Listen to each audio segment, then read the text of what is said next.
on this, but what I can say is we're doing everything that we can from here to make sure that we get healthy baby formula for American families. We know how hard this is at this time. We know how difficult it is, but we have up production, as I just laid out, working with these different manufacturers. We have brought baby formula overseas. We just had a 7th Operation Fly Formula mission just yesterday, so this has been a priority for this president. Thank you.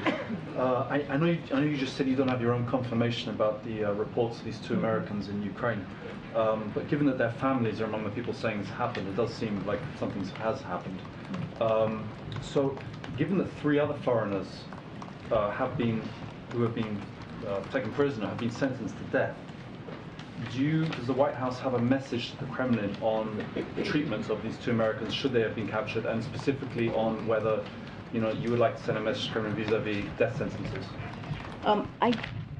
So when it comes to wrongfully detained and holding hostage Americans as bargaining chips, represents a threat to the safety of everyone traveling and working and living abroad. The United States opposes practice everywhere, and we have been very clear about that. The welfare and safety of U.S. citizens abroad is among the highest priorities of the government, and so we continue to work aggressively in trying to get back some of the wrongfully detained Americans out there abroad who are being held hostage. I don't have anything more to say on that. When it comes to the other the two who are reportedly missing, we just can't confirm that at this time. And again, our hearts go out to the family, but it's not something that we can confirm from here. There are, whether they've been taken prisoner or not, there are a bunch of Americans in Ukraine in combat and so on. Would there be consequences for Russia if they do to them what apparently they've already decided to do to 3 other foreigners? I can't speak to that at this time, but I can say it is something that we are watching, that we call out. I just don't have anything to share on what our actions are going to be. Go ahead, Ed. Go ahead, Ed. Yeah, thanks, Green. So the Federal Reserve is predicting that GDP growth for the next 2 years will be 1.7%, under 2%, under 2% for the next 3 years. So is this what the president considers stable and steady growth? What I can tell you is that we believe that we are in a transition right now, coming out of a economic recovery, a historic economic recovery, because of the work that the president has done this past year and a half. And so we believe that we'll be in that transition. We're going into that transition of stable and steady growth, and we're going to continue to do the work that the president has laid out to lower inflation. And so part of that is letting the Federal Reserve do their part, they have the strongest monetary policies to really deal with this. We're not going to speak to that. We're going to let them be independent. But the way that we're seeing this is we are on a track to have that transition to be in that stable growth. But are you just lowering expectations then? What do you mean by lowering expectation? For the economy going forward, for Americans to expect growth and see inflation come down? Well, what we're saying is that we've had this economic growth, right? We've had this historic growth because of the actions the president took with the American Rescue Plan, the bipartisan infrastructure law as well, and all of the other actions that he has taken when it comes to the economy, which has been very important to meet the moment that we were in a year ago, which we can't forget. There were 20 million people who were on insurance benefit. When we first walked in, 3,000 people a day were dying from COVID. This was a very different time, and now what we're seeing is that transition of that economic growth is going to get more stable. We saw that with the jobs report that came out about 2 Fridays ago, and so that's what we're looking at, and that's what we're seeing. That's what our experts here are looking towards too. And so, but we're also going to continue to try to do everything that we can to lower prices and to lower cost for American families as well. Wait, let me come. I'm so sorry, MJ. Go ahead. Yeah, I'm so sorry. Baby formula Sure. follow-up. The Abbott plant in Michigan has stopped production again because of severe flooding. It sounds like it could be another additional few weeks of delay. Is that something that the White House is monitoring? Do you all have an assessment of how much longer this could delay things? So obviously, we know about the news from Abbott, and it's disappointing. It is a disappointing. Oh, okay. All right, we're going to disregard. But, we can't control their timeline. What we can do is continue to focus on what we're going to do, which is ramping up production, increasing supply, and making sure that American families only have access to safe formula. That is the focus for us. That is what we control and what we're making strong progress on through actions like the DPA, Operation Fly Formula. We just announced our seventh flight yesterday, and FDA's use of enforcement discretion. FDA has said that it's working closely with company to identify next steps to get the plant open and providing only safe product to the American people. That's the work that we're doing right now, is what we can control. So watching Live Now from Fox, everybody. I'm your host, Mike Page. Thanks so much for joining us here. Just past 1 o'clock out of the East Coast, 10 o'clock on the West Coast. Let's take you out to Capitol Hill right now. We are moments away. You see members of the committee there, January 6th Select Committee, coming to their seats right now as the hearing is about to resume once again. And this time it's going to focus really a lot on the couple of days before January 6th. And the pressure that Vice President Mike Pence felt at the time from President Trump on trying to change the results of the election and the electoral votes here. As soon as it gets going, of course, we'll bring it to you. We got gavel-to-gavel coverage, as you could only expect right here on Live Now from Fox. It'll be just like if you were part of the hearing here, and it looks like gaveled in. So let's listen right here on Live Now from Fox, everybody. Investigate the January 6th attack on the United States Capitol will be in order. Without objection, the chair is authorized to declare the committee in recess at any point. Pursuant will be in order. Without objection, the chair is authorized to declare the committee in recess at any point. Pursuant to House Deposition Authority Regulation 10, the chair announces the committee's approval to release the deposition material represented during today's hearing. Good afternoon. This is almost no idea more un-American than the notion that any one person could choose the American president. No idea more un-American. I agree with that, which is unusual because former Vice President Mike Pence and I don't agree on much. These are his words, spoken a few months ago about Donald Trump's attempt to pressure the former vice president, pressure him into going along with an unlawful and unconstitutional scheme to overturn the 2020 election and give Donald Trump a second term in office that he did not win. Today, the Select Committee is going to reveal the details of that pressure campaign. But what does the Vice President of the United States even have to do with a presidential election? The Constitution says that the Vice President of the United States oversees the process of counting the Electoral College votes, a process that took place on January 6, 2021. Donald Trump wanted Mike Pence to do something no other vice president has ever done. The former president wanted Pence to reject the votes and either declare Trump the winner or send the votes back to the states to be counted again. Mike Pence said no. He resisted the pressure. He knew it was illegal. He knew it was wrong. We are fortunate for Mr. Pence's courage on January 6th. Our democracy came dangerously close to catastrophe. That courage put him in tremendous danger. When Mike Pence made it clear that he wouldn't give in to Donald Trump's scheme, Donald Trump turned the mob on him, a mob that was chanting, "Hang Mike Pence," a mob that had built a hangman's gallows just outside the Capitol. Thanks in part to Mike Pence, our democracy withstood Donald Trump's scheme and the violence of January 6th. But the danger hasn't receded. led by my colleague, Mr. Aguilar.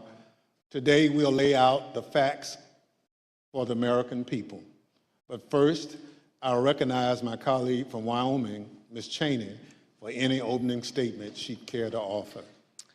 Thank you very much, Mr. Chairman. Let me take just a few minutes today to put the topic of our hearing in broader context. In our last hearing, we heard unequivocal testimony that President Trump was told his election fraud allegations were complete nonsense. We heard this from members of the Trump campaign. We heard this from President Trump's campaign lawyers. We heard this from President Trump's former Attorney General, Bill Barr. We heard this from President Trump's former acting Attorney General, Jeff Rosen. And we heard this from President Trump's former acting Deputy Attorney General, Richard Donahue. We heard from members of President Trump's White House staff as well. Today, we're focusing on President Trump's relentless effort to pressure Mike Pence to refuse to count electoral votes on January 6th. Here again is how the former vice president phrased it in a speech before the Federalist Society, a group of conservative lawyers. This week, that President Trump said I had the right to overturn the election. But President Trump is wrong. I had no right to overturn the election. The presidency belongs to the American people and the American people alone. And frankly, there is no idea more un-American than the notion that any one person could choose the American president. What the president wanted the vice president to do was not just wrong, it was illegal and unconstitutional.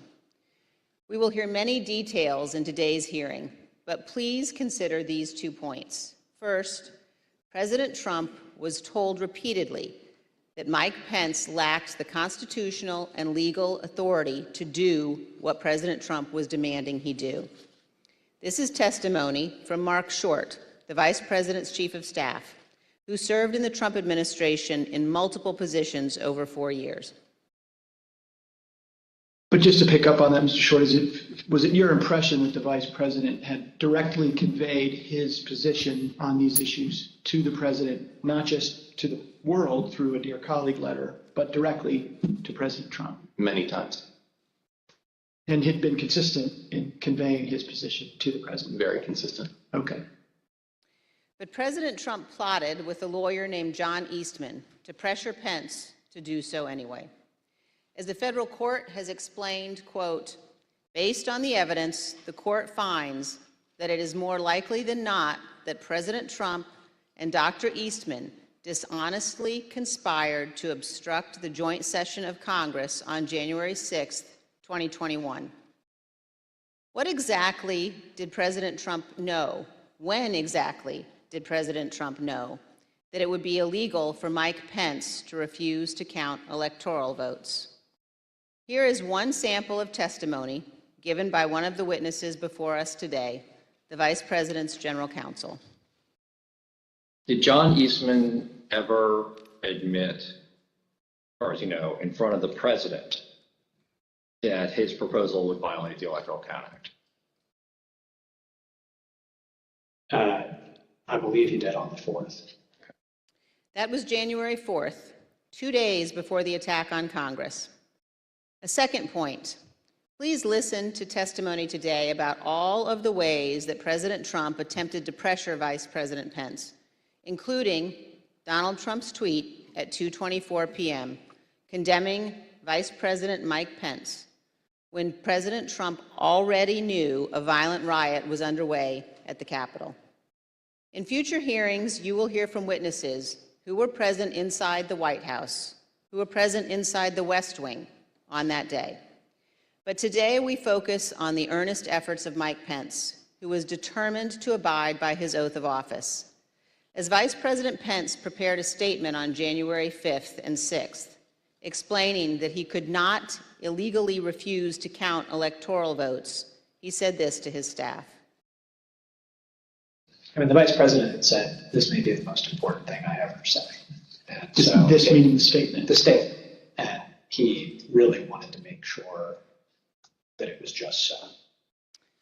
You will hear today that President Trump's White House counsel believed that the Vice President did exactly the right thing on January 6th, as did others in the White House, as did Fox News host Sean Hannity. Vice President Pence understood that his oath of office was more important than his loyalty to Donald Trump. He did his duty. President Trump unequivocally did not. Thank you, Mr. Chairman. I yield back. Without objection, I recognize the gentleman from California, Mr. Aguilar, for an opening statement. Thank you, Mr. Chairman. Today, we intend to show the American people that January 6th was not an isolated incident. In the weeks culminating before, it was a legal scheme and deception. We've already learned that President Trump knew he lost the 2020 election. Shortly after, he began to look for a way to circumvent our country's most fundamental civic tradition, the peaceful transfer of power. The president latched on to a dangerous theory and would not let go because he was convinced it would keep him in office. We witnessed firsthand what happened when the President of the United States weaponized this theory. The Capitol was overrun, police officers lost their lives, and the Vice President was taken to a secure location because his safety was in jeopardy. Let's take a look at the effect of Donald Trump's words and actions. I want to warn our audience that the video contains explicit content. Mike Pence is going to have to come through for us, and if he doesn't, that will be a sad day for our country. And Mike Pence, I hope you're going to stand up for the good of our Constitution and for the good of our country. And if you're not, I'm going to be very disappointed in you. I will tell you right now. I'm telling you what, I'm hearing that Pence just caved. No. Is that true? I didn't I'm hearing reports that Pence caved. No.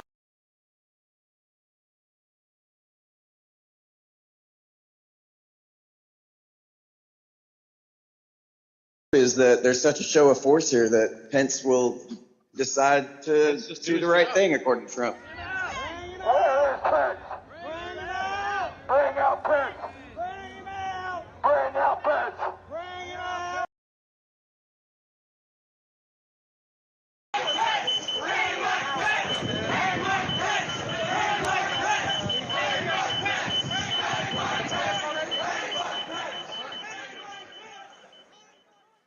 How did we get to this point? How did we get to the point where President Trump's most radical supporters led a violent attack on the Capitol and threatened to hang President Trump's own vice president? You'll hear from witnesses that Donald Trump pressured Mike Pence to adopt a legally and morally bankrupt idea that the vice president could choose who the next president can be. You'll hear about how the vice president, the White House counsel, and others told Donald Trump that the vice president had no such authority. But President Trump would not listen. You'll hear how Vice President Pence withstood an onslaught of pressure from President Trump, both publicly and privately, a pressure campaign that built to a fever pitch with a heated phone call on January 6th. You'll also hear that the president knew there was a violent mob at the Capitol when he tweeted at 2:24 p.m. that the vice president did not have the, quote, courage to do what needed to be done. Let me be clear. Vice President Pence did the right thing that day. He stayed true to his oath to protect and defend the Constitution. I look forward to hearing from our witnesses this afternoon. Mr. Chairman, I yield back. Thank you, Mr. Aguilar. We are honored to have two distinguished witnesses who advised Vice President regarding his role on January 6th. Judge J. Michael Ludick is one of the leading conservative legal thinkers in the country. He served in administrations of President Ronald Reagan and George H.W. Bush. He was appointed by the latter to serve on the U.S. Court of Appeals for the Fourth Circuit, where he served from 1991 to 2006. He provided critical advice for Vice President Pence regarding the role of the Vice President in the joint session of Congress shortly before that fateful moment. He's written that the Vice President does not have the power to select the next President of the United States. He's also written that contrary theory espoused by one of his own former law clerks was, quote, incorrect at every turn. We're also joined today by one of the people who was with Vice President Pence on January 6th. Greg Jacob was counsel to Vice President Pence. He conducted a thorough analysis of the role of the Vice President in the joint session of Congress under the Constitution, the Electoral Count Act, and 230 years of historical practice. But he also has firsthand information about the attack on the Capitol because he lived through it. He was with the Vice President and his own life was in danger. I will now swear in our witnesses. The witnesses will please stand and raise their right hand. Do you swear or affirm under penalty of perjury that the testimony you're about to give is the truth, the whole truth, and nothing but the truth, so help you God? Thank you. You may be seated. Let the record reflect the witnesses answered in the affirmative. I now recognize myself for questions. In the United States, the people choose our representatives, including the highest official in the land, the President of the United States. The American people did this on November 3rd, 2020. But President Trump did not like the outcome. He did everything he could to change the result of the election. He tried litigation, 62 cases, in fact, and that failed. He tried to pressure state legislatures to reverse the results of the election in their states, but they refused. He tried to enlist the Department of Justice in his efforts to overturn election results, but officials leading the department refused to comply. So eventually, he latched on to a completely nonsensical and anti-democratic theory that one man, his own vice president, could determine the outcome of the election. He wanted the vice president to unilaterally select the president. This theory that the vice president could unilaterally select the president runs completely contrary to our Constitution, our laws, and the entirety of our American experience. But that didn't matter to President Trump. I would now like to explore how President Trump came to latch on to this ridiculous legal theory that the vice president can select the president of the United States. Mr. Jacob, how did this theory first come to your attention?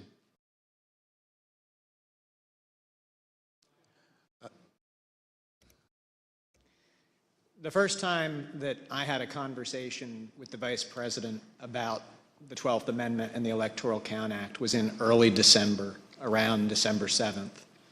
The Vice President called me over to his West Wing office and told me that he had been seeing and reading things that suggested that he had a significant role to play on January 6th in announcing the outcome of the election.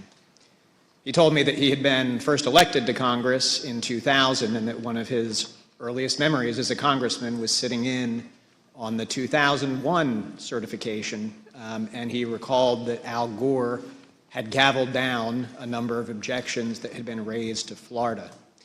And he asked me mechanically, how does this work at the joint session? What are the rules?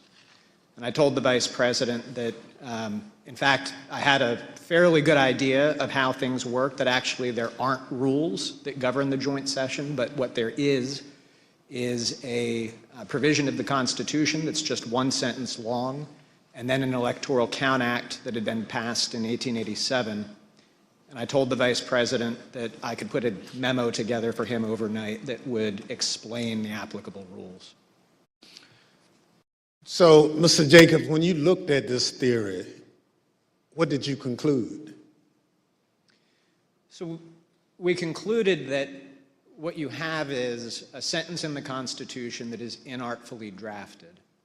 But the Vice President's first instinct when he heard this theory was that there was no way that our framers, who abhorred concentrated power, who had broken away from the tyranny of George III, would ever have put one person, particularly not a person who had a direct interest in the outcome because they were on the ticket for the election, in a role to have decisive impact on the outcome of the election. And our review of text, history, and frankly just common sense all confirmed the Vice President's first instinct on that point. There is no justifiable basis to conclude that the Vice President has that kind of authority. Thank you, Mr. Jacobs. We will hear more today about how, despite this conclusion by you and other top legal advisors, the former president used this discredited theory in his campaign to pressure the vice president to decide the outcome of the presidential election. I now recognize the gentlewoman from Wyoming, Ms. Cheney, for questions. Thank you very much, Mr. Chairman.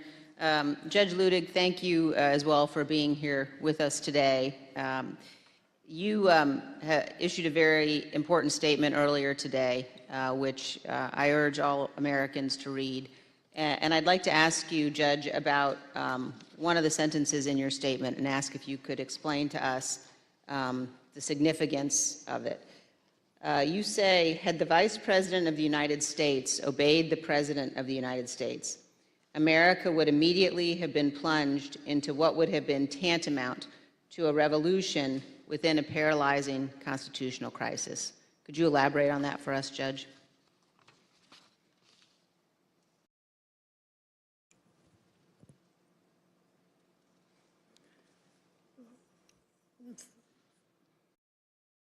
Thank you, Madam Vice Chairman.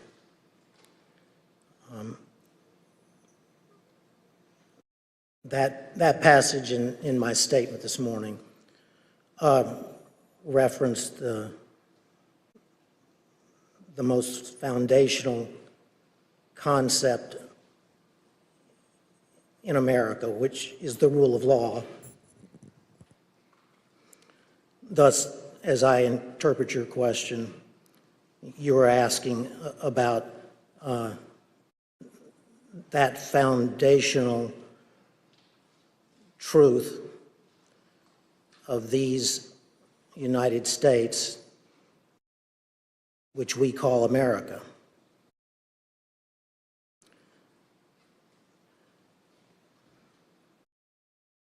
The foundational truth is the rule of law. That foundational truth is, for the United States of America,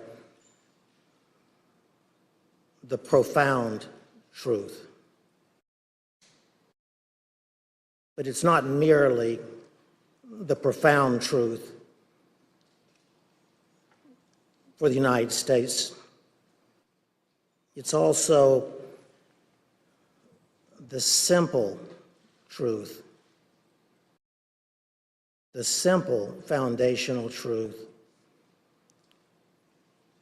of the American Republic. Thus, in my view, the hearings being conducted by this select committee are examining that profound truth, namely the rule of law in the United States of America. The specific question, of course, before you and before the nation,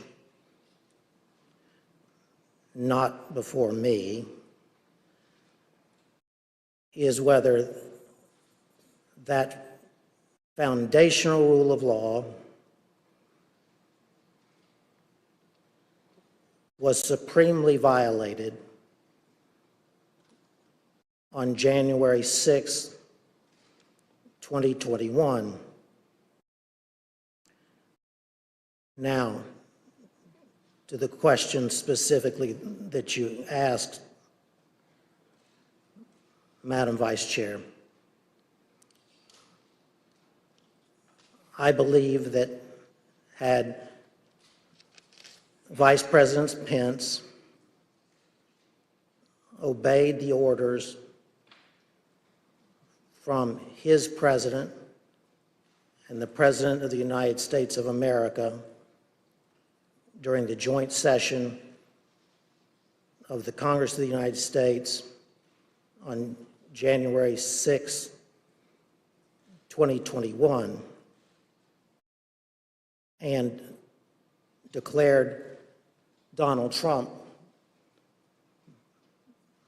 the next President of the United States, notwithstanding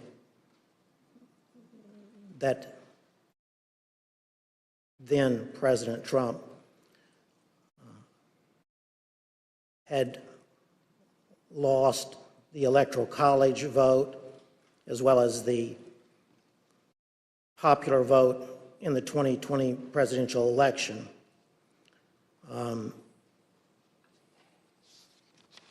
That declaration of Donald Trump as the next president would have plunged America into what I believe would have been tantamount to a revolution within a constitutional crisis in America, which in my view, and I'm only one man, would have been the first constitutional crisis since the founding of the Republic.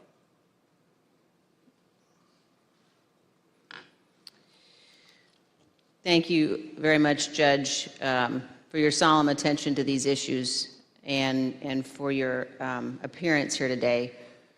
We're going to describe and discuss in detail what happened. And as we do, I'm going to describe a few of the details now of some of the actions taken by a gentleman named Kenneth Cheeseborough.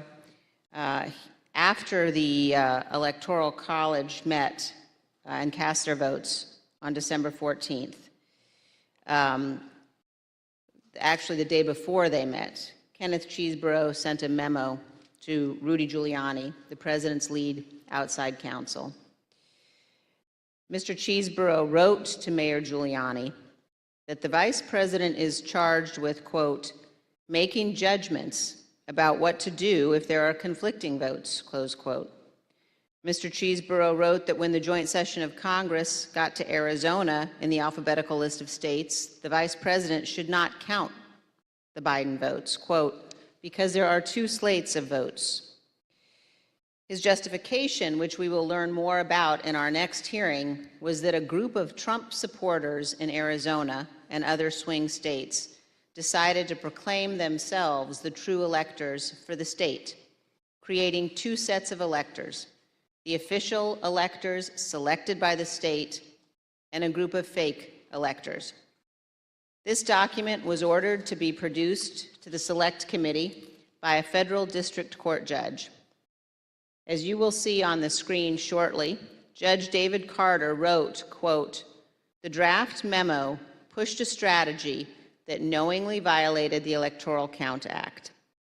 The judge concluded that, quote, the memo is both intimately related to and clearly advanced the plan to obstruct the joint session of Congress on January 6, 2021. A few days later, Professor John Eastman took up this cause.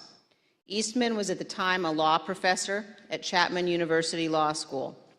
He prepared a memo outlining the nonsensical theory that the vice president could decide the outcome of the election at the joint session of Congress on January 6th. You will see portions of this memo on the screen. In the first line, he wrote, quote, 7 states have transmitted dual slates of electors to the President of the Senate. But Dr. Eastman goes on to rely on those so-called dual slates of electors to say that Vice President Pence could simply declare President Trump the winner of the 2020 election. Mr. Jacob, were there in fact dual slates of electors from 7 states? No, there were not. And just a few days after that, Dr. Eastman wrote another memo. This one, quote, wargaming out several scenarios. He knew the outcome he wanted, and he saw a way to go forward if he simply pretended that fake electors were real. You will see that memo up on the screen now. Here, Dr. Eastman says the Vice President can reject the Biden electors from the states that he calls, quote, disputed. Under several of the scenarios, the Vice President could ultimately just declare Donald Trump the winner, regardless of the vote totals that had already been certified by the states. However, this was false, and Dr. Eastman knew it was false. In other words, it was a lie. In fact, on December 19th, 2020, just 4 days before Dr. Eastman sent this memo, Dr. Eastman himself admitted in an email that the fake electors had no legal weight, referring to the fake electors as, quote, dead on arrival in Congress, end quote, because they did not have a certification from their states. Judge Ludig, did the Trump electors in those 7 states who were not certified by any state authority have any legal significance?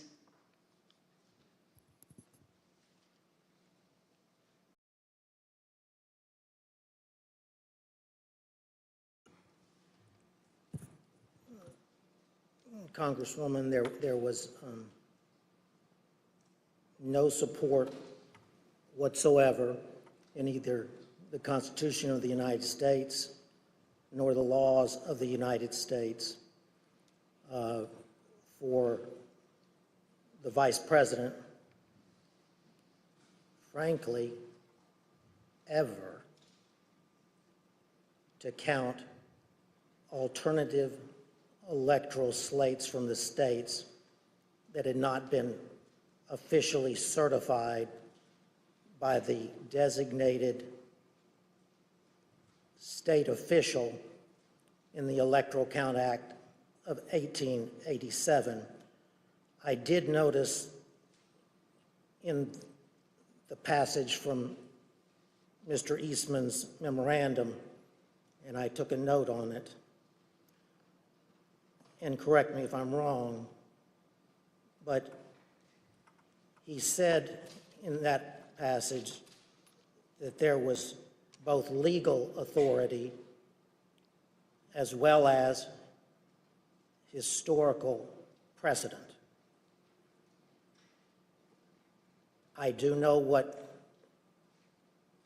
Mr. Eastman was referring to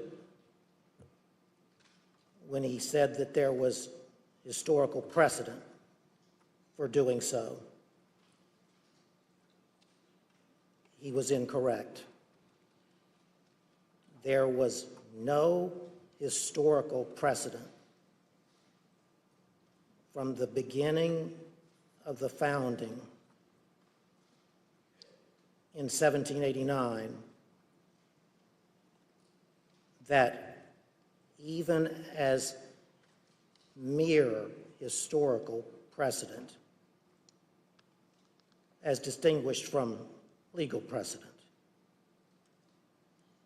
would support the possibility of the Vice President of the United States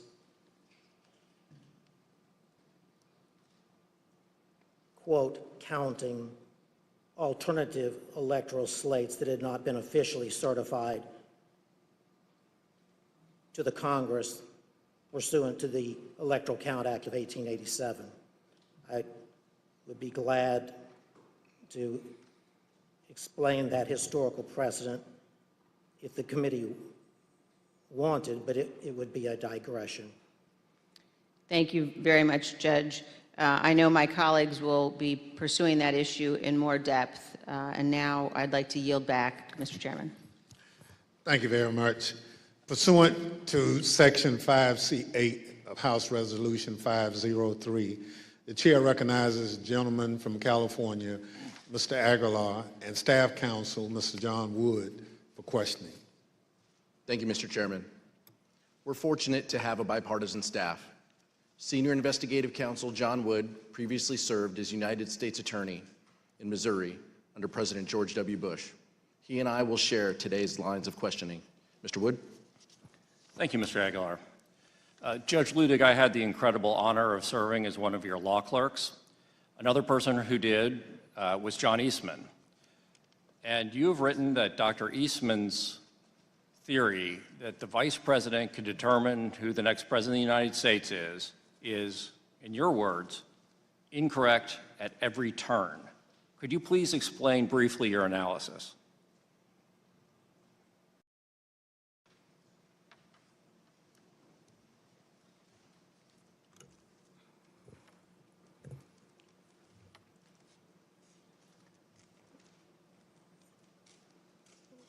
It was my honor, Mr. Wood, to have you serve as my law clerk.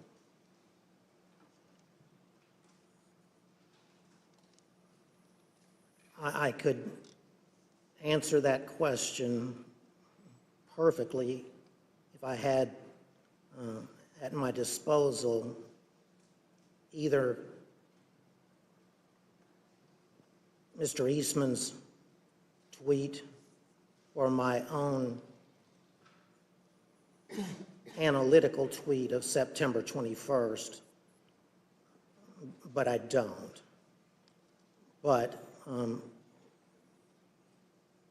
that said, let me try to remember the analysis of Mr. Eastman's analysis. And Judge, I can read to you and to the audience, I think what was a really key passage from your very insightful analysis when you wrote, I believed that Professor Eastman was incorrect at every turn of the analysis in his January 2nd memorandum, beginning with his claim that there were legitimate competing slates of electors presented from 7 states, and you've already addressed that issue. But your next sentence said, continuing to his conclusion that the vice president could unilaterally decide not to count the votes from the 7 states from which competing slates were allegedly presented. So what was your basis for concluding that Dr. Eastman was incorrect in his conclusion that the vice president could unilaterally decide not to count the votes from these disputed states? I understand. As I previously stated in response to Congresswoman Cheney, there was no basis in the Constitution or laws of the United States at all for the theory espoused by Mr. Eastman. At all. None. With all respect to my co-panelist, he said, I believe in partial response to one of the Select Committee's questions, that the single sentence in the 12th Amendment was, he thought, inartfully written. That single sentence is not inartfully written. It was pristine clear that the President of the Senate on January 6th, the incumbent Vice President of the United States, had little substantive constitutional authority, if any, at all. The 12th Amendment, the single sentence that Mr. Jacob refers to says in substance that following the transmission of the certificates to the Congress of the United States and under the Electoral Count Act of 1887, the Archivist of the United States, that the presiding officer shall open the certificates in the presence of the Congress of the United States in joint session. It then says unmistakably, not even that the Vice President himself shall count the electoral votes. It clearly says merely that the electoral count votes shall then be counted. It was the Electoral Count Act of 1887 that that filled in, if you will,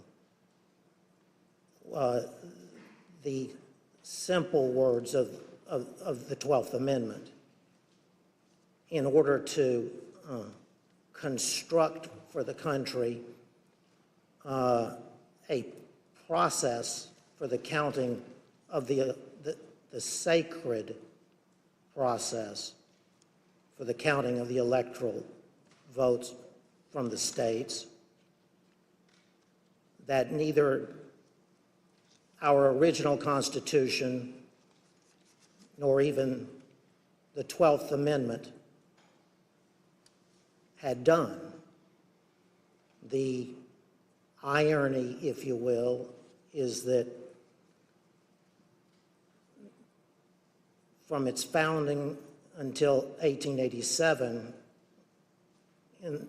when Congress passed the Electoral Count Act, the nation had been in considerable turmoil during at least 5 of its presidential elections, beginning as soon thereafter from the founding as 1800. So it wasn't for almost 100 years later until the Electoral Count Act was passed. So that's why, in my view, that piece of legislation is not only a work in progress for the country, but at this moment in history, an important work in progress that needs to take place. That was long-winded, I understand. Well, Judge Ludig, at the risk of oversimplifying for the non-lawyers who are watching, is it fair to say that the 12th Amendment basically says 2 things happen? The Vice President opens the certificates and the electoral votes are counted. Is it that straightforward?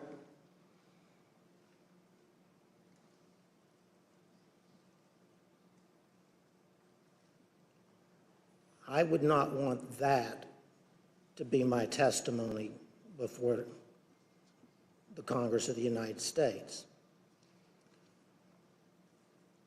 The language of the 12th Amendment is that simple. Thank you, Judge. Mr. Jacob, I have a question for you. I believe during your deposition before this committee, you said something to the effect of you'd read every word written about the 12th Amendment, the Electoral Count Act, and historical practice. I know in response to the chairman's earlier question, you gave your bottom line conclusion, but can you tell us a little bit about the process that you and your colleagues went through of researching this issue and what conclusion you came to after your thorough research? So you, as a lawyer who's analyzing a constitutional provision, you start with the constitutional text, you go to structure, you go to history. So we started with the text. We did not think that the text was quite as unambiguous as Judge Ludig indicated. In part, we had a constitutional crisis in 1876 because in that year, multiple slates of electors were certified by multiple slates.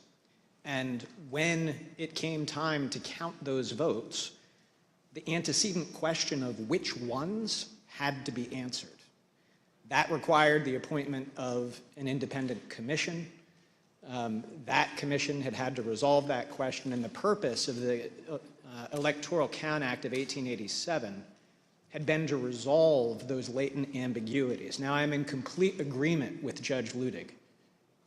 It is unambiguous that the vice president does not have the authority to reject electors. There is no suggestion of any kind that it does. There is no mention of rejecting or objecting to electors anywhere in the 12th Amendment. And so the notion that the vice president could do that certainly is not in the text. But the problem that we had and that John Eastman raised in our discussions was we had all seen that in Congress in 2000, in 2004, in 2016, there had been objections raised to various states. And those had even been debated in 2004. And so here you have an amendment that says nothing about objecting or rejecting, and yet we did have some recent practice of that happening within the terms of the Electoral Count Act. So we started with that text, and I recall in my discussion with the vice president, he said, I can't wait to go to heaven and meet the framers and tell them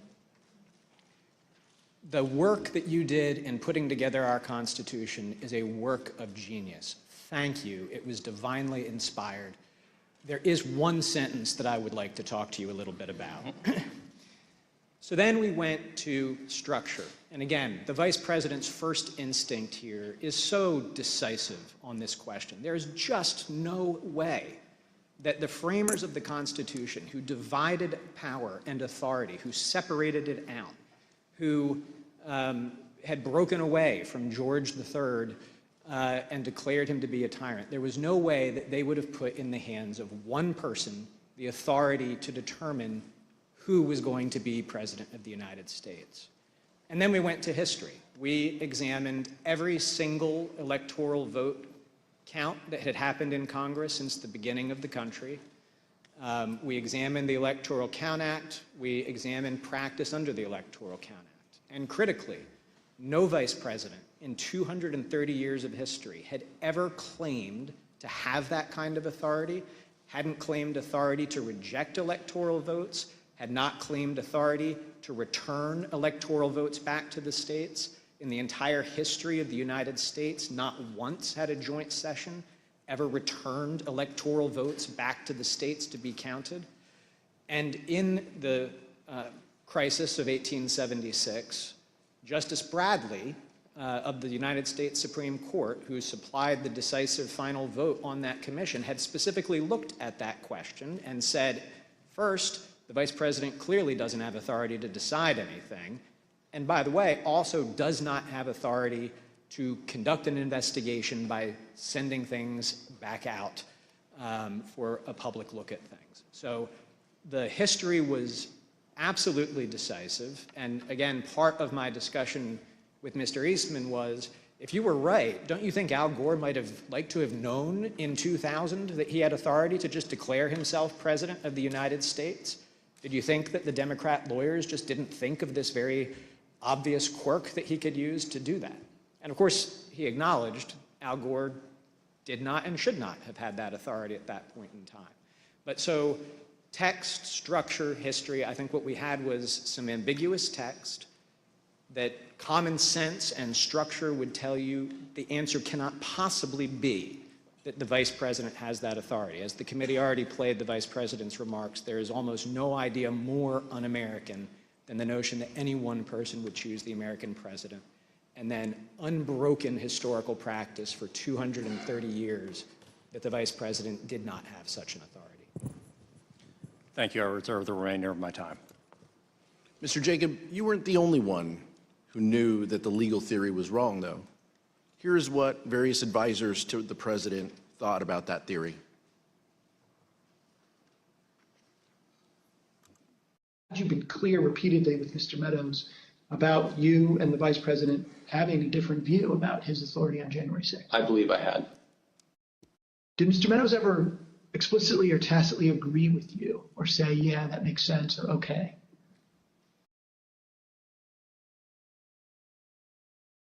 I believe that that Mark did agree.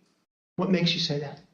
I believe that's what he told me, but as I mentioned, I think Mark had told so many people so many different things that it was not something that that I would necessarily accept as, okay, well, that means that's resolved.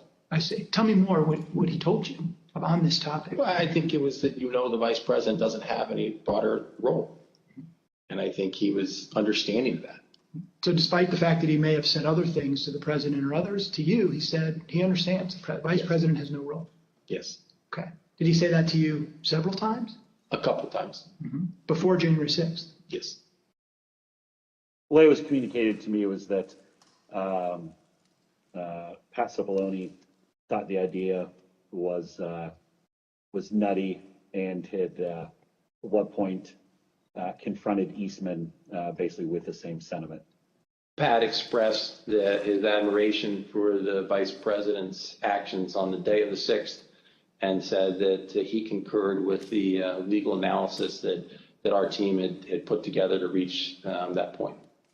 It made no sense to me that in all the protections that were built into the Constitution for a president to get elected and steps that had to be taken, that the power to choose the next president would be sitting with the vice president.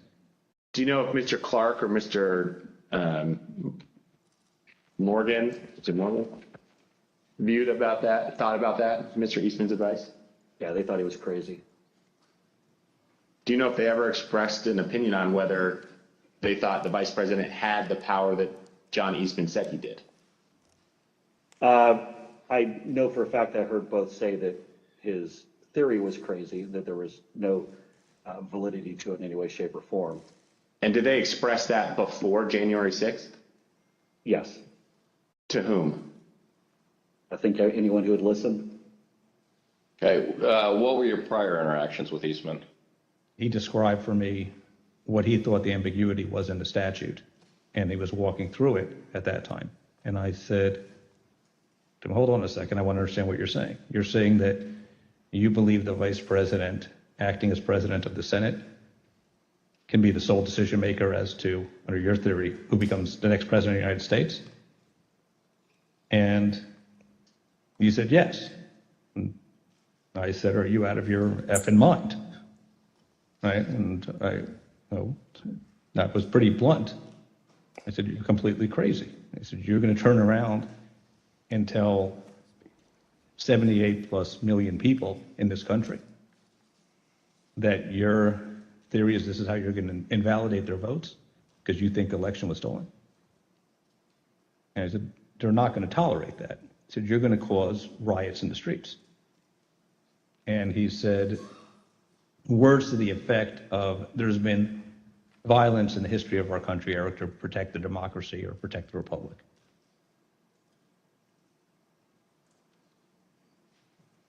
In fact, there was a risk that the lawyers in the White House counsel's office would resign. For example, Fox News host Sean Hannity expressed concern that the entire White House counsel's office could quit. As you can see from these texts, Mr. Hannity wrote to White House Chief of Staff Mark Meadows that, quote, "We can't lose the entire White House counsel's office. I do not see January 6th happening the way he is being told." A few days later, on January 5th, Mr. Hannity wrote to Mr. Meadows that, quote, "I'm very worried the next 48 hours. Pence pressure, White House counsel will leave." While Sean Hannity was apparently very concerned about the possibility that the White House counsel would resign in protest of the president's effort to force the vice president to violate the Constitution. Some others, close to the president, were more dismissive of the White House counsel's position. Here's what Trump's son-in-law and senior advisor Jared Kushner said during his deposition regarding the White House counsel Pat Cipolloni's threats to resign. Jared, are you aware of instances where Pat Cipollone threatened to resign? I kind of, like I said, my interest at that time was on trying to get as many pardons done. And I know that, he was always, him and the team were always saying, oh, we're going to resign. We're not going to be here if this happens, if that happens. So I kind of took it up to just be whining, to be honest with you. The president's own lead outside counsel, Rudy Giuliani, also seemed to concede that the vice president did not have the authority to decide the outcome of the election or send it back to the states. Here's what White House attorney Eric Hirschman said about his call with Mayor Giuliani on the morning of the 6th. The morning of January 6th, I think he called me out of the blue, right? And I was like getting dressed, and we had an intellectual discussion about Eastman's, I don't know if it's Eastman's theory per se, but the VP's role. And he was asking me my view and analysis and then the practical implications of it. And when we finished, he said, like, I believe that, you're probably right.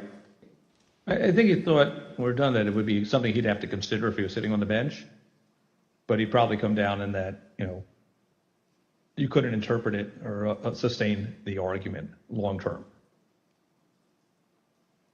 Of course, the fact that Mayor Giuliani seemed to admit that the theory was wrong did not stop him from going before the crowd just a few hours later on January 6th and saying the exact opposite. Here's Mayor Giuliani's speech at the Ellipse rally on January 6th. We're here just very briefly to make a very important 2 points. Number one, every single thing that has been outlined as the plan for today is perfectly legal. I have Professor Eastman here with me to say a few words about that. He's one of the preeminent constitutional scholars in the United States. It is perfectly appropriate, given the questionable constitutionality of the Election Counting Act of 1887, that the vice president can cast it aside, and he can do what a president called Jefferson did when he was vice president. He can decide on the validity of these crooked ballots, or he can send it back to the legislatures, give them 5 to 10 days to finally finish the work. And here's what Dr. Eastman said in his speech at the Ellipse on January 6th. And all we are demanding of Vice President Pence is this afternoon at 1 o'clock, he let the legislatures of the state look into this so we get to the bottom of it and the American people know whether we have control of the direction of our government or not.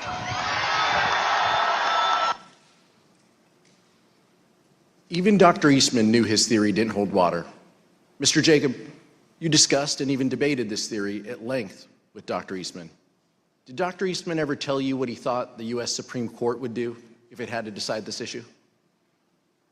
Yes. We had an extended discussion, an hour and a half to 2 hours on January 5th. And when I pressed him on the point, I said, John, if the vice president did what you were asking him to do, we would lose 9-0 in the Supreme Court, wouldn't we? And he initially started it, well, I think maybe you would lose only 7-2. And after some further discussion, acknowledged, well, yeah, you're right, we would lose 9-0. I appreciate that. In our investigation, the Select Committee has obtained evidence suggesting that Dr. Eastman never really believed his own theory. Let me explain. On the screen, you can see a draft letter to the president from October 2020. In this letter, an idea was proposed that the vice president could determine which electors to count at the joint session of Congress. But the person writing in blue eviscerates that argument.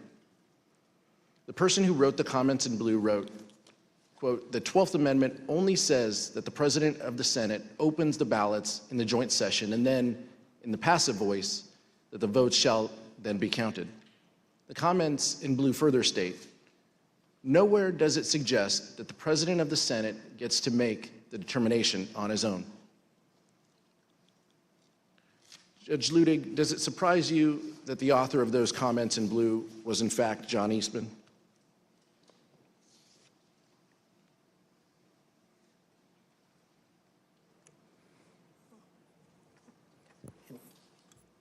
Yes, it does, Congressman. But let me, watching this unfold, let me try to unpack what was at the root of what I have called the blueprint to overturn the 2020 election. And it is this, and I had foreshadowed this answer in my earlier testimony to Congresswoman Cheney. Mr. Eastman, from the beginning, said to the president that there was both legal as well as historical precedent for the vice president to overturn the election. And what we've heard today, I believe, is what happened within the White House and elsewhere as all the players, led by Mr. Eastman, got wrapped around the axle by the historical evidence claim by Mr. Eastman. Let me explain very simply. This is what I said would require a digression that I would be glad to undertake if you wished. In short, if I had been advising the Vice President of the United States on January 6th, and even if then Vice President Jefferson and even then Vice President John Adams and even then Vice President Richard Nixon had done exactly what the President of the United States wanted his Vice President to do.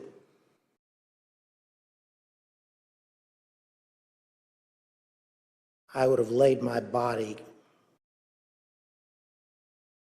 across the road before I would have let the Vice President overturn the 2020 election on the basis of that historical precedent.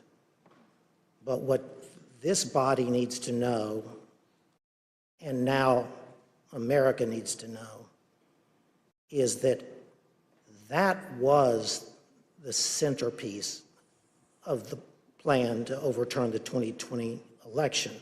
It was the historical precedent in the years and with the vice presidents that I named, as Congressman Raskin understands well. And the effort by Mr. Eastman and others was to drive that historical precedent up to and under that single sentence, single pristine sentence in the 12th Amendment to the United States Constitution. Taking advantage of, if you will, what many have said is the inartful wording of that sentence in the 12th Amendment. Scholars before 2020 would have used that historical precedent to argue not that Vice President Pence could overturn the 2020 election by accepting non-certified state electoral votes, but they would have made arguments as to some substantive, not merely procedural, authority possessed by the Vice President of the United States on the statutorily prescribed day for counting the Electoral College votes. This is constitutional mischief. Judge, I think that's a good point, and I think it kind of begs the question that if the vice president had this power to determine the outcome of a presidential election, why hasn't it ever been used before? Why hasn't that ever happened? Why hasn't a vice president simply rejected the outcome of an election and declared someone else the winner? And instead, as the chairman mentioned in his opening, for over 2 centuries, vice presidents have presided over the joint sessions of Congress in a purely ceremonial role. This even includes, as Mr. Jacob mentioned, Vice President Al Gore. For those of us who are old enough to remember, the 2000 election came down to one state, Florida. There were weeks of recounts and litigation after the election, and Al Gore conceded. Of course, Al Gore was vice president at the time, but he never suggested that he could simply declare himself the winner of the 2000 election when he presided over the counting of the electoral votes. Let's hear what Vice President Gore said when he described the situation he faced in 2000. Importance of the United States of America in all of human history. In Lincoln's phrase, we still are the last best hope of humankind. And the choice between one's own disappointment in your personal career and upholding the noble traditions of America's democracy is a pretty easy choice when it comes down to it. Mr. Jacob, did Dr. Eastman say whether he would want other vice presidents such as Al Gore after the 2000 election or Kamala Harris after the 2024 election to have the power to decide the outcome of the election? So this was one of the many points that we discussed on January 5th. He had come into that meeting trying to persuade us that there was some validity to his theory. I viewed it as my objective to persuade him to acknowledge he was just wrong. And I thought this had to be one of the most powerful arguments. I mean, John, back in 2000, you weren't jumping up and saying Al Gore had this authority to do that. You would not want Kamala Harris to be able to exercise that kind of authority in 2024 when I hope Republicans will win the election, and I know you hope that too, John. And he said, absolutely. Al Gore did not have a basis to do it in 2000. Kamala Harris shouldn't be able to do it in 2024, but I think you should do it today. Mark Short told the Select Committee that Vice President Pence consulted with one of his predecessors, Vice President Dan Quayle, regarding the role of the Vice President. Vice President Quayle confirmed Pence's view that the role was purely ceremonial. Mr. Short also told the committee that he, Mr. Short, received a call from former House Speaker Paul Ryan. Here is Mr. Short's description of his conversation with Speaker Ryan. Speaker Ryan wanted to call and say, you know, you don't have any greater authority. And I said to him, Mr. Speaker, you know, Mike, you know he doesn't, you know he recognizes that. And we sort of laughed about it, and he said, I get it. And he later spoke to the vice president, too, to, I think, have the same conversation. Fortunately for the fate of our republic, Vice President Pence refused to go along with President Trump's demands that he determine the outcome of the presidential election. Mr. Jacob, what was the Vice President's reaction when you discussed with him the theory that the Vice President could decide the outcome of the election? Congressman, as I've testified, the Vice President's first instinct was that there was no way that any one person, particularly the Vice President, who is on the ticket and has a vested outcome in the election, could possibly have the authority to decide it by rejecting electors or to decisively alter the outcome by suspending the joint session for the first time in history in order to try to get a different outcome from state legislatures. Despite the fact that the Vice President had a strongly held and correct view that he could not decide the outcome of the election, President Trump launched a multi-week campaign of both public and private pressure to get the Vice President Mike Pence to violate the Constitution. Here are some examples of the intense pressure the Vice President faced from all sides and what his Chief of Staff thought of it. I hope Mike Pence comes through for us, I have to tell you. I hope that our great Vice President comes through for us. He's a great guy. Of course, if he doesn't come through, I won't like him quite as much.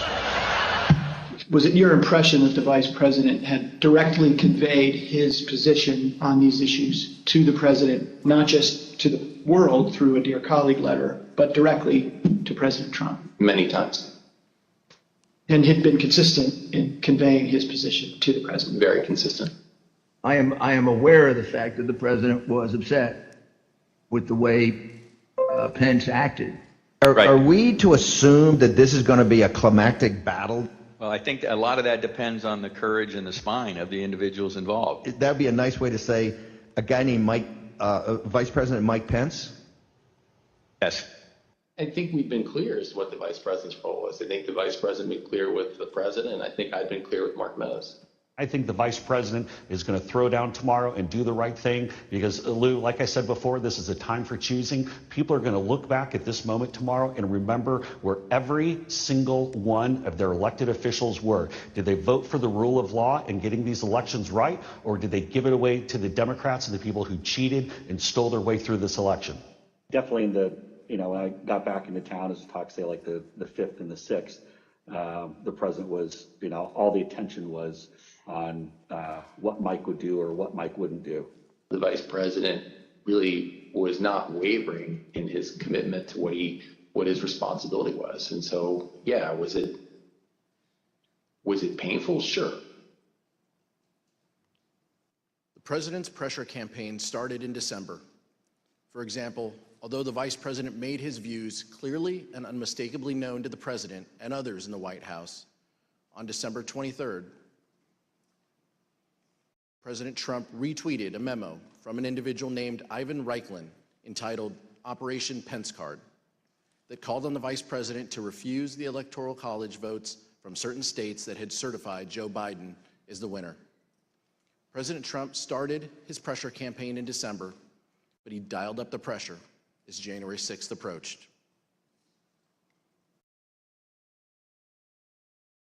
The testimony we have received in our investigation indicates that by the time January 4th arrived, President Trump had already engaged in a, quote, multi-week campaign to pressure the Vice President to decide the outcome of the election. This had included private conversations between the two leaders, Trump's tweets, and at least one meeting with members of Congress. We understand that the Vice President started his day on January 4th with a rally in Georgia for the Republican candidates in the U.S. Senate runoff. When the Vice President returned to Washington, he was summoned to meet with the President regarding the upcoming joint session of Congress. Mr. Jacob, who attended that meeting?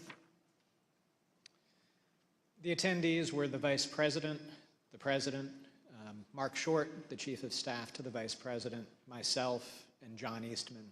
There was about a 5-minute period where Mark Meadows came in on a different issue. Let's show a photo of that meeting. Mr. Jacob, during that meeting between the President and the Vice President, what theories did Dr. Eastman present regarding the role of the Vice President in counting the electoral votes? During the meeting on January 4th, Mr. Eastman was opining that there were two legally viable arguments as to authorities that the Vice President could exercise 2 days later on January 6th. One of them was that he could reject electoral votes outright. The other was that he could use his capacity as presiding officer to suspend the proceedings and declare essentially a 10-day recess during which states that he deemed to be disputed, there was a list of 5 to 7 states that the exact number changed from conversation to conversation, but that the Vice President could sort of issue a demand to the state legislatures in those states to re-examine the election and declare who had won each of those states. So he said that both of those were legally viable options. He said that he did not recommend, upon questioning, he did not recommend what he called the more aggressive option, which was reject outright, because he thought that that would be less politically palatable. The imprimatur of state legislature authority would be necessary to ultimately have public acceptance of an outcome in favor of President Trump, and so he advocated that the preferred course of action would be the procedural route of suspending the joint session and sending the election back to the states. Mr. Jacob, I know you won't discuss the direct conversations between the President and the Vice President, so rather than asking you what the Vice President said in that meeting, I'll ask you a more general question. Did the Vice President ever waver in his position that he could not unilaterally decide which electors to accept? The Vice President never budged from the position that I have described as his first instinct, which was that it just made no sense from everything that he knew and had studied about our Constitution that one person would have that kind of authority. And did the Vice President ever waver in his position that he could not delay certification and send it back to the states? No, he did not. Did Dr. Eastman admit in front of the President that his proposal would violate the Electoral Count Act? So during that meeting on the 4th, I think I raised the problem that both of Mr. Eastman's proposals would violate several provisions of the Electoral Count Act. Mr. Eastman acknowledged that that was the case, that even what he viewed as the more politically palatable option would violate several provisions, but he thought that we could do so because in his view the Electoral Count Act was unconstitutional, and when I raised concerns that that position would likely lose in court, his view was that the court simply wouldn't get involved. They would invoke the political question doctrine, and therefore we could have some comfort proceeding with that path. Mr. Wood? But just to reiterate, he told you, maybe this was in a later conversation, but he told you at some point that if in fact the issue ever got to the Supreme Court, his theory would lose 9-0, correct? The next morning, starting around 11 or 11:30, we met for an hour and a half to 2 hours. And in that meeting, I've already described the text, structure, history conversation, but we started walking through all of that. And I said, John, basically what you have is some text that may be a little bit ambiguous, but then nothing else that would support it, including the fact that nobody would ever want that to be the rule. Wouldn't we lose 9-0 in the Supreme Court? And again, he initially started, well, maybe you'd only lose 7-2, but ultimately acknowledged that no, we would lose 9-0. No judge would support his argument. After his meeting with the Vice President, Donald Trump flew to Georgia for a rally in support of the Republican candidates in the United States Senate runoff. Even though the Vice President had been steadfast in resisting the President's pressure, President Trump continued to publicly pressure Vice President Pence in his Georgia speech. Rather than focusing exclusively on the Georgia Senate runoff, Trump turned his attention to Mike Pence. Here's what the President said during that rally in Georgia. Pence comes through for us, I have to tell you. I hope that our great vice president comes through for us. He's a great guy. Of course, if he doesn't come through, I won't like him quite as much. So the president had been told multiple times that the vice president could not affect the outcome of the election, but he nonetheless publicly pressured Mike Pence to do exactly that by saying, quote, "If he doesn't come through, I won't like him as much." Let's turn now to January 5th. Mr. Wood? Thank you.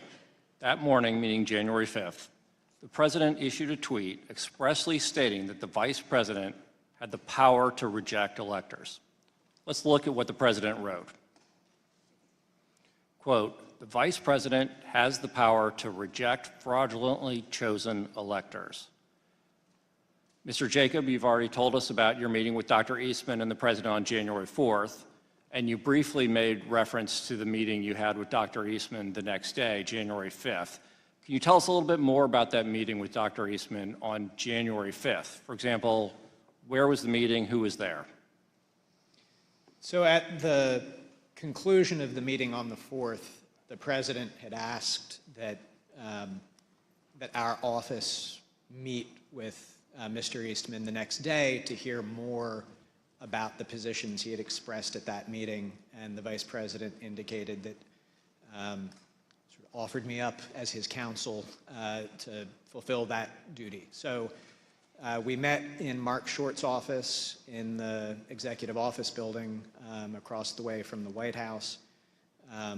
Dr. Eastman had a court hearing by Zoom that morning, so it didn't start first thing, but rather started around 11. And that meeting went for about an hour and a half, 2 hours.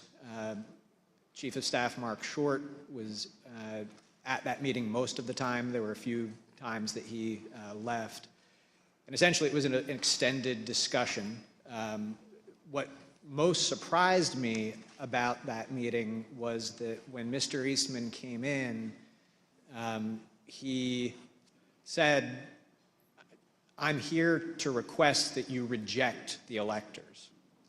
So on the 4th, that had been the path that he had said, "I'm not recommending that you do that." But on the 5th, he came in and expressly requested that. And I grabbed a notebook as I was heading into the meeting. I didn't hear much new from him to record, but that was the first thing I recorded in my notes, was request that the VP reject. Just to be clear, you're saying that Dr. Eastman urged the vice president to adopt the very same approach that Dr. Eastman appeared to abandon in the Oval Office meeting with the president the day before. Is that correct? He had recommended against it the evening before, and then on the 5th came in, and I think it was probably his first words after introductions and as we sat down were, "I'm here to request that you reject the electors in the disputed states." And you referenced a moment ago some handwritten notes, which you've provided to the Select Committee. I'd now like to show you those notes. As you can see, you wrote there at the top, the writing's a little bit faint in the copy, but you wrote, "Requesting VP reject." Does that accurately reflect what Dr. Eastman asked of you in your meeting on January 5th? Yes. And what was your reaction when Dr. Eastman said on January 5th that he was there to ask the Vice President of the United States to reject electors at the joint session of Congress? I was surprised because I had viewed it as sort of one of the key concessions that we had secured the night before from Mr. Eastman that, that he was not recommending that we do that. So what did you say to him? Well, as I indicated, to some extent it simplified my task because there are more procedural complexities to the send it back to the states point of view, and I actually had spent most of my evening the night before writing a memorandum to the Vice President explaining all of the specific provisions of the Electoral Count Act that plan would violate. So instead, since he was pushing the sort of robust unilateral power theory, I've already walked the committee through the discussions that we had. I started out with our points of commonality, we're conservatives, we're small government people, we believe in originalism as the means by which we're going to interpret this. And so we walked through the text, we walked through the history, and the committee has shown footage of Mr. Eastman on the stage on the 6th claiming that Jefferson supported his position in a historical example of Jefferson. In fact, he conceded in that meeting Jefferson did not at all support his position, that in the election of 1800, there had been some small technical defect with the certificate in Georgia. It was absolutely undisputed that Jefferson had won Georgia. Jefferson did not assert that he had any authority to reject electors. He did not assert that he had any authority to resolve any issue during the course of that. And so he acknowledged by the end that there was no historical practice whatsoever that supported his position. He had initially tried to push examples of Jefferson and Adams. He ultimately acknowledged they did not work, as we've covered. He acknowledged it would lose 9-0 in the Supreme Court. He again tried to say, but I don't think the courts will get involved in this. They'll invoke the political question doctrine, and so if the courts stay out of it, that will mean that we'll have the 10 days for the states to weigh in and resolve it, and then they'll send back the Trump slates of electors, and the people will be able to accept that. And I expressed my vociferous disagreement with that point. I did not think that this was a political question. Among other things, if the courts did not step in to resolve this, there was nobody else to resolve it. You would be in a situation where you have a standoff between the President of the United States and, counterfactually, the Vice President of the United States, saying that we've exercised authorities that constitutionally we think we have, by which we have deemed ourselves the winners of the election.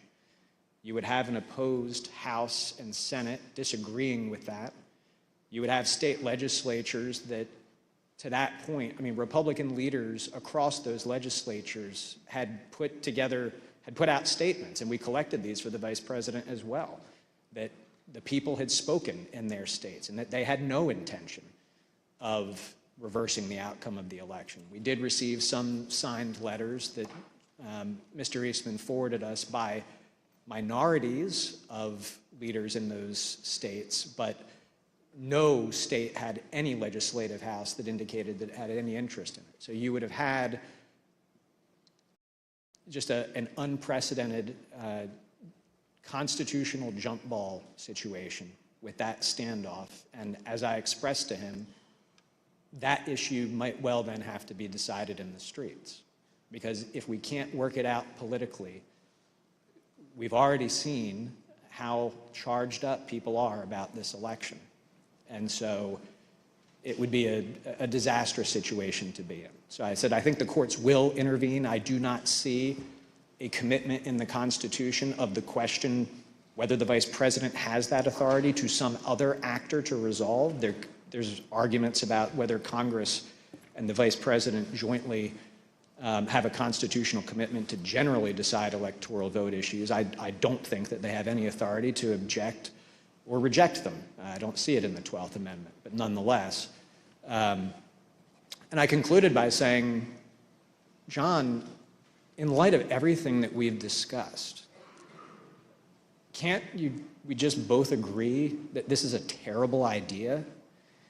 And he couldn't quite bring himself to say yes to that, but he very clearly said, well, yeah, I see we're not going to be able to persuade you to do this. And that was how the meeting concluded.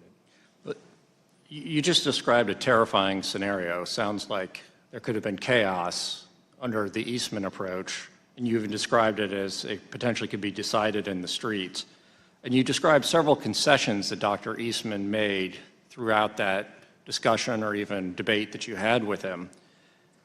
At some point during that meeting on January 5th, did Dr. Eastman seem to admit that both of the theories that he had presented to the United States the day before? So the theory that the vice president could reject electors outright and declare Donald Trump the winner, and his less aggressive theory that the vice president could simply send it back to the states. At some point in that conversation on the 5th, did Dr. Eastman seem to admit that both of these theories suffered from similar legal flaws?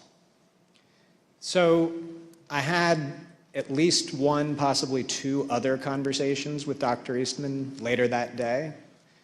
In the earlier meeting, we really were focused, because his request that he made had been reject the electors outright, on why that theory was wrong and why we certainly would not be doing that. Later that day, he pivoted back to, well, we hear you loud and clear, you're not going to reject.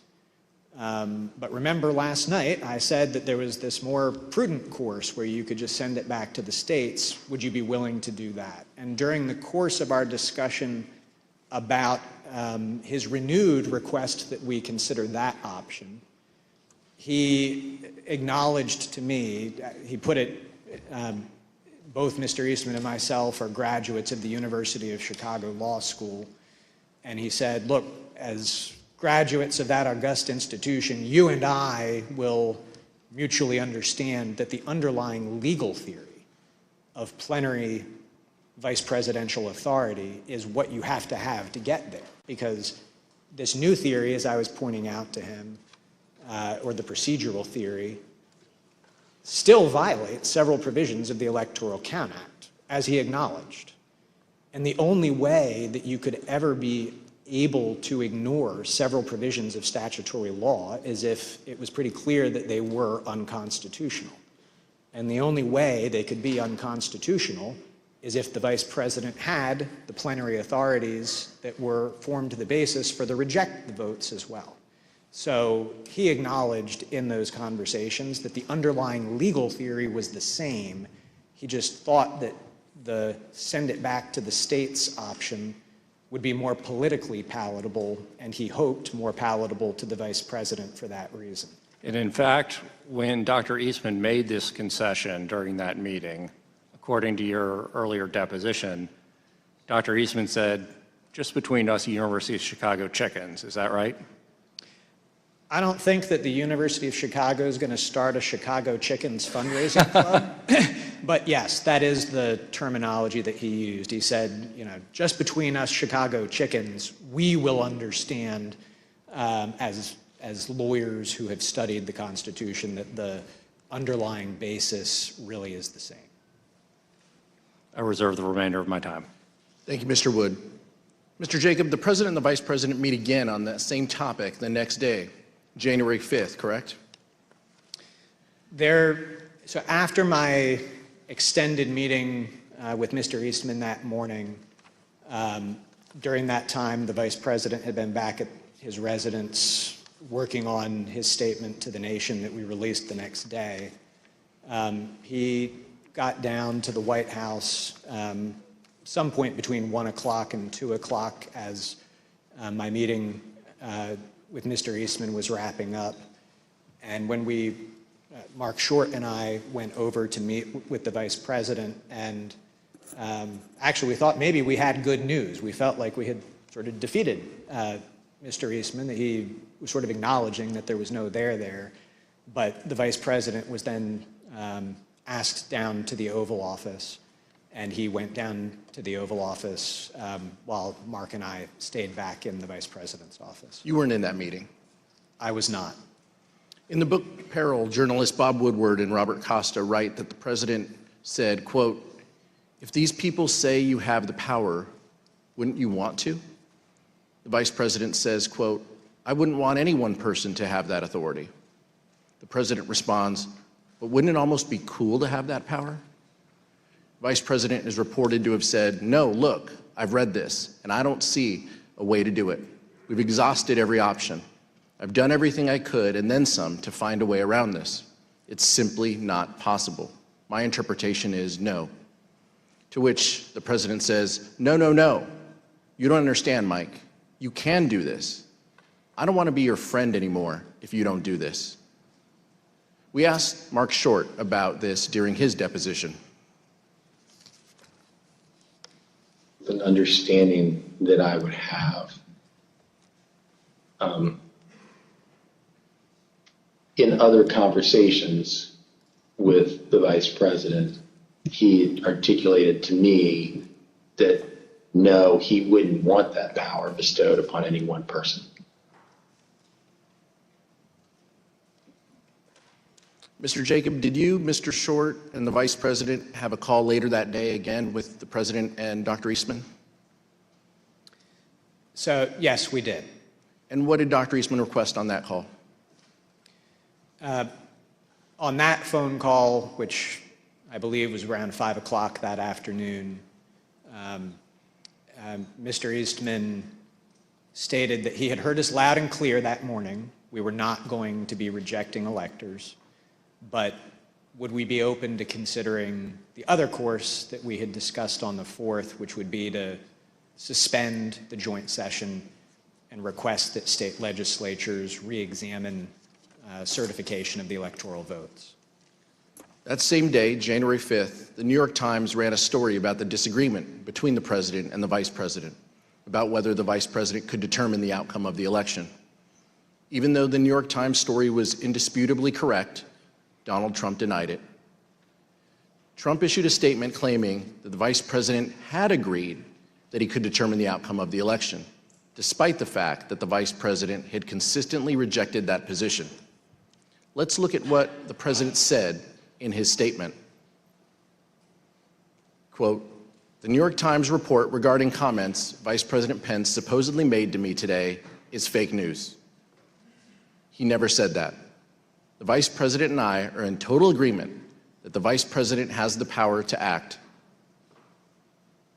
Mr. Jacob, how did the Vice President's team react to the statement from the President that the Vice President could take an active role in determining the winner of the presidential election? We were shocked and disappointed because whoever had written and put that statement out, it was categorically untrue. Vice President's Chief of Staff Mark Short had an angry phone call with Trump campaign senior advisor Jason Miller about this statement. Here's what Mr. Short and Mr. Miller told the committee about that call. Okay. Tell me about the conversation you had with Jason. It was brief. I was irritated and expressed displeasure that a statement could have gone out that misrepresented the vice president's viewpoint without consultation. The statement says the vice president and I are in total agreement that the vice president has the power to act. Is that incorrect? I think the record shows that that's incorrect. Yeah. I mean, we've been through many documents that clarify that this is not where the vice president was. Right. So essentially, the president's sending out a baldly false statement about being in alignment, purported alignment with the vice president, despite all of the predicate that you indicated had gone before about their respective positions. Is that effectively what happened? I interpret the statement as false. I'll let you figure out who sent it out. When Mark Short contacted you, he was upset. Is that what you said? He clearly was not pleased. Tell us what he said. What's the process for putting out a statement for a meeting where only 2 people were in the room? Did he ask you to retract the statement? No, I think it went right to what's the process for putting out a statement for a meeting when only 2 people were in the room. And he clearly disagreed with the substance, though, right? Because he said the vice president doesn't agree with this. Trying to think what exactly he said. I mean, the tone was very clearly that he used some language to strongly infer that the vice president disagreed with that take, but I don't remember what that language was. Did he dictate this statement? He dictated most of it. I mean, typically on these, I might have a couple of wording suggestions or maybe I, have a sentence or a rough framework or something of that. But I know with specificity on this one that it was me and him on the phone talking through it. And ultimately the way this came out was the way that he wanted to. The dispute between the president and the vice president had grown to the point where the vice president's chief of staff, Mark Short, was concerned that the president could, in Mr. Short's words, quote, lash out at the vice president on January 6th. In fact, Mr. Short was so concerned about it that he talked with the head of the vice president's Secret Service detail on January 5th. Here is Mr. Short. Concern was for the vice president's security, and so I wanted to make sure the head of the vice president's Secret Service was aware that that likely, as these disagreements became more public, that the president would lash out in some way. After the recess, we will hear that Mark Short's concerns were justified. The vice president was in danger. Mr. Chairman, I reserve. Pursuant to the order of the committee of today, the chair declares the committee in recess for a period of approximately 10 minutes.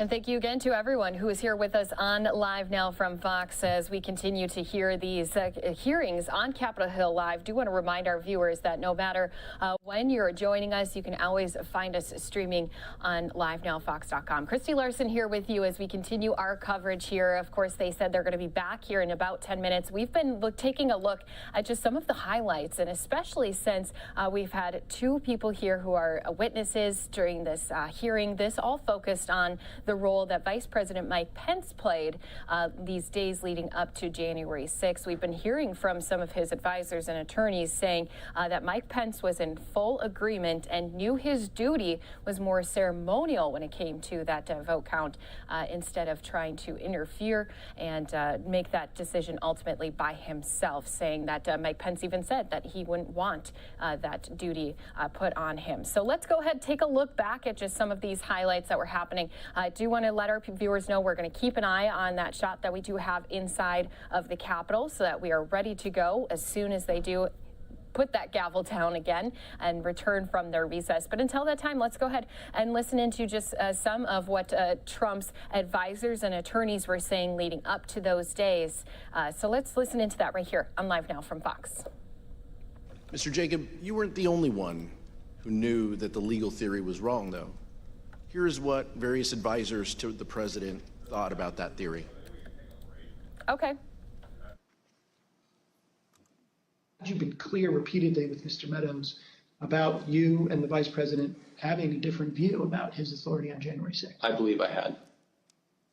Did Mr. Meadows ever explicitly or tacitly agree with you or say, yeah, that makes sense or okay?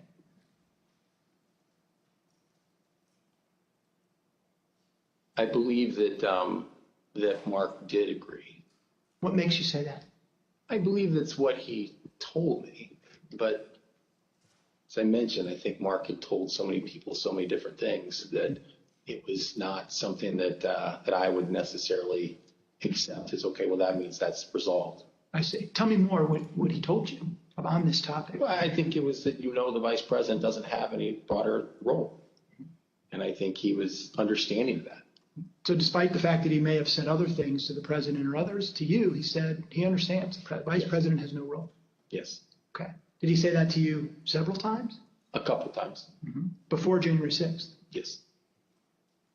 The way it was communicated to me was that Pat Cipollone thought the idea was nutty and had at one point confronted Eastman basically with the same sentiment. Pat expressed his admiration for the vice president's actions on the day of the 6th and said that he concurred with the legal analysis that our team had put together to reach that point.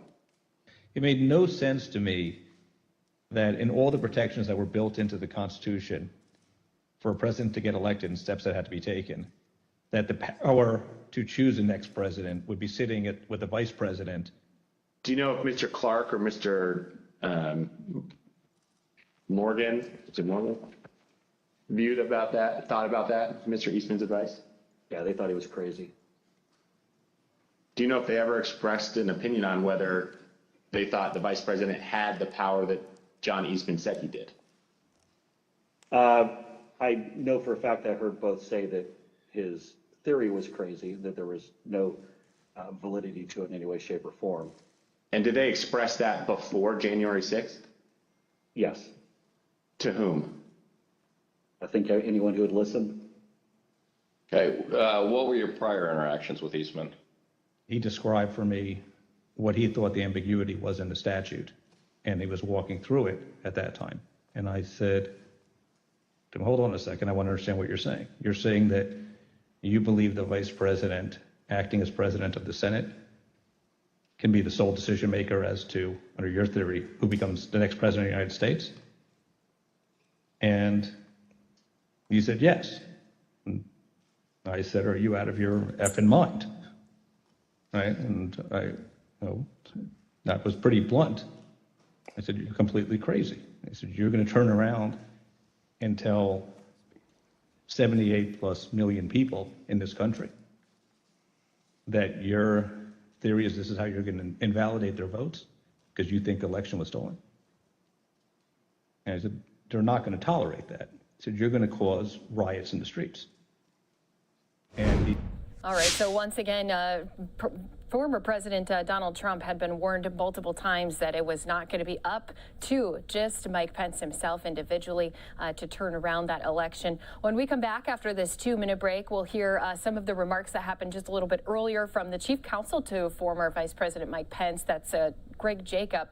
He was talking about the 12th Amendment, specifically focused on that issue of it being down to one person's decision. That's happening right here again in just a few moments.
Welcome back here to Live Now from Fox. For all of our viewers watching here with us, thanks so much for being here on Live Now as we continue to show you the full hearing here. The committee right now on a 10-minute break. So while this is happening, this is that live picture inside of the room. You can see all those council members have stepped away. Even our witnesses have stepped away. We want to continue on with just some of those highlights that happened from earlier here today. Going to take us out to some remarks from Greg Jacob. He is the chief counsel to former Vice President Mike Pence. He was speaking about the 12th Amendment specifically, which focuses on how a decision such as this, the President of the United States, would never go to one individual. Let's go ahead, hear those comments again right here on Live Now from Fox. So, you, as a lawyer who's analyzing a constitutional provision, you start with the constitutional text, you go to structure, you go to history. So we started with the text. We did not think that the text was quite as unambiguous as Judge Ludig indicated. In part, we had a constitutional crisis in 1876 because in that year, multiple slates of electors were certified by multiple slates. And when it came time to count those votes, the antecedent question of which ones had to be answered. That required the appointment of an independent commission. That commission had to resolve that question, and the purpose of the Electoral Count Act of 1887 had been to resolve those latent ambiguities. Now, I'm in complete agreement with Judge Ludig. It is unambiguous that the Vice President does not have the authority to reject electors. There is no suggestion of any kind that it does.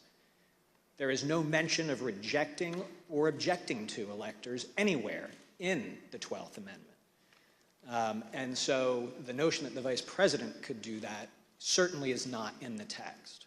But the problem that we had and that John Eastman raised in our discussions was we had all seen that in Congress in 2000, in 2004, in 2016, there had been objections raised to various states.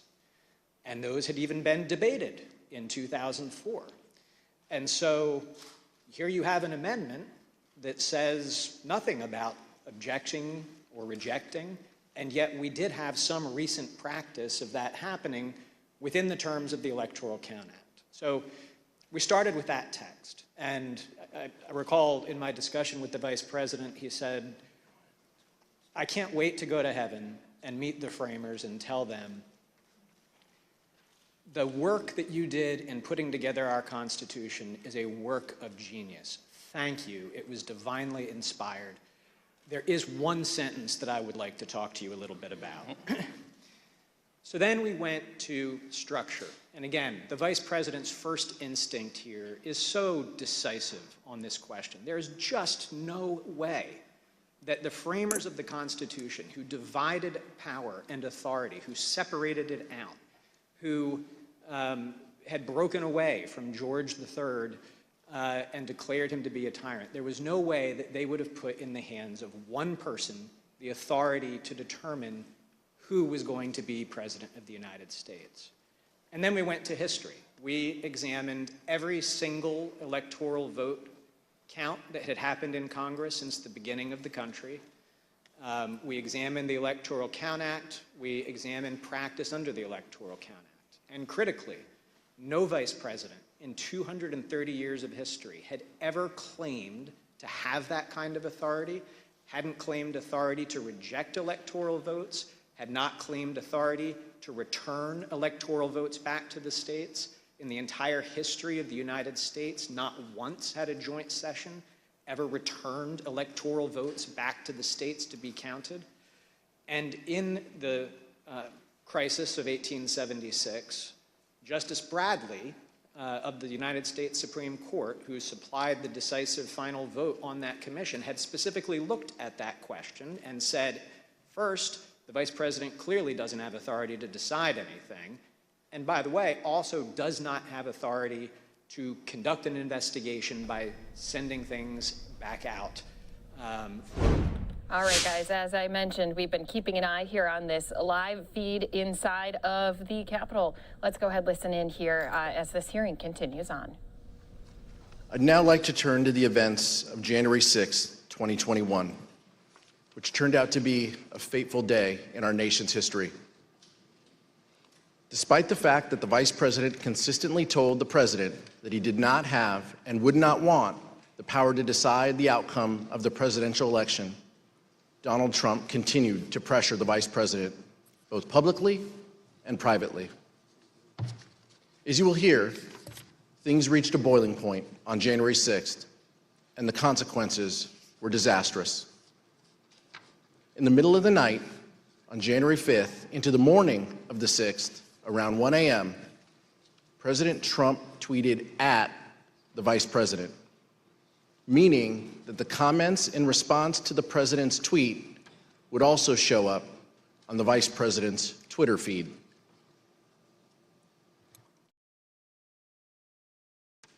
The tweet stated that the vice president could, quote, come through for us and send it back to the states. Then around 8 a.m. on January 6th, President Trump again tweeted, this time to say that the vice president could send it back to the states and, quote, we win. And that this is the time for extreme courage.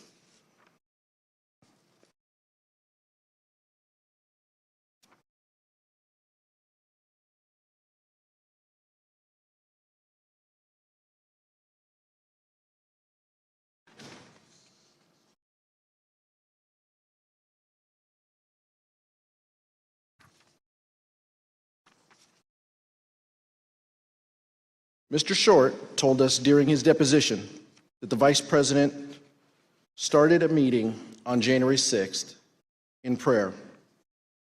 Here is what Mr. Short said. You arrived at the vice president's residence. As would often be the case, I recall that knowing it would be an important day, we gathered in prayer. And often that would be something the staff member would lead. So it would have just been at that time, I believe, the vice president, myself, Greg, and Chris. And we would have just asked for guidance and wisdom, knowing that the day was going to be a challenging one. Mr. Jacob, did you go to the vice president's residences on the morning of January 6th? Yes. Who else was with you? Mark Short, Devin O'Malley, our communications director, and Chris Hodgson, our legislative affairs director. And did the vice president have a call with the president that morning? He did. Were you with the vice president during the call? So we had been putting the vice president had finalized his statement overnight. We were in the process of proofing it so that we could get that out. And we were told that a call had come in from the president. The vice president stepped out of the room to take that call, and no staff went with him. The president had several family members with him in the Oval that morning for that call. I'd like to show you what they and others told the Select Committee about that call, along with never-before-seen photographs of the president on that call from the National Archives. When I got in, somebody called me and said that the family and others were in the Oval, and do I want to come up? So I went upstairs. And who do you recall being in the Oval Office? Don Jr., Eric, Laura, Kimberly, I believe Meadows was there. At some point, Ivanka came in. It wasn't a specific, formal discussion. It was very sort of loose and casual. So then you said at some point there's a telephone conversation between the president and the vice president, is that correct? Yes. When I entered the office the second time, he was on the telephone with who I later found out to be was the vice president. Could you hear the vice president or only hear the president's end? Only heard the president's end. But at some point it started off as a calmer tone and everything, and then became heated. The conversation was pretty heated. I think till it became somewhat, louder tone. I don't think anyone was paying attention to it initially.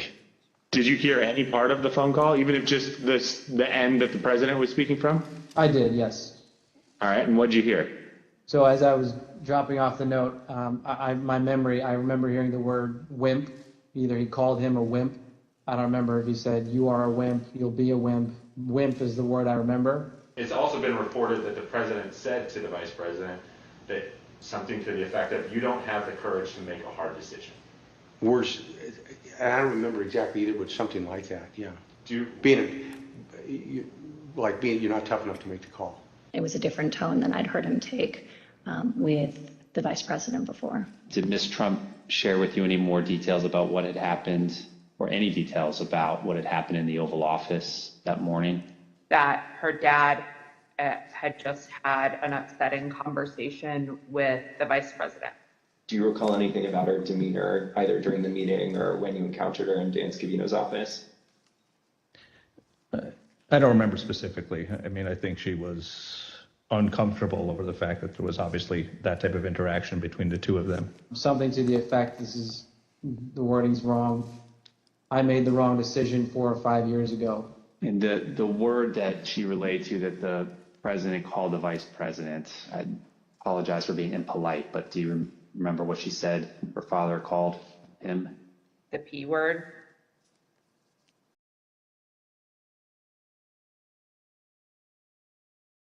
Mr. Jacob, how would you describe the demeanor of the vice president following that call with the president? When he came back into the room, I'd say that he was steely, determined, grim. Of course, the most dangerous part of what Donald Trump did on January 6th was what he did himself. As will be discussed in detail in a future hearing, our investigation found that early drafts of the January 6th ellipse speech prepared for the president included no mention of the vice president. But the president revised it to include criticism of the vice president and then further ad-libbed. Here is what the president said on January 6th after his call with Vice President Pence. I hope Mike is going to do the right thing. I hope so. I hope so. Because if Mike Pence does the right thing, we win the election. All Vice President Pence has to do is send it back to the states to recertify. And we become president, and you are the happiest people.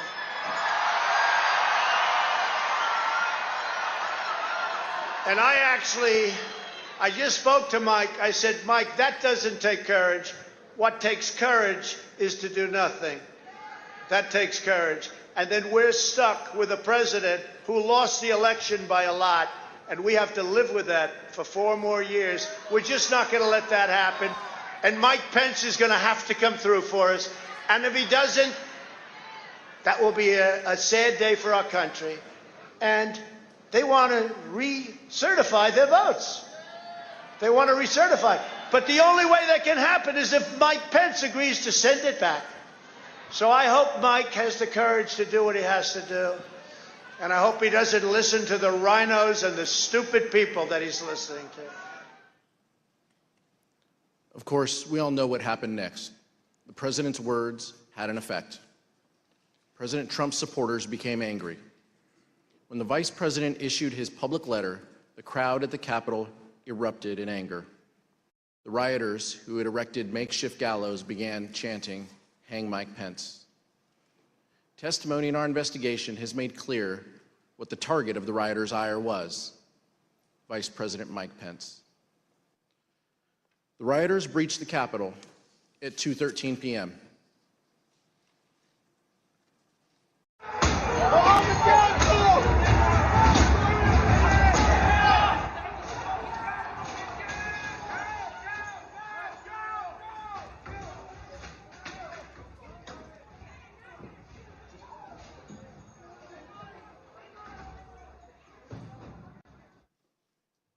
Now let's take a look at what was going on at the White House at this time.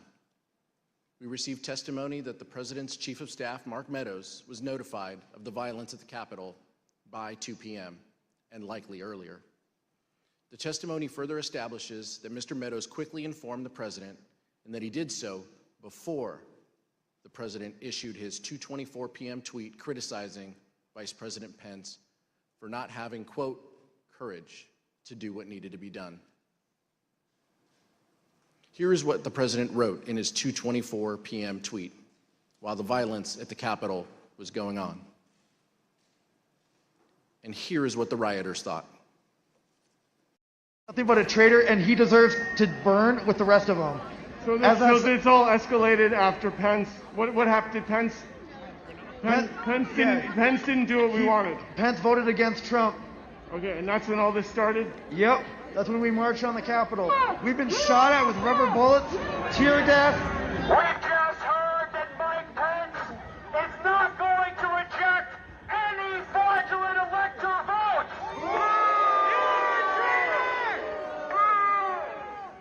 That's right. You heard it here first. Mike Pence has betrayed the United States of America.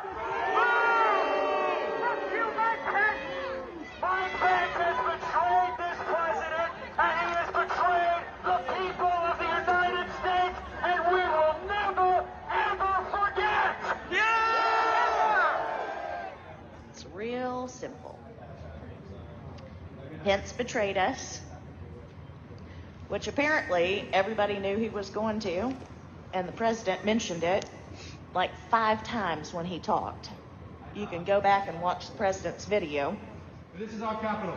Let's be respectful to him. There's 4 million people coming in, so there's a lot of control. We love you guys. We love the cops.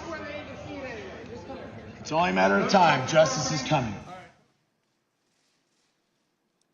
Although the President's Chief of Staff, Mark Meadows, has refused to testify before this committee, Mr. Meadows' aide, Ben Williamson, and White House Deputy Press Secretary Sarah Matthews testified that Mr. Meadows went to the dining room near the Oval Office to tell the President about the violence at the Capitol before the President's 2:24 p.m. tweet.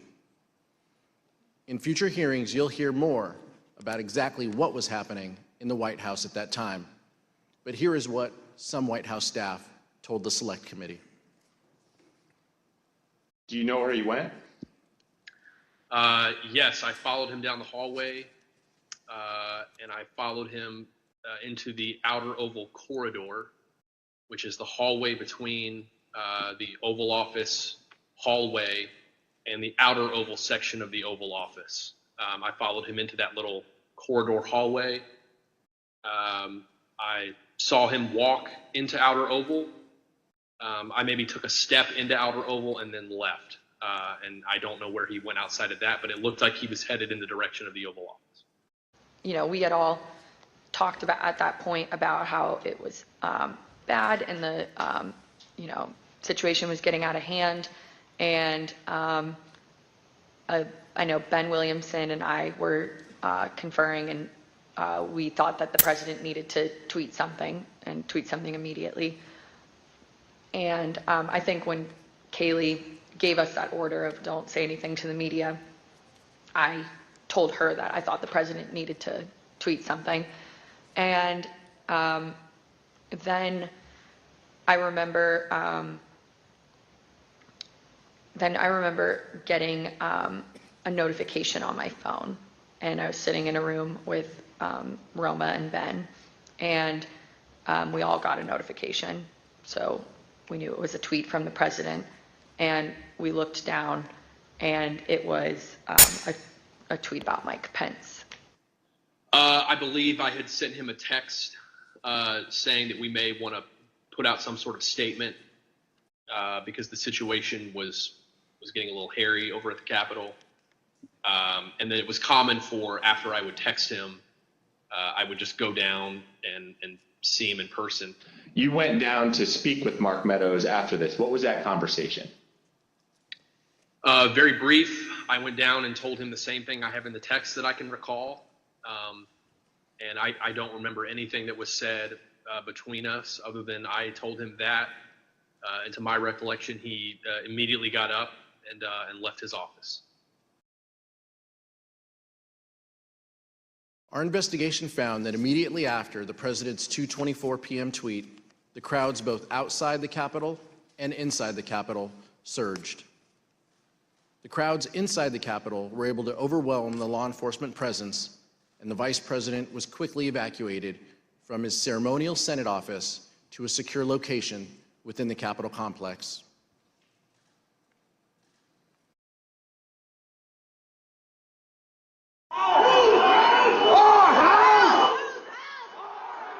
By 2:24 p.m., the Secret Service had moved Vice President Pence from the Senate chamber to his office across the hall.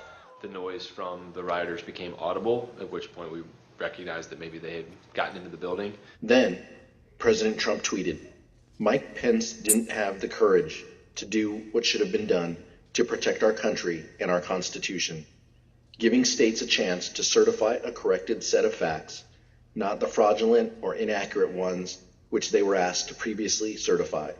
USA demands the truth." It was clear that it was escalating and escalating quickly. So then when that tweet, the Mike Pence tweet, was sent out, I remember us saying that that was the last thing that needed to be tweeted at that moment. The situation was already bad, and so it felt like he was pouring gasoline on the fire by tweeting that. 30 seconds later, rioters already inside the Capitol opened the East Rotunda door, just down the hall. And just 30 seconds after that, rioters breached the crypt, one floor below the Vice President. The Secret Service couldn't control the situation and do their job of keeping him safe. At 2:26 p.m., Secret Service rushed Vice President Pence down the stairs. I think they had been trying to figure out whether they had a clear route to get us to wherever it was that they wanted to move us to. We moved pretty quickly down the stairs and through various hallways and tunnels to the secure location. Upon arriving there, there was further discussion as to whether or not we were going to leave the Capitol complex or stay where we were.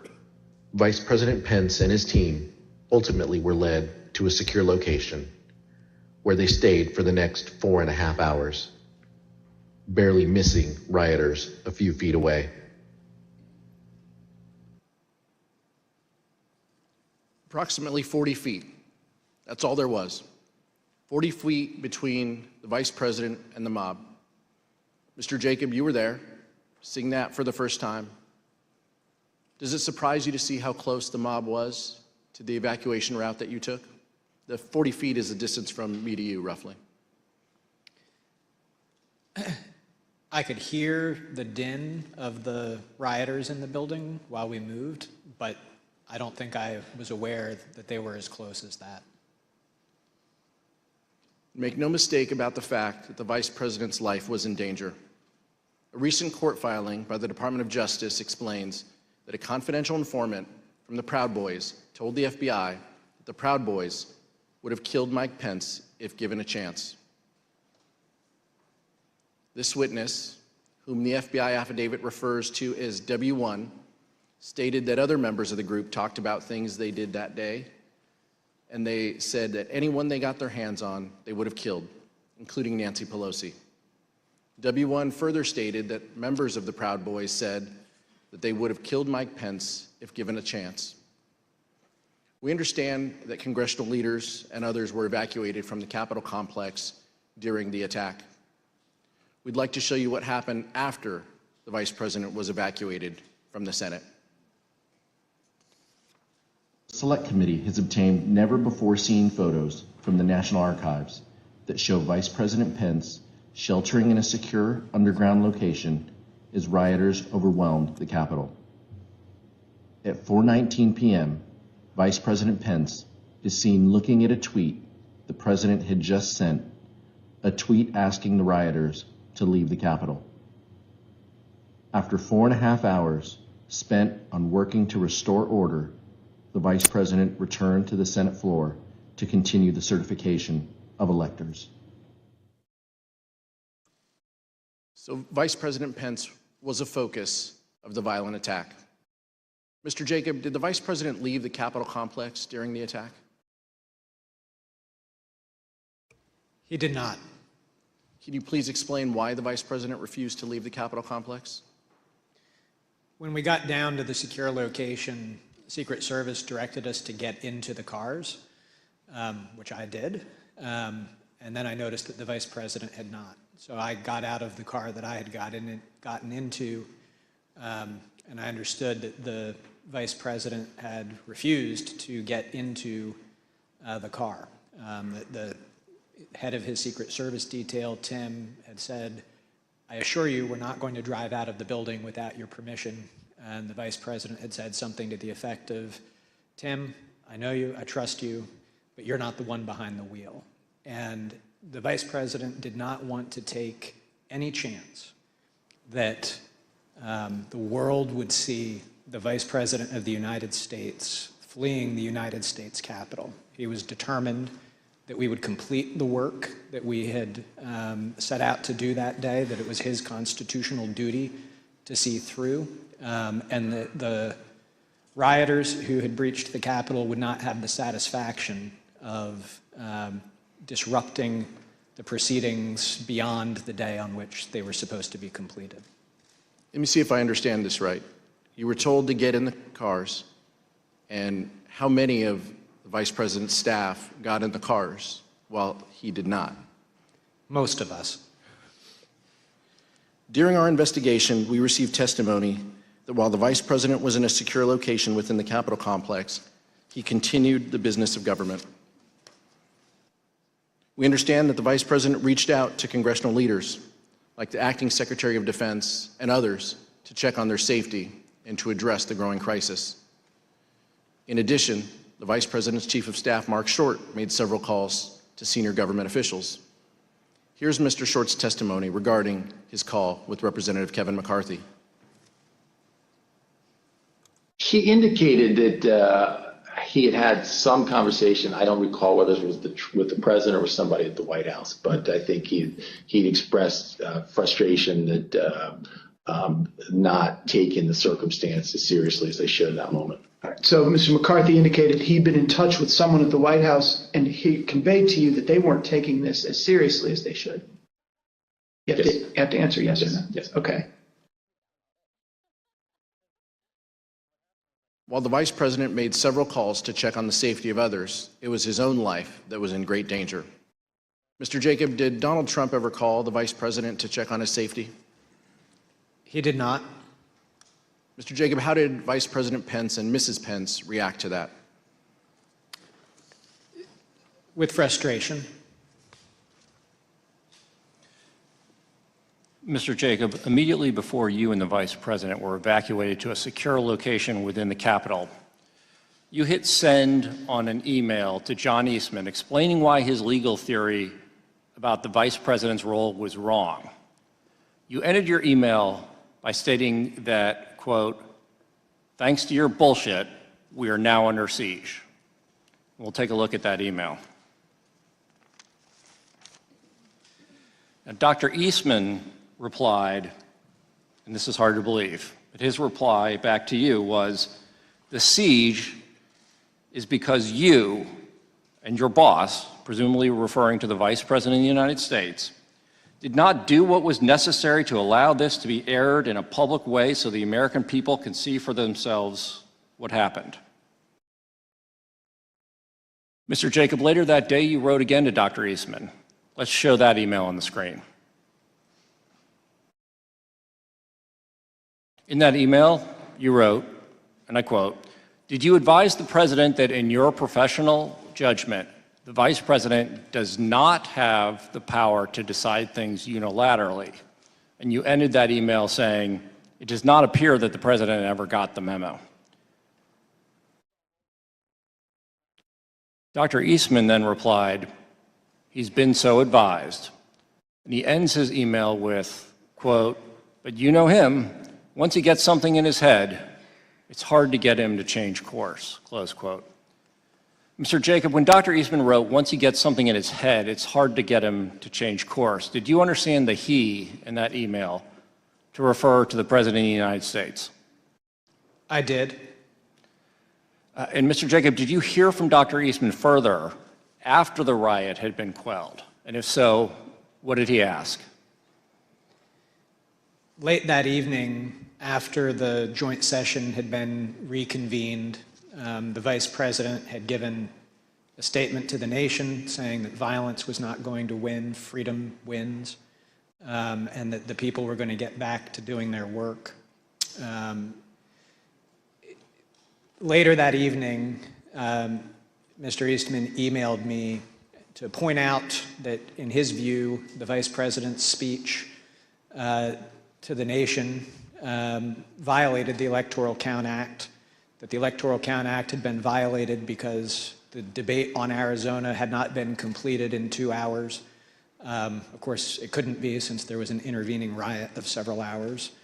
and the speeches that the majority and minority leaders had been allowed to make also violated the Electoral Count Act because they hadn't been counted against the debate time. And then he implored me, now that we have established that the Electoral Count Act isn't so sacrosanct as you have made it out to be, I implore you one last time, can the Vice President please do what we've been asking him to do these last 2 days? Suspend the joint session, send it back to the states. And we'll show you the text of that email, which Dr. Eastman wrote at 11:44 p.m. on January 6th. So after the attack on the Capitol and after law enforcement had secured the Capitol, he still wrote, as you described, quote, "So now that the precedent has been set that the Electoral Count Act is not quite so sacrosanct as was previously claimed, I implore you to consider one more relatively minor violation and adjourn for 10 days to allow the legislatures to finish their investigations." So even after the attack on the Capitol had been quelled, Dr. Eastman requested, in writing no less, that the Vice President violate the law by delaying the certification and sending the question back to the states. Is that correct, Mr. Jacob? It is. Did you eventually share Dr. Eastman's proposal with Vice President Pence? Not right at that time, because the Vice President was completing the work that it was his duty to do. But a day or two later, back at the White House, I did show him that final email from Mr. Eastman. And what was Vice President Pence's reaction when you showed him the email where Dr. Eastman, after the attack on the Capitol, still asked that the Vice President delay certification and send it back to the states? He said, "That's rubber room stuff." I'm sorry, Mr. Wood. He said it's rubber room stuff? Yes, Congressman. What did you interpret that to mean? I understood it to mean that after having seen play out what happens when you convince people that there is a decision to be made in the Capitol legitimately about who is to be the president and the consequences of that, that he was still pushing us to do what he had been asking us to do for the previous 2 days, that was certifiably crazy. We know that the Vice President did not do what Dr. Eastman requested because he presided over the completion of the counting of electoral votes late in that evening. The number of electors appointed to vote for President of the United States is 538. Within that whole number, a majority is 270. The votes for President of the United States are as follows. Joseph R. Biden, Jr. of the state of Delaware has received 306 votes. Donald J. Trump of the state of Florida has received 232 votes. The whole number of electors appointed to vote for Vice President of the United States is 538. Within that whole number, a majority is 270. The votes for Vice President of the United States are as follows. Kamala D. Harris of the state of California has received 306 votes. Michael R. Pence of the state of Indiana has received 232 votes. The announcement of the state of the vote by the President of the Senate shall be deemed a sufficient declaration of the persons elected President and Vice President of the United States, each for the term beginning on the 20th day of January, 2021, and shall be entered together with the list of the votes on the journals of the Senate and the House of Representatives. Mr. Jacob, we heard earlier that you and the Vice President and the team started January 6th with a prayer. You faced a lot of danger that day, and this is a personal question. But how did your faith guide you on January 6th?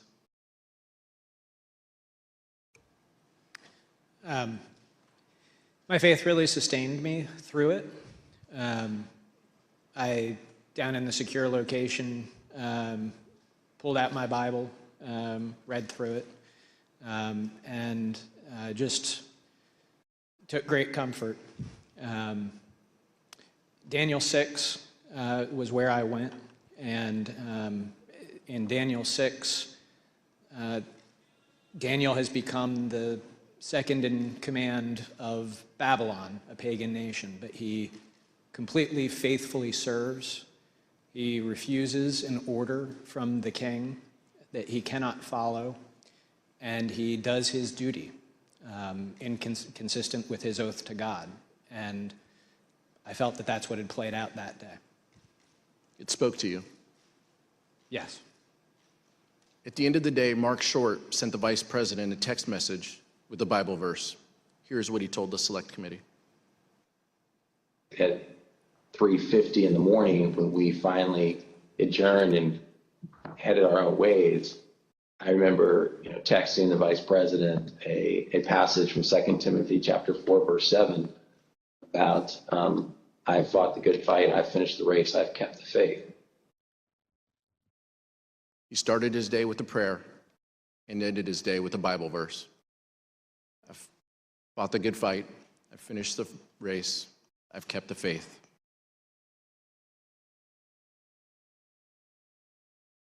White House attorney Eric Hirschman testified that the next day, January 7th, he received a call from Dr. Eastman.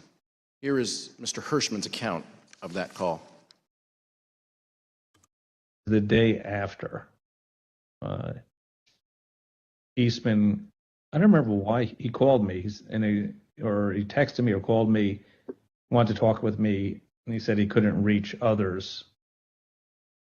And he started to ask me about something dealing with Georgia and preserving something potentially for appeal. And I said to him, "Are you out of your effing mind?" Right? I said, I only want to hear two words coming out of your mouth from now on. Orderly transition. And I screamed, I said, I don't want to hear any other effing words coming out of your mouth, no matter what, other than orderly transition. Repeat those words to me. And I screamed that, and eventually he said, orderly transition. I said, good, John. Now I'm going to give you the best free legal advice you're ever getting in your life. Get a great effing criminal defense lawyer. You're going to need it. And then I hung up on him. In fact, just a few days later, Dr. Eastman emailed Rudy Giuliani and requested that he be included on a list of potential recipients of a presidential pardon. Dr. Eastman's email stated, quote, I've decided that I should be on the pardon list, if that is still in the works. Dr. Eastman did not receive his presidential pardon. So let's see what Dr. Eastman did as a result when he was deposed by this committee. I assert my Fifth Amendment right against being compelled to be a witness against myself. Did the Trump legal team ask you to prepare a memorandum regarding the vice president's role in the counting of electoral votes at the joint session of Congress on January 6, 2021? Yeah.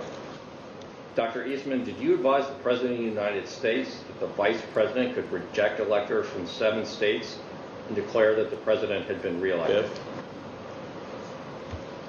Dr. Eastman, the first sentence of the memo starts off by saying 7 states have transmitted dual slates of electors to the President of the Senate. Is that statement in this memo true? Yeah. Did President Trump authorize you to discuss publicly your January 4th, 2021 conversation with him? Fifth.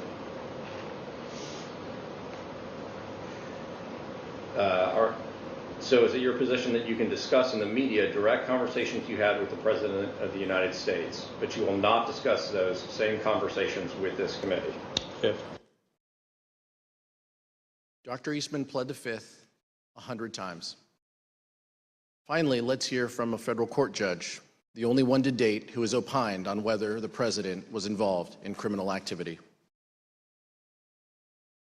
Page 36 of Judge Carter's ruling says, quote, based on the evidence, the court finds it more likely than not that President Trump corruptly attempted to obstruct the joint session of Congress on January 6, 2021.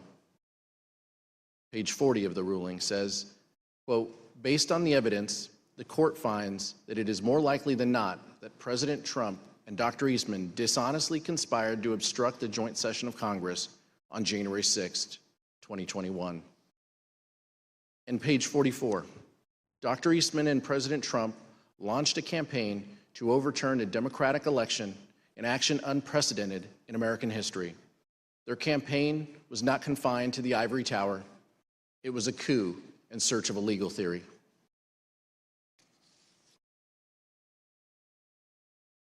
Mr. Jacob, what would have happened to our democracy if Vice President Pence had gone along with this plan and certified Donald Trump as the winner of the 2020 election? So there would have been short-term and long-term effects.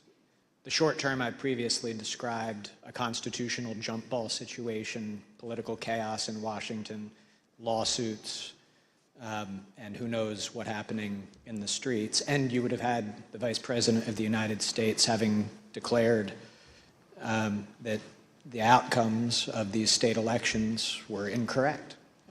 So for all of those reasons, there would have been significant short-term consequences. But in the long term, we would have established a situation where a vice president would have asserted that one person could have the authority to determine the outcome of an election, which is antithetical to everything in our democracy. It's antithetical to the rule of law. And so it would have been significant impacts, both in the short and the long term. Judge Ludig, in the statement you released earlier today, you wrote that the efforts by President Trump to overturn the 2020 election were, quote, the most reckless, insidious, and calamitous failures in both legal and political judgment in American history. What did you mean by that?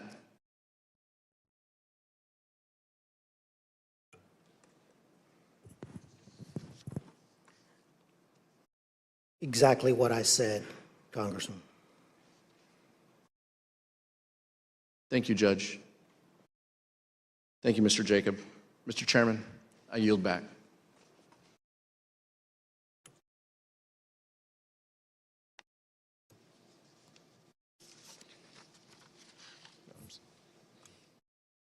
Gentlemen. I'm sorry, Mr. Chairman. I want that back. Mr. Chairman, this was an informative hearing, a powerful hearing. I'm grateful for your leadership and the leadership of the distinguished Vice Chair. Donald Trump knew he lost the 2020 election, but he could not bring himself to participate in the peaceful transfer of power. So he latched on to a scheme that, once again, he knew was illegal. And when the Vice President refused to go along with it, he unleashed a violent mob against him. When we began, I asked how we got to this place. And I think the answer to that question starts with the fact that people in positions of power put their political party before their country. It cannot be allowed to continue. I'll yield back now, Mr. Chairman. Thank you very much. Without objection, the chair recognizes the gentlewoman from Wyoming, Ms. Cheney, for a closing statement. Thank you very much, Mr. Chairman. Thank you to my colleague, Representative Aguilar, and thank you very much to our witnesses today, Mr. Jacob and Judge Ludig. Thank you for being here with us. We have seen so far in our hearings that President Trump knew that his claims of a stolen election were false. You have seen that he knew that Mike Pence could not legally refuse to count electoral votes, and you have seen what President Trump did to pressure Mike Pence into taking illegal action. Over the course of our next hearings, you will see information about President Trump's efforts, John Eastman efforts, the Trump legal team's efforts to apply pressure to Republican state legislatures, state officials, and others. Judge Carter has recently written, quote, Dr. Eastman's actions in these few weeks indicate that his and President Trump's pressure campaign to stop the electoral count did not end with Vice President Pence. It targeted every tier of federal and state elected officials. We will examine all of those threats, and we will examine the Trump team's determination to transmit materially false electoral slates from multiple states to officials of the executive and legislative branches of our government. We will examine the pressures put on state legislatures to convene to reverse lawful election results. An honorable man receiving the information and advice that Mr. Trump received from his campaign experts and his staff. A man who loved his country more than himself would have conceded this election. Indeed, we know that a number of President Trump's closest aides urged him to do so. This committee will address all of these issues in greater detail in the coming weeks. Mr. Chairman, I yield back. Gentlelady yields back. Judge Ludick and Mr. Jacob, our nation owes you a great debt for your knowledge, integrity, and your loyalty to our Constitution. You and Vice President Pence are exactly the people our nation needed at a critical time.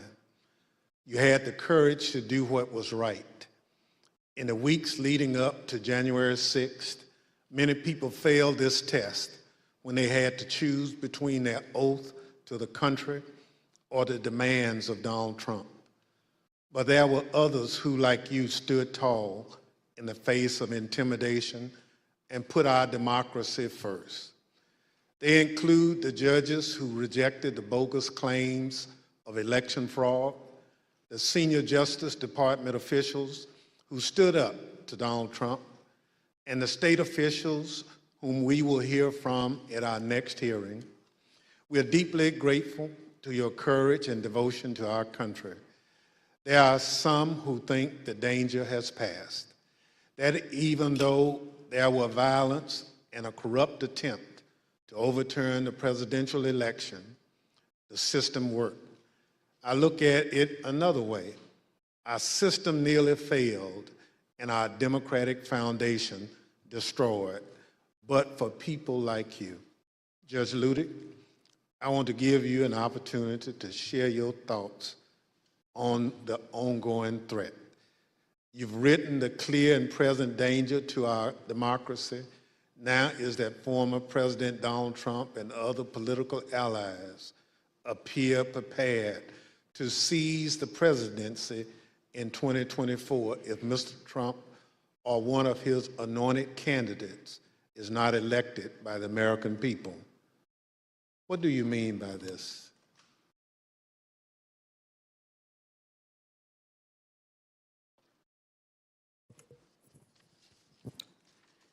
Mr. Chairman, I'm honored beyond words by your words. I was honored on January 6, 2021, then also honored beyond words to have been able to come to the aid of Vice President Mike Pence.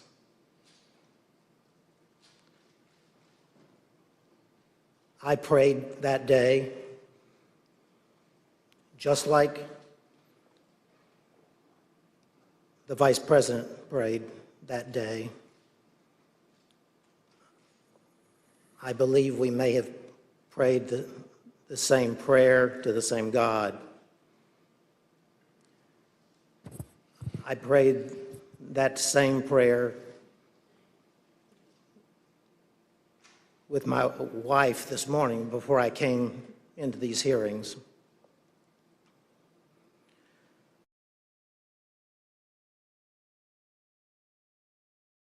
I have written, as you said,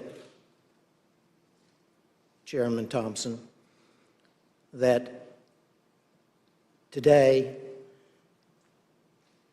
almost 2 years after that fateful day in January 2021, that still Donald Trump and his allies and supporters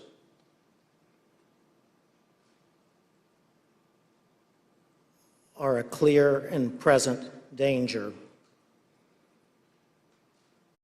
to American democracy. That's not because of what happened on January 6th. It's because to this very day, the former president, his allies and supporters pledge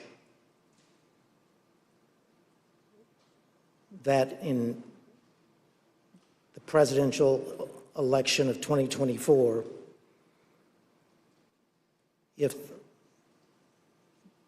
the former president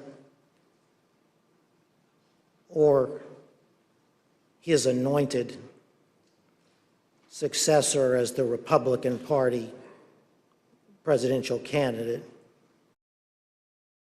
were to lose that election, that they would attempt to overturn that 2024 election in the same way that they attempted to overturn the 2020 election, but succeed in 2024 where they failed in 2020. I don't speak those words lightly. I would have never spoken those words ever in my life, except that that's what the former president and his allies are telling us. As I said in that New York Times op-ed, wherein I was speaking about the Electoral Count Act of 1887, the former president and his allies are executing that blueprint for 2024 in open and plain view of the American public. I repeat, I would have never uttered one single one of those words unless the former president and his allies were candidly and proudly speaking those exact words to America. Chairman, thank you for the opportunity to appear here today for these proceedings.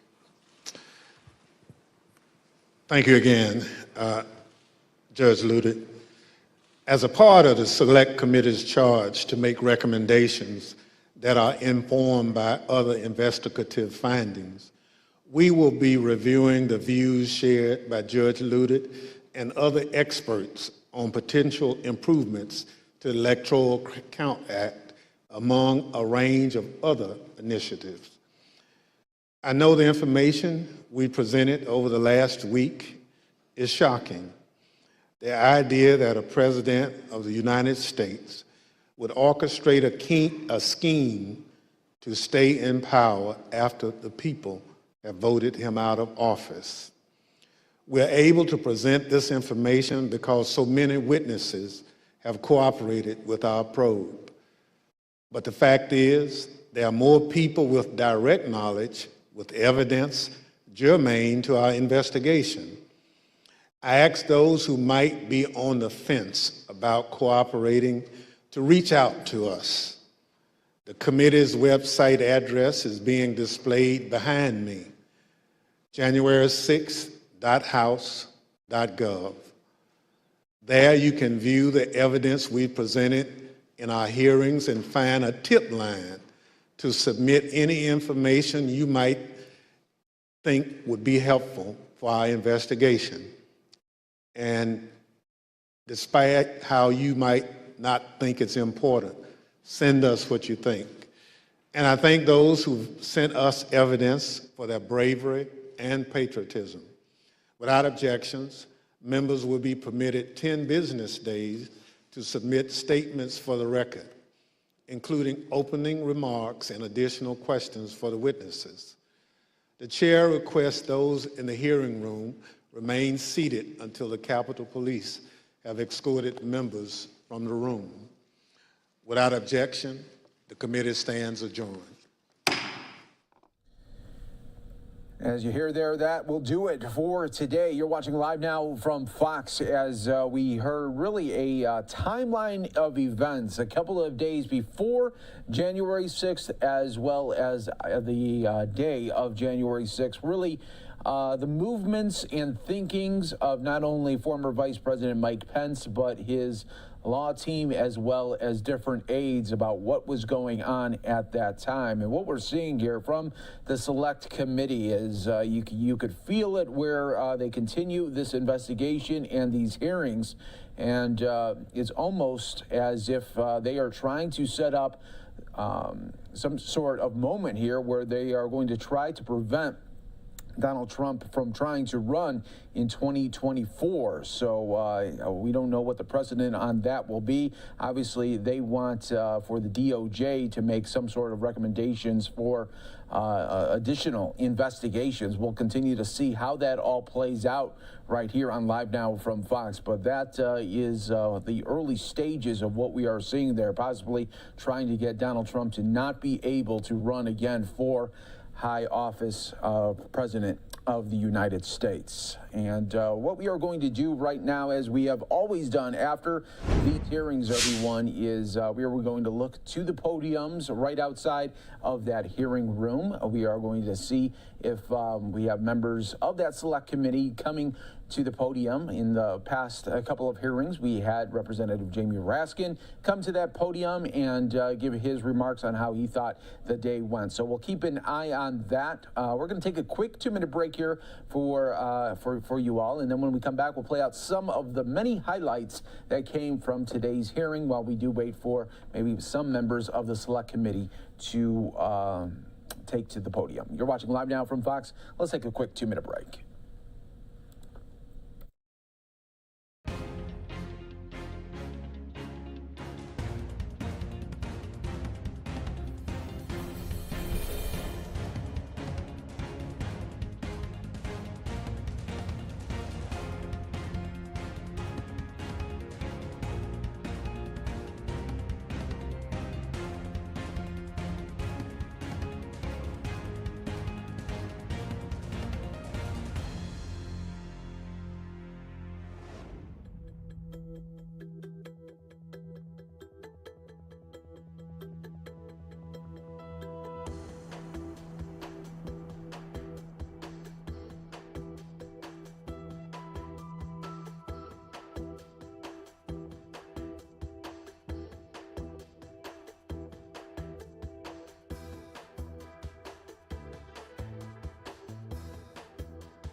We are live and more importantly worldwide here for you on Live Now from Fox as today's January 6th hearing has just wrapped up. You can see the shot from inside the hearing as they are putting the closing touches right there on this hearing room. And we are expecting maybe some members of Congress to come and speak. to the podium there. We had just had that one witness there. That was the former counsel to Vice President Mike Pence. We're going to see if any of the congressmen or women want to come up to the podium and speak right here. So we'll keep an eye on that for you right here on Live Now from Fox. I do want to play out one of the most in-demand parts of the hearings here, as we were getting some really big insight of really the January 6th, as far as movements of Mike Pence, his thinking with his aides and legal team.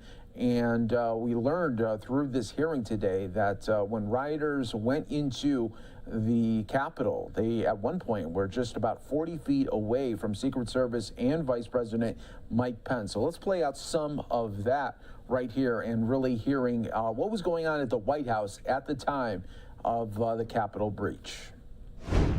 Mr. Meadows' aide, Ben Williamson, and White House Deputy Press Secretary Sarah Matthews testified that Mr. Meadows went to the dining room near the Oval Office to tell the president about the violence at the Capitol before the president's 2:24 p.m. tweet.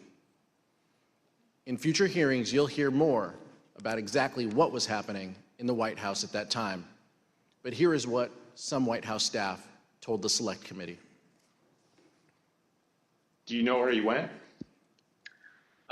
Yes, I followed him down the hallway, and I followed him into the outer Oval corridor, which is the hallway between the Oval Office hallway and the outer Oval section of the Oval Office. I followed him into that little corridor hallway. I saw him walk into outer Oval. I maybe took a step into outer Oval and then left. And I don't know where he went outside of that, but it looked like he was headed in the direction of the Oval Office. You know, we had all talked about at that point about how it was bad and the, you know, situation was getting out of hand. And I know Ben Williamson and I were conferring, and we thought that the president needed to tweet something and tweet something immediately. And I think when Kaylee gave us that order of don't say anything to the media, I told her that I thought the president needed to tweet something. And then I remember getting a notification on my phone, and I was sitting in a room with Roma and Ben, and we all got a notification. So we knew it was a tweet from the president, and we looked down, and it was a tweet about Mike Pence. I believe I had sent him a text saying that we may want to put out some sort of statement because the situation was getting a little hairy over at the Capitol. And then it was common for, after I would text him, I would just go down and see him in person. You went down to speak with Mark Meadows after this. What was that conversation? Very brief. I went down and told him the same thing I have in the text that I can recall. And I don't remember anything that was said between us other than I told him that. And to my recollection, he immediately got up and left his office. Our investigation found that immediately after the president's 2:24 p.m. tweet, the crowds both outside the Capitol and inside the Capitol surged. The crowds inside the Capitol were able to overwhelm the law enforcement presence, and the vice president was quickly evacuated from his ceremonial Senate office to a secure location within the Capitol complex.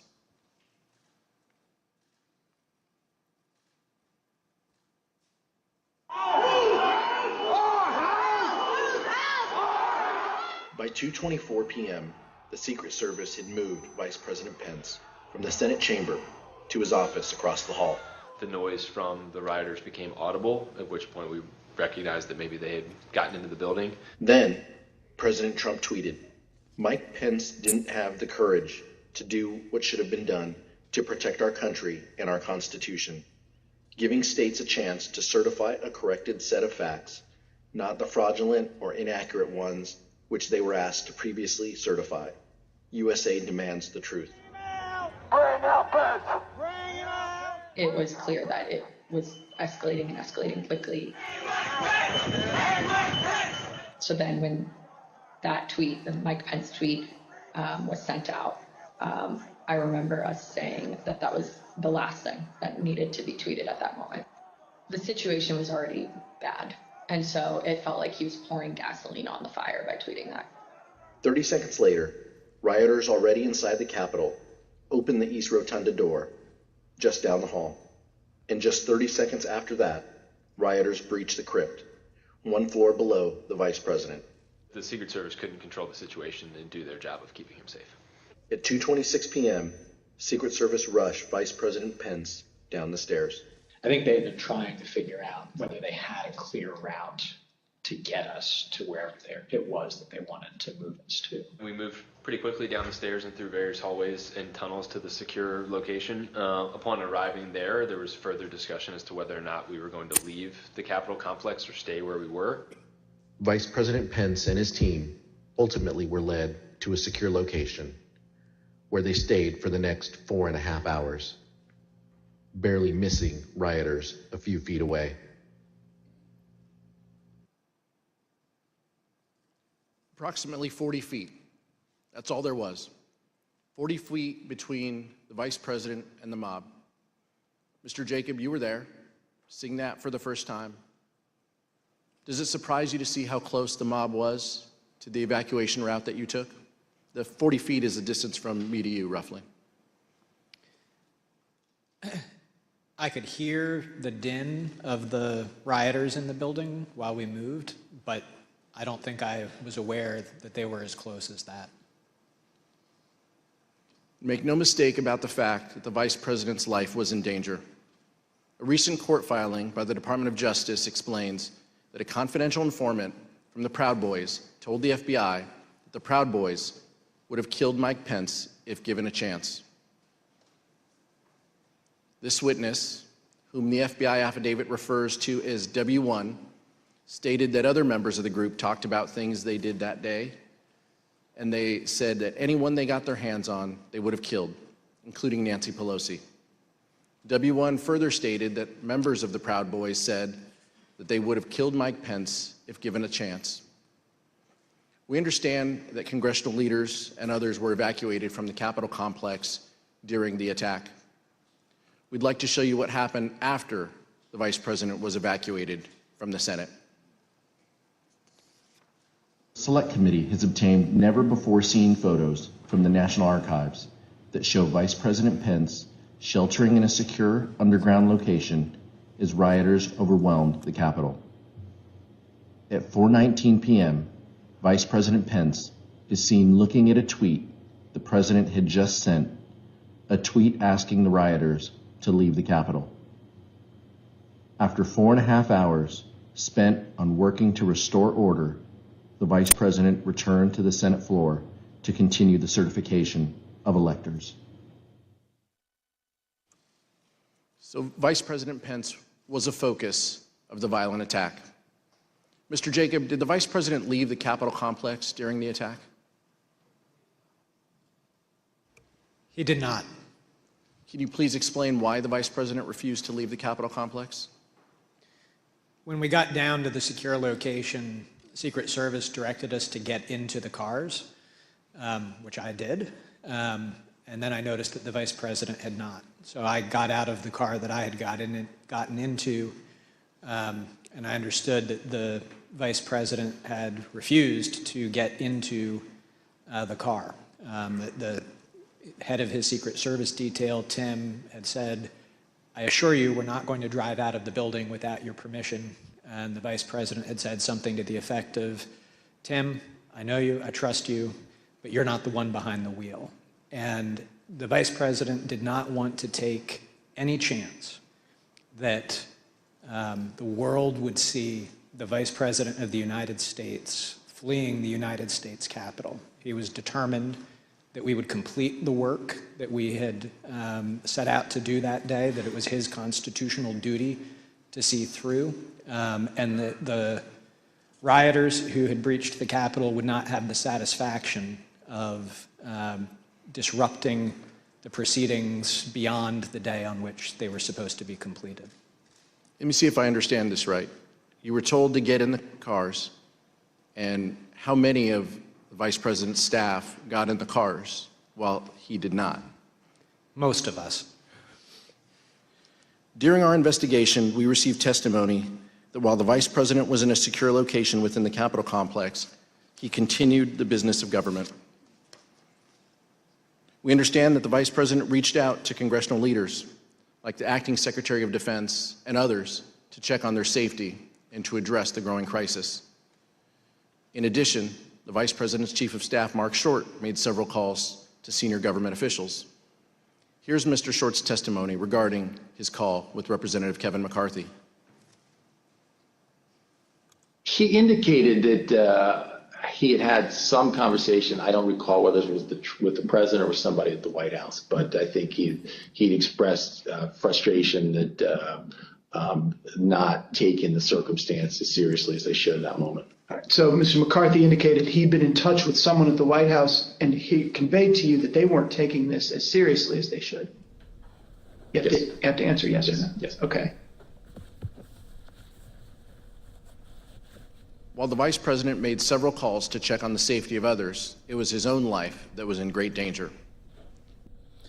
And that was really the big takeaway from today, as we were able to see the moments for former Vice President Mike Pence on the movements that his security team detail made and the efforts to get him out of the Capitol. But the Vice President at the time did not want to leave the Capitol, and that was a really big moment there, as we were seeing just about 40 feet away. We heard in this hearing that the rioters and protesters were very, very close to Vice President Mike Pence and the security team detail. So our next hearing is going to be on Tuesday at 1 p.m. Eastern. We'll feature it for you right here on Live Now from Fox, as always. And what we'll do is take a quick 2-minute break and then come back with your other top stories and headlines from across the country. And it was another bad day when it comes to the stock market. There, another bloodshed moment there, 739 points in the red, as investors continue to worry about rising inflation, high gas prices, high food prices, and higher interest rates that Americans will all be paying. Let's take that quick 2-minute break right here on Live Now from Fox.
back here for you on Live Now from Fox, showing you a look here at the White House. And just a little bit ago, President Biden signed a bill into law, the Ocean Shipping Reform Act of 2022. We have his full remarks for you right here on Live Now from Fox.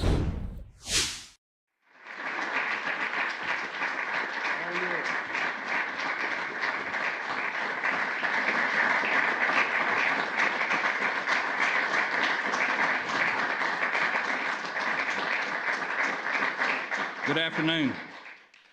Good afternoon. Thank you, all of you, for being here. I know this is an exciting day for all of us.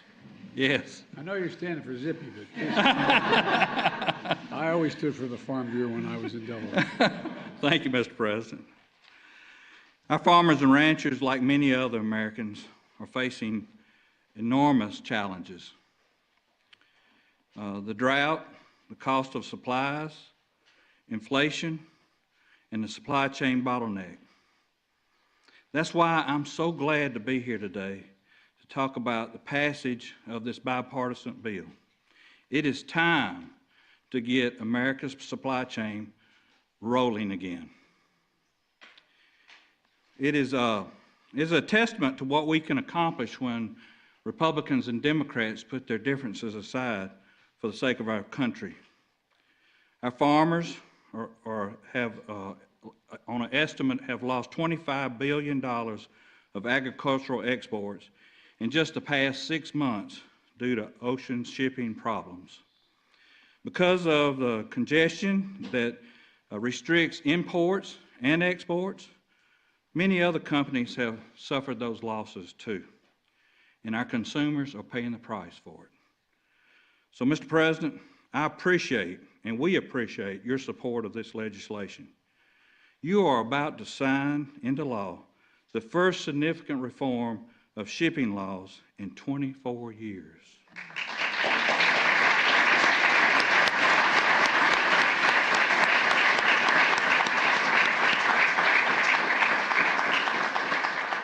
This law will empower the Federal Merchant Commission to hold ocean carriers accountable.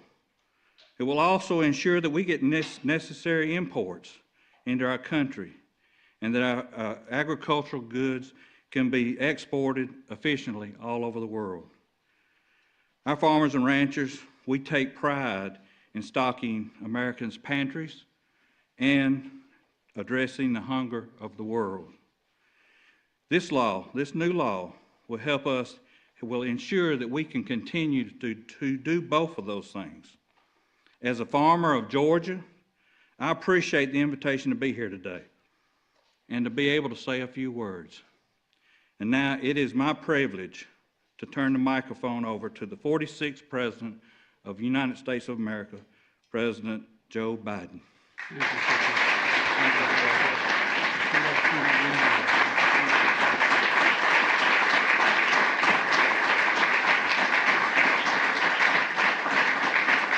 Thank you.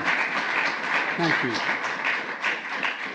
Please, thank you very much. Good afternoon, everyone, and thank you, Zippy. And I want to acknowledge Secretary of Transportation Pete Buttigieg is here today and knows a little bit about moving things. And, as well as a dozen members of Congress that are here, and both Democrat and Republican. That's the good news. A few months ago, my State of the Union address, part of my plan to lower costs for Americans, I promised to crack down on ocean carriers whose price hikes have hurt American families and American businesses. And today I'm proud to say that we've got that done on a bipartisan basis, and you did it quickly, folks. In just a few minutes, I'm going to be signing the Ocean Shipping Reform Act of 2022 to put a stop to shipping companies taking advantage of American families, farmers, ranchers, and businesses, and to bring down prices and give the American people a little bit of breathing room, just a little bit more breathing room. You want to know why prices are so high? Well, there are a number of reasons having to do with Putin's war in Ukraine, disruption caused by the pandemic. But one of the factors affecting prices is this: 9 major shipping companies consolidated into 3 alliances control the vast majority of ocean shipping in the world. And each of these 9 is foreign owned. During the pandemic, these carriers increased their prices by as much as $1 1,000%. 1,000%. While families and businesses struggled around the world, these carriers made $190 billion in profit in 2021, 7 times higher than the year before. 7 times higher than the year before. And they raked in the profits. And the cost got passed on, as you might guess, directly to the consumers, sticking it to American families and businesses because they could. Furniture, appliances, clothing, anything and everything that crossed the Pacific on a ship from Asia saw a price tag shoot up. And families and businesses felt the squeeze here at home. In addition, these foreign-owned carriers have also been refusing to carry American-made products back to Asia. That's the interesting part. That's where Zippy comes in, there's the Farm Bureau and others. It hurts the entire economy, but it especially hurts our farmers who depend on ocean shipping to sell their products to customers overseas. You know, I knew that we needed to take action right away and put a stop to these dramatic price hikes and end this unfair treatment.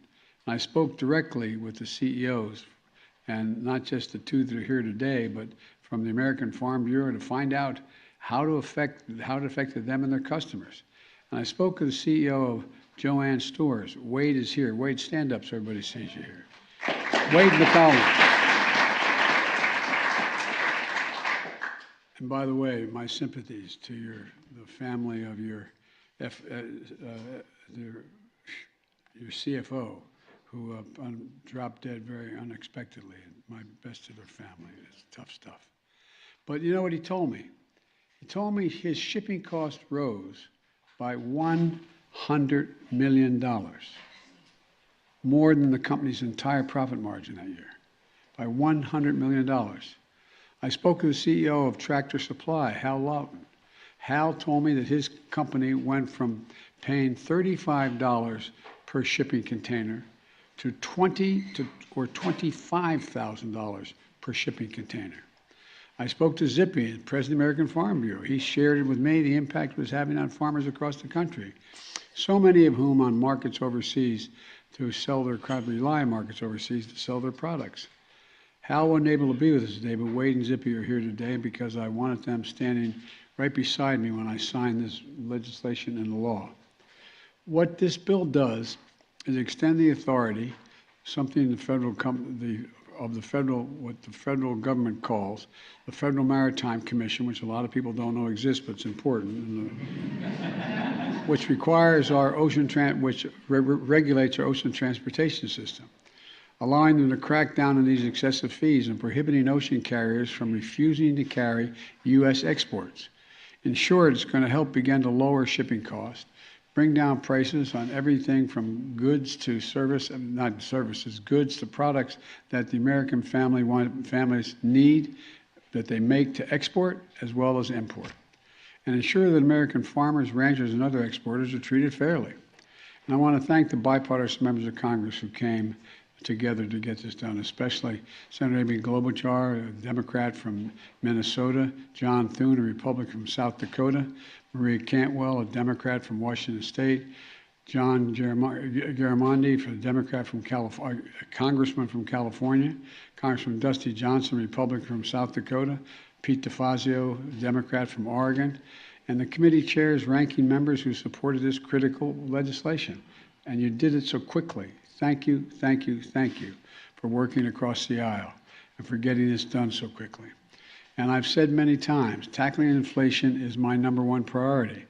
Inflation, there's no solace as inflation is higher around the rest of the world and gas prices are higher everywhere else in the world. It doesn't matter. It's much too high here. And this bill is going to help bring down inflation, at least marginally, for farmers and businesses all across America. And more than that, the bill is proof of what we can achieve when we work together on common ground.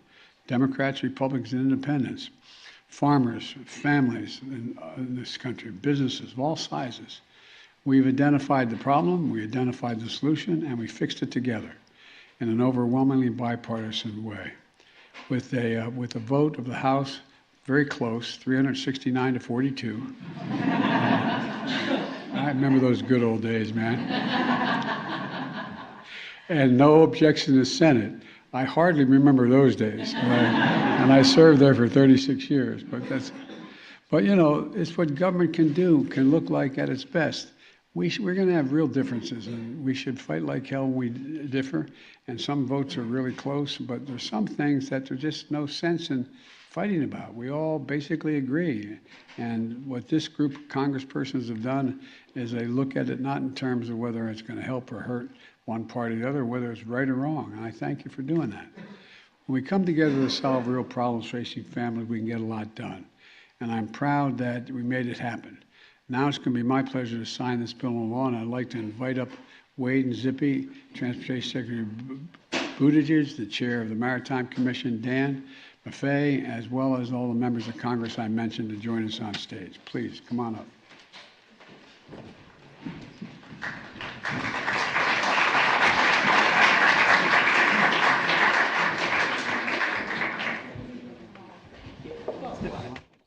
Right, and it is, as he signs it right there, I just wanted to let you know that we continue to follow breaking news and top headlines from all over the country right here on Live Now from Fox. And just wanted to show you once again, just in case you didn't see it, this is how the Dow closed for the day, down 741 points there in the red as investors continue to worry about recession threats. All right, everybody, we are going to take another quick 2-minute break. When we come back, we will take you out to Houston, where we are getting a very sad update on the situation where a 7-year-old was killed while sleeping, drive-by shooting.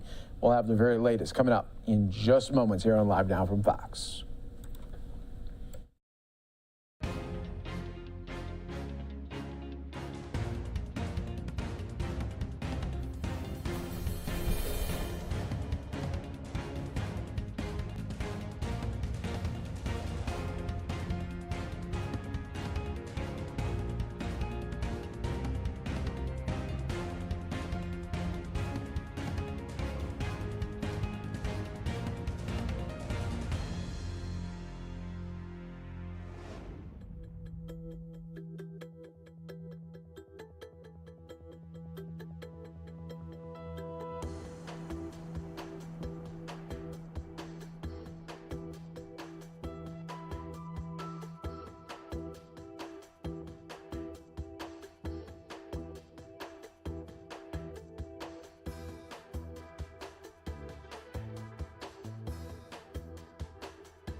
Street in Houston, Texas 77015 in reference to a drive-by shooting.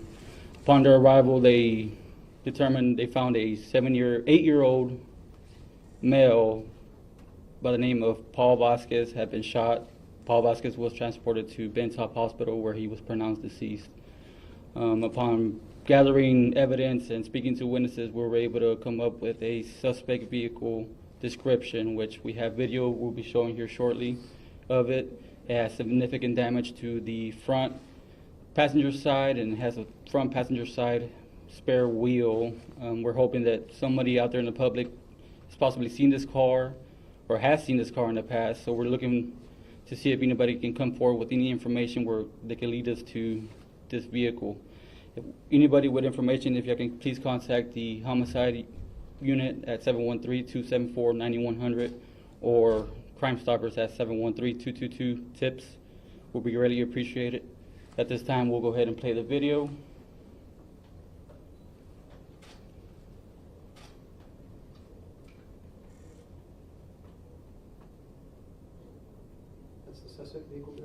could be the suspect vehicle here, and it's a silver, we believe it's a gray Kia Optima.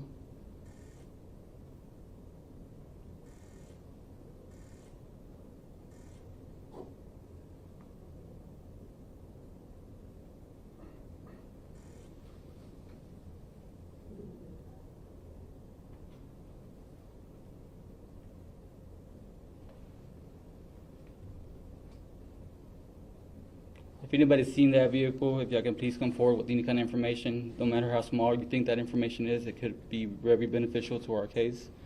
Un poquito en español. El domingo, junio 12, como las 10:47 de la tarde, de la noche, oficiales recibimos una llamada en la dirección de 13821 McNair Street en Houston, Texas, de un tiroteo que pasó en una casa. Very sad update there as officials hoping to get some sort of leads in that drive-by shooting that killed the 7-year-old. You're watching Live Now from Fox, everybody. We will take another quick 2-minute break. Stay right here with us. More top stories, headlines, and of course, breaking news when it happens, all right here on Live Now from Fox.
Welcome back, everyone. Here, let's head out to Illinois, where Governor Pritzker is signing in bills to expanding protection for survivors of sexual assault. We'll listen right here on Live Now from Fox.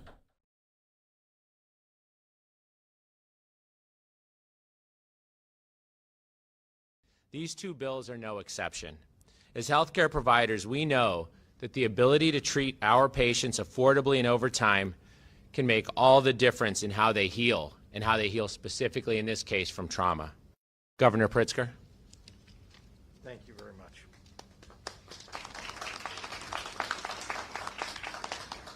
Thank you very much to Dr. Lateef and to your entire staff. Particularly, I want to say to Dr. Lateef and everybody here at Rush, what terrific partners you have been throughout this pandemic, managing under sometimes extraordinarily painful, difficult circumstances, and yet throughout you've been a terrific partner, and the health and wellness and safety and lives of people all across the state of Illinois have been benefited by the work that you've done. So thank you very much.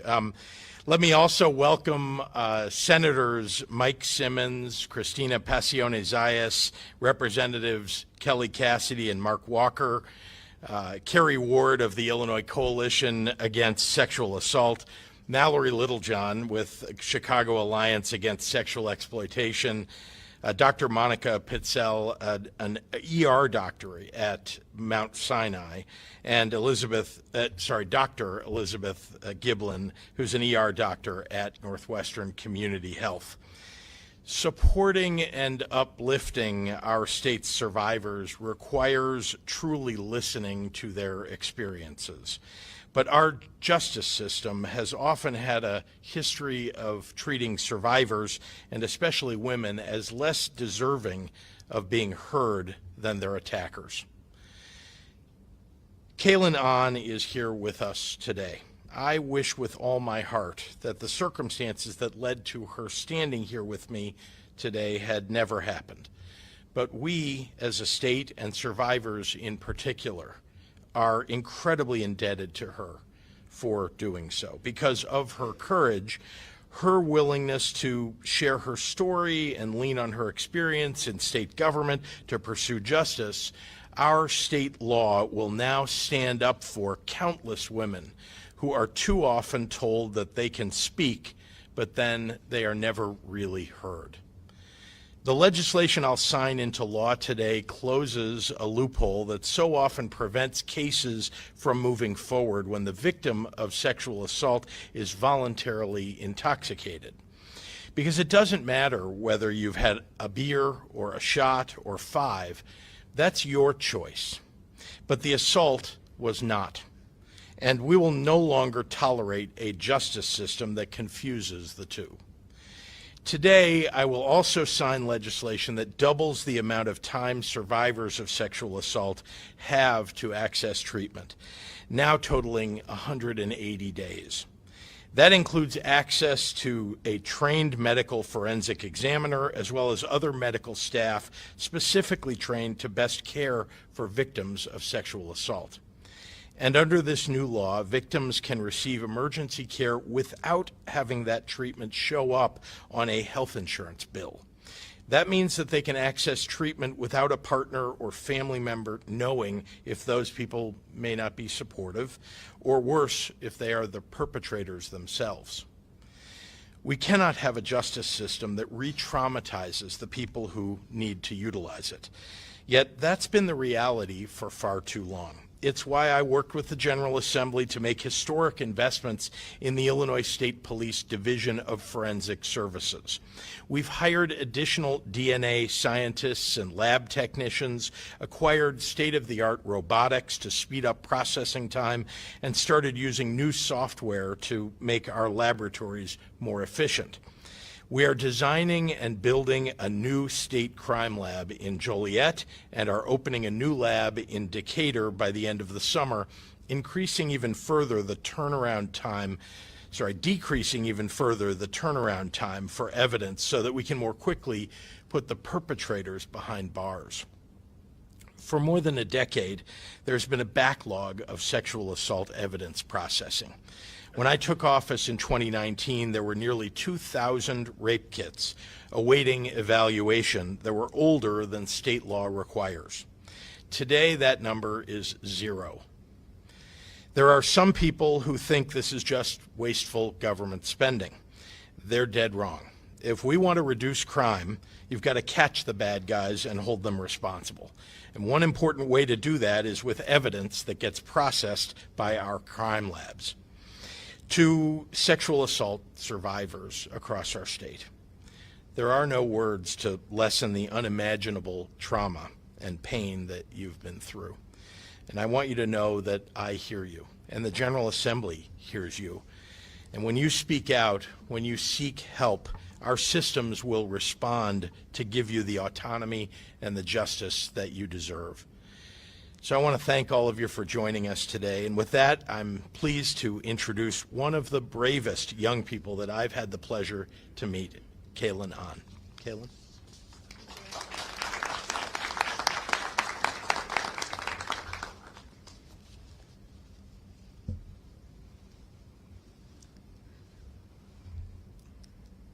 Thank you to all the people that have worked for this moment.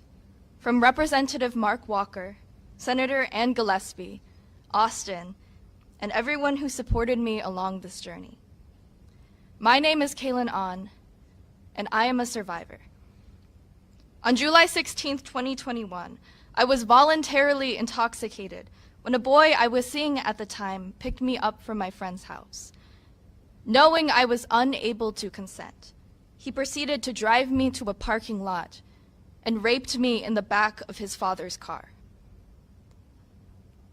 I blamed myself every single day. I thought it was my fault. I thought I did not deserve to call it rape. After 3 months of silence, I mustered the strength to finally report and ask to press charges. But I quickly realized that that was not my choice to make. In the following week, after I made my report, I received a call from the police sergeant who told me that they would not investigate my case because it did not qualify as rape under Illinois law. He told me there was absolutely no way the prosecutor would ever pick up my case. When I asked him if there were any other legal options to pursue, he said, "The only thing you can do now is just try to not let it happen again and move on." This is my defiant refusal to do so. I am one in thousands of survivors who have been denied safety, protection, or justice by the legal system. I am telling my story because my pain is not an individual loss, but a systemic failure of a legal system that has time and time again failed to protect us. Because no matter what you were wearing, what you were drinking, whether you were in a relationship with him, rape is never your fault. Speaking before you today, I am taking back the autonomy he ripped from me that night. In signing this bill, we are listening to the power of survivors. We are listening to our voices and our consent. Thank you.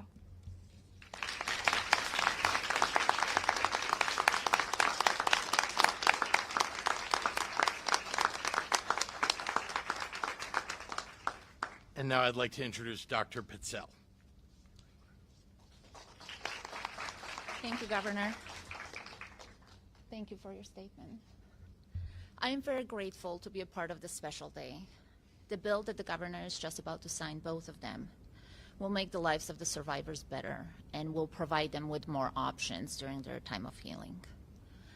I am very grateful to Senator Morrison, who's not here today, who volunteered to sponsor the bill and carried it through very successfully, and to Representative Cassidy, who helped in the House. The process of initial drafts and subsequent advocacy was, both before and during the legislative session, was a joint effort of multiple organizations and healthcare systems that came together, formed a coalition, and advocated and actively supported the bill. I would like to thank the Illinois College of Emergency Physicians, Illinois State Medical Society, Illinois Coalition Against Sexual Assault, all the healthcare representatives that we work with, from Rush, from Cook County Health, Lurie Children's, Comer Children's Hospital, Advocate, Amita Health, multiple sexual assault nurse examiner programs, and multiple advocate groups. Thank you, everybody, for all the work. We did it together, and thank you, Governor Pritzker, for supporting and helping our patients.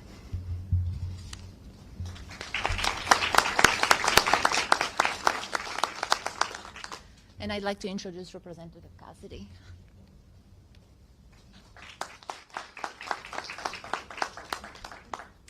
Good morning. I am Kelly Cassidy. I'm state representative of the 14th District, and I use she, her pronouns. Having worked in this space for a very long time, and I'm still kind of emotional from Lynn's testimony, every time we make a change to these laws, those of us who advocate on behalf of survivors, those of us who work in the justice system on behalf of survivors, those of us who work in the healthcare system on behalf of survivors, every time we bring about a change to our laws, it represents someone who was failed by our laws. It represents a hard-learned lesson for someone. And very often, they're nameless and faceless because it's a prosecutor who pointed out a problem or a physician who pointed out a problem.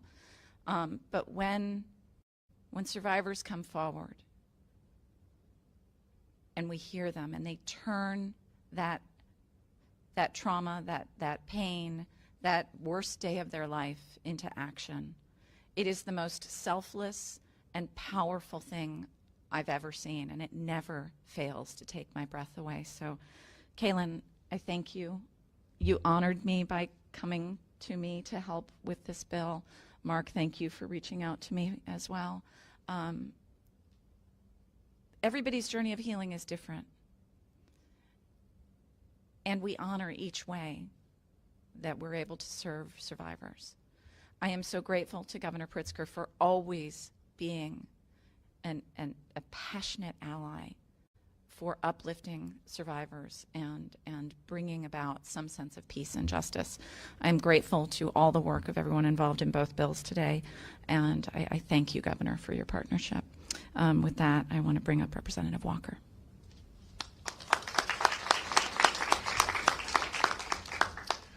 Thank you very much, Kelly, Representative, and the Governor, and Lynn On especially as the hero of this story. I just want to comment a little bit on a statement the Governor made that when we listen to people and hear them, the system can work. When I heard this story, like many in my office, we were stunned that this was not already the law. That we were aware, as many people are, of the stories of roofies and predators who drug people and then rape them, and that is a criminal offense. For us to be in a situation where somehow, if the victim was intoxicated by their own hand, it's somehow not a chargeable offense when they are criminally assaulted and raped. It is ludicrous. I was stunned, and then I thought it must be a miscommunication with the police. It must be a shyness on behalf of prosecutors.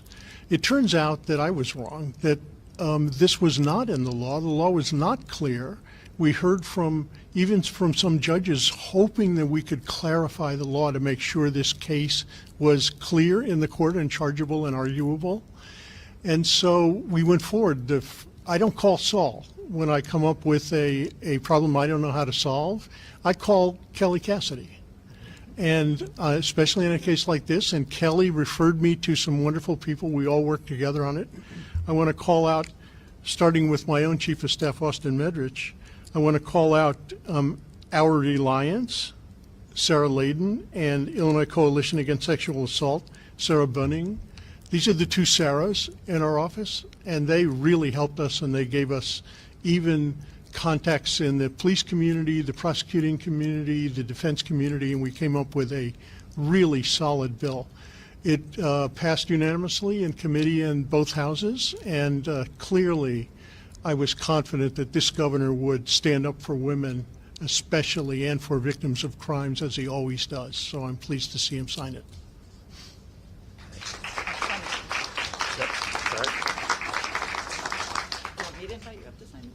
I'll invite myself. I'm going to invite myself up to sign the bill. Thank you. And Kaylin, if you wouldn't mind.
prosecuted.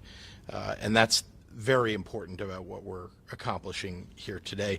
And I certainly would invite Kelly or anybody else to talk about the process through which they've come to find. I mean, I think this bill is making an enormous leap forward to protect victims of and survivors of sexual assault. In my work prior to being in office and since taking office, we regularly hear from victims who are afraid to come forward, who don't believe that law enforcement is going to trust them, who believe that there will be a reason why it's not worth coming forward. So even if this wasn't going to result in more charges and it was only a message, it's a critically important message. But it also does create the tools that law enforcement and prosecutors need to prosecute some of the toughest cases that come before them. And, you know, we say this repeatedly in Illinois around a lot of the laws that we've passed over the last several years. In Illinois, we trust women. And that might be the biggest takeaway. This is yet another piece of how we evidence with our actions that in Illinois we trust women. Yeah, I want to just, Caitlin, really just address this from her perspective. Obviously, you're very courageous in coming forward and sharing your story, but I mean, can you just speak to what your hope is for this or for others? Yeah, thank you. I think after the assault, I knew what happened, but I just kept on telling myself that it was my fault. You know, I shouldn't have gone into the car, I shouldn't have. And, you know, when I was making the report, you know, the police officer was like, well, you got into the car and you were talking to him and you knew him before. So I think it just comes to this question of, like, you know, rape doesn't always look like a stranger coming up from you in the bushes. Sometimes it's just people around you, and most rapes are acquaintance rapes. I guess it just, you know, sends the message that it wasn't my fault, and it wasn't your fault either. Yeah, thank you for asking. Yeah.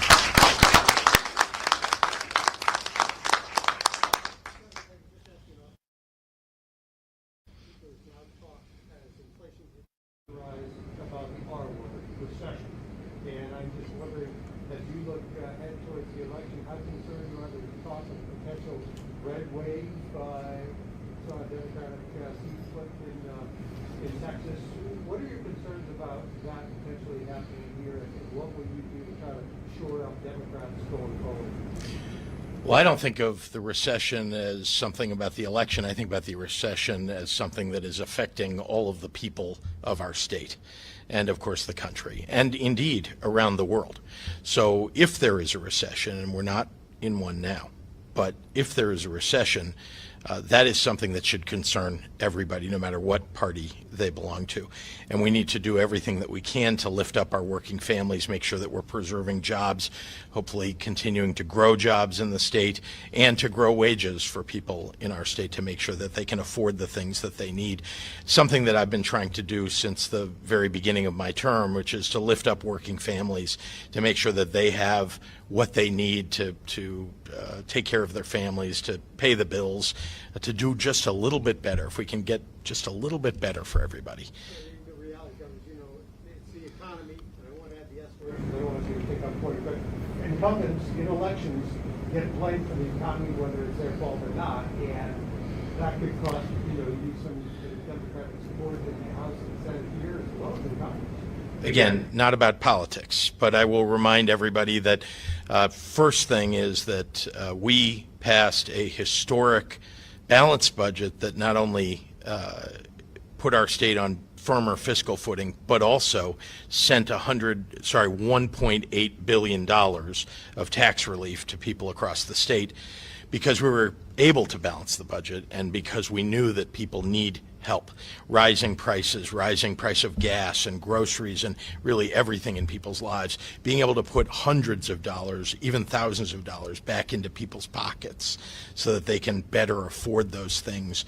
Very important. It's why the legislature worked so hard on this budget to get that done. And you're not worried about a potential red wave coming across Illinois? There's some things that, you don't know whether they're going to happen. All I know is that I've been fighting for 4 years to lift up working families and people who've been left out and left behind, to make sure that we get justice for people who deserve to get justice. This is one example, but we've done it in many, many ways. We've stood up for a woman's right to choose, for women's rights broadly. We've made sure that we're protecting individual rights. And so I'm going to continue to do that. I'm fighting for that. I talk about that on the campaign trail, certainly. But most importantly, I've delivered on the promise of doing that, and I'm going to continue to do that for the next 4 years.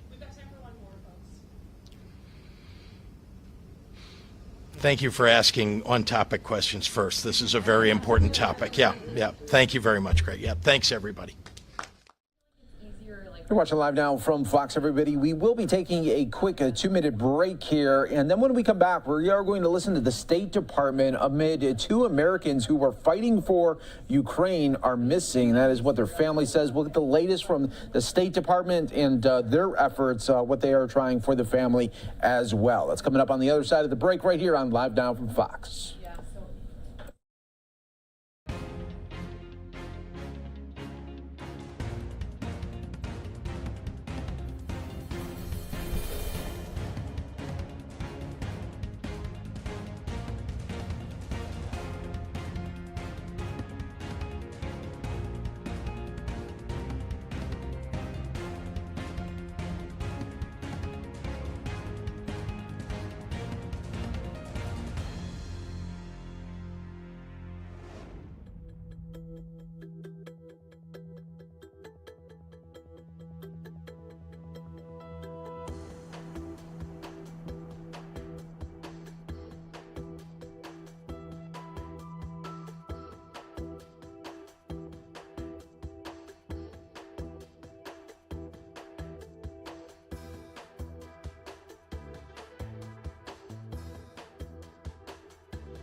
Welcome back, everyone, here Live Now from Fox as we continue to roll on top stories and headlines from across the country. I'm your host, Mike Page. Always great to be here with you as we continue to bring you breaking news elements, top feeds, and top stories from all over the country. We're going to go out to the State Department next year where we're getting the latest Ukraine updates, and we're also going to be trying to get some updates as 2 Americans who are fighting for Ukraine are missing. That's what the family says, and we'll see what the State Department of response is.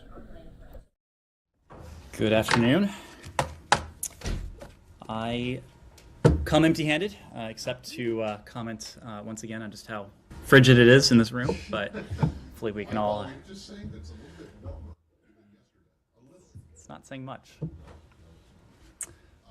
Okay, well, you came empty-handed, huh? All right, I just have one very brief one, and then the voice of God. Yeah, exactly. Yeah. I should talk like this. Do you have any? Have you managed to get any more information about these Americans who are allegedly been captured or detained in Ukraine? So this is something we've spoken to over the last day. We are limited in terms of what we can say on 2 fronts. First, in terms of our privacy considerations and some unique considerations that we have as the Department of State, but also because we are limited in terms of what we know at the moment. But I can tell you what we do know and what we can say. We are aware of unconfirmed reports of 2 U.S. citizens captured in Ukraine. We're closely monitoring the situation. We are in contact with Ukrainian authorities as well as with the International Committee of the Red Cross and the families of the 2 reported missing U.S. citizens. Of course, we're not able to offer any more on that front because of privacy considerations. But the broader message, and this is something you've heard from us previously, and it's one we reiterate again today, is that we continue to urge in every way we can American citizens not to travel to Ukraine because of the attendant dangers that is posed by Russia's ongoing aggression. There are many individuals in this country who are well-intentioned and who want to do everything they can to help the people of Ukraine. Of course, we all understand that. There are avenues and ways to channel that energy, to channel those efforts in ways that are constructive and ultimately helpful for the people of Ukraine, and you can find many of those on our website. Can you just explain, if you can, who it is that you're reaching out to for any information? Well, we're reaching out to the Ukrainian government to see if it's not them that has them, if they're being held. No, of course. We're speaking to the International Committee of the Red Cross. We have discussed this issue broadly with other partners, including our British partners, for instance. If there are other avenues that we feel could shed light on the whereabouts of these 2 reported missing U.S. citizens, we will pursue that. Well, okay, so you have not spoken to the Russians about this? As of today, we have not raised this yet with the Russian Federation. If we feel that such outreach through our embassy in Moscow or otherwise would be productive in terms of finding out more information on the whereabouts of these individuals, we won't hesitate to do that. Okay, can you just what would make you think that it would be productive for reach out to the Russians? Some kind of proof of their captivity? Of course, we likewise haven't seen anything from the Russians indicating that 2 such individuals are in their custody. If the Russians were to claim that they had such individuals, I assume we would pursue that. If we had reason to believe, credible reason to believe that these individuals were in Russian custody, we would pursue that as appropriate. So just to put a very fine point on it, at this moment, you don't have credible reason to believe that they are being held by the Russians? At this moment, we have seen the open press reports, the same reports that you all have seen, but we don't have independent confirmation of their whereabouts. Sean? To follow up on that, I know you mentioned they don't have confirmation that the Russians have them, but in terms of what the message would be to the Russians, I mean, supposedly, according to the reports from their families, they were volunteering with the Ukrainian military. What would be the expectations of treatment by the Russians? The Geneva Conventions, would that come into play? Well, the Russians have certain obligations, and members of the Ukrainian armed forces, including volunteers who may be third country nationals incorporated into the armed forces, should be treated as prisoners of war under the Geneva Conventions and afforded the treatment and protections commensurate with that status, including humane treatment and fundamental process and fair trial guarantees. Under the Geneva Convention, POWs are entitled to combatant immunity and cannot be prosecuted for participation in hostilities. Russia's obligations here are very clear. As a party to the Geneva Convention and the first additional protocol, they apply to its detention and treatment of anyone in the armed conflict, regardless of the status that person merits or that Russia purports to recognize of any such individual. Just to follow up on that, I'm sure you're aware of the case of British nationals recently who were caught up in the fighting there. What's the signal from that in terms of how the Russians are treating foreign fighters there? Is there any cause for concern about how they've treated people caught with the Ukrainian forces? Well, of course, and we continue, as do our British partners, and we've been in touch with our British partners on specific cases and on the issue more broadly. The Russians have an obligation to afford humane treatment to anyone in their custody as a result of this conflict. Humane treatment and fundamental process and fair trial guarantees. Anyone who is captured on the battlefield who are members of the Ukrainian Armed Forces, including, again, volunteers who need not be Ukrainian nationals, who could be third country nationals, should be afforded the full protections of the Geneva Conventions and the laws of armed conflict. Are they regular army, Ukrainian army soldiers? I mean, the Russians probably say, "Look, these guys are mercenaries." Again, I can't. They have very severe and draconian kind of. Again, I can't comment on specific cases, Right. but individuals who are fighting in the effort as part of the Ukrainian Armed Forces are. They do have these protections. I'll make this point, though. Even if not regarded officially by the Russian Federation as a prisoner of war, any person detained by Russia in connection with the conflict must be afforded fundamental guarantees, including humane treatment and fair trial rights, whether or not the Russians consider them POWs. Anyone who is fighting with Ukraine's armed forces should be treated as a POW. Even if Russia refuses to do that, there are certain fundamental guarantees to which they should be afforded. Would you warn or caution the Russians not to designate them as mercenaries? Of course, our message to them is that those members of the Ukrainian Armed Forces should be treated as POWs.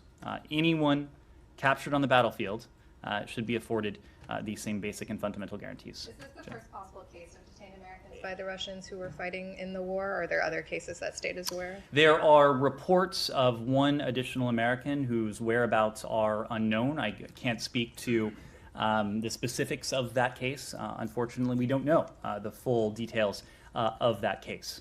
To your understanding, was this person fighting with the Ukrainians, this unknown? Similarly, our understanding was that this individual had traveled to Ukraine to take up arms. Can you give a time on that? Of when this person was identified as missing? This has been in recent weeks. Yes, Jenny. Do you mind if I just do one more? Sure. One more in Ukraine. Several European leaders visited Kyiv today, and they voiced support for European Union membership for Ukraine. Obviously, the U.S. isn't part of the European Union, but do you have any stance on this in terms of what this means and what this could mean also potentially for NATO aspirations in the future? We certainly support Ukraine's European aspirations. Our support since Ukraine's independence has been to help place Ukraine on the path, to help support its European aspirations. We continue to, and to this day, continue to work with Ukraine to realize those aspirations. Obviously, this is a question for the EU, but it is also an aspiration that we fully support. Can I just go back to I just want to clarify something about when you said about anyone who was captured on the battlefield should be treated as a POW. Does that mean that anyone at all, or anyone who is in uniform? Because I don't know if there's a comparison to be made. I'm sure you'll say there isn't, but what about the battlefield in Afghanistan, where clearly the United States did not treat enemy combatants as POWs? Are you making a distinction between what's going on in Ukraine and what has happened in Iraq or Afghanistan? So first, when it comes to Ukraine, again, our position is that members of the Ukrainian armed forces, whether they are Ukrainians or third country nationals, should be treated as prisoners of war under the Geneva Conventions. When it comes to Afghanistan, all U.S. military detention operations conducted at Guantanamo Bay are carried out in accordance with the law of armed conflict, also known as the law of war, or international humanitarian law, including Common Article 3 of the Geneva Conventions of 1949 and all other applicable international and domestic laws. So our position on this has been consistent. Oh, okay. So those Geneva Conventions allow waterboarding and things like that? Go on. No, you can smile and nod, but really? Matt, these people were not treated as, and I understand if you're going to make a distinction between those people who may be terrorists or quote unquote enemy combatants, and those who are uniformed members of a military. But are you making that distinction, or are you saying that the U.S. has always treated anyone it's taken prisoner That- on a battlefield as a prisoner of war. The policy of the United States has been that all U.S. military detention operations conducted at Guantanamo Bay are carried out in accordance with the law of armed conflict, including the applicable portions of the Geneva Conventions. Okay, well- Now, Well, how about we have spoken at length. We have spoken at length, not as much during this administration, but certainly during the last administration in which I served, about the ways in which America lost its way in some very notable instances in our pursuit, in our prosecution of the war on terrorism. I'm not here to relitigate that. I think we all I'm have... not asking you, but I just want to know. I'm not asking you to relitigate it. I just want to know if you're making it. Are you making a distinction between the two, or are you just saying that, with some unfortunate exceptions, the U.S. has always hewed to respecting the laws of war? This has been our policy when it comes to detention operations at Guantanamo Bay. Do we know for sure whether they were wearing actual Ukrainian army uniforms with insignias and all that stuff, and a rank or anything like Saeed, as I said, I can't speak to specific cases. Yeah. Jane. Thank you. On Russia, China, and North Korea. In a recent phone call with Russian President Putin, Chinese President Xi Jinping said the Russian war was justified and supported Russia. What is your comment on China's support of the unjustified Russian war? The alignment and the partnership between China and Russia is something that we've spoken quite a bit about, including in recent weeks. Secretary Blinken noted it during his speech recently on our approach to the PRC. To put it bluntly, we're concerned about China's alignment with Russia. We have noted statements from the PRC claiming that China is neutral, but its behavior, its rhetoric, its actions suggest that it is anything but. It is still investing in close ties with Russia. We've seen this from the earliest days of this conflict, even before this conflict, as Russia amassed its forces along Ukraine's borders. President Xi, on February 4th, about 3 weeks before the invasion began, when it was quite clear what was likely to happen, chose to announce what the PRC and Russia called a quote-unquote no-limits partnership. And in the joint statement that emanated, 5,000 words from the meeting between those two world leaders, they put forward a vision of the world order that is profoundly illiberal, that is profoundly different from the vision of a free and open Indo-Pacific and beyond that the United States and our partners have not only espoused, but have sought to promote and protect. The vision that they put forward is a world in which might makes right, a world in which, contrary to decades of PRC statements regarding the inviolability of state sovereignty, where big states can bully small states, where countries are not able to exercise the discretion to choose their own partnerships, to adopt their own foreign policy, where in many ways coercion is the name of the game. So in key respects, despite what we hear from the PRC, a stance of stated and purported neutrality, the PRC has already made a choice. And more than 3 months now into Russia's invasion of Ukraine, China, despite the atrocities that have been committed, despite the violence, despite the loss of life, despite the global implications, including when it comes to food insecurity, not only in the region, but well beyond, China is still choosing to stand by Russia. It is still echoing Russian propaganda. Very disturbingly, it is echoing and propagating what are very clearly very dangerous Russian lies on many fronts. The PRC and Russia, of course, continue to shirk their obligations as members of the Permanent Five. The fact that the PRC is in many ways still denying the atrocities that have taken place inside Ukraine, the atrocities that we've seen with our own eyes, thanks to the reporting from many of your organizations, I think speaks to the partnership and the choice that the PRC has made. We've seen, of course, the recent phone call between the two leaders. Again, this position of stated neutrality on the part of the PRC is nothing more than a hollow statement.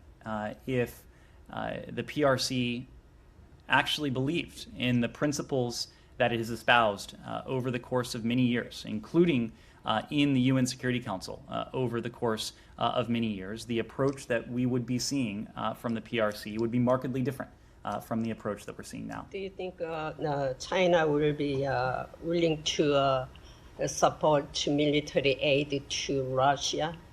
Any movement or? Supporting humanitarian aid to Russia or to Ukraine? I mean, Russia, not To Ukraine. Russia. I would have to defer to the PRC to speak to any humanitarian aid that they should be sending or that they are sending to Russia. We have been calling on the international community to send, of course, humanitarian aid to the people of Ukraine. And just yesterday, you heard from us of an additional $250 million in humanitarian assistance that we are providing for the people of Ukraine. All told, this is about $1 billion in humanitarian assistance that we provided to the people of Ukraine since the start of this conflict on February 24th. This is funding for the basic and fundamental needs of the Ukrainian people: clean water, sanitation, housing, food, nutrition, the basic essentials of daily life that in many ways have been imperiled by what Russia's forces are doing against the country and the people of Ukraine. North Korea, is there any response to the recent letter sent by the United States to North Korea? You heard from Secretary Blinken when he was standing next to his South Korean counterpart earlier this week that our approach is to make clear to the DPRK that we harbor no hostile intent. We seek diplomacy and dialogue in order to advance the prospects for the complete denuclearization of the Korean Peninsula. You also heard him say we had not heard a response from the DPRK. That was just a few days ago. There's been no change to that. Thank you. Now, just going back to what you said about the Chinese policy and the idea this might makes right, and that the Chinese seem to be going on this, following this idea that big states can dominate small states. So, you know, there are a lot of historians which would say that the United States itself has had that same policy particularly towards countries in Latin America. But well, since we're talking about Taiwan in this instance, let's talk about small islands that are off the coast of each country. How exactly would you describe U.S. policy towards Cuba? Is that not a case of the same thing of what you're accusing the Chinese of doing with Taiwan? And if not, why not? Matt, I think you can compare what Beijing is doing to Taiwan with clear acts of intimidation, flying sorties into what is clearly if Matt, Are you going back 60 years? Is that where you're going to? Sure. Yeah. I go back longer than Matt, longer we've than had that. We've had this conversation before. I'm here to speak to the Biden administration, not to the Kennedy administration or the Eisenhower administration. Okay, so let's talk about the Biden administration and its policy towards Cuba, which still has the embargo, right? Is that not a case of a big state trying to dominate a smaller state? Which is exactly the same thing that you're complaining that China's doing? This is a case of the United States seeking to help advance the democratic aspirations of the people of Cuba. Okay. If you take a look at what we've done, including in recent weeks, we've taken steps that seek to fulfill those aspirations. Family reunification, visa processing, providing support to Cuban entrepreneurs, taking measures of accountability on senior Cuban officials who've been responsible for the repression, including the renewed repression that has followed the July 11th protests. So our approach to Cuba I think is the comparison you're trying to make. I'm not trying to make the comparison. I'm asking you if there is a comparison to Okay, make. so I and guess the you answer would be clearly- no. You say Yes, no. great. Okay, fine. Saeed. Thank you. I'm going to switch. On the Palestinian issue, the Israeli police won't release findings of internal probe into conduct at the Abu Akleh funeral. Apparently, they have a finding, and they found that the police probably conducted themselves wrongly, but they will not release it. And in fact, it seems that Haaretz is saying that they have decided not to press any charges against anyone before even the investigation began. Do you have any comment on this? Well, I'm not aware that we've seen any sort of formal statement regarding the outcome of any investigation, but let me just say this. The footage from the funeral procession, and we said this shortly after the funeral procession, showed disturbing intrusions into what should have been a peaceful procession. We urged respect for the funeral procession, for the mourners, for the family at the time. We made the point at the time that every family deserves to be in a position to lay their loved ones to rest in a manner that is dignified, in a manner that is unimpeded, in a manner that is peaceful. And we've seen media reports that you allude to about the reported conclusion of the Israeli police investigation. We are seeking further information about the investigation and its outcomes if it has in fact been completed. We continue to believe that accountability is an important component of these disturbing events. Let me ask one more question on the Palestinian issue. Yeah, please, yes, please. By all means. When you say you're seeking further information, do you want the Israelis to release it publicly, the report on the, or to the United States? We are seeking further information from our Israeli partners. So certainly to us, typically these investigations, the findings of them are released publicly, but that's of course not our call. But would you like them to release it publicly? I mean, Transparency and accountability go hand in hand in this case. I remember you saying that the Israelis have the wherewithal to conduct, a very solid and truthful investigation. You still believe that? You still believe that they have that wherewithal to do it? Certainly have the capabilities to do it. And we continue to call on the Israelis to do just that, both in the case of the funeral procession and in the underlying event. Of course, the tragic, horrific killing of Shireen Abu Akleh. Let me ask you about Gaza. It's been 15 years since Gaza became under siege, basically, by land, by sea, by air, all these things.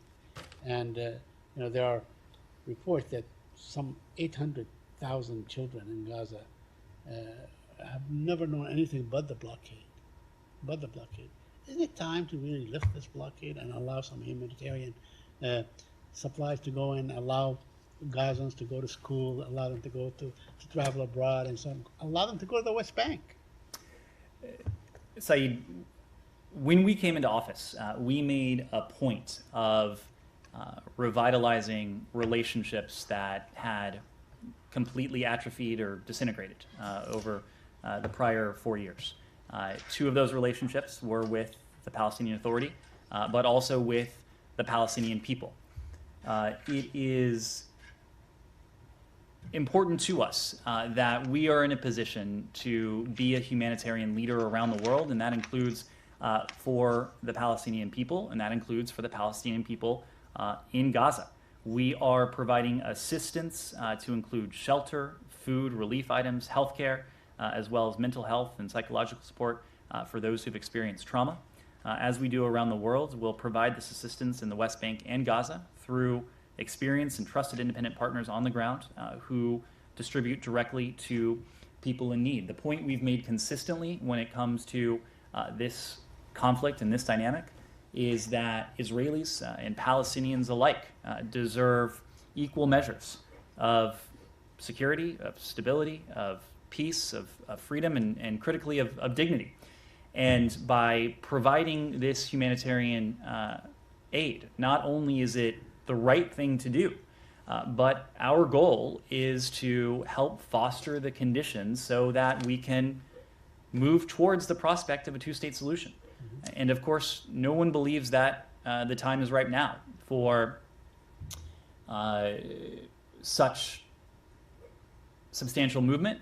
No one is confident that now is the right time, that we are going to see progress in the next day or the next couple weeks. But our goal, our charge, has been to try to create those conditions. And part of that has been through the significant humanitarian support that we've provided, including in Gaza.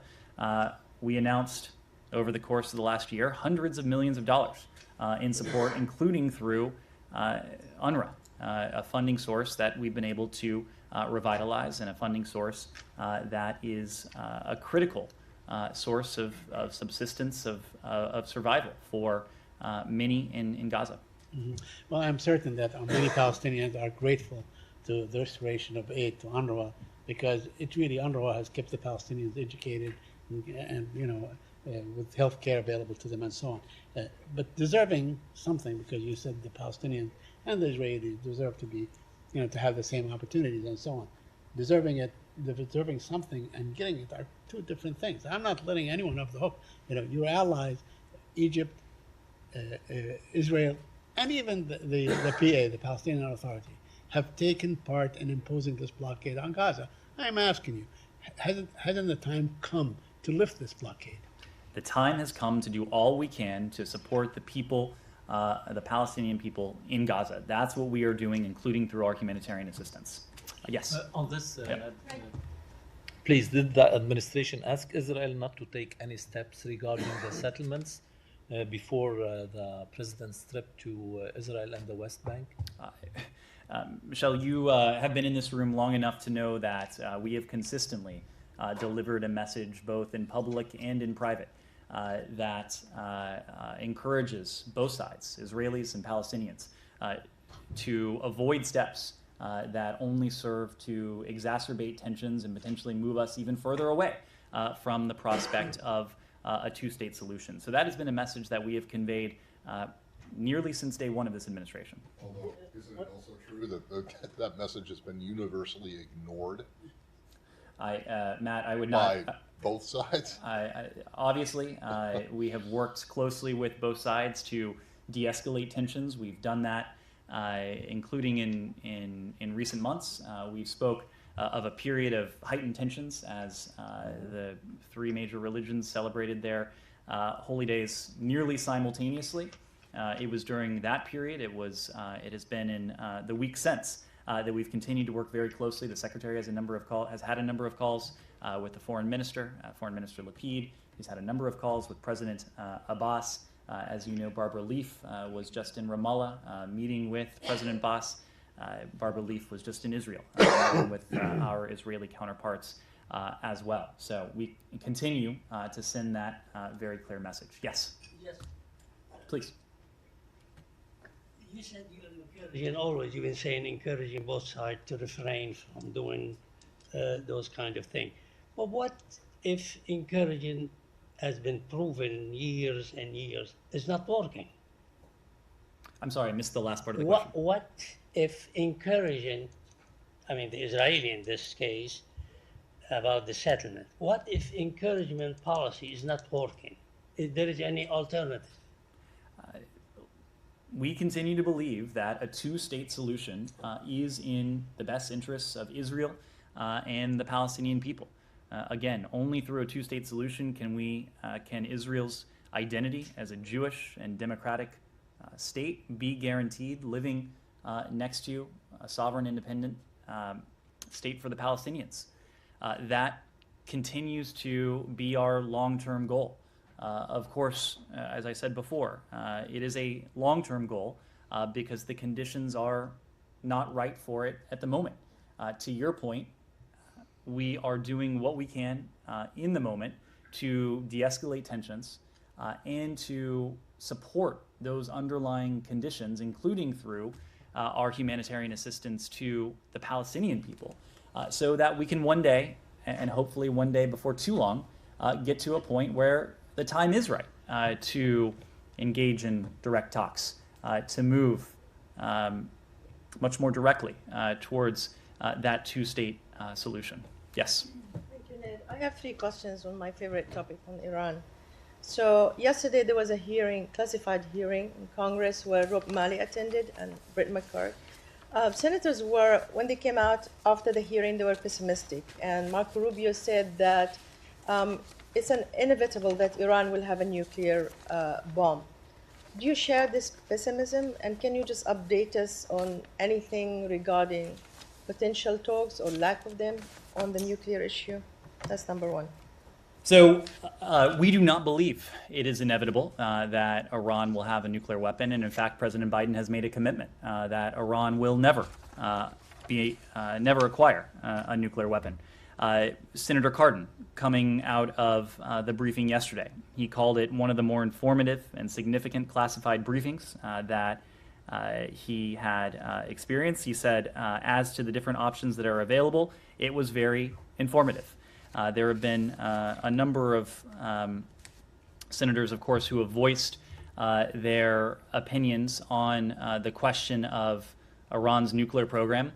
The fact is that it's a challenge, and it's an exceedingly difficult challenge where there are few, if any, good options. And we are where we are in large part because of decisions that were made before this administration came into office.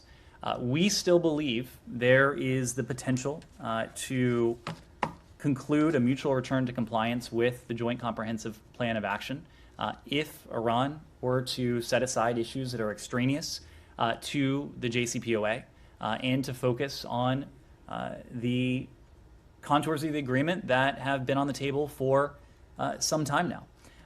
We're continuing to push for that and to work closely with our European partners towards that end because we continue to believe, as do a number of lawmakers on the Hill, and you heard from several of them yesterday, we continue to believe that it would be profoundly in America's national interest if we were able to return to mutual compliance with the Iran deal, principally because it would require Iran to once again be limited by the strictest, the most intrusive inspections and monitoring regime ever negotiated, and subject to the strict limits that the JCPOA places on Iran's nuclear program. Now, it's an open question if we can get there. There's a lot to suggest we won't be able to, but we are and have been preparing equally for scenarios where there is a mutual return to compliance with the JCPOA and the scenario where there is not, and a scenario where we will continue to work closely with our partners and allies, but working with those same partners and allies, we will pursue a different approach that will nonetheless ensure that we're able to live up to the commitment President Biden has made that Iran will never be able to acquire a nuclear weapon. Okay, I'm not going to ask you about Plan B, because I know the answer. But we have seen widespread protests in Iran, and bringing you back to different administrations that Matt was alluding to. During the Obama administration, there was a green movement. Do you think that this can, be closer to anything that could be harnessed or be interpreted as a protest against the regime, or do you think it just basically it's just people asking for basic demands, considering what's happening in terms of prices, etc.? And will the administration support these protests?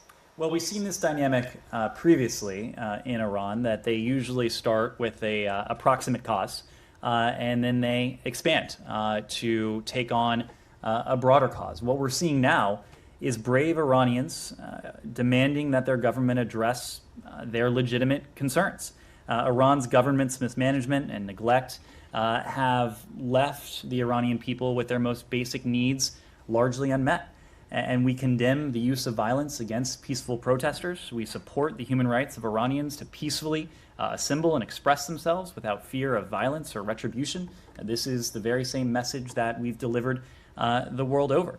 The Secretary has made clear as well that we condemn the partial or complete government-imposed internet shutdowns, among other tactics that we've seen the Iranian government attempt to resort to prevent the exercise of freedom of expression online and to restrict the ability of independent journalists to serve the public.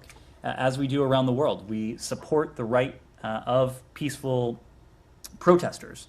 And since 2014, in this case, the Treasury Department has authorized the provision of a wide range of personal communication software and services to Iranians. This is something that we do around the world to see to it that efforts on the part of governments to stifle the ability of their citizens to communicate, to exercise their fundamental rights to freedom of expression, to freedom of assembly, cannot be trampled. And we'll continue to work with the private sector and the Treasury Department to identify additional measures to support and facilitate the free flow of information inside of Iran. One last question on Iran. We have seen lately an assassination of many Iranian scientists. That cannot be a coincidence. So do you think this is like part of a containment policy on one of your allies in the face of the much talked about the Iran talks are not going anywhere? I'm just not in a position to comment one way or the other on that, but we have a commitment. It's a commitment we share with many of our allies and partners around the world that Iran will never be able to acquire a nuclear weapon. Can I just ask you about your choice of a senator that you wanted to quote after that hearing? Was Senator Cardin the only person who you could find who came out of that hearing having been impressed? And the reason I'm asking is because if you don't remember, I'll remind you how he voted on the JCPOA back in 2015. He voted against it. And that the fact is that there are a number of, I don't want to speak to lawmakers, but I will speak to... Well, do you have anyone else there that you can cite? I will speak to... Or was he the only one? And if he was the only one, you might want to ask your people who gave you that. No, but why choose someone who voted against? No, but I think that's actually an important point. Okay. There are a number of countries, there are a number of world leaders who in 2015 weren't enthusiastic about the JCPOA. But given where we are now, given the awful choices that were made before this administration came into office, there are a number of world leaders, and I don't want to speak for lawmakers, but there may be lawmakers in this country who find the JCPOA as the best alternative to what we have now. So you think that his comments were indicative of him potentially changing his vote? Of course not speaking to Senator or Cardin or Senator Menendez or Senator Coons or essentially everyone on the committee except for Senators Van Hollen and Murphy. Part of our engagement with Congress has been to make very clear, based on the intelligence, the scale of the challenge that we face with Iran's nuclear program. Of course, none of us wishes that we were in this position. We wouldn't be in this position if the last administration had not decided to scrap the JCPOA that was manifestly working according to this building, according to our intelligence community, according to the IAEA. But we don't have the option of going back in time. We do have the option of going back into the JCPOA. If we were to go back into the JCPOA, we would be in a better position vis-a-vis Iran's nuclear program. The fact is, and yesterday the briefers went into more detail, and they have in the past as well, the breakout time has diminished significantly. It can now be measured not in months, not in a year, as it was upon the implementation of the JCPOA in January of 2016, but in weeks, or potentially even less. So the options we have, there is no silver bullet. But we do have an option that may still be in the offing. It is still in the offing if Iran decides to come to the table in a way that that sets aside issues that are extraneous, to put us in a much more advantageous position when it comes to Iran's nuclear program.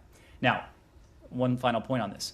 Iran's nuclear program is the most proximate challenge and threat we face from Iran, but it, of course, is not the only one. It's ballistic missile program, support for proxies, support for terrorist groups, its exportation of instability throughout the region.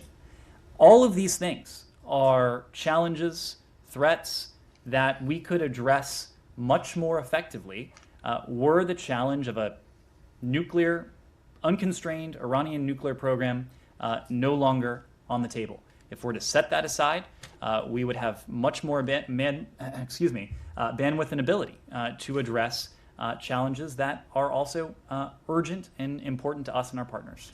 Yes, Shannon. On sanctions levied against Russia, there are reports that some administration officials are increasingly questioning their efficacy, whether they're hitting average citizens, farmers in the Kremlin, and whether they're significantly driving up global inflation. Now, does the department still stand by its strategy, and what level of collateral damage is acceptable? We do still stand by our strategy, and it is a strategy that is not only targeted, it is targeted at the Kremlin, it is targeted at the cronies and support networks behind key decision makers in Russia. It is a strategy that entails not only financial sanctions, but export controls that both in the near term and even more so over the longer term starve Russia of what it needs for its industrial base, for its technological base, for its defense base, and other critical and strategic sectors. I think you can look at a number of metrics that point to the effectiveness of this strategy. I saw a report today from the Russian central bank, the Russian central banker, in which he conceded the point that Russia's economy would not be the same as it was prior to February 24th. Prior to February 24th, we repeatedly made the point, together with our partners and allies, that we would enact measures that were significant and severe if Russia were to go forward with its invasion. Russia has made the choice that it did. We, in turn, followed through on the commitment that we made. Now, there are important carve-outs when it comes to our sanctions as well. We've spoken of the need to maintain a steady global supply of energy. So there are applicable carve-outs there. We have spoken of the imperative of doing everything we can, contrary to what Vladimir Putin is doing, to combat this challenge, this growing challenge of food insecurity.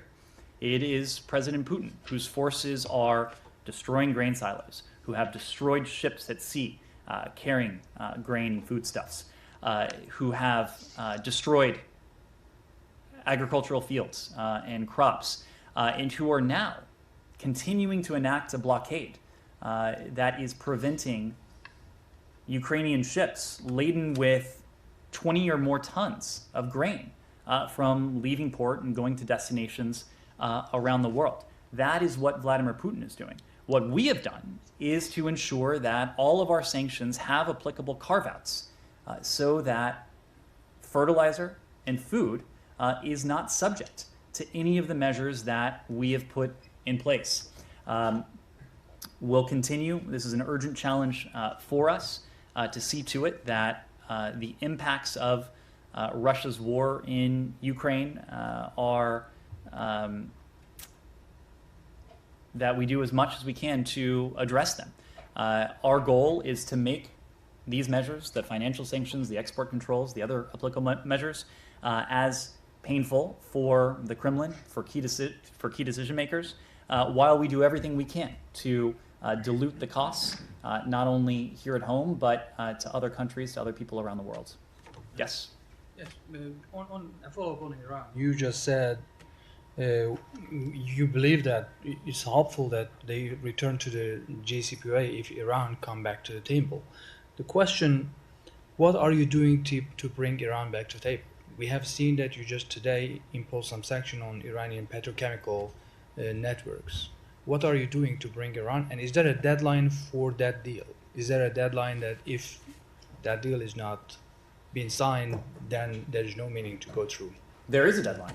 The deadline is the day upon which the benefits of returning to the JCPOA are outweighed and outgained by the advancements that Iran continues to make in its nuclear program. The reason we are pursuing a mutual return to compliance with the JCPOA is because it continues to be in the national security interests of the United States and in the collective interests of our international allies and partners as well. That won't always be the case, and it won't always be the case precisely because Iran is continuing to take steps that would be otherwise prohibited under the JCPOA, spinning advanced centrifuges, stockpiling levels of uranium, stockpiling heavy water, doing everything that, were it to once again be subject to the strict limitations of the JCPOA, would be off the table. What we're doing to entice Iran, we have made very clear that we have a genuine intent to return to the JCPOA as long as Iran does so. We have worked together with our European allies and also with the original P5+1 partners, and that of course includes Russia and China, for 15 months now on these negotiations. The negotiations have in many ways culminated in the contours of an agreement that could be signed and could be implemented in short order if Iran made the decision to do so. It is up to Iran to decide if it wants to return to compliance or not. If Iran chooses not to do so, if it chooses to continue to raise issues that are extraneous to the JCPOA, we have other options that are available to us. These are other options that we've discussed with our allies and partners over the course of many months, and we'll pursue them. We are talking about weeks for breakout time. You have been from this podium saying that Iranians are away just for weeks from acquiring it. When is that deadline actually? When is that deadline when the JCPOA is not going to work anymore? Iranians are just far away from the nuclear weapon for weeks. The deadline is when it's no longer in our national security interest to pursue it. It continues to be the case that mutual return to compliance would put us in a far preferable position to where we are now. But again, that won't always be the case. And also another topic. Greece is increasingly arming the islands just miles away from Turkey that are limited under certain agreements. What is the U.S. position on this topic, and do you endorse this militarization of islands? Our position on this is the same one you heard a couple of weeks ago, and the sovereignty and territorial integrity of all countries should be respected and protected. We continue to encourage our NATO allies, Greece and Turkey in this case, to work together to maintain peace and security in the region and to resolve their differences diplomatically. We urge our allies to avoid rhetoric that could further raise tensions. Greece and Turkey, of course, are both strong partners. They're key NATO allies to the United States, and we will continue to urge both of them to de-escalate tensions. Yes? Thank you so much. Jahazev Ali from Airline News TV Pakistan. We have seen a rise in Islamophobia in India. A few weeks ago, members of Indian ruling party BJP made demeaning comments about Prophet Muhammad. On this, there are protests going on in India while the houses of protesting Muslims are being bulldozed. Would you like to say something about these hate crimes committed by Indian government against Muslims and other minorities? Well, this is something that we've condemned. We've condemned the offensive comments made by two BJP officials, and we were glad to see that the party publicly condemned those comments. We regularly engage with the Indian government at senior levels on human rights concerns, including freedom of religion or belief, and we encourage India to promote respect for human rights. The Secretary said when he was last in New Delhi last year that the Indian people and the American people, we believe in the same values, human dignity, human respect, equality of opportunity, and the freedom of religion or belief. These are fundamental tenets, these are fundamental values within any democracy, and we speak up for them around the world. Sir, India and other Asian nations are becoming an increasingly vital source of oil revenues for Moscow, despite strong pressure from the US. Are you still talking with the Indian authorities on that? Offering something else? I mean, you can sell more oil to them, they don't get from the Moscow. We have had a number of discussions with our Indian partners, and the point that we have made is that every country is going to have a different relationship with Moscow. India's relationship with Russia is one that developed over the course of decades. And it developed over the course of decades at a time when the United States wasn't prepared or able to be a partner of choice for the Indian government. That has changed. This is a legacy of a bipartisan tradition now that has been the case for more than 2 decades. It goes back really to the Clinton administration, certainly to the George W. Bush administration, where the United States has sought a partnership with India, has sought to be a partner of choice for India, including when it comes to the security realm. Now, this is not a partnership that we were able to build in the course of days, weeks, or months. I mentioned before that India's relationship with Russia was built up over the course of many decades as countries reorient their relationship with Moscow, as we have seen many of them do. This will be a gradual process. But throughout it all, we have made clear to our Indian partners that we are there for them. We are ready and able and willing to partner with them, and we've done just that. Of course, we had a 2+2 dialogue with our Indian partners not too long ago. We will see Prime Minister Modi once again in the context of the I2U2, the arrangement we have with the UAE and Israel, along with India, incorporating India into many of the partnerships we have, including, of course, the Quad. And that is a group that this administration has sought to revitalize and has done so at very high levels, including at the leader level on four-time. So I have one last question.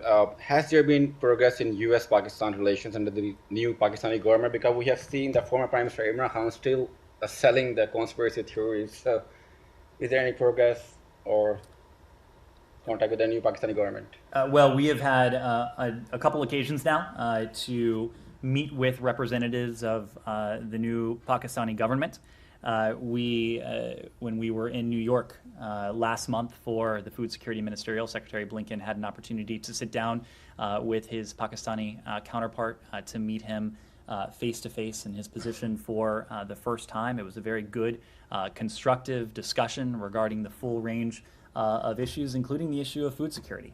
We were there in New York at the time to deal with it and to deal with the many after effects of Russia's invasion of Ukraine. That was also a topic of discussion. But Pakistan is a partner of ours, and we will look to ways to advance that partnership in a manner that serves our interests and our mutual interests as well. Jane.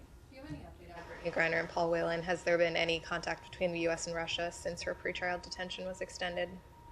So I mentioned this yesterday, that we had not received any prior formal notification from the Russian government before it was later announced that her pretrial detention had been extended by another couple weeks. Of course, what we heard yesterday was another injustice heaped upon what was already injustice. The fact that Brittany Griner has been in detention, wrongfully so, for months now. Similarly, with Paul Whelan, someone who has been in Russian detention for years. We have called for the release of both of them beyond make these public calls. We are working assiduously, behind the scenes, quietly, to do everything we can to see to it that they are released as soon as possible. And those are efforts that continue So day no in, day out. conversations since the extension then? I don't have any to read out And to can you. I quickly follow up on the third missing American in Ukraine? I know you're limited by the Privacy Act, but does the State Department have an understanding of who this individual is, and are you in touch with their family? We are in touch with the family, yes, Ian. Can you give a sense of whether there's any update on plans to free up the grain from Ukraine, and what the assessment of the department is on the state of the talks in terms of Russian security assurances, or any talks to free up the grain? Sure. So, as I mentioned before, this is something that we have been focused on because it is a very clear implication of Russia's aggression against Ukraine. We're working tirelessly to help the Ukrainian government assess alternative routes to increase the capacity at cross-border points and to explore the use of mobile equipment, among other tactics, as well as temporary storage solutions, to help move some of this grain out from Ukraine.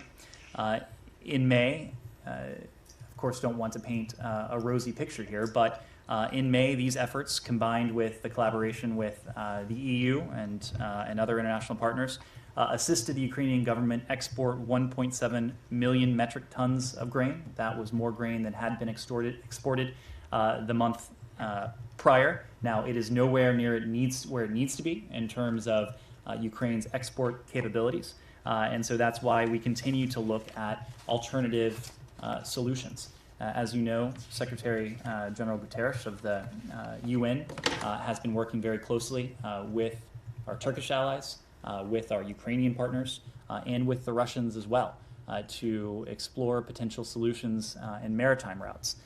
The fact is that there is one individual who could have an overwhelming effect on the availability of Ukraine's grain today, tomorrow, and that's Vladimir Putin.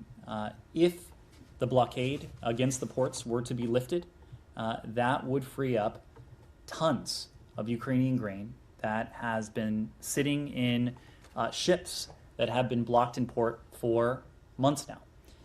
We continue to call on the Russian government to do what it can, and it can do a lot, to alleviate this growing challenge of food insecurity.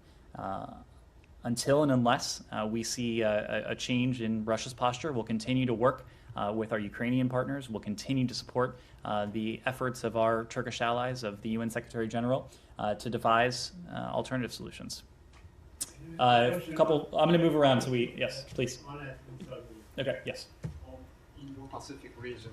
White House Coordinator Kurt Campbell said today the United States, Japan, Australia, New Zealand, UK, and France will announce the new Pacific Islands Initiative next week.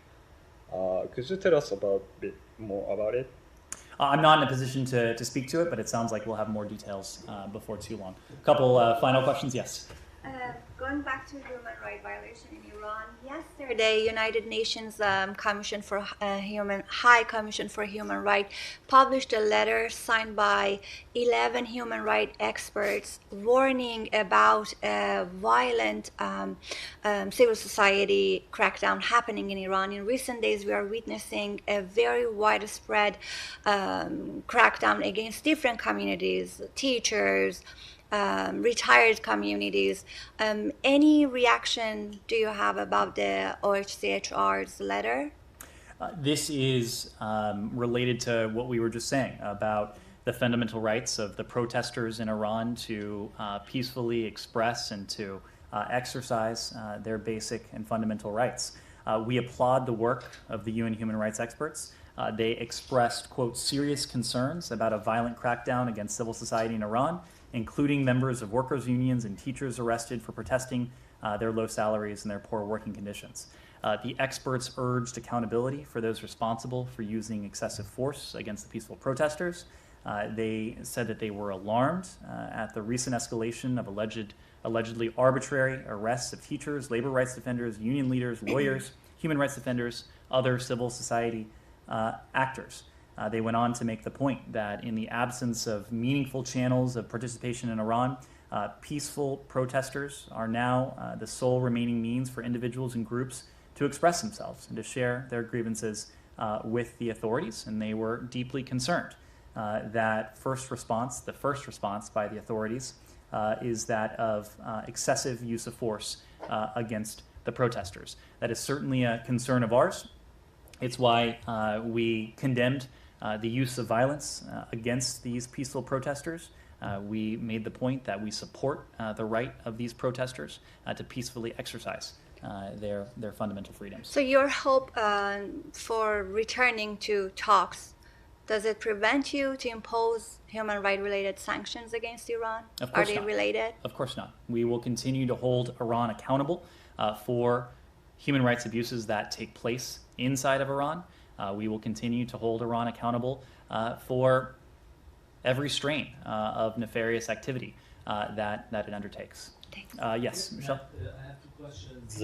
One, news stories say that Senior Advisor Hochstein will be in Israel next week to discuss the border issue between Israel and Lebanon. Is that true? I don't have any travel to announce. Second, the Special Tribunal of Lebanon has sentenced to life in prison two Hezbollah members for their part in the assassination of ex-Prime Minister Rafiq Hariri. Do you have any comment on We that? welcome the Special Tribunal for Lebanon's unanimous judgment that Hezbollah operatives Hassan Mary and Hussein Onisi be sentenced to life in prison for their role in the 2005 terrorist attack. That attack killed 22 individuals, including the former prime minister. It injured a couple hundred more, 226 people.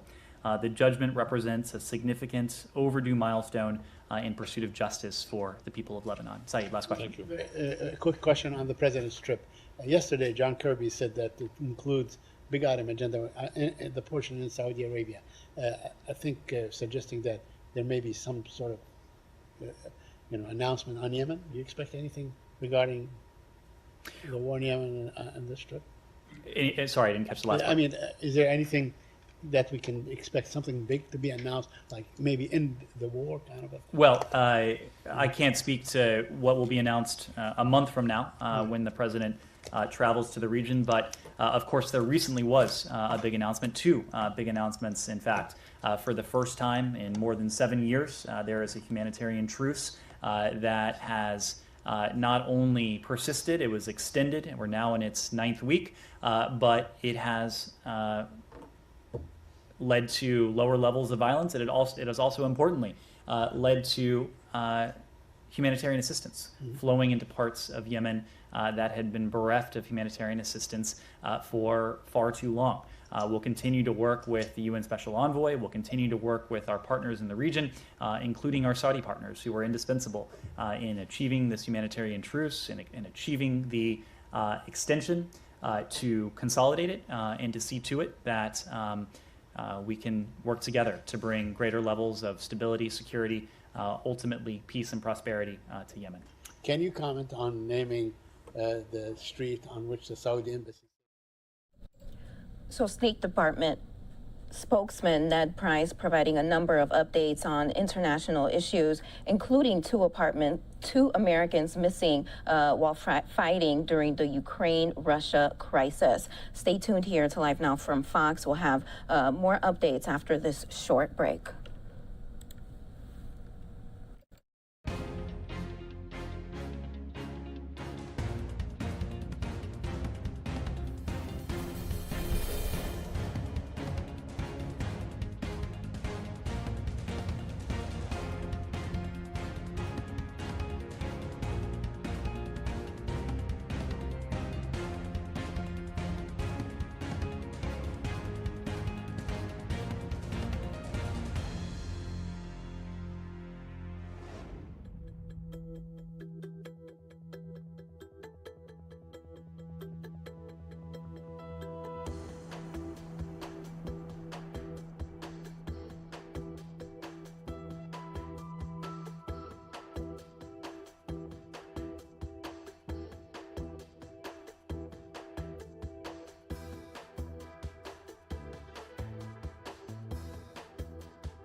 Welcome back to Live Now from Fox. I'm Shirley Descorbath. Thank you so much for joining us. Secretary of Defense Lloyd Austin in Brussels for the NATO Defense Ministerial. Let's listen in to what remarks he had to say earlier today.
All right, apologies about that. Instead, we're going to bring you remarks from Ukrainian President Zelensky from earlier today. Об'єднання, від якого залежить все інше. Коли ви вже прибули на вокзалі у Києві, прозвучала сирена повітряної тривоги, як вона звучить. Зараз в більшості областей нашої країни звучала ця warning, and this air raid warning can be heard in different regions of Ukraine. And this proves the fact that Russia is not selecting whom and where to intimidate, to threaten. The Russian aggression against Ukraine is the aggression against the whole united Europe, against every one of us, against our common values.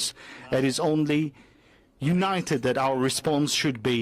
Ukrainians are on the front lines against the Russian strikes, but we are not alone, and this is supported by the format of our today's meeting. We had a discussion, we had a complete understanding one another on further support, and including the defensive support to our country, and I'm grateful for those steps that we've agreed today. We've talked about the coordination of our efforts with regards to the economic support of Ukraine, as well as the post-war reconstruction. We have analyzed our joint capacities in countering the food crisis provoked by Russia. We have to do everything possible in order to prevent Russia from implementing their idea and the strategy with regards to famine and political chaos for the countries of Africa and Asia. We've also had a fruitful discussion on the further sanctions pressure against Russia, and of course we paid significant attention to the future of Ukraine, Europe, and European integration. I have informed our partners on the current situation on the front lines, on the heroic defense of Donbas, about the situation in Kharkiv and the south of our country. I have informed about the daily missile strikes, the total number of Russian missiles used against Ukraine, against the peaceful citizens. This month, it's almost reached the number of 3,000. The majority of those missiles were hitting civilian facilities. Therefore, I have outlined the primary needs in defense. We highly appreciate the support that was already provided. We're expecting heavy weaponry, the air defense and missile defense system, and every portion of that weapons means saved lives for Ukrainians, and any delays in that gives Russians a chance to kill Ukrainians and destroy our citizens. And the more powerful weapons we will get, the faster we will be able to liberate our people and our land. The Ukrainian people, the majority of that, are waiting for the liberation of our territories. We've touched upon the topic of diplomatic efforts currently made by different parties to restore the peace. Everyone can see that the only obstacle for those efforts is the lack of readiness on the part of Russia to some real actions and real negotiations designed to restore peace. Russia is not willing to have a peace. It wants nothing but war. As we speak now in the Mariinsky Palace, the Russian forces continue with their brutal offensive in Donbas. They reinforce their forces in Kharkiv region. The aggressor state has to understand that the peace has no alternative, so they have to start searching for peace. And now we can see all those, and we can hear all those air raid sirens, and it proves that Russia is searching for new ways to intimidate Europe and to capture more and more of our lands.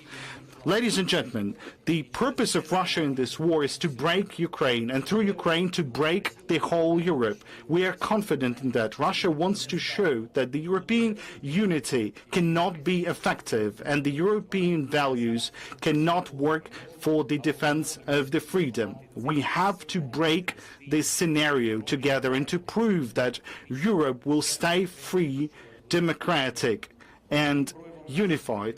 The major outcome of our strong position could be the strong support to Ukraine's integration to European Union. The course of European history proved the correct positive response of EU to Ukrainian aspirations. The candidate status for Ukraine can historically support the freedom in Europe and could become one of the key European decisions for the first part of the 21st century. I believe that this decision will become a true historic success. Of course, we understand that the path towards the European Union, it's a path. It's not a single step. But there has to be a beginning to that path, and we are ready to work and to transform our state into a fully fledged member of the European Union, and Ukrainians have owed the right to start this path and to receive the status of a candidate. We've seen the surveys and the polls that support that most of the population of European countries and the European continent support European integration for Ukraine.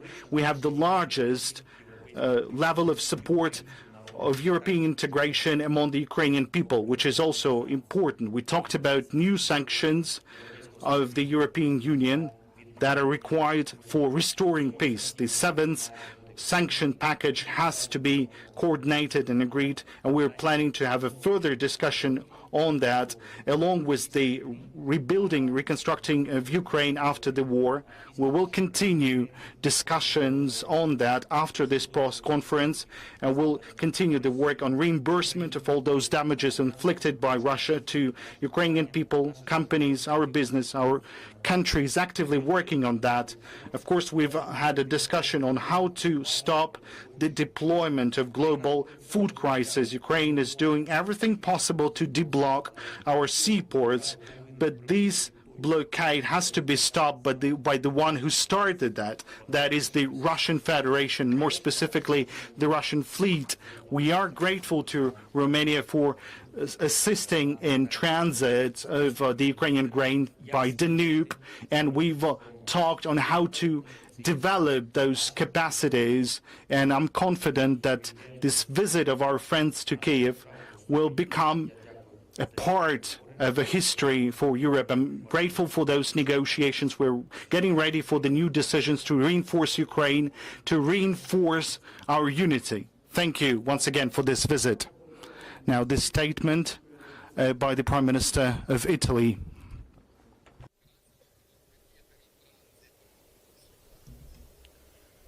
Buongiorno a tutti.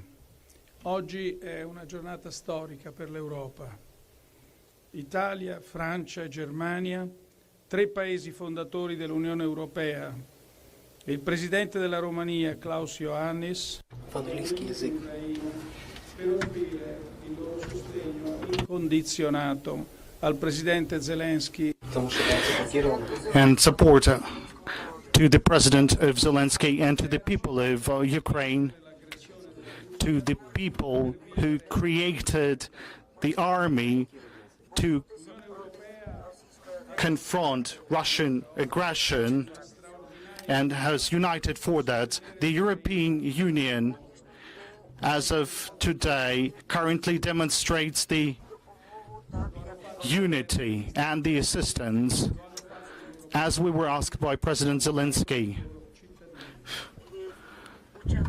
And the members of the European Union talked about this to their population, to their parliaments, and we're ready for this fruitful work. It's all about providing assistance to refugees and to IDPs who had to flee from the Russian aggression, who lost their houses, and the European unity is fully supporting its readiness to provide assistance to Ukraine together with the rest of its allies. I have to say that the major message of our meeting for today is that Italy wants to see Ukraine as part of the European Union, and that means our country supports Ukraine in acquiring its status of a candidate, as well as in further becoming a member nation to the EU. And It is a path that involves profound reforms on the way of Ukraine to joining the European unity. And on this path, there's these European values of freedom and independence. They're part of our project, and we shouldn't decelerate or make any steps back in this process. We have to create this harmony of peace, of freedom and European values that will make up the main picture for Europe. This project is the most considerable for us and the most important for us, and we'll make sure it is properly implemented in practice. And we've seen today the horrible consequences of Russian invasion and aggression. We fully support and we shall facilitate any investigations necessary to register those crimes of war. And the outcomes of those shellings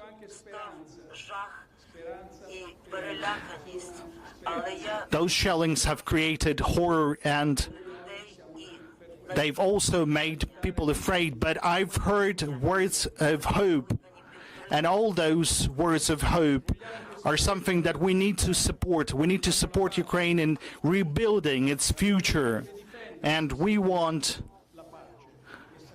to have this peace. We want to make sure the other cities are safe, but Ukraine has to defend for the sake of peace. So, of course, we'll take into consideration the will of Ukraine. The peace has to be built on the visions of Ukraine and has to be a prolonged peace. Speaking of the exports of grain, as well as all those blocked ships in the Ukrainian seaports, there's still a time to deblock the ports, as there will be a new harvest in September, and I think that we can do everything possible in order not to have a dramatic worsening of the situation. And in order to avoid this significant crisis, we have to ensure a safe transportation of grain, because it shouldn't result in a world catastrophe. And for that purpose, we would need to concentrate on how to organize the export of grain through the Black Sea. Unfortunately, Russia is not willing to cooperate, and we need to cope with this challenge bravely, with so much bravery as we can see from President Zelensky. We have to act together. We are Europeans.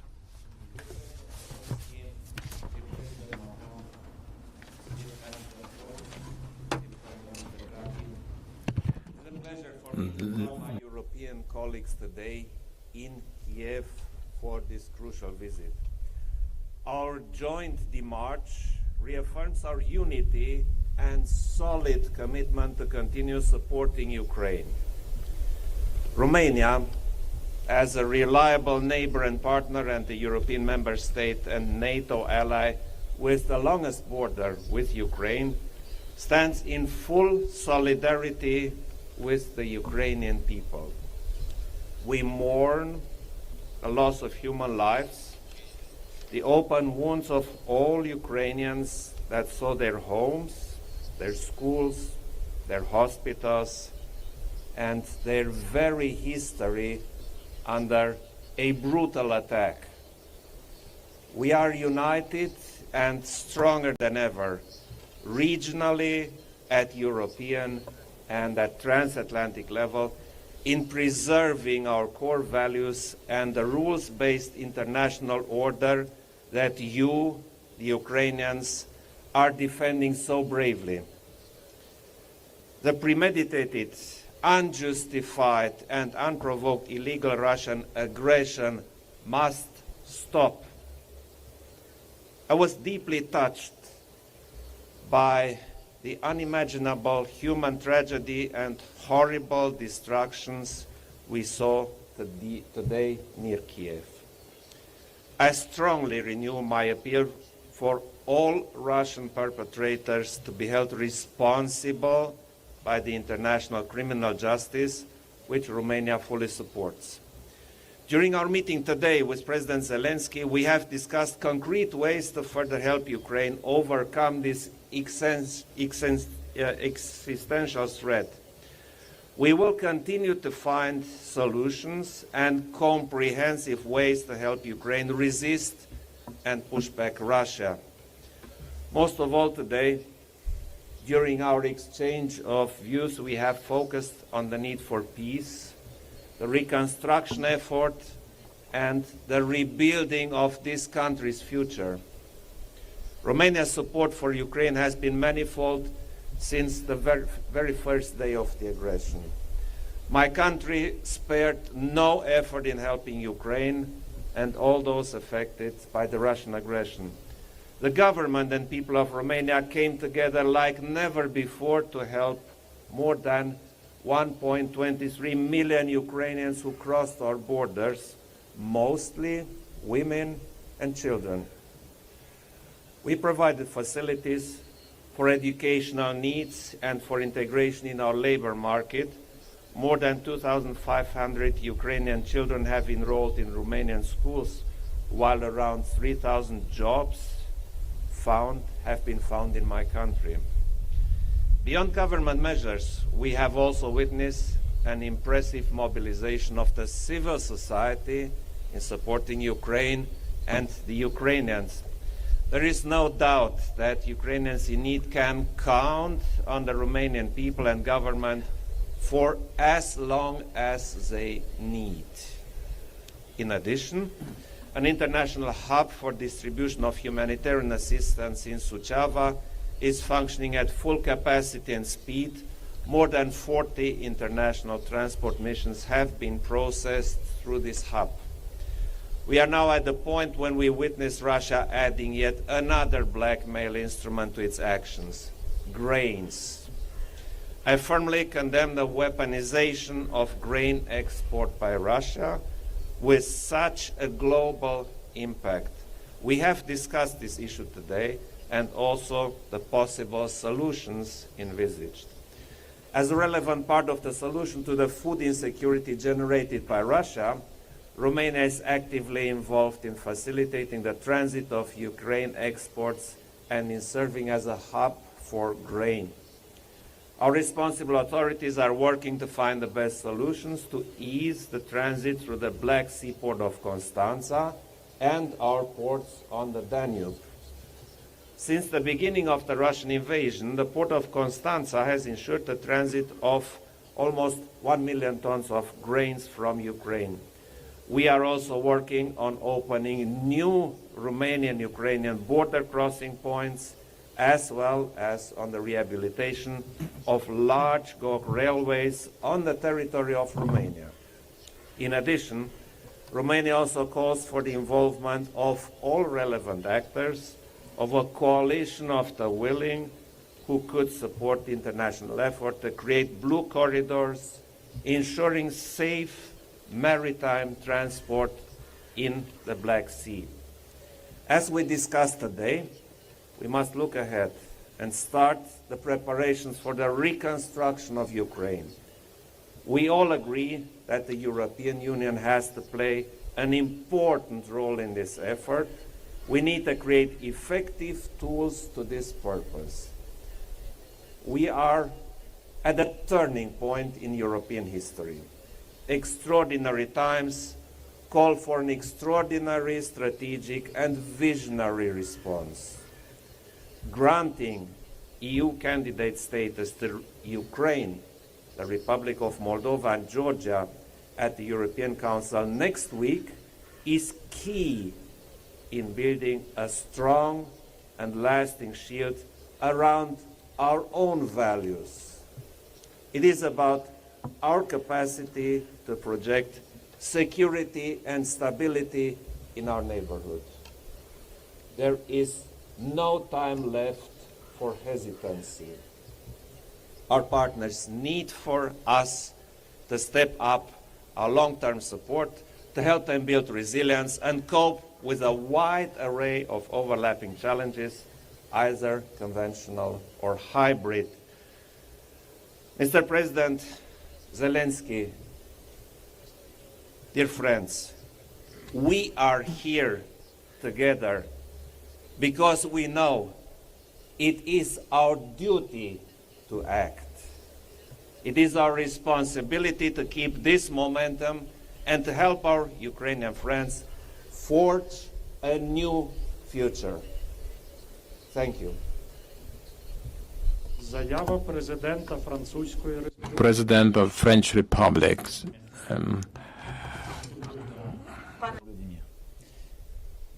Chers amis et chers collègues. Mr. President, dear colleagues, ladies and gentlemen, I would like to thank, first of all, President Zelensky and through him all the Ukrainian nation for playing host to us. Our joint presence in Kiev, the four of us, we testify to the fact that you have a brotherly message from the European nations for the free and sovereign Ukrainian people whose heroism in front of the Russian aggression evokes great admiration and makes us maintain unwavering support. You have this support from us, Mr. President. You can count on us. Europe, from the first days of this aggression, took the side of free and sovereign Ukraine.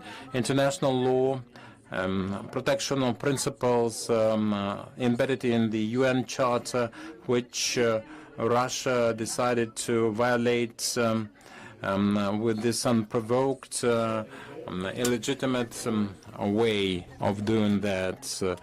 The ruins, the chaos, the victims, the armed aggression against a sovereign country, and so this attempt to conquer a free people. We will never accept that. The unprecedented sanctions which were adopted, the massive economic, humanitarian and military support which is provided by each of our countries and the EU in general will be provided and stepped up further. We are fighting next to Ukraine for the sovereignty and territorial integrity of your country and your freedom, for that matter. This is our goal, and there is no other goal with us, and we will reach that goal. We have to, presently we have to realize and see that on the Ukrainian land the security of Europe is being decided. This is for the future. The message of Europe fighting next to you, fighting this fight, and our goal is our victory, free, independent, peaceful Ukraine, prosperous Ukraine. And we have discussed certain consequences, outcomes, and certain urgent needs. So with President Zelensky here, the most urgent needs in humanitarian aid, economic support, and military supplies. And France is providing such support and is responding to such requests readily. We will step up our support. The $2 billion have already been allocated. The military support, the Caesar systems have been delivered, which will make Ukraine's defense more effective against the Russian invasion. And France had the initiative from the very first days to dispatch the experts to Ukraine to document and investigate the war crimes committed on Ukraine's soil. And for the forthcoming weeks with CISA equipment, I'm prepared to take the decision for additional supplies of the systems in question. And the war crimes which were committed on the Ukrainian soil should not stay impune. The international justice should get down to its work. France was one of the first countries to dispatch their representatives for documenting and collecting the evidence. I have told President Zelensky about the mobile lab for DNA analysis. This will serve as a very important forensic instrument for documenting and investigating, providing the necessary evidence. And other countries are contributing to make it possible for the ICC and the international justice to do their parts, confronting the pseudo tribunals. We have the legitimacy of law to counter this phenomenon. The food security, this is a direct consequence of the Russian aggression against Ukraine. There are no other explanations to this phenomenon. And this is not in any way related to the European sanctions. And presently, from Kiev, we can solemnly call upon Russia as the permanent member of the Security Council of the UN to agree to exports of the Ukrainian grain. That requires deblockade of the Ukrainian ports and the ports obligated by the Russian Black Sea Fleet. And together with them, we discussed and confirmed the initiative actually coming from the Secretary General of the United Nations. We support the resolution which will be adopted at the UN Security Council meeting for deblockading the Ukrainian ports. I would like to thank President Yohannes and his initiative, and I would like to welcome all the other initiatives. We appreciate that very much.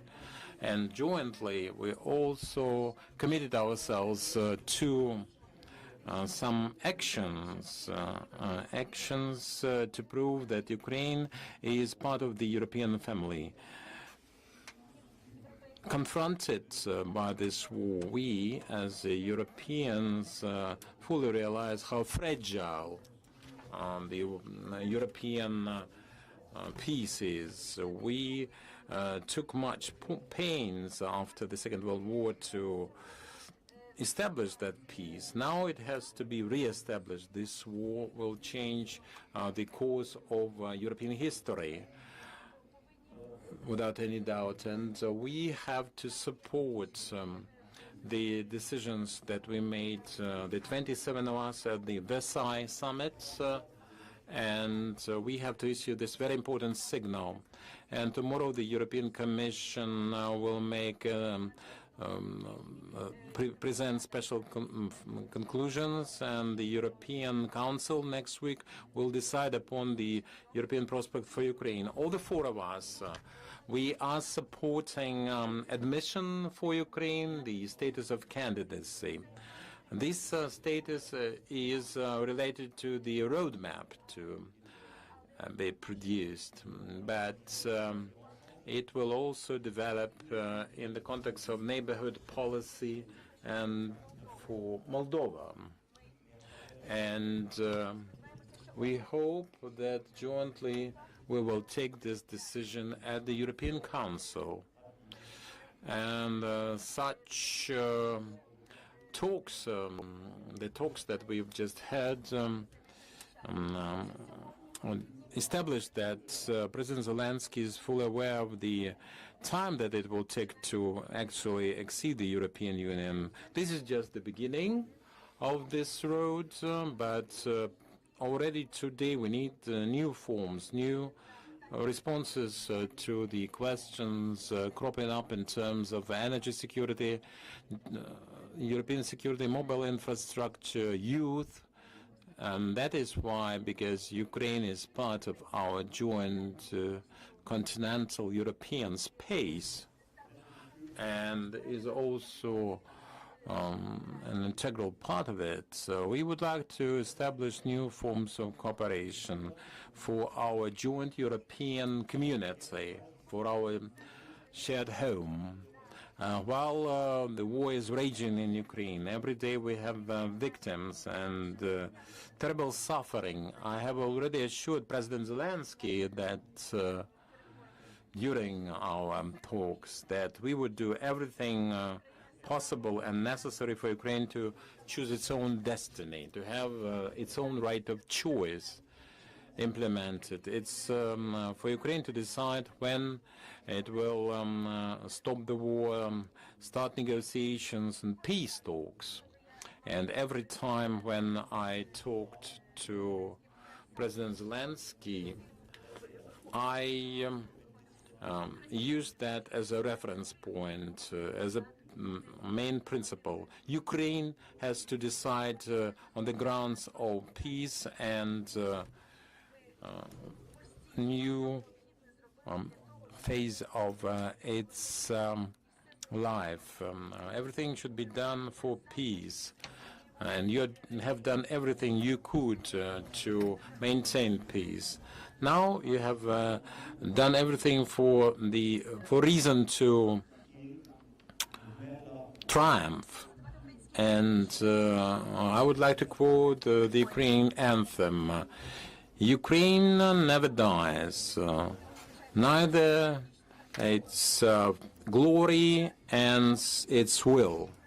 Ukraine will be always there with its glory and its will.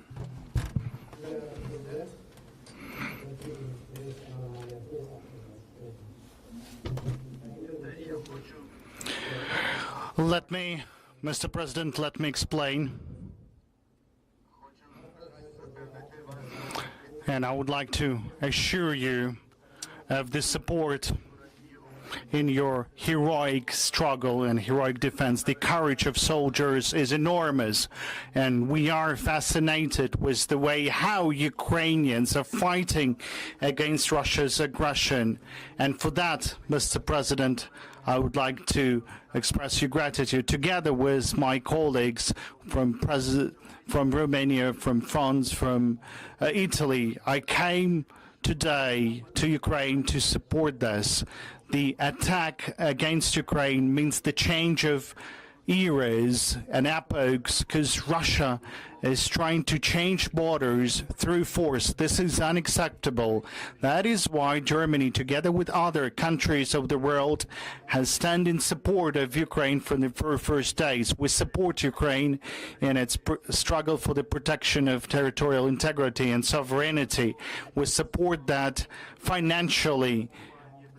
We support this through humanitarian assistance. We've already hosted 800,000 refugees. 135,000 Ukrainian children are attending German schools.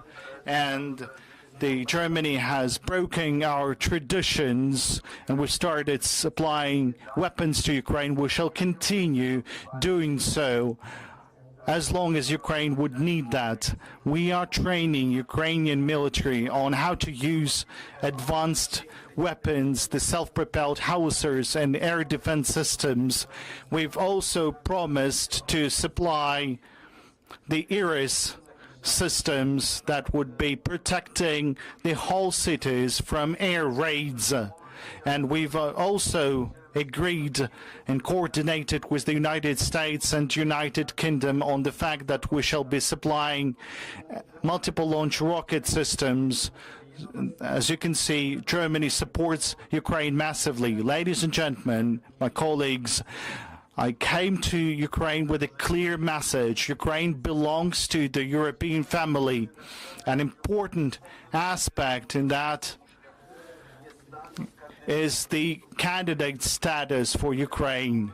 and we shall be discussing that in the days to come in the European Union. As you know, it's important for that decision to be made unilaterally, unanimously by all the 27 countries. And at the European Union, I will definitely stand for the unified position, and Germany will support a positive decision. The same for the Republic of Moldova. And there's one other aspect of reliability of the European countries. We've made a promise to the Western Balkan countries who are already on this path of extension. There are some specific criteria for exceeding the European Union, which are common to all the countries. And that is why all the legislation has to be complied with, particularly with regards to democracy and the rule of law. This is what makes us united, what makes us different from others. And in conclusion, I would like to say a few evident words. The European Union has to prepare for the development of the situation. It has to develop its structures and procedures. Ladies and gentlemen, Ukraine will leave. Glory to Ukraine. Дякую, шановні колеги, журналісти. Ваші запитання, будь ласка. Німецька інформаційна агенція DPA.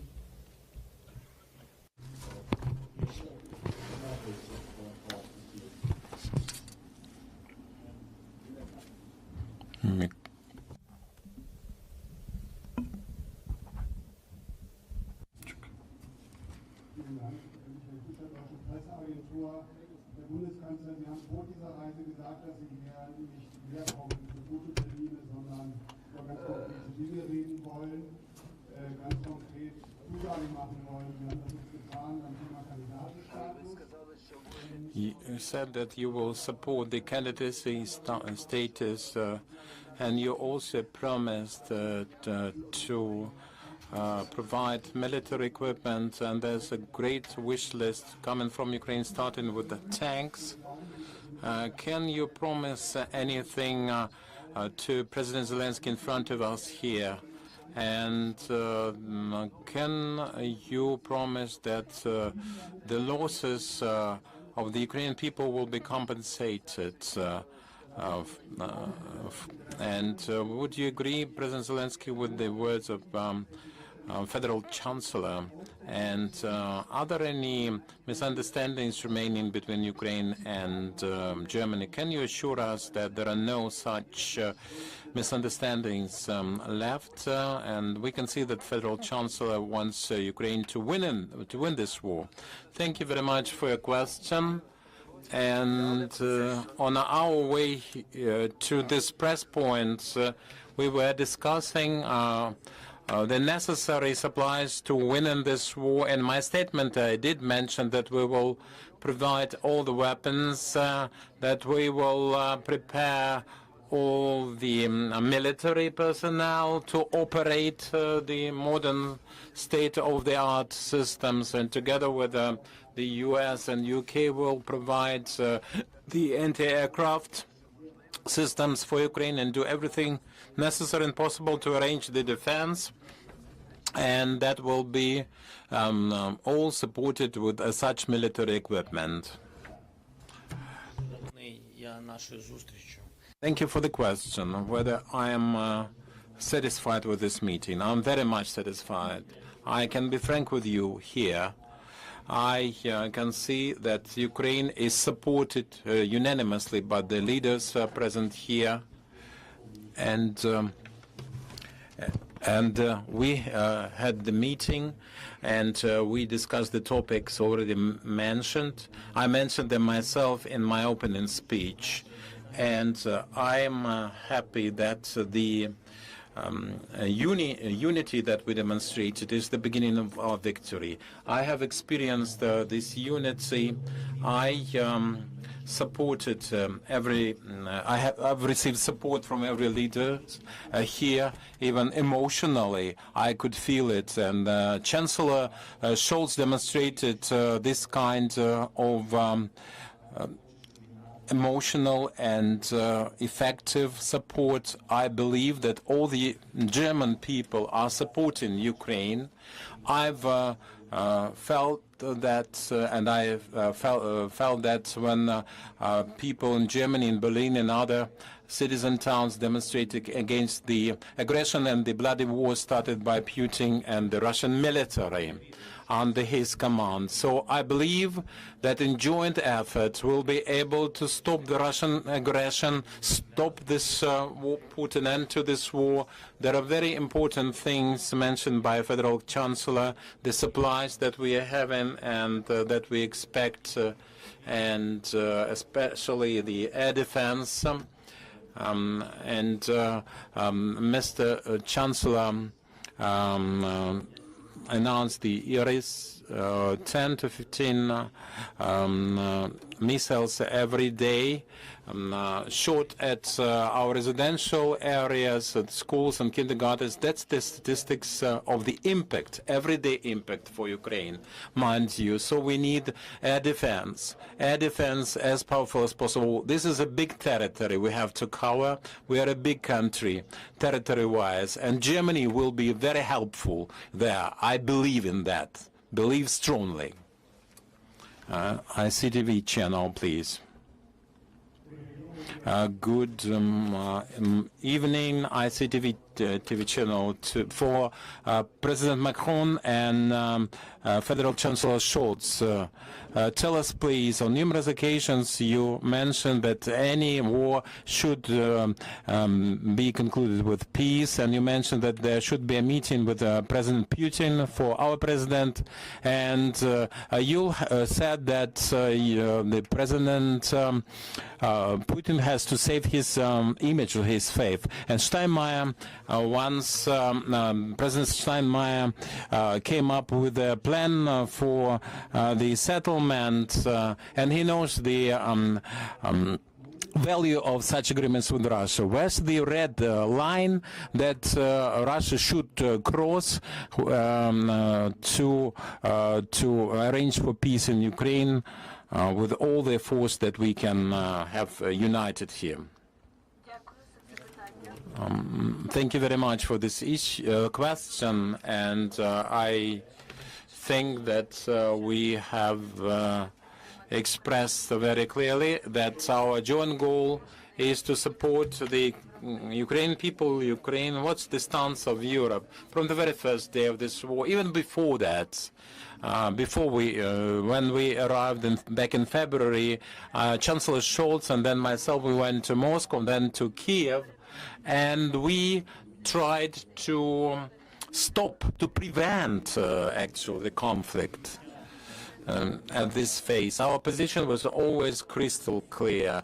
It has always been, we are in support of Ukraine, the Ukrainian people. The sanctions are unprecedented this time, and we have already started 6 packages we have adopted, and that includes the latest package with the oil embargo, and it seemed impossible. The list of oligarchs now being extended and coming up in a much better quality selection. Now, we are in favor of territorial integrity of Ukraine. We never entered the war with the Russian people.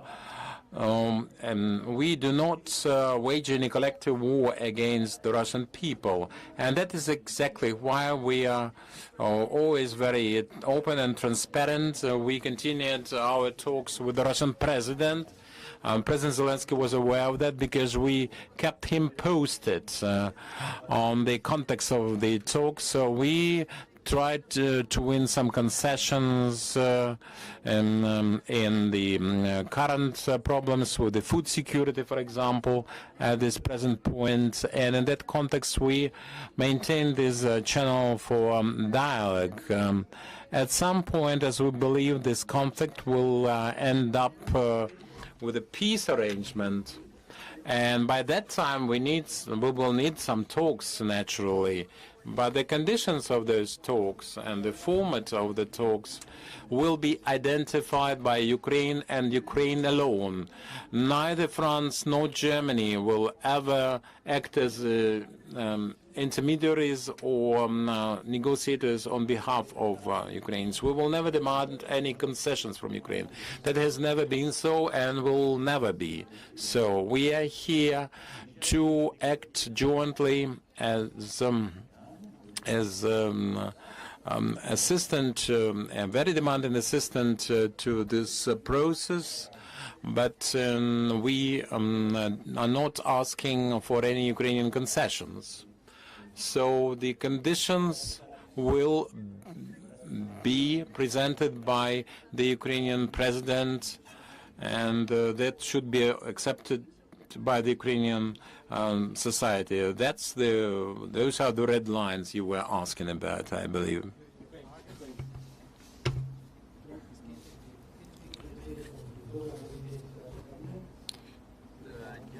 Thank you very much for your question. We are talking about the integrity of Ukraine, and we need good air defense for sure.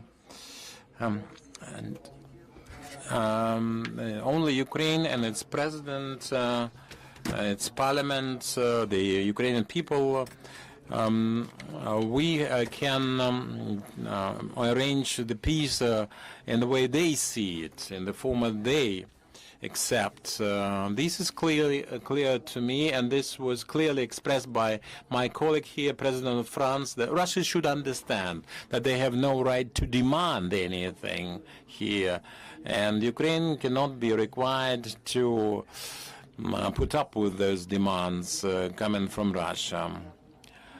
And Ukraine requires great support, financial assistance, assistance with the military equipment. It is necessary for Russia to fall back with their force and to agree to peace negotiations.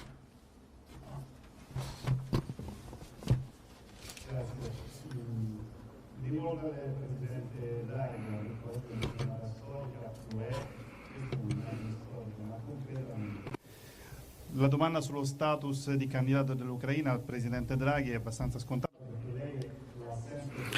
Now, the question with regards to the status and the concept has slightly changed for Ukraine. And would it be possible to persuade everyone? And I'd like to ask a question to all of you. What does the Europe want? Whether it's fair that one vote against can stop all the rest of the EU member nations from proceeding. Do you think that is a fair mechanism of decision making? And the same goes for the financial policy, and the same goes for the immigration policy. Please.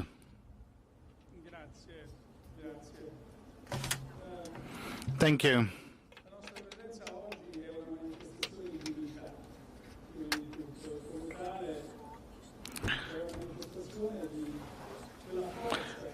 Our today's meeting proves this unity, and today we've already stated that we are ready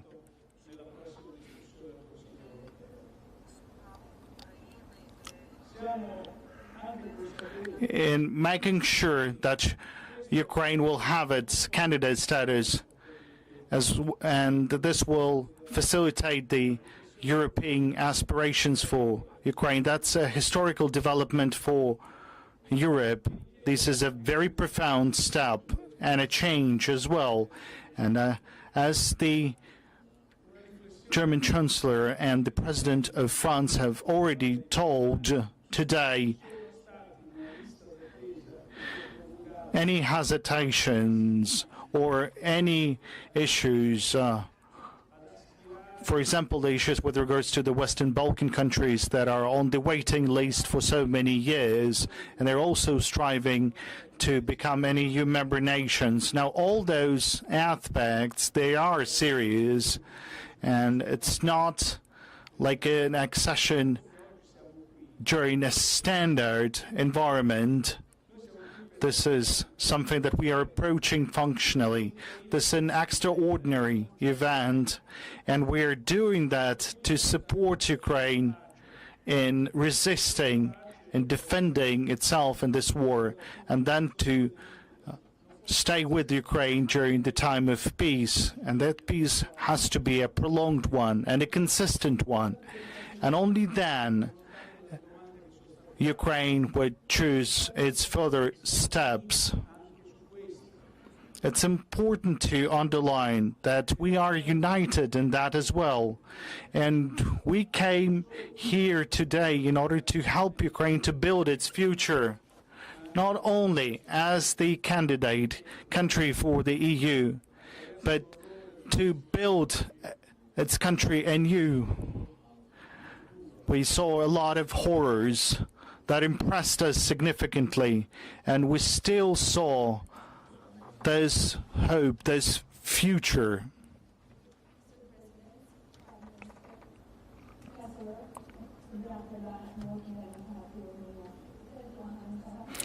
Mr. President.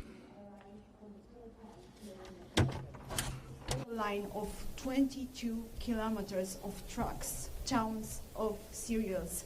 What's the concrete solution that the authority of Romania can find to resolve this problem that affects millions of people all over the world? And President Zelensky, I have a question for you too. I was wondering if you will participate in person at the summit Madrid in this month, because I know Jens Stoltenberg invited you there. Thank you so much. Mulțumesc pentru întrebare.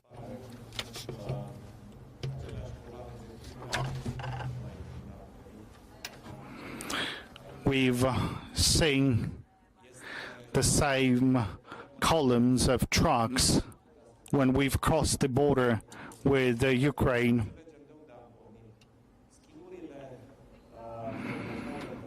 And I'd like to say that it all had its beginning.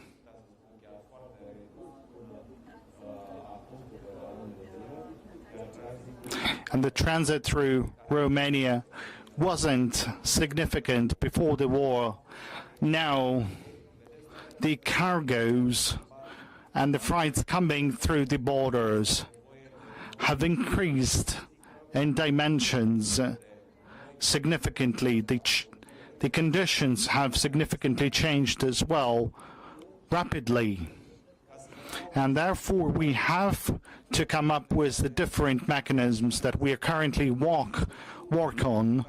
And I would like to say that the transit of grain to the port of Constanța is in progress. And last month we had an increase in the scope of transit by 4 times. That's over the past month. And that's a significant increase. And so long as we'll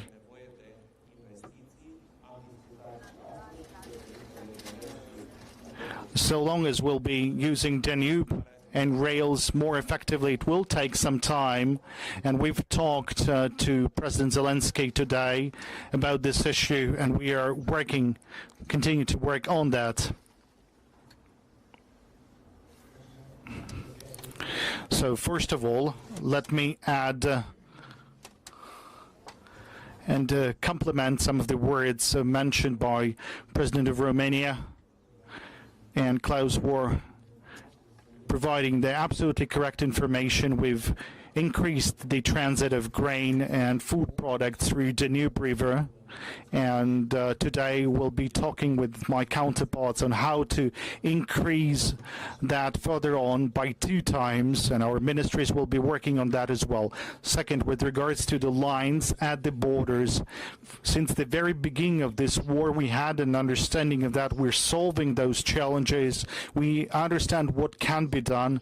We've started some pilot projects pretty successful one with Poland with regards to joint customs spaces and environments, and I've already raised this issue today, and we can offer the same to Romania, and I believe that would be a good start. That would reduce the lines at the borders. Speaking on the activities you've mentioned, everywhere we are, when we're in all the actions and all the events that we were invited at, we will participate, and I'm grateful for the invitation to participate at the NATO summit, at the G7 meeting, and I don't remember if we received an official invitation to the EU member nation session during which a strategic decision will be taken on the possibility of providing Ukraine with the candidate status. If there will be an invitation, then of course we'll participate. Our main objective for today is so that no one would forget about this tragedy and the war that we are having, so we'll be using every opportunity so that our voice, our words are heard around the world. And the final question from Le Monde newspaper.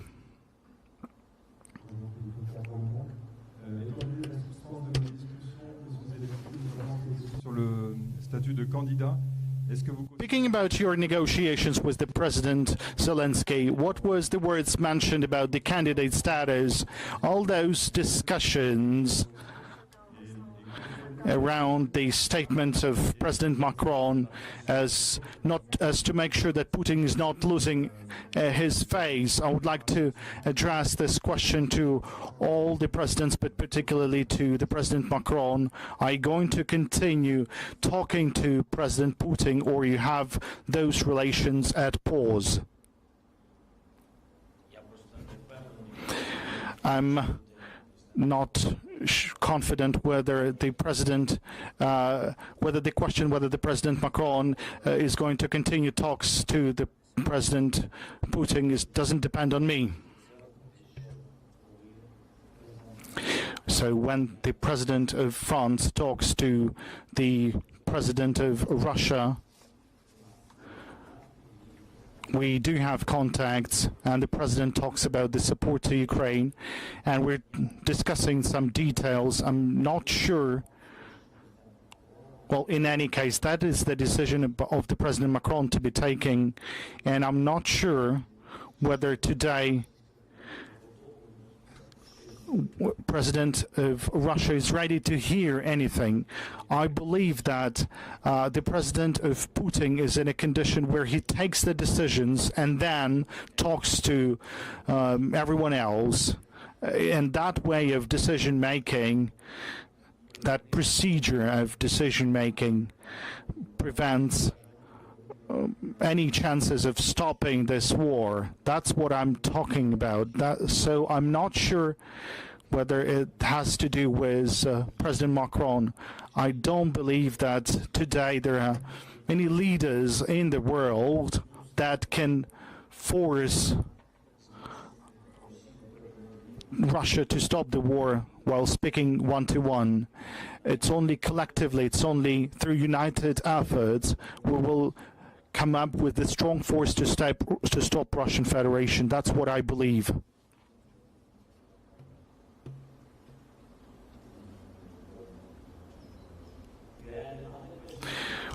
I think I answered the Emmanuel question.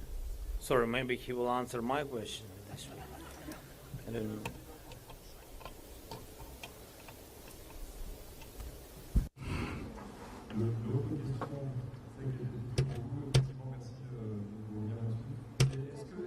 Thank you. Whether the decision that was announced today with regards to support the candidacy status for Ukraine, whether it can reduce all those debates around the statements of President Macron not to make sure that Russia loses the face. Well, there's this open dialogue and open discussions with President Macron, and after these or that All right, so a number of updates and remarks from EU leaders on the Russia-Ukraine crisis, saying that they support Ukraine also financially. And as you see there, we also heard remarks from Ukrainian President Volodymyr Zelensky. We're going to take a short break here on Live Now from Fox. And after the break, we will get a live report from one of our Fox reporters on how farmers are warning of a potential food shortage. That's up next after the break.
Welcome back here to Live Now from Fox. Farmers on the West Coast are warning of a potential food shortage. They're blaming it on inflation, and now some are struggling to feed their animals. Fox's Giovanni Leggi has more from Central California.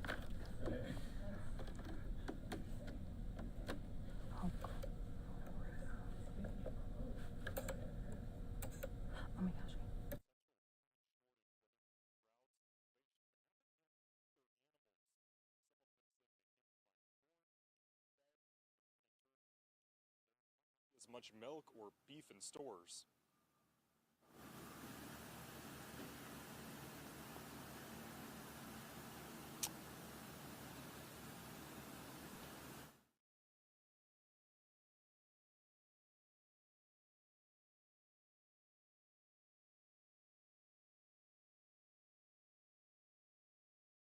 This time last year.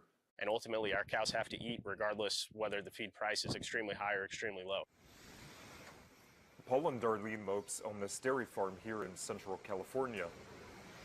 They aren't getting enough of deliveries of corn to feed their thousands of cattle. So we have enough corn to hold us off for a few more days, and then we're going to be out as well. With no solution in sight, there's concerns production could be slowed. It's definitely not a short-term issue that we're facing. It has the potential of being a much longer-term challenge. And here in the West, farmers are also dealing with drought alongside more than 80 million other Americans. So we're really in a position where we have to weather the storm. We have to absorb those challenges without a whole lot of ability to be flexible and to navigate our way out of it. Here in rural... And that was Giovanni Leggi reporting. We're going to take a short break here on Live Now from Fox. We'll have more after the break. Come on.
Welcome back here to Live Now from Fox. Secretary of Defense Lloyd Austin in Brussels making remarks along with NATO. Let's listen in.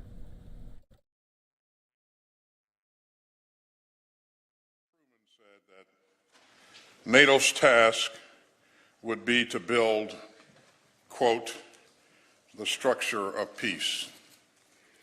And he said we must work patiently. He said that we must work patiently and carefully advancing with practical, realistic steps in the light of circumstances and events as they occur. And that's just what this alliance has done. Since Russia's indefensible invasion of Ukraine, we have had to face events that we all hope would never come to pass. And this alliance has met the challenge with determination, with resolve, and above all, with unity. Together, we have responded swiftly and decisively to Russia's baseless and lawless and reckless invasion of Ukraine. NATO has shown the world that it remains the essential forum for consultation, decision, and action on transatlantic security. We are all proud to stand with the brave people of Ukraine as they defend themselves in their democracy and their sovereignty. And during this enormous crisis in European security, we're proud to stand together to strengthen the rules-based international order that protects us all. Our work together is indispensable, and these ministerials are invaluable. It's an opportunity to consult with one another and to share ideas and to ensure that the alliance is prepared to face the challenges of today and tomorrow. Together, we have risen to the challenge of Putin's war of choice and Russia's assault on transatlantic security. Our allies have activated NATO's defense plans. They've deployed elements of the NATO response force, and they've placed tens of thousands of troops in the eastern areas of the alliance, along with significant air and naval assets under the direct command of NATO and supported by allies' national deployments. And NATO is also making plans to strengthen its deterrence and defense posture for the longer term, especially along the eastern flank. Over 2 highly productive days, this ministerial has laid the groundwork for important discussions and decisions at the NATO summit in Madrid later this month. Now, NATO is also close to welcoming 2 new members to the alliance. And Finland and Sweden have made the historic decisions to apply for membership, and that reflects the appeal of NATO's core values. The values that unite us as an alliance remain strong and timeless, and so does our shared vision of a stronger, rules-based international order in a more peaceful world. I am deeply proud of the progress that we've made over the past several months, and now the good work must continue. And during our time together, I've encouraged my fellow ministers to do even more. We all share the responsibility to procure, prepare, and provide ready capabilities and forces to prepare this alliance for the challenges to come. NATO's preeminent task has not changed: to defend each and every ally's sovereignty, territorial integrity, and independence. And that's why America's commitment to NATO and to Article 5 remains ironclad. Thank you for being here today, and I'm happy to take a couple of questions. Thomas Kutschka from Frankfurter Allgemein. Thanks a lot. Thomas Kutschka, Frankfurter Allgemeine Zeitung.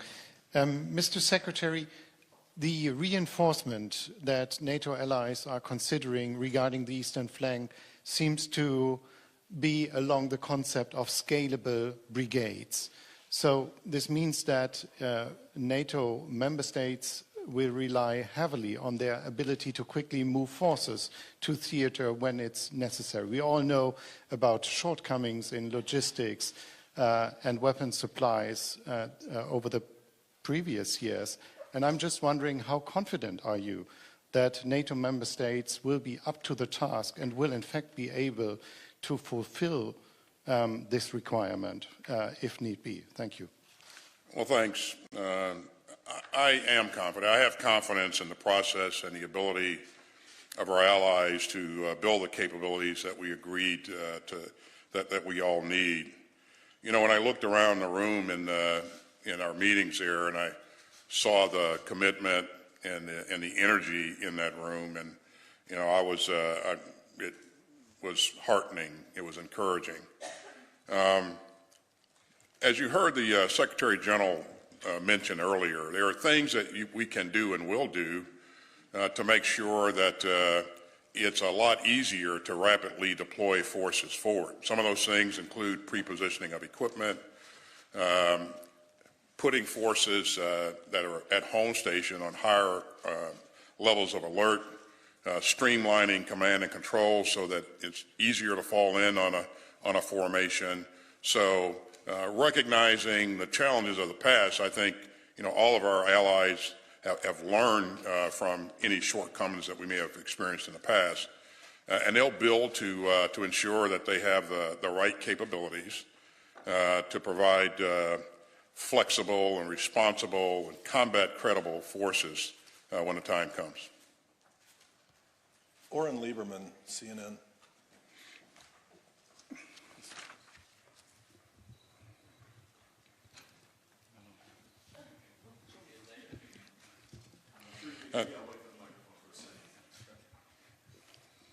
Secretary, you talked about the support of NATO behind the cause of Ukraine.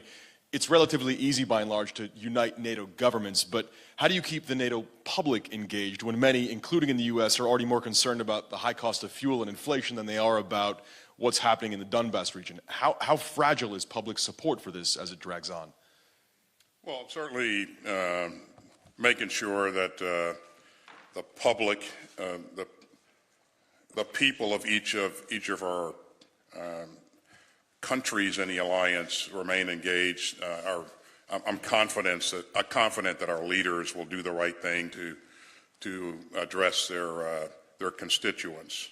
As we come together and talk about complex issues, we can be assured from time to time that there will be differences of opinion, but that's why we have these meetings, to make sure that we really wring things out and entertain any questions or issues that various countries may have, so that they can go back and work with their constituents and make sure that people really understand where the alliance is going and what it needs. And I have confidence that in every case we'll be able to reach consensus and move forward. We've done that in the past. I certainly saw evidence of that here in this meeting and in other meetings. But that's why we have these meetings. That's why we come together. But in terms of making sure that the constituents of the various countries, remain supportive of our efforts, I have confidence that the leadership of the various countries will be able to manage that and maintain support. So. Lily Bayer, Politico, EU.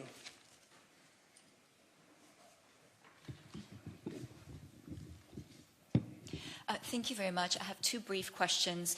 The first is, could you update us more specifically on your thinking on what kind of extra support the U.S. might offer Eastern NATO allies? And the second question is, what assistance is the U.S. providing Ukrainians trying to repair javelins? Thank you. Well, I don't have any announcements to make today. I would say that, as you look back at what's happened since the 24th of February, members of the alliance have really stepped up. We rapidly deployed capability to the eastern flank in order to reassure our allies that we're ready to defend every inch of NATO's territory. So if you look at the things, the increase in force posture since that time, it's been impressive. And so that's kind of reassuring when we look at the future and what we need to do in the future to make sure that we have that combat credible capability. I feel very, very good about us being able to work together to ensure that we have what we need. You heard the Secretary General say earlier that what we're really focused on is not just numbers of boots on the ground. We're really focused on total capability. So capability in air, land, sea, and cyber and space. And as we look at putting that together, and you heard me say a couple of minutes ago that there are things that we're also looking at in terms of pre-positioning of equipment, streamlining command and control, making sure that that we have our balance and footprint about right. There are a number of things that we're going to be working on going forward, but that is still a work in progress. And I expect that at the Madrid summit, we'll see senior leaders make announcements based upon the recommendations from the ministers and the things that we've worked out here. Are we time for just one more? Jim Garamone from the Defense Media Activity. The Secretary General mentioned that China was an era of discussion during the meetings. You just came from the Shangri-La and from the Asia Pacific. How did you see that conversation going? Conversation in the meetings about China and the strategic concept. Well, clearly the members of the alliance are supportive of what's in the strategic concept, and they recognize the importance of making sure that we pay attention to what's going on in the Indo-Pacific, and we all have a common interest in making sure that the Indo-Pacific remains free and open and accessible. So we've seen a number of countries that are members of this alliance operate in the Indo-Pacific. Some in conjunction with us and other countries like Australia and Japan, and so there are clearly a number of countries who have direct interest in the Indo-Pacific. But the alliance as a whole, as you've heard the Secretary General say, is interested and will stay. We'll pay attention to what's going on in the region. But again, Jim, if you just kind of look at the importance of all those countries out there, it's in my view, it's the right thing to do, and it's the same view that our allies have as well. So, thank you, everyone. Mm-hmm. Thanks, everybody, and I'll see you on the next ministerial or at the summit. As you heard there, Secretary of Defense Austin making remarks during the Defense Ministerial. That's in Brussels. Now, coming up after the break, we'll take you to Houston, where it has just been named one of the host cities for the 2016 FIFA World Cup.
Welcome back. We're hearing from officials in Houston after the city has just been named as one of the host cities for the 2026 FIFA World Cup.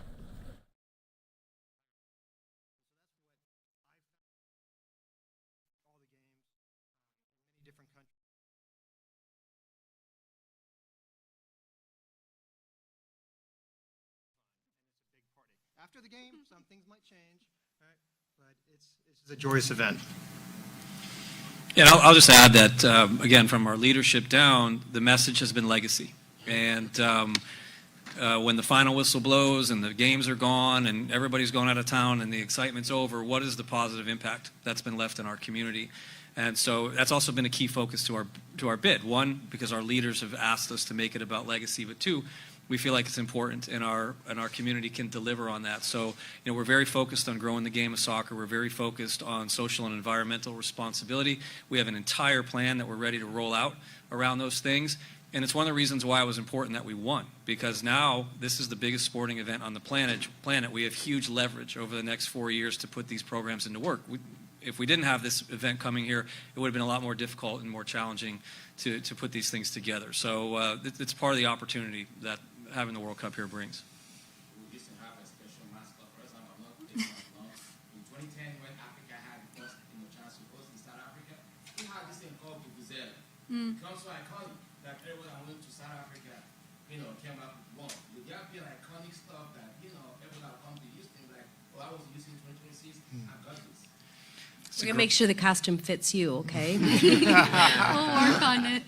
It's a great question. We'll have to get to work on that. Yes. All right.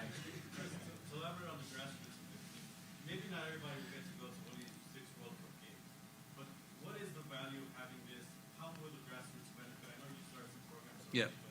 What else can be done to grow the game for Houston? Yeah. It's one of the, so the World Cup was here in 1994, as John Arnold mentioned, and it was the key moment to creating legacy in the growth of the game in our country. It led to the birth of Major League Soccer in 1996, as you know, and then, having a league in this country has made us into a soccer nation. So now here we are 30 years later, we are a mature soccer nation. We still have a long way to go. But having the World Cup here as a mature soccer nation is going to take us to heights that are almost unimaginable. But again, by having this event now coming to Houston in 2024, and the excitement and the interest, the motivation, the enthusiasm, all those words that will exist, there's opportunities to go out to corporate America and get funding and get support to, we've got a campaign going where we're trying to build mini pitches here in Houston, along with the Dynamo and the Dash and the U.S. Soccer Foundation. We've got programs that we've started in the boys and girls clubs in school systems. One is about introducing the game to girls. The other one is about trying to provide opportunity to play soccer. So access to the game is a problem, especially in lower income areas. It's a pay-to-play sport. And one of the things we hope to achieve through our legacy program is by delivering the sport to people that don't have the opportunity to play right now. And it's a great way to grow the game. I know those are huge parts of the programs that the mayor and the judge are working on. And again, now we have an opportunity to collaborate on all these issues and make things happen. Hey, great. My name is Alex from Marcel Central America, show dedicated to CONCACAF soccer. You just mentioned grassroots. You mentioned corporate American corporations. Is there any way that FIFA can say we cannot go to any corporation? Is there like a limit for corporations, or people can just come to you guys and say, look, I want to sponsor a soccer field? How would it work? How would you Well, if as a community, any grassroots programs we want to do that are not associated with the World Cup, we can do on our own. There's no restrictions. Correct. Right. And that's happening as we speak. It's already happened, to be honest with you, through our bid. As we go forward, and we work on World Cup issues specifically tied to the World Cup, we have to work with FIFA on commercial elements. They basically control all of that, but we will have some opportunities in there as well. It's a very similar model to the Final Four, the Super Bowl, college football playoffs, all the other major events that come through.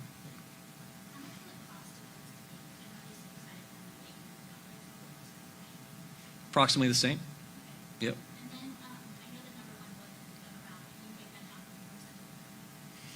I can't break it down off the top of my head. I don't have that data in front of me, but I can tell you that we had a significantly reputable firm create that report for us, and it's very, very credible data.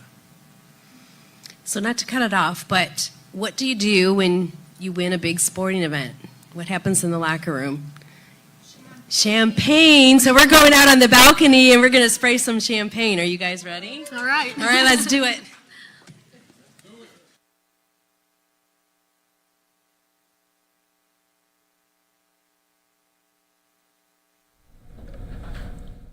All right, so some very exciting news there for the city of Houston.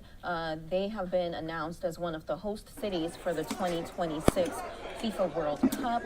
Along with Houston, other cities include Seattle, San Francisco, Los Angeles. Other cities here in the States also include Kansas City, Dallas, Atlanta,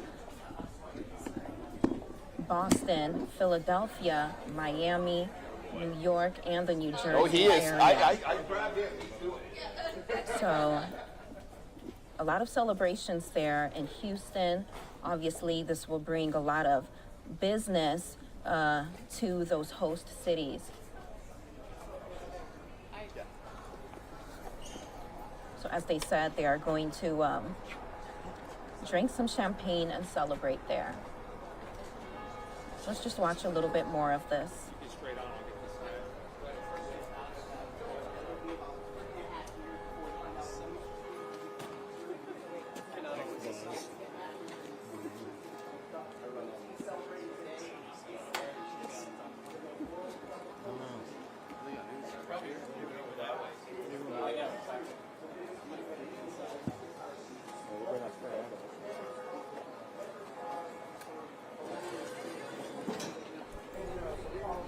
All right, so that's the end of that news event there. Again, Houston has been named one of the host cities for the 2020 World Cup. Obviously, this will bring a lot of tourism to the city of Houston, and this is a pretty big deal.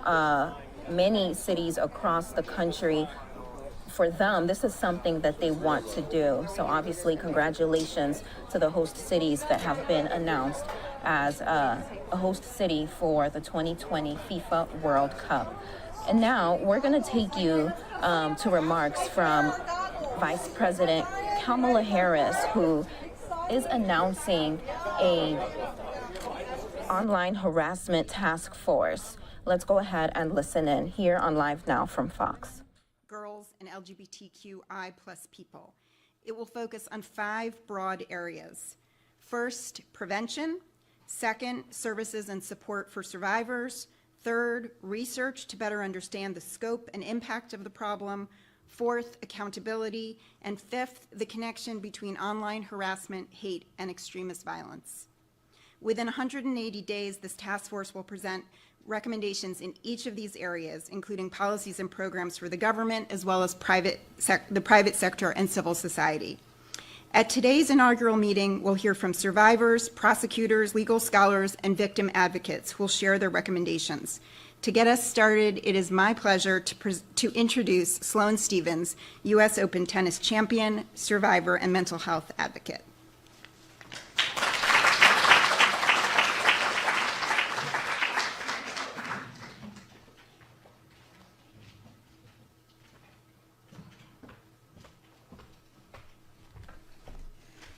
Thank you for the opportunity to speak today. I'm humbled to share the stage with these incredible survivors, and I'm hopeful that our collective voices can help address this issue. Many of you might first associate me with being a professional tennis player, which of course is my day job, but is not the sum of who I am. I'm a daughter, a sister, a wife, and I am more than an athlete, more than a label. Yet all of that is disregarded when people online seek to harass me and harm me. No matter whether I win or lose, someone online is mad, and they will make it known. There have been times when I'm walking off the court after a loss and not even thinking about anything related to tennis, and I'm just worried to see what will be on the other end of my phone because I know what will be waiting for me when I unlock it. People know where I live and everything that I do. I have been harassed and very credibly threatened. I understand that I'm a public figure, so this comes with the scope of my work. But that access and exposure should never come at the expense of my safety. It is so triggering to constantly advocate for myself and relive the trauma of these messages while knowing I'm getting more messages because I'm speaking up. No matter the emojis I block or the filters I put in place, I've learned that if someone is determined to be abusive and threatening, they will get very creative.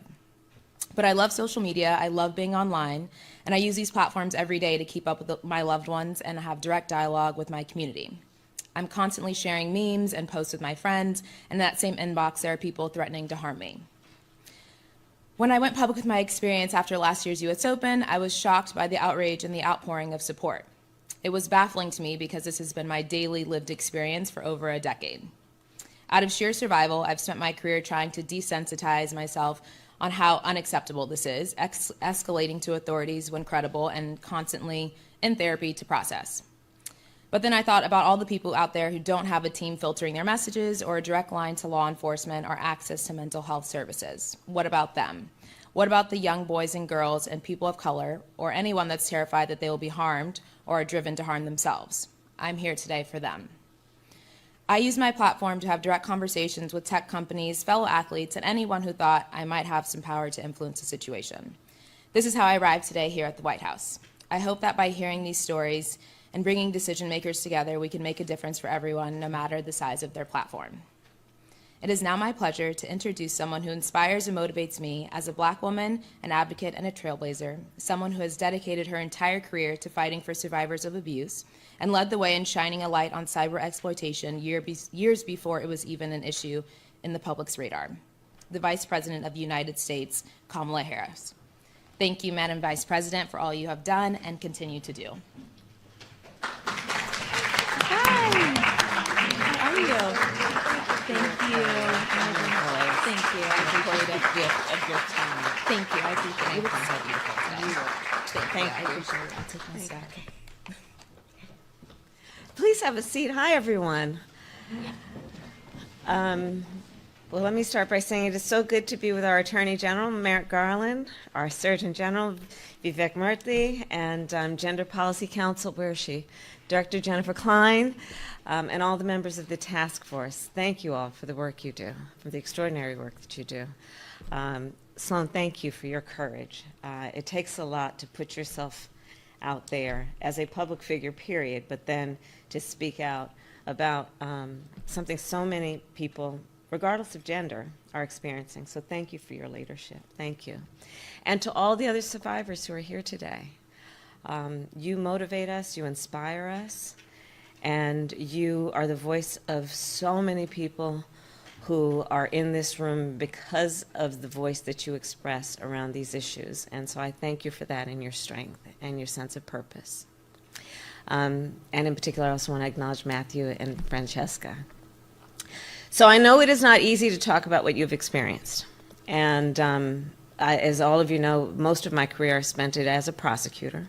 And the majority of that time I was focused on crimes affecting women and children, crimes that involved sexual abuse. And in many of the cases, in particular when they were going to trial and we were prepared to go to trial, I'd sit down for extensive periods of time to talk with the survivors about their case and talk with them about what it would be like when they were going to walk out of my office and walk down the hall and walk into a courtroom.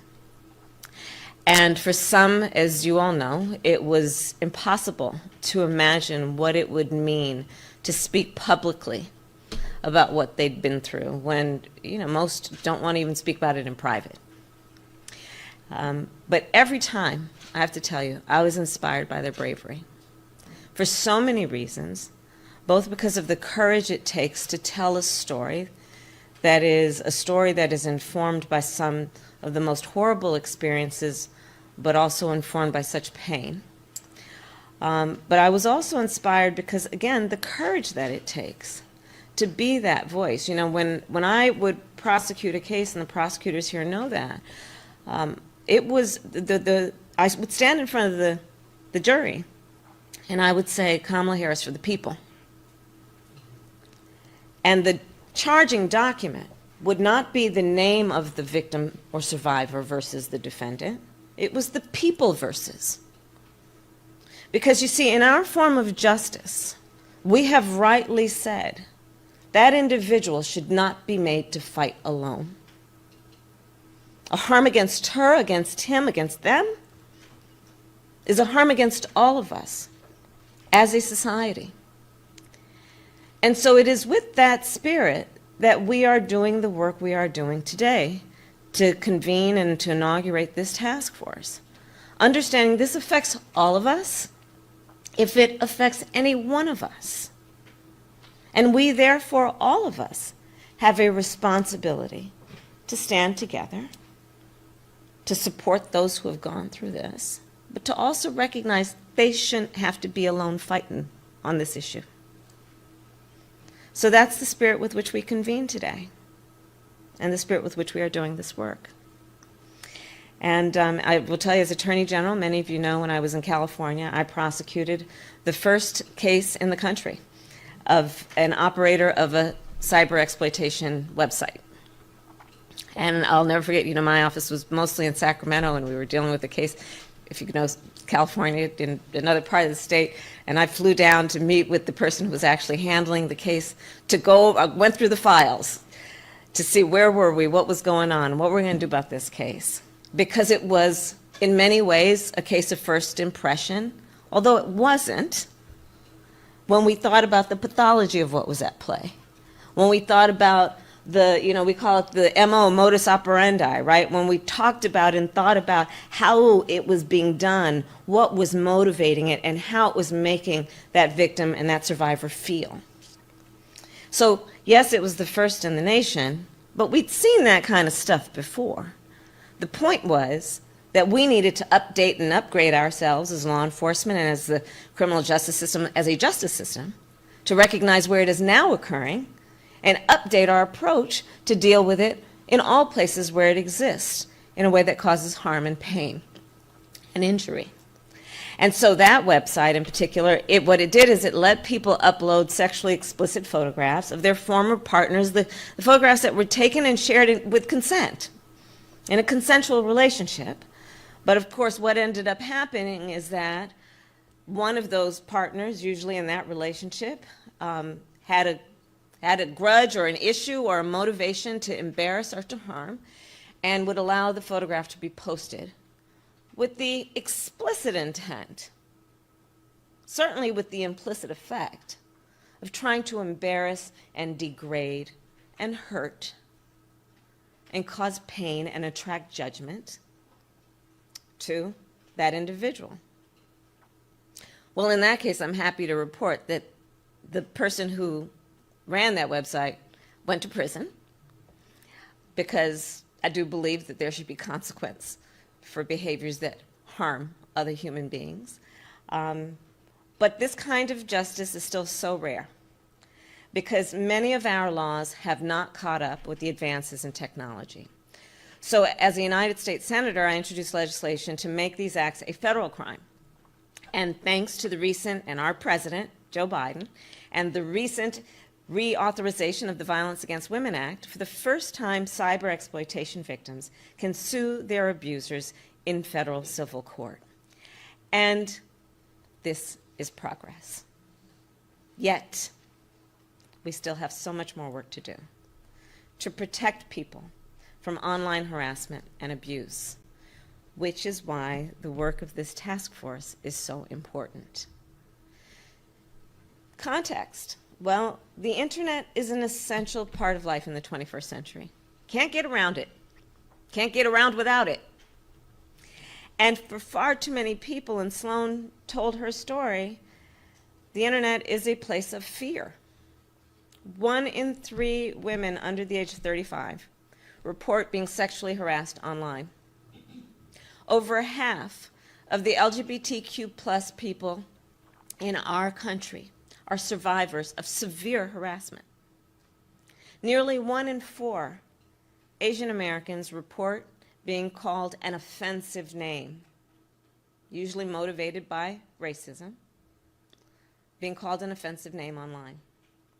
And Black people who have been harassed online in our country are 3 times more likely to be targeted, again, because of their race. No one should have to endure abuse just because they are attempting to participate in society. Of course, the impact of this abuse extends beyond the ability to use the internet system and the power of the internet without fear. It's beyond that. In many cases, cyberstalking have serious mental health consequences for its victims, sometimes leading to self-harm, sometimes leading to suicide. And we continue to see how some acts of mass violence, the most recent included, have followed expressions of online hate and abuse. The white supremacist who murdered 10 black people in Buffalo, New York, was first radicalized, by all accounts, online.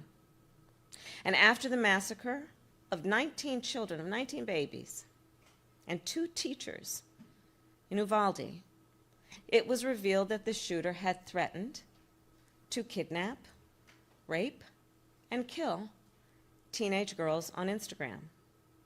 One of the girls he harassed described the abuse, I quote, as just how online is. Think about that. Hate has become so common on the internet that as a society, it's kind of becoming normalized. And for users, some might say unavoidable. Recent events have also made it clear that we face new threats. Earlier this week, I met with a group of legal experts about how overturning Roe v. Wade will impact the right to privacy. Now, just think about this. In states where abortion is criminalized, an abuser could purchase a woman's location history through a data broker. This is a realistic scenario. If that history shows the pervasive. So we wanted to just dive into a portion of that press conference with the Vice President as she is creating a task force for online harassment, which we know is continuing to grow as the tech industry gets larger and larger and kids are specifically on social media. So again, taking that stance there, moving forward and creating that task force. A lot of movement on Capitol Hill today. A live look from Capitol Hill as we'll be giving you details about that January 6th hearing today, a third hearing. One had been postponed and there was a lot that came out of it, specifically the communication between former President Donald Trump and former Vice President Mike Pence on January 6th ahead of the insurrection there. We'll be bringing on our experts about what comes next in these hearings, what we need to note from the ones that have already happened, and so much more. But we do have a couple of other live events that are going on right now across the country. Governor Greg Abbott, which we just lost, unfortunately, holding an event at the Texas Convention Center, but also Bernie Sanders out in Chicago, Illinois, holding a rally as well. We saw Governor Abbott there with the Border Patrol president and many other local officials and state officials and even national officials for this Republican event that's underway out in Houston, Texas. In the moment, we also brought you that event as FIFA is going to be one of the home locations or Houston is going to be one of the home locations for FIFA World Cup. So big news for them, as well as some of our other cities across the country, many of them Fox locations. So we'll be speaking with our reporters through the rest of the evening. We're going to take a quick commercial break. We'll be right back here on Live Now from Fox as we'll be getting another update from down on the ground in Texas, talking about the baby formula shortage as they're hoping to boost production for a lot of these families across the country who have been struggling for months now. So more on that after the break.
welcome back here to Live Now from Fox. We just showed you Vice President Kamala Harris holding an event, creating a task force for social media and online harassment. President Biden also speaking out today, but this time signing a bill. This is expanding the protection, this is a bill called the Ocean Shipping Reform Act of 2022.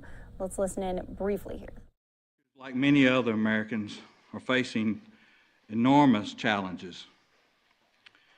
The drought, the cost of supplies, inflation, and the supply chain bottleneck. That's why I'm so glad to be here today to talk about the passage of this bipartisan bill. It is time to get America's supply chain rolling again. It is a testament to what we can accomplish when Republicans and Democrats put their differences aside for the sake of our country. Our farmers have, on an estimate, have lost $25 billion of agricultural exports in just the past 6 months due to ocean shipping problems. Because of the congestion that restricts imports and exports, many other companies have suffered those losses too, and our consumers are paying the price for it. So, Mr. President, I appreciate, and we appreciate, your support of this legislation. You are about to sign into law the first significant reform of shipping laws in 24 years.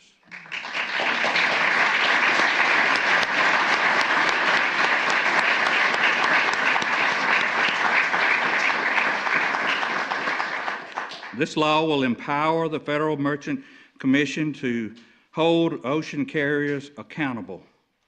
It will also ensure that we get necessary imports into our country and that our agricultural goods can be exported efficiently all over the world. Our farmers and ranchers, we take pride in stocking Americans' pantries and addressing the hunger of the world. This new law, will help us, will ensure that we can continue to do both of those things. As a farmer of Georgia, I appreciate the invitation to be here today and to be able to say a few words. And now it is my privilege to turn the microphone over to the 46th President of the United States of America, President Joe Biden.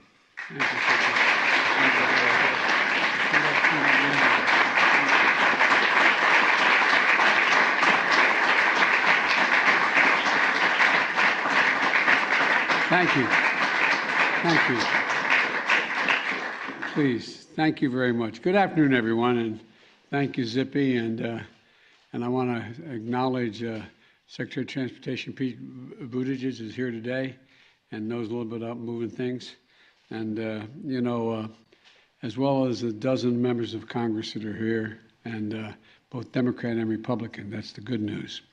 A few months ago, my State of the Union address, part of my plan to lower costs for Americans, I promised to crack down on ocean carriers whose price hikes have hurt American families and American businesses. And today I'm proud to say that we've got that done on a bipartisan basis, and you did it quickly, folks. In just a few minutes, I'm going to be signing the Ocean Shipping Reform Act of 2022 to put a stop to shipping companies taking advantage of American families, farmers, ranchers, and businesses, and to bring down prices and give the American people a little bit of breathing room, just a little bit more breathing room. You want to know why prices are so high? Well, there are a number of reasons having to do with Putin's war in Ukraine, disruption caused by the pandemic.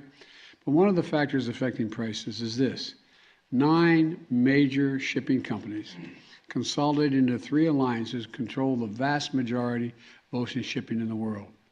And each of these 9 is foreign owned. During the pandemic, these carriers increased their prices by as much as 1,000%. 1,000%. While families and businesses struggled around the world, these carriers made $190 billion in profit in 2021, 7 times higher than the year before. 7 times higher than the year before. And they raked in the profits. And the cost got passed on, as you might guess, directly to the consumers. sticking it to American families and businesses because they could. Furniture, appliances, clothing, anything and everything that crossed the Pacific on a ship from Asia saw a price tag shoot up. And families and businesses felt the squeeze here at home. In addition, these foreign-owned carriers have also been refusing to carry American-made products back to Asia. That's the interesting. Okay, so that was just a bit of that event with President Biden as he is signing forth this Ocean Shipping Reform Act to hope spur on shipping across our oceans because of the supply chain issues continue to be problems for many people who are trying to get products here to the United States. So he is addressing that, as well as, of course, those rising inflation numbers, which we'll be getting into a little bit later into the evening, though. There's shortages across the board, though. We're seeing baby formula deliveries, though, every day. Good on that front. By the end of the week, more than 4 million 8-ounce bottles of it will have arrived right here in the U.S., but less than half of these deliveries have included specialty infant formula. I want to bring in Fox's Joy Addison joining us live now from Texas with the latest. Joy. Hi, Daytona. So this infant formula shortage has affected hospitals and neonatal intensive care units across the country. And while these deliveries that we've seen recently are good news, a formula for infants with digestive issues is still in short supply. But I'm here at Texas Children's Hospital, and they are expanding a program that will greatly help families that need this specialty formula. A challenge for some time now, not only in our NICU, but our families, once they leave the NICU and go home, trying to find formula is a big stress for them. The shortage started 3 months ago when the FDA found a deadly bacterial contamination, which led to a baby formula recall and shut down a major manufacturing plant. We've started seeing large deliveries of infant formula. Last week from Nestle Gerber, we have as of now 3.1 million 8-count ounces, which is a lot when you look at it. Some of the formula coming in from outside also is specialty formula. Specialty formula contains certain ingredients to help babies with medical issues, and we need more of it. And there is no substitute for that formula. Breast milk is the substitute for this formula. Texas Children's Hospitals says this is where their North Texas Milk Bank partnership has been a saving grace. We relied on them for pasteurized donor breast milk for our premature and medically fragile infants. At the height of the shortage, the hospital added a community milk donation bank. This ensures their most medically fragile infants who rely on nutrition to survive stay fed. Now they're expanding the program. Since our launch in March of 2022, over 40,000 ounces of breast milk has been donated through our Texas Children's Hospital site, expanding our community milk donation sites to all campuses, all the Texas Children's Hospital campuses is our next step. This could happen again, unfortunately, and we have to always keep our focus and our eye on protecting our patients, making sure we have the supplies necessary. There are several additional deliveries carrying infant formula that we can expect to see here in the U.S. in the coming days. And the Department of Health and Human Services says that we should see some specialty formula on those flights by June 20th. Daytona? Joy, we were waiting on those Abbott facilities to reopen. Have they been able to reopen, specifically out in Michigan?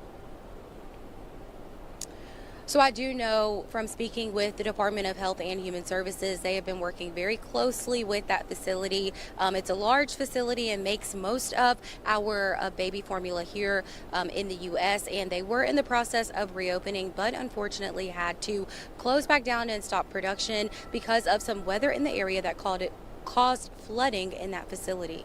All right, Fox's Joy Addison live for us right now. Thank you so much. We appreciate your reporting. Thank you, Daytona. And as Joy was saying, there have been, unfortunately, issues again at that Abbott plant. Heavy rains earlier in the week in western Michigan causing flooding at this plant in the city of Sturgis, which led to Abbott, like she said, temporarily closing the plant. Abbott says it expects the shutdown to pause production of formula for a few weeks.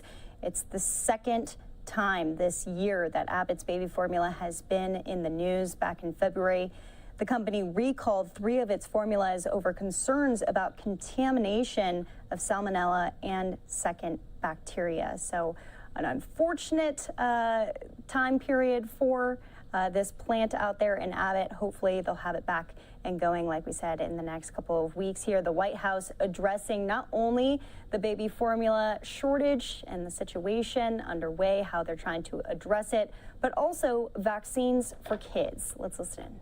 Don't have that again. So we don't expect this to be a long-term problem. This was really triggered by the closure of that major plant from one of the country's largest manufacturers.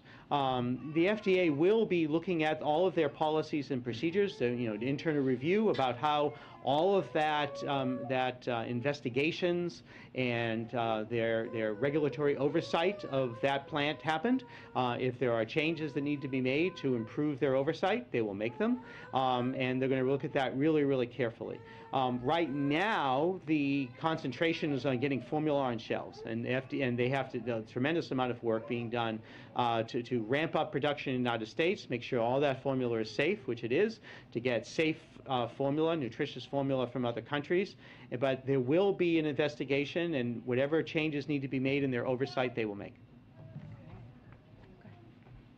Because it's been so hard, parents have really been trying to have each other's backs, and because of the internet, it's easier to sort of crowdsource.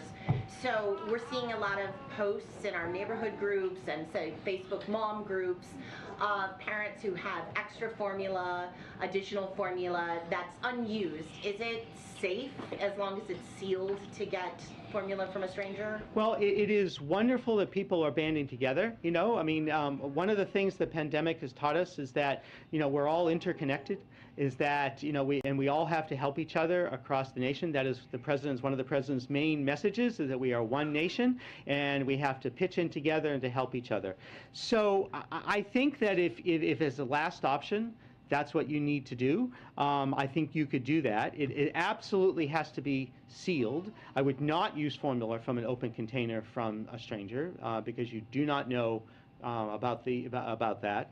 I would use your best judgment, in terms of that. You should always look as you open the container for any, as you always do, for any color change or smell change or taste change. I would make sure that if you're getting like a case, that the lot numbers of the case and the dates, the use by dates, are the same as they are on the can or the bottle, because they shouldn't be different. If they're all in that same case, then they're all should have the same numbers, the same lot numbers, the same use by dates. I would check the containers to make sure they're not open, check for any damage. And so, as a last resort, yes, but I would use caution in this day and age. Go ahead. Hi, my name is Kim. Not that it matters much, but hello. Hi. It does matter. Thank you. Hi, Kim. It appears that COVID-19 impacts older kids more severely than younger kids. I guess that would be for you, sir. So why should parents take steps to vaccinate their younger children if they're not as much as a risk as the older children? Yeah, it's a great question. So, there's been a lot of misinformation in this pandemic, especially about COVID in kids. And people often point to, and I'll get to your specific question in one second, but often point to that kids are lower risk than adults or the elderly. That is totally, in my mind, the wrong comparison. Actually, kids are always at lower risk than the elderly for pretty much every disease. That's the real question, is how does the risk of COVID compare to other risks that children face? So if you have a 4-year-old, you're not asking, is my 4-year-old at lower risk than my 14-year-old? You're asking, what are the risks to my 4-year-old and how does COVID compare to other things I might vaccinate against? So let's look at what we know about kids under 5. Almost 50,000 of them have been hospitalized because of COVID infections. And these are just kids under 5. A quarter of them in the ICU. 2/3 of these children had no comorbidities. When you compare COVID to other illnesses, it is a serious illness for children. Now, the next part of the question is, what do we know about the vaccines? And again, we're going to hear a lot more about the kids under 5 vaccines, but the data on kids 5 and above, overwhelmingly clear, highly safe, or very safe, highly effective. So I always sort of remind people, the question you want to ask yourself is, what's the thing I can do to lower the risk for my kids the most? And in that context, it really is no-brainer. The vaccines are safe and effective, and they lower the risk of complications. Catherine. Is there safety data? Is one of the things they're looking at for under 5-year-olds, like how it interacts with all the other vaccines kids are getting, because especially really little kids are on such like regular vaccine schedules. Is that something they're looking at? Yeah, so the clinical trials are in kids under 5, and those kids are getting vaccinated with everything else, and they're looking at a whole host of effects on children. And you know, one of the things that's really amazing about your immune system is it is able to handle multiple, I mean, we handle multiple infections over weeks and months, right? So the immune system is able to handle getting vaccinated against multiple infections quite effectively. And there's really no reason to think that adding this vaccine will disturb the others, but they're certainly tracking that in children. And all the data so far suggests these vaccines are incredibly safe, including in terms of interactions with other vaccines. Just to follow up regarding girls, we hear a lot just between moms about parents waiting if their daughter in particular hasn't yet gotten her period, because there was a rumor of a link between fertility and the vaccine. Can you just clarify if that's misinformation or if there's any link at all? Yeah, it's a great question. So just to cut to the chase, it is total misinformation. There is zero scientific link between these vaccines and infertility, menstruation, any of those issues. But I want to make a slightly bigger point. We see this with every vaccine. The issue of infertility is raised by anti-vaxxers. They did it with HPV vaccines, they've done it with measles vaccines. You name the vaccine, it's the favorite go-to source of misinformation. Oh, this causes infertility. And I've often asked, why do they focus on infertility? And because infertility is hard to disprove, right? It's hard to disprove it, like, no. Second, it's something that people care a lot about and feel anxious about. So it's a favorite tactic of misinformation. The science on this is really clear. There is no link whatsoever to infertility, to menstruation. So I have 2 teenage daughters who both got vaccinated pretty much as soon as they were eligible. And for me, that was a very clear decision. They actually made the decision, because at this point I make no decisions for them, let's be honest. But I was very encouraging of their decisions, but it was not a close call. Going back to the formula shortage thing. So obviously there's a lot of talk about how nursing is a go-to solution, but speaking for dads, that's kind of like watching a kid adjust the thermostat. I cannot do it. So what? And I know the same is true for a lot of moms who either choose not to or can't. What can dads do to help in that situation? Sure. Well, thank you for that question. First, I want to get back to about the website. So it's hhs.gov/formula. Might have anticipated that, but hhs.gov/formula. You know, it's a really good question. You know, of course, breastfeeding is best, and so we do recommend that women breastfeed. It's kind of hard to go back sometimes. So if a baby's been on formula for a significant period of time, it is in theory possible to go back to breastfeeding, but in practice that's really difficult. But you know, I think that dads are absolutely critically important. And so if you're bottle feeding, then of course you can bottle feed as easily as mom can bottle feed, and so you can participate in that. But I think that other things that dads need to do, I mean, I know that families go out on formula searches, and so, you know, searching for formula, whether it is calling or driving or, you know, making, you know, an internet or whatever, looking for formula, maybe going on that website that I forgot, talking to the pediatrician, and talking to the family physician about what needs to be done. The other is that, you know, there's a lot of things that need to be done at home. Now, you might have other children. Well, you can take care of the other children while mom is feeding the baby. Or you can you can wash the clothes that are piling up. Or you can, you know, there are so many other ways that dads can help at home for families with young children. So I think that is absolutely, all right.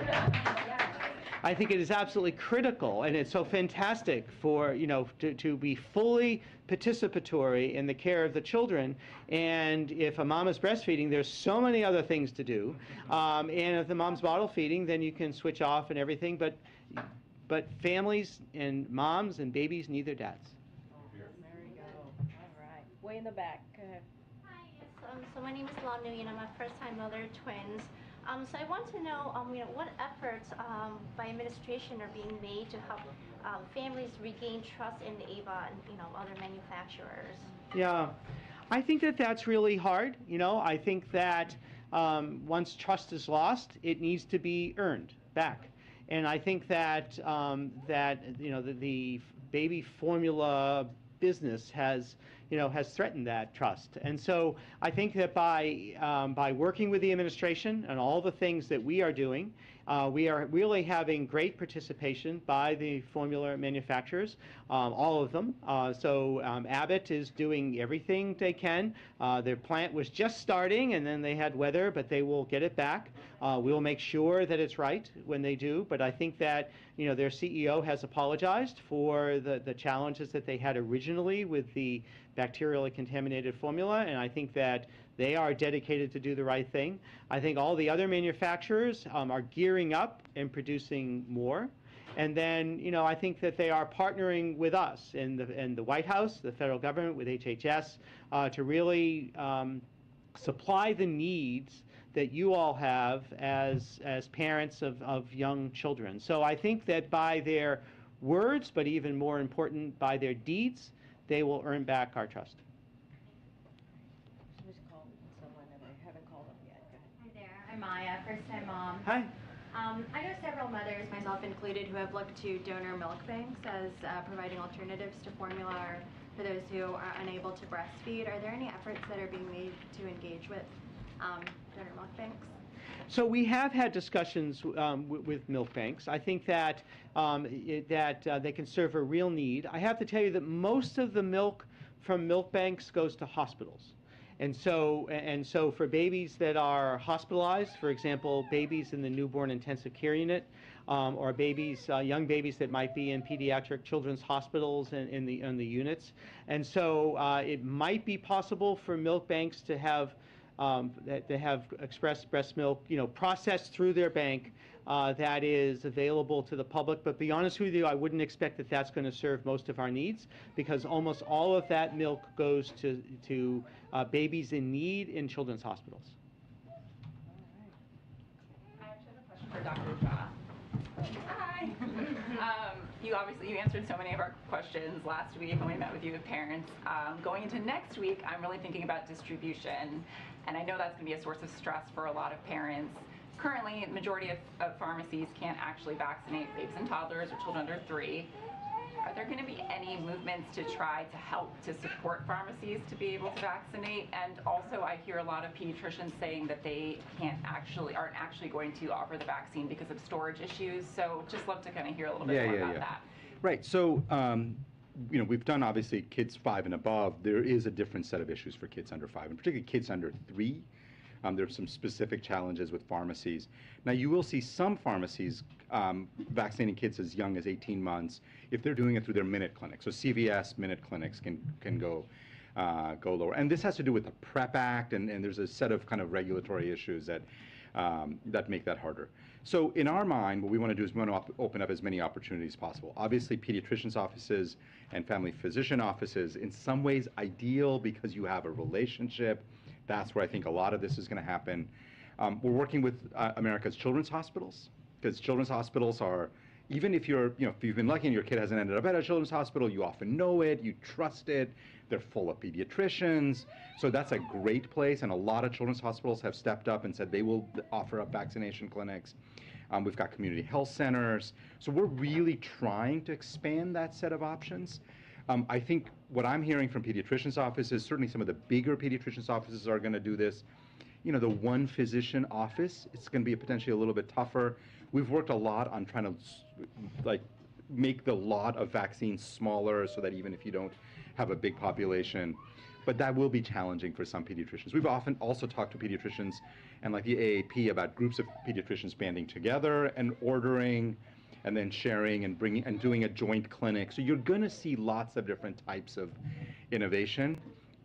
Ultimately, our hope is over the next few weeks, you'll see lots of options, and one of them will work for you.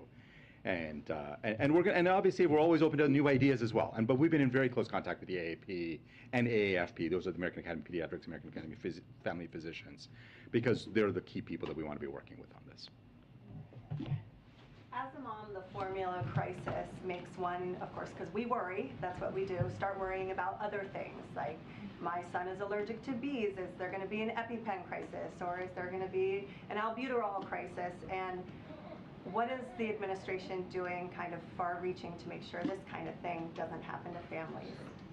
Well, I think that there have been a lot of challenges with the supply chain in general because of COVID-19 and the impacts upon businesses and transportation. I think that is much better than it used to be. So the FDA, of course, monitors the safety and effectiveness of different medications. We don't usually watch the supply of specific medications, but certainly if we have any indication that there's going to be a shortage, then I think that we will be very proactive about those issues. There certainly have been issues in terms of, for example, insulin and the price of insulin that the administration has been very involved with. It's hard to predict which medicine and which food we have to watch more closely. There are a lot of medicines that children take, but we will be very observant and watchful and do everything we can. I did want to highlight, because Dr. Jha was talking about the American Academy of Pediatrics and the American Academy of Family Physicians. In this issue as well, your pediatrician or your family physician is a tremendous go-to resource, because I don't know your baby, and you know your baby, and your pediatrician, your family physician, your community health center, they know your baby. And so if you have questions about formula, about feeding, about which formula, about what changes you might need to make, about schedule, all of that, please talk to your pediatrician, your family physician about your specific baby and your circumstances. And with that, we're going to end the press briefing. Thank you so much for joining us tonight, and we'll see you guys again soon. Thanks, everybody.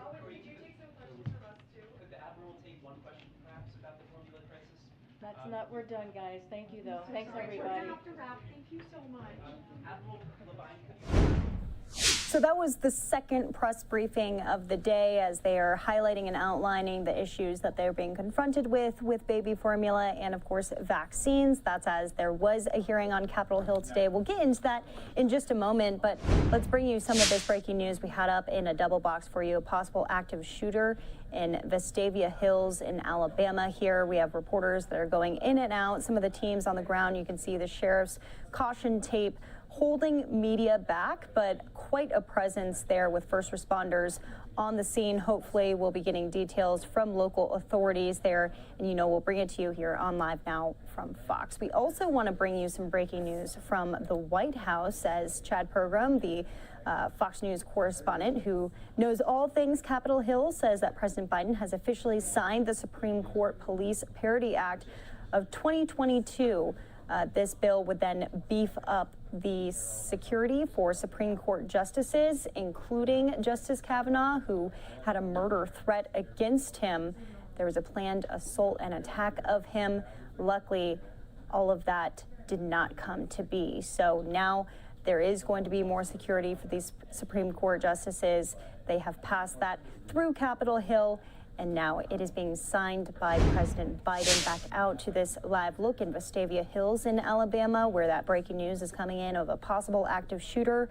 No word yet on exactly how many people are there, if there's been any injuries or anything along those lines. As our camera gets up and moves around, we'll move back into some of the coverage here, including the COVID-19 shots for kids. President Biden's COVID team actually testifying on Capitol Hill today about what's next in their response to the pandemic. The hearing occurred as health officials move closer to approving COVID vaccinations for all ages. Fox News correspondent Jonathan Seri has more.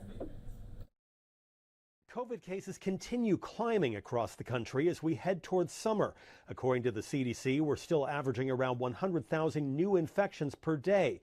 Today, the Senate Help Committee heard from President Biden's COVID team on the state of the pandemic. CDC Director Rochelle Walensky says as this virus evolves, her agency will need more funding to address vaccinations and testing. Congress and the American people expect that CDC will continue nationwide studies to evaluate immunity and to support future vaccination efforts both globally and domestically.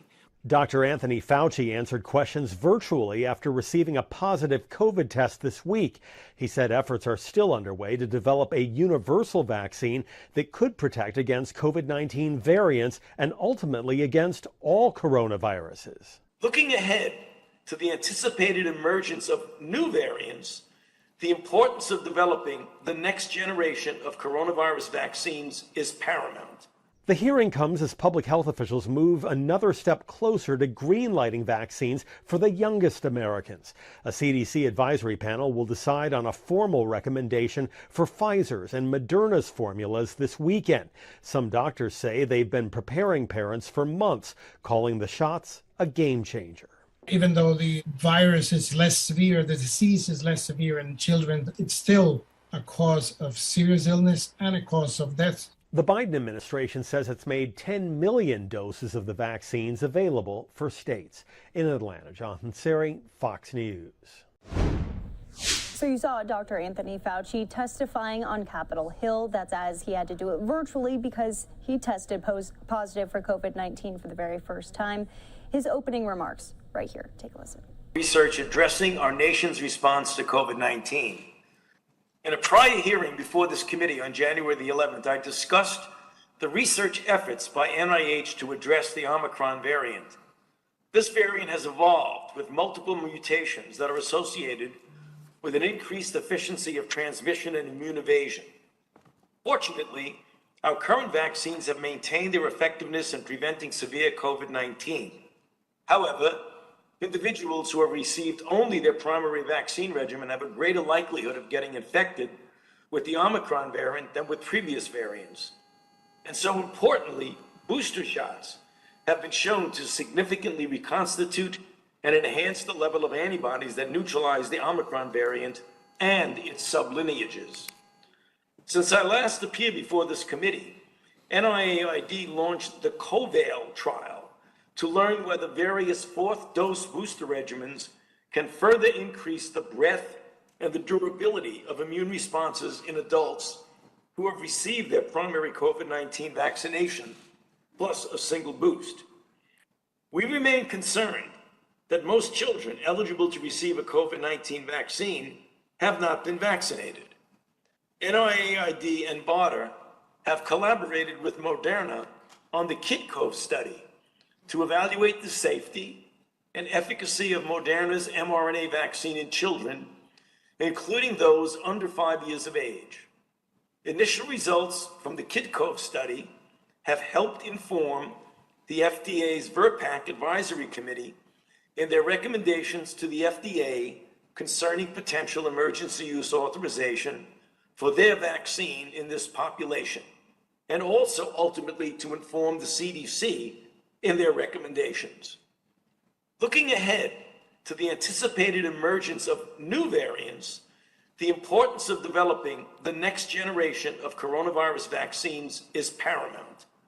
I refer to a vaccine that would be effective against all SARS-CoV-2 variants and ultimately one effective against all coronaviruses. NIAID has issued new awards to fund research focused on designing and developing such pan-coronavirus vaccines. NIAID and other involved entities also have made significant progress in the development of COVID-19 therapeutics. We now have a toolkit of therapeutics that remain effective against the Omicron variant and its currently circulating sublineage variants. These therapeutics include the oral antiviral drugs Paxlovid and Molnupiravir, as well as remdesivir and the monoclonal antibody bebtelovimab, all of which have NIAID fingerprints on their development.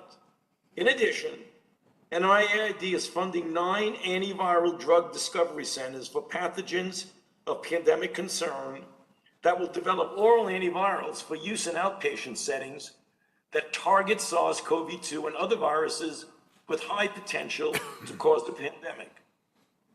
We know that even after people recover from an infection with SARS-CoV-2, some will experience ongoing symptoms or other negative health effects after the acute infection has resolved. The NIH Recover Initiative complements ongoing NIAID studies to better understand the various post-acute manifestations of COVID-19. The Recover team is building a diverse national study cohort and supporting large-scale studies on the long-term effects of COVID-19.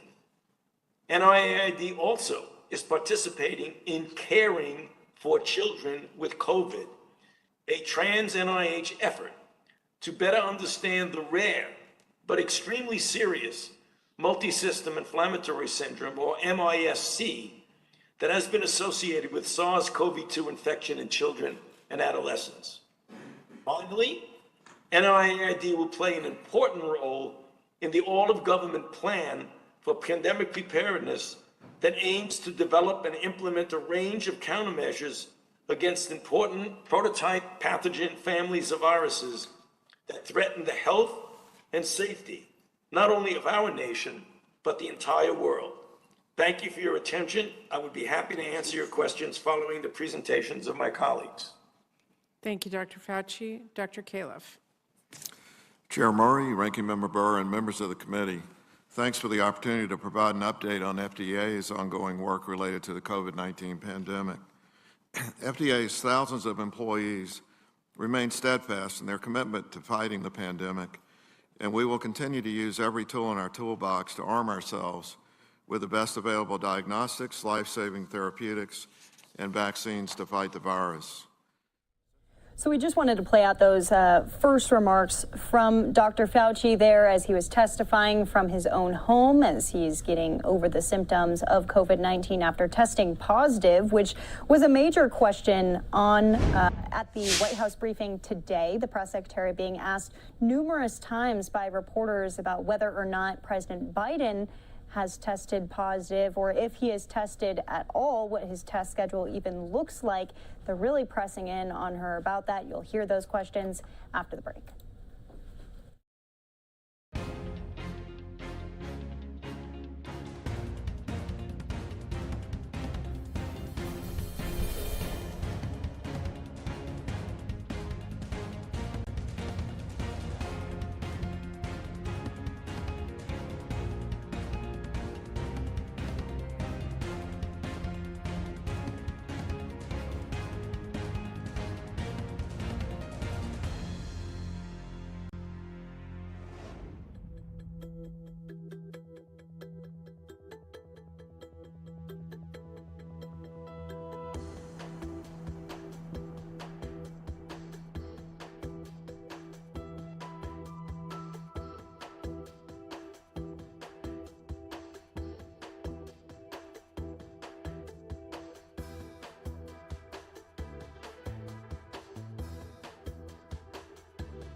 Hello.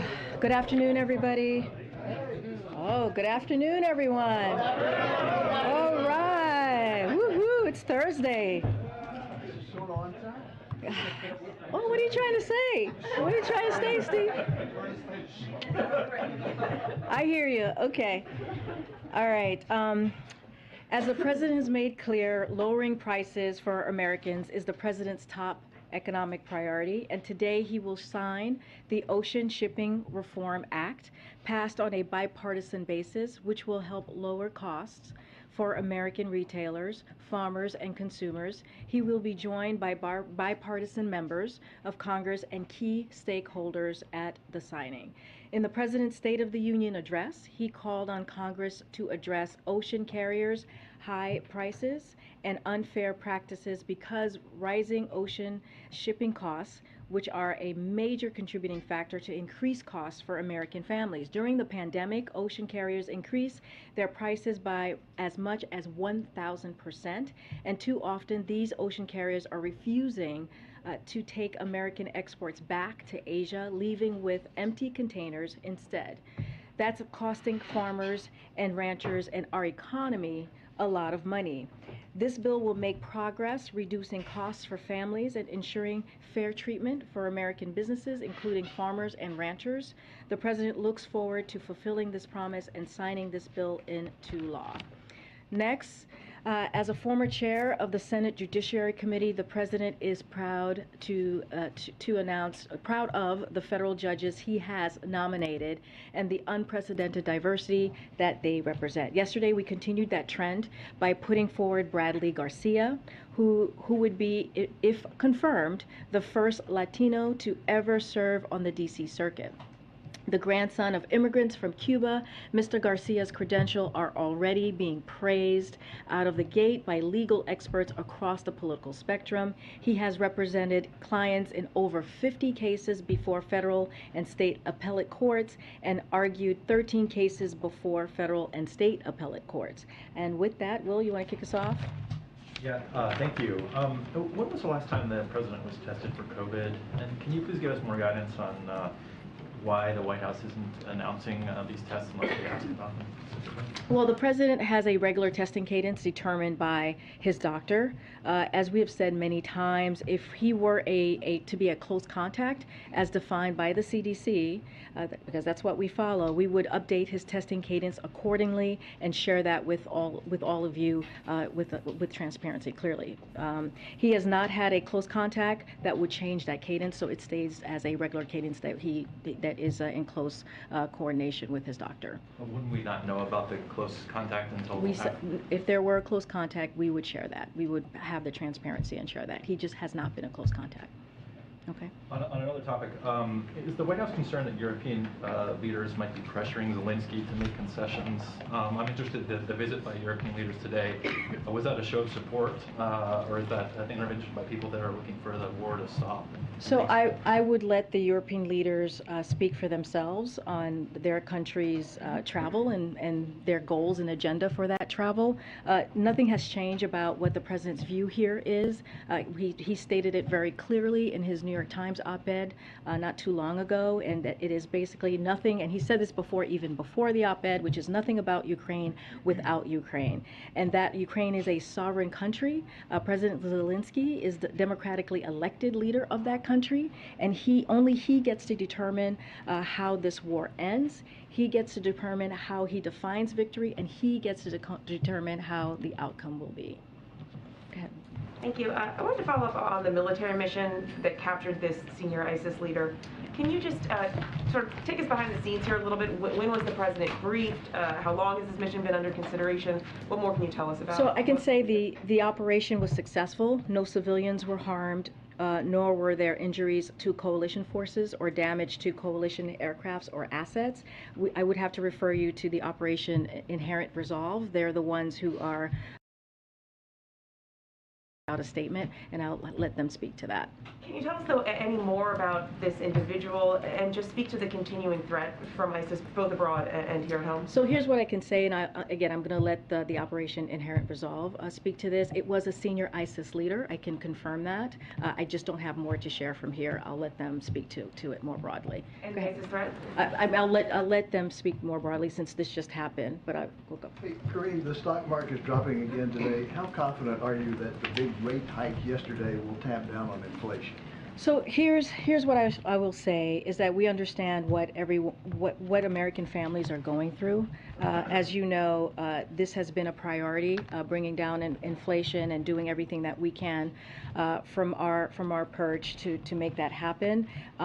We, as the president has said and he's written about, we are going to give the Federal Reserve their space to their independence to deal with the monetary policies as they have the ability to do, and it's important to do that. Many presidents before had not allowed that to be moved forward and that to happen. But because it is well established that countries with independent central banks have better economic outcomes over time, this part of our transition to stable and steady growth with lower inflation, that is the kind of economy that delivers for working families. And so we're just going to give the Federal Reserve the space to do what they need to do. And secondly, there are reports that the U.S. Innovation and Competition Act to expand production of semiconductors could be slimmed down. What do you think about this? Would you still support a slimmed down version? Well, we appreciate, we know the House and the Senate have been working very hard to get on a bipartisan basis through the conference process. So we're encouraged by the process in that, by the progress in that, and we support an effort to find common ground, to reach a final agreement. And so the President and Congress share the same goal, which is to have something done by this summer. And so we know that companies are making decisions this summer on where to invest next year, but we know that they're currently working really hard to make sure that this is a bipartisan process. Okay. Two quick ones for you, or two subjects for you, Karine. Thank you. Is there any change in the White House's involvement in this ongoing attempt to get back the 2 missing Americans in Ukraine, or any coordination with the Ukrainian government trying to do so? And has the president either been in touch with or sought to speak with their families? So we can't confirm these reports. We don't know where their whereabouts are. We are working very hard to learn more about this, about these Americans who are now missing. Our hearts go out to their families during this difficult time that they're going through. It's worth repeating, and we have said this many times, that it is not the time to go to it's not the time for Americans to go to Ukraine during this time of war. The State Department has put out numerous travel advisories warning Americans not to travel there and urging Americans to leave immediately if you are. You mentioned the president's the former chairman of the Senate Judiciary Committee. He was involved in the confirmation of Clarence Thomas. There are reports this morning about his wife and her interactions with John Eastman, the attorney who was pushing the idea that Vice President Pence could do something to block the certification. And now the January 6th committee says they are planning to talk to her. Yeah. Does the president have any concern about Justice Thomas continuing to serve on the court, or would he perhaps suggest that he should recuse himself from any cases that come before it regarding January 6th? So that is something that the court has to decide. That is not for us to comment on. I can say this: we have full confidence in the Select Committee, January 6th Select Committee, and it is for them to decide how they're going to move forward on their particular process that they're going through. Does he plan to watch the hearings today or in the coming days? Well, I think he has said this before, and I've said this a couple days ago. He's probably going to catch it here and there. He has a busy schedule. I'm sure folks around him, his senior staff, will update him as needed. Okay, Peter. Thanks, Karine. Why is the president saying that Why is the president saying that inflation is worse everywhere but here? Because what we have seen across the globe, first of all, inflation is a global challenge, as we have said. It is caused by clearly the pandemic, this once-in-a-generation pandemic that we are coming out of, and also most recently the war that Putin started in Ukraine that has caused inflation as we look at food and as we look at gas prices. So if you look at globally other countries, and if you look at where we are economically, when you think about the Group 7, the G7, we are in a much stronger place than we are economically than the rest. And also, I did look globally though. He says that inflation is worse everywhere but here. That's not true. U.S. has worse inflation than Germany, France, Japan, Canada, India, Italy, Saudi Arabia. Well, so why is he saying that? I think what we are saying is that when you talk about inflation, it is a global thing. And it is not just about the United States. This is something that everyone is feeling because of coming out of a once-in-a-lifetime pandemic, because of the war that Russia has started in Ukraine. Okay, why isn't the president asking oil companies to drill more here in the U.S.? Let me just give you a little bit of a rundown of why we are here. And just because I know his letter was a lot about refining and increasing refining, but that's a lot of oil that comes in from overseas. So why isn't he asking companies to drill more here in the U.S.? Well, hold on. So here we go. So this is where we are. I'm going to give you a little bit of a rundown of why we are here and what's going on and why we wrote the letter. So due to decreased demand at the start of the pandemic, U.S. oil refineries reduced their capacity by more than 800,000 barrels per day. Now that consumers' demand has returned thanks to the president's recovery plan, oil refineries have still not brought refinery capacity back to the pre-pandemic level. So that is the problem, and that is what we're trying to address. At the same time, Putin's invasion of Ukraine put pressure on global supply, and gas prices have gone up by nearly $2 since before the invasion. So President Biden has taken historic actions to elevate this pressure, releasing record amounts of oil from the Strategic Petroleum Reserve and relaying the world to release oil to. That's at 240 million barrels of oil that he was able to do with his partnership. And so we are now at the highest levels of domestic production. So we actually have of crude oil since April of 2020 with an additional 9,000 approved drilling permits that remain unused, but refinery capacity needs to come back too. So that is what the problem is. We need them to actually refine the crude oil, which is not happening, and that's what we're calling on oil companies to do. Why not just drill more here in the U.S. though? Because we don't need to do that. What we need them to do is, with the oil that's out there, we need them to refine that oil so that the capacity could go up and then prices would go down, inherently go down. Yeah. And so I know the president once said that he was going to end fossil fuel. Is that now off the table? No, we are going to continue to move forward with our clean energy proposal, our climate change proposal. Is that the priority? Climate change over gas prices? No, that's not what we're saying. I'm answering the question. Is his priority lowering gas prices or is it addressing climate change? First of all, you can do both at the same time. What we're trying to deal with right now is how do we lower cost for American families. And one of the things that we are seeing currently right now with oil refineries is they are using this moment that there is a war in Ukraine to actually make a profit.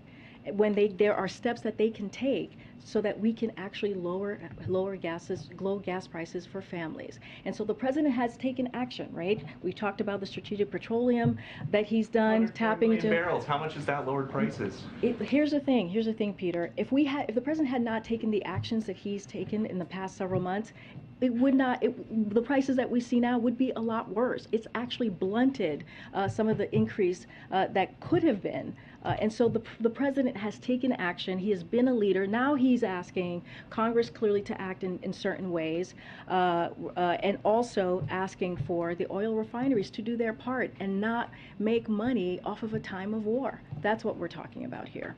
Go ahead, Peter. I want to follow up on a couple questions. First, the AP asked you the first question out of the gates was when the president was last tested. We just didn't get an answer to that. It's a regular cadence. That's what we do. We will share per CDC when he is a close contact, and he has not been a close contact. If he were a close contact, we will let you know. Again, I'm just confused because in the past you guys have always told us the date of the most recent test. So why can't you tell us the date of the most recent test? Well, right now I'm telling you he has a regular cadence. I just don't have a date to share with you, but he does have a regular weekly cadence. We trust that as soon as you find out today, your staff we will share with us. We will be transparent about that. But he does have a weekly cadence. I just don't have a day in front of you of when he was last tested. As soon as you go back there and find out the date, you'll share with us, you're saying? I'm not saying that. I'm telling you that he has a weekly cadence. I guess that's my question. Why has that changed? Because in the past they always told us. Well, we have always said it's a weekly cadence. We have always said that. But Jen would say it happened on Tuesday, just yesterday he had a test, or on Sunday he was tested, it was negative.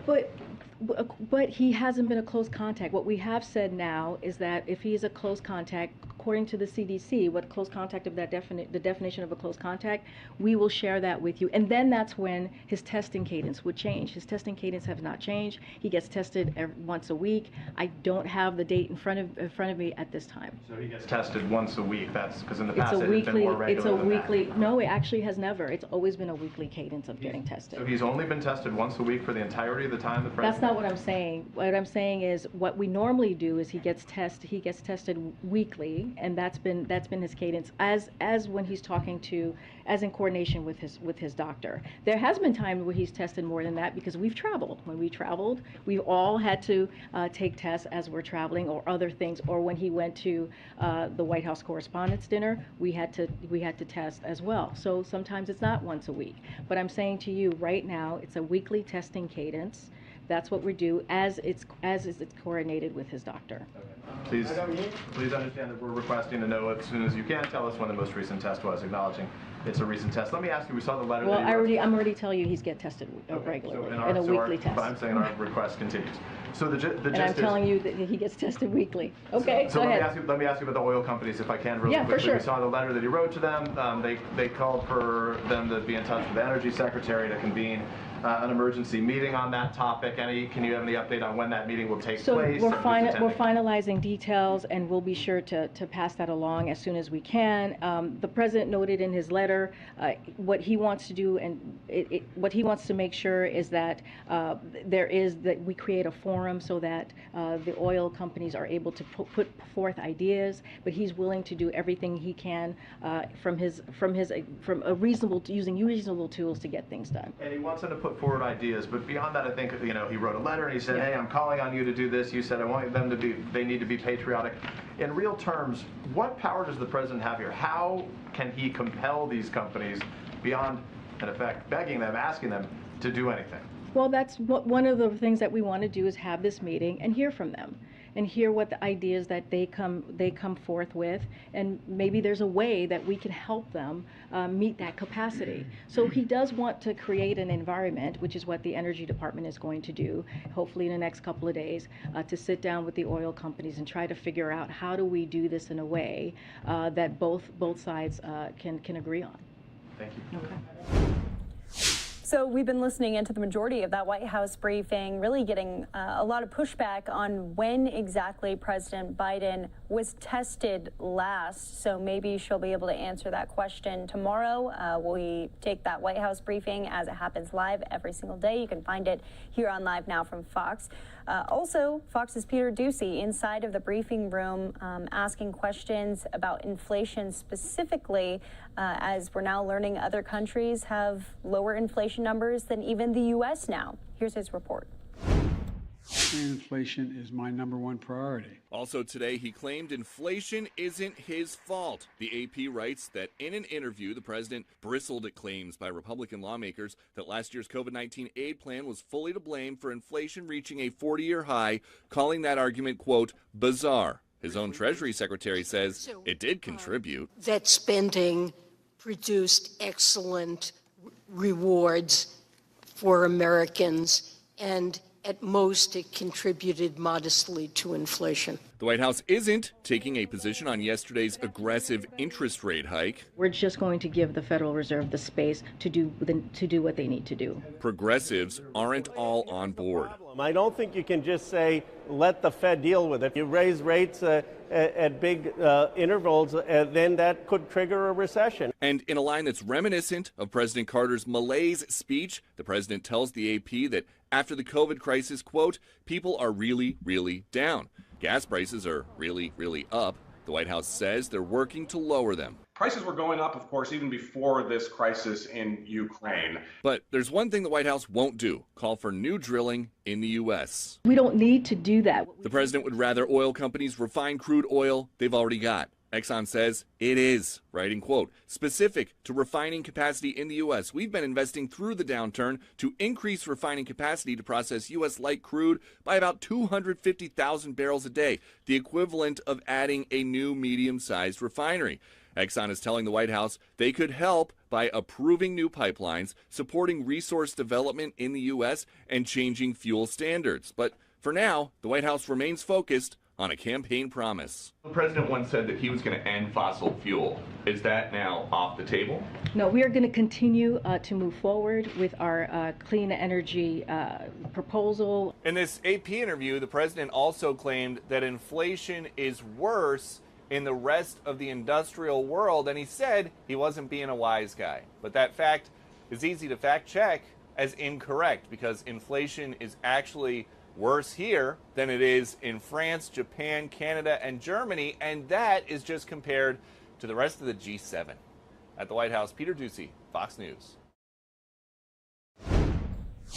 And so we'll continue to update you on those inflation numbers. As Peter said just yesterday, the Fed increasing interest rates 0.75% there, which is one of the highest rate hikes that we have had in a couple of decades. So this was substantial and hopefully should curb some of the inflation that Americans are dealing with across the country here. Well, we'll also be kind of previewing President Biden's trip to Saudi Arabia as he announced that. What to expect from that after the break.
President Biden will visit Saudi Arabia next month as American drivers struggle to pay prices at the pump. A drastic shift after pledging he'd punish, quote, the pariah. Let's bring in Dr. Richard Stoll, Rice University political scientist. Good morning to you. Good morning. So is this the time to repair the relationship with the kingdom despite its human rights record? Well, there are issues in which we strongly disagree with Saudi Arabia. The human rights record overall is certainly one of them, as well, of course, as the assassination of Jamal Khashoggi that clearly was directed by the Saudi government or elements of it. But on the other hand, given the current situation, the U.S. is more concerned right now about Russia and China. We would like to see OPEC increase oil production to help cut the cost of oil to the rest of the world, including us, although it probably won't go down by that much. And also we need to remember that relative to a number of other countries in the Middle East, Saudi Arabia is at least interested in talking with Israel. You can't say that about every Middle Eastern country. So there are a mixture of pluses and minuses to our relationship with Saudi Arabia.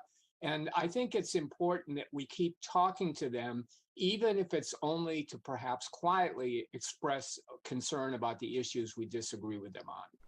Dr. Stoll, other than finding another source of oil, how else could the U.S. benefit by repairing the relationship?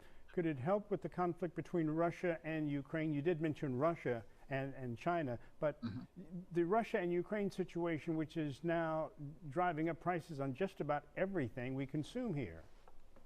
Yeah, I mean, again, if the visit goes wonderfully and Saudi Arabia maximizes its oil production, I think that will help the oil price, but it's not going to help a ton because there's just a very high demand.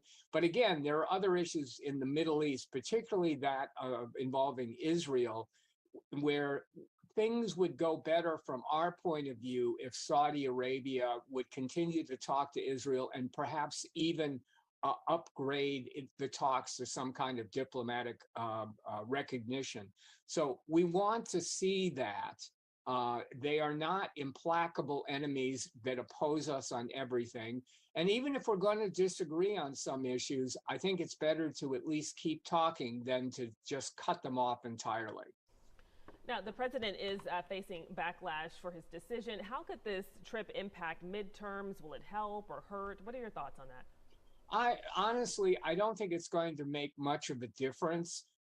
For a couple of reasons. Even if the Saudis say, yes, we will maximize oil production and we will sell it all to the United States, great, but that's not going to make a gigantic difference in the price we pay at the pump.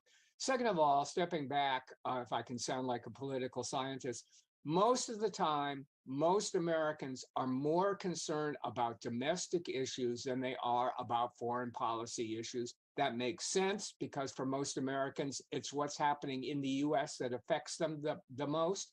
So improving things in the Middle East vis-a-vis Israel is not something most Americans worry about most of the time. Now, we don't know if human rights will come up with the Crown Prince because he allegedly ordered the assassination of Khashoggi, as you mentioned. But will it send the wrong message if he doesn't bring it up with the Saudis or even the American people? It was a campaign promise of his, though. I think he should mention human rights.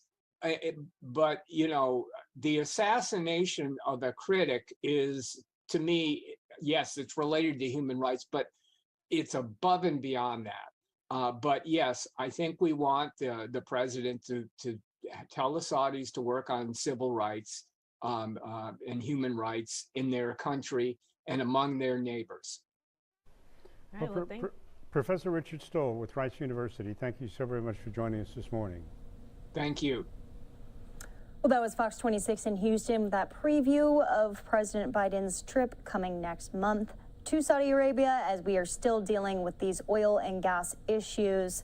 More to come on whether that makes a dent on these high prices, but a live look from Capitol Hill as we are heading into the 6 o'clock hour here in Phoenix, 9 o'clock out on the East Coast. It was a busy day on Capitol Hill. Yet another January 6th hearing. We'll be breaking down exactly what happened after the break.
Welcome back here to Live Now from Fox. I'm Daytona Everett. The Capitol Hill hearings resuming once again for the January 6th insurrection. Want to pull up a live look of the Capitol for you as we head into the top of the hour. The House committee investigating the January 6th riot, resuming those hearings one day after postponing Wednesday's hearing due to technical issues, or so that's what we're hearing.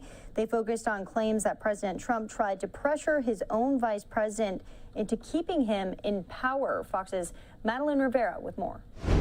Mike Pence was noticeably absent from today's hearing, but that didn't stop House lawmakers from praising the former vice president for his actions on January 6th. But today we focus on the earnest efforts of Mike Pence, who was determined to abide by his oath of office. In their latest public hearing, the House Select Committee investigating the January 6th Capitol riot shifted its focus to then Vice President Mike Pence and the so-called pressure campaign by his boss, President Trump, to overturn the 2020 election. This is almost no idea more un-American than the notion that any one person could choose the American president. Lawmakers applauded Pence for ultimately certifying the election results, despite urgings from President Trump touting a theory by his attorney John Eastman that claimed the vice president had the authority not to. Vice President Pence did the right thing that day. He stayed true to his oath to protect and defend the Constitution. Lawmakers called on two of Pence's former advisors to testify and asked both about the legality of the Eastman theory. Had Vice President Pence obeyed the orders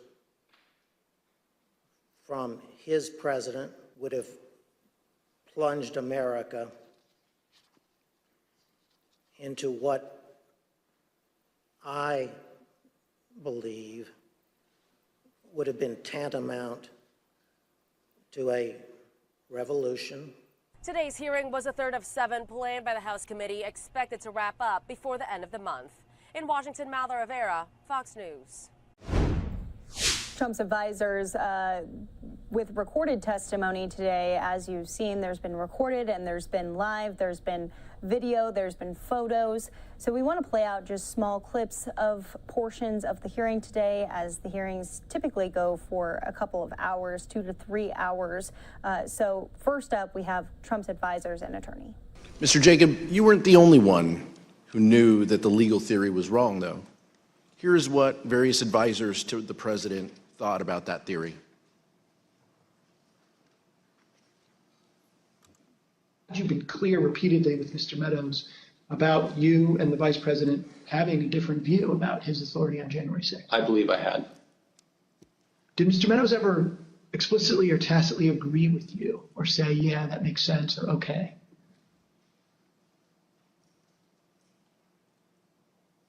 I believe that that Mark did agree. What makes you say that? I believe that's what he told me.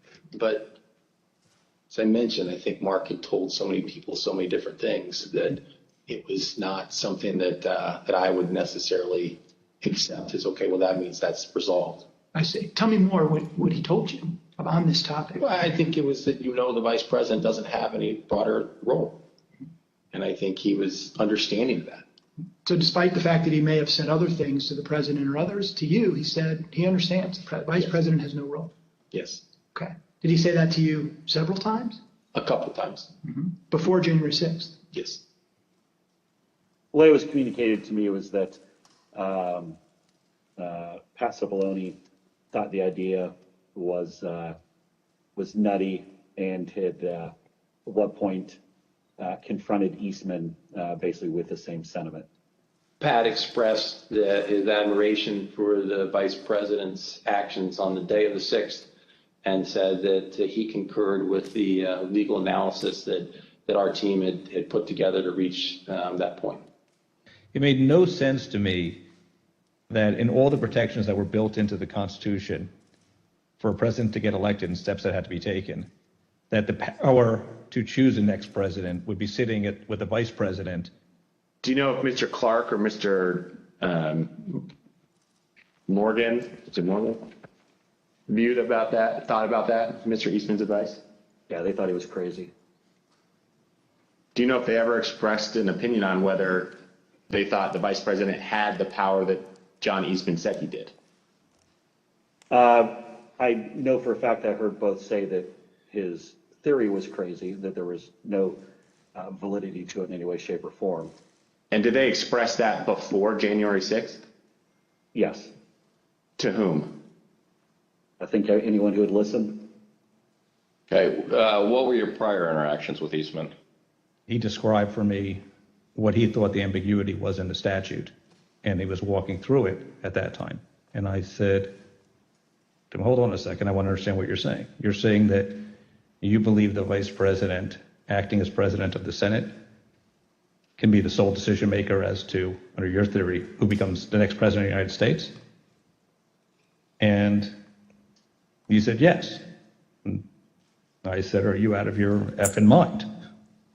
Right? And that was pretty blunt.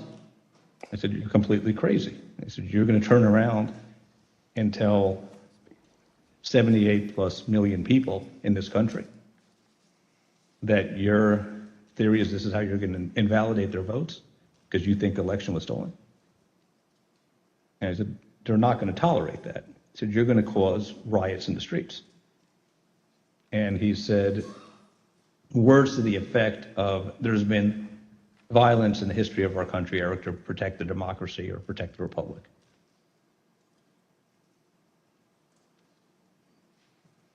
In fact, there was a risk that the lawyers in the White House counsel's office would resign.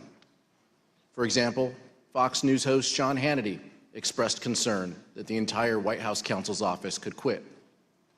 As you can see from these texts, Mr. Hannity wrote to White House Chief of Staff Mark Meadows that, quote, "We can't lose the entire White House counsel's office. I do not see January 6th happening the way he is being told." A few days later, on January 5th, Mr. Hannity wrote to Mr. Meadows that, quote, "I'm very worried the next 48 hours. Pence pressure, White House counsel will leave." While Sean Hannity was apparently very concerned about the possibility that the White House counsel would resign in protest of the president's effort to force the vice president to violate the Constitution, some others close to the president were more dismissive of the White House counsel's position. Here's what Trump's son-in-law and senior advisor Jared Kushner said during his deposition regarding the White House counsel Pat Cipollone's threats to resign. Jared, are you aware of instances where Pat Cipollone threatened to resign? I kind of, like I said, my interest at that time was on trying to get as many pardons done. And I know that, he was always, him and the team were always saying, oh, we're going to resign. We're not going to be here if this happens, if that happens. So I kind of took it up to just be whining, to be honest with you. The president's own lead outside counsel, Rudy Giuliani, also seemed to concede that the vice president did not have the authority to decide the outcome of the election or send it back to the states. Here's what White House attorney Eric Hirschman said about his call with Mayor Giuliani on the morning of the 6th. The morning of January 6th, I think he called me out of the blue, right? And I was like getting dressed. And we had an intellectual discussion about Eastman's, I don't know if it's Eastman's theory per se, but the VP's role. And he was asking me my view and analysis and then the practical implications of it. And when we finished, he said, I believe that, you're probably right. I think he thought when we're done that it would be something he'd have to consider if he was sitting on the bench, but he'd probably come down in that, you couldn't interpret it or sustain the argument long term. Of course, the fact that Mayor Giuliani seemed to admit that the theory was wrong did not stop him from going before the crowd just a few hours later on January 6th and saying the exact opposite. Here's Mayor Giuliani's speech at the Ellipse rally on January 6th. We're here just very briefly to make a very important 2 points. Number one, every single thing that has been outlined as the plan for today is perfectly legal. I have Professor Eastman here with me to say a few words about that. He's one of the preeminent constitutional scholars in the United States. It is perfectly appropriate, given the questionable constitutionality of the Election Counting Act of 1887, that the Vice President can cast it aside, and he can do what a president called Jefferson did when he was Vice President. He can decide on the validity of these crooked ballots, or he can send it back to the legislatures, give them 5 to 10 days to finally finish the work. And here's what Dr. Eastman said in his speech at the Ellipse on January 6th. And all we are demanding of Vice President Pence is this afternoon at 1 o'clock, he let the legislatures of the state look into this so we get to the bottom of it and the American people know whether we have control of the direction of our government or not.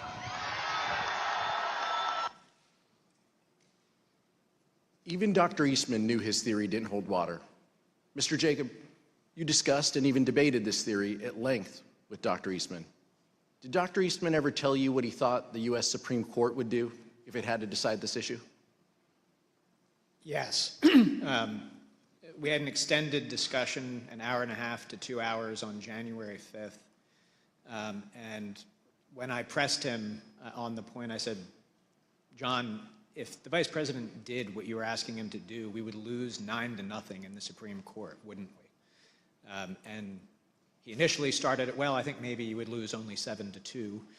And after some further discussion, acknowledged, well, yeah, you're right, we would lose 9-0. I appreciate that. In our investigation, the Select Committee.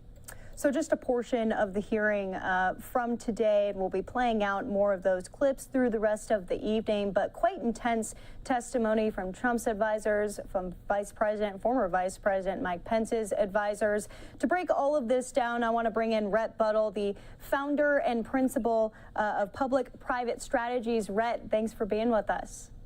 Hey, good evening. Thanks for having me. So we have now resumed these hearings after a little bit of a postponement, and really they came back in full force, I think, with a lot of this recorded and live testimony here. You know, how substantial is it to be hearing from these high-up advisors?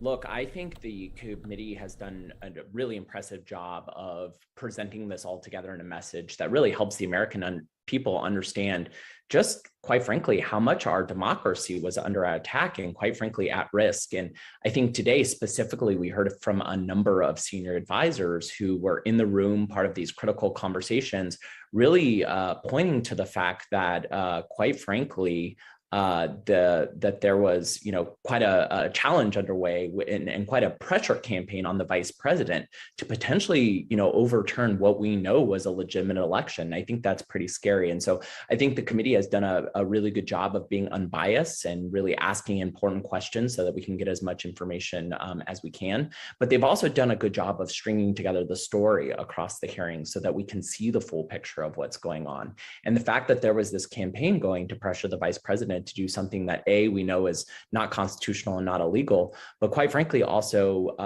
potentially undermined a lawful election, really paints how challenging the situation is, and quite frankly the severity of the situation that we were facing. Right. Vice President Mike Pence, a key player in today's conversation. Without hearing from him directly, we heard a lot about him and those closest to him about that communication that day with the president at the time and really the pushback from him. Do you foresee Pence to continue to be a key player throughout these hearings? Because there's plenty more.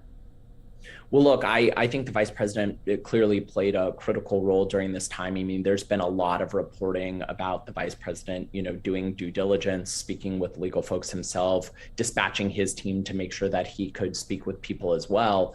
I think what is the important thread of this hearing is really the connection that shows that, President Trump was putting, a lot of pressure on his own vice president, someone who we knew was extremely loyal to the president throughout the 4 years. He, went along with all the things the president said, even when a lot of people thought that they were kind of, not things that a normal president would do or really outside the park. He really was a vice president who, kind of towed the line.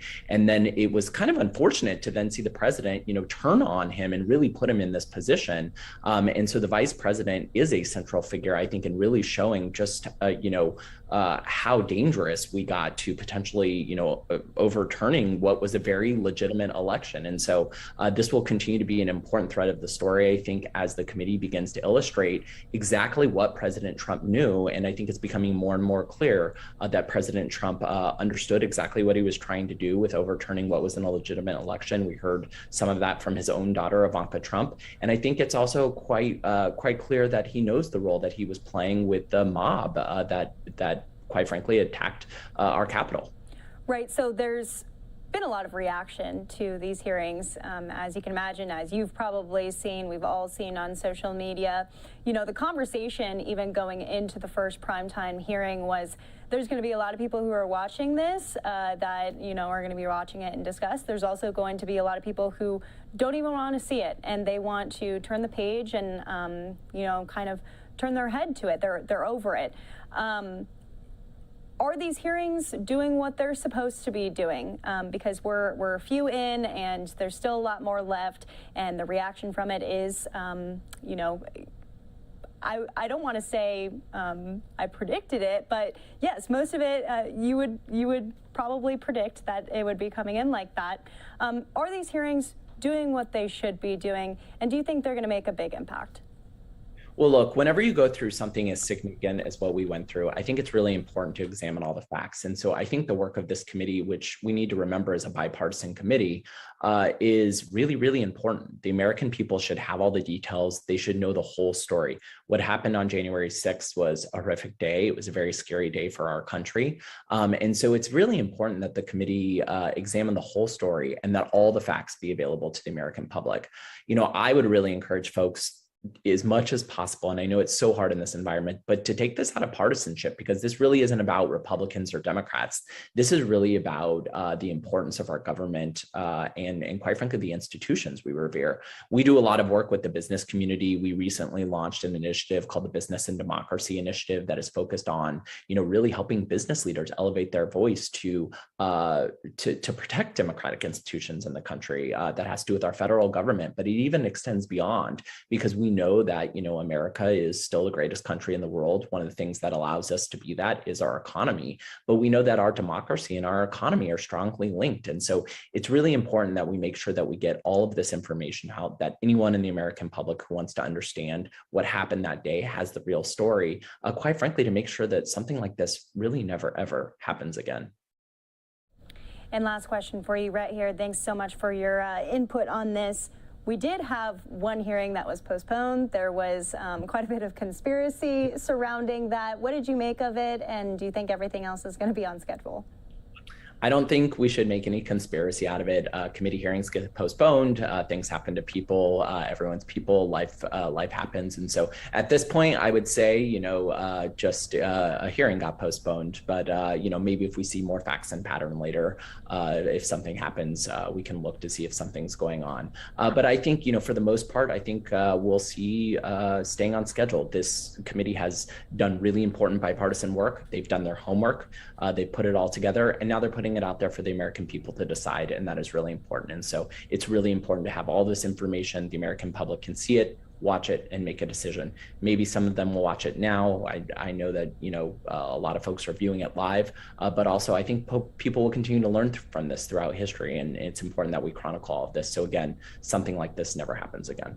All right, Rhett Buttle, thank you so much for joining us here on Live Now from Fox. We appreciate it. We'll talk to you soon. Thanks so much for having me. Yeah.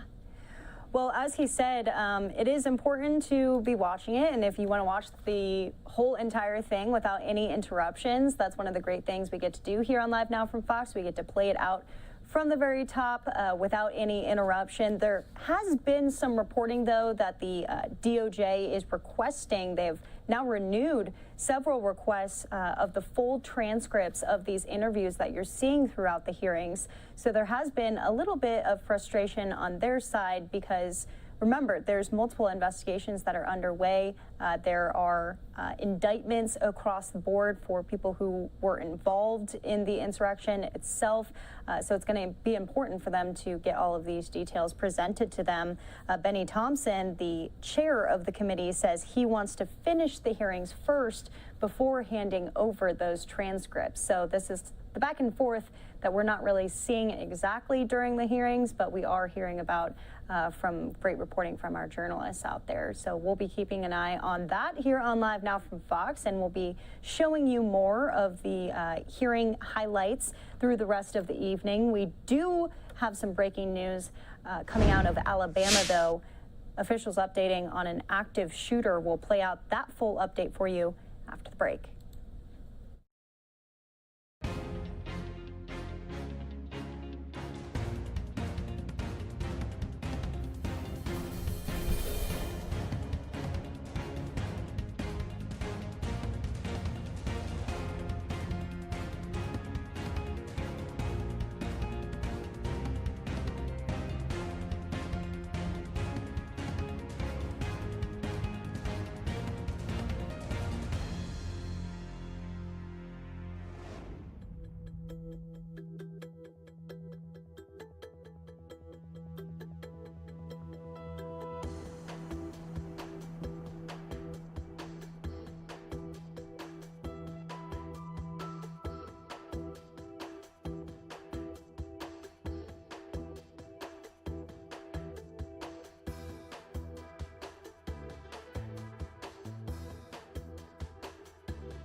Welcome back here to Live Now from Fox. We just got an official update out of Vestavia Hills in Alabama. It just wrapped up here, but we have it for you from the beginning. This is again updating on reports of an active shooter out there. No word yet on any injuries. Let's hear what they have to say. All right, is everybody ready? Yes. Okay. Go ahead. My name is Captain Shane Ware with the Vestavia Hills Police Department. I would like to start by recapping the briefing that I gave to you an hour or so ago.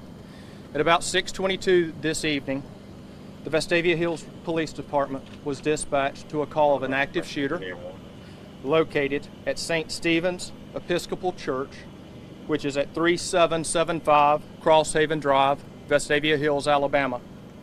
Multiple law enforcement and multiple fire departments responded to the scene. Initially, during my first briefing, I gave you some preliminary information that I would like to update at this time. As of this time, it has been reported to us that 3 people were shot during the incident inside of the church. 2 of them are currently being treated at a local hospital, and unfortunately, one of the persons that was shot is deceased. I don't have any identifying information that I can provide to you at this time concerning the identities of the victims. Our next scheduled briefing will be after 9 p.m. at this same location. I do want to reiterate to you that the suspect involved in this event is in custody, and that we know of no additional threats to either the community of Vestavia Hills or our neighboring community of Mountain Brook. I would like to take this opportunity to thank the numerous law enforcement and firefighting agencies, both local and federal, that have responded to assist us in our response to this call and to this investigation. That would include the Mountain Brook Police Department, the Jefferson County Sheriff's Department, the Shelby County Sheriff's Department, the Hoover Police Department, the FBI, the ATF, the U.S. Marshal Service, the Rocky Ridge Fire Department, the Mountain Brook Fire Department, and the Hoover Fire Department. As in the earlier briefing, I'm not going to be able to take questions. And again, I'd like to reiterate that I expect to meet with you again a little bit after 9 p.m. Thank you. So here's what we know at this time. 3 people shot at a church in Vestavia Hills. One of those people succumbing to their injuries. They have now died. 2 people transported to the hospital. The suspect is now in custody. This is a live look at the scene as our reporters are there trying to gather more details, talk to eyewitnesses here. Once again, it is no longer an active shooter. That suspect in custody. One of those people shot and killed. 2 transferred to the hospital. There's going to be yet another briefing at 9 o'clock local time. We'll be taking that to you live here on LiveNOW from Fox. We want to move back into some of the coverage, though, on Capitol Hill with the January 6 hearings. As we've been hitting some of the highlights of the day, you'll be hearing about the conversations and communication between Vice President Pence at the time and former President Donald Trump. Judge, I think that's a good point, and I think it kind of begs the question that if the vice president had this power to determine the outcome of a presidential election, why hasn't it ever been used before? Why hasn't that ever happened? Why hasn't a vice president simply rejected the outcome of an election and declared someone else the winner? And instead, as the chairman mentioned in his opening, for over 2 centuries, vice presidents have presided over the joint sessions of Congress in a purely ceremonial role. This even includes, as Mr. Jacob mentioned, Vice President Al Gore. For those of us who are old enough to remember, the 2000 election came down to one state, Florida. There were weeks of recounts and litigation after the election, and Al Gore conceded. Of course, Al Gore was vice president at the time, but he never suggested that he could simply declare himself the winner of the 2000 election when he presided over the counting of the electoral votes. Let's hear what Vice President Gore said when he described the situation he faced in 2000. Importance of the United States of America in all of human history. In Lincoln's phrase, we still are the last best hope of humankind. And the choice between one's own disappointment in your personal career and upholding the noble traditions of America's democracy is a pretty easy choice when it comes down to it. Mr. Jacob, did Dr. Eastman say whether he would want other vice presidents such as Al Gore after the 2000 election or Kamala Harris after the 2024 election to have the power to decide the outcome of the election? So this was one of the many points that we discussed on January 5th. He had come into that meeting trying to persuade us that there was some validity to his theory. I viewed it as my objective to persuade him to acknowledge he was just wrong. And I thought this had to be one of the most powerful arguments. I mean, John, back in 2000, you weren't jumping up and saying Al Gore had this authority to do that. You would not want Kamala Harris to be able to exercise that kind of authority in 2024 when I hope Republicans will win the election, and I know you hope that too, John.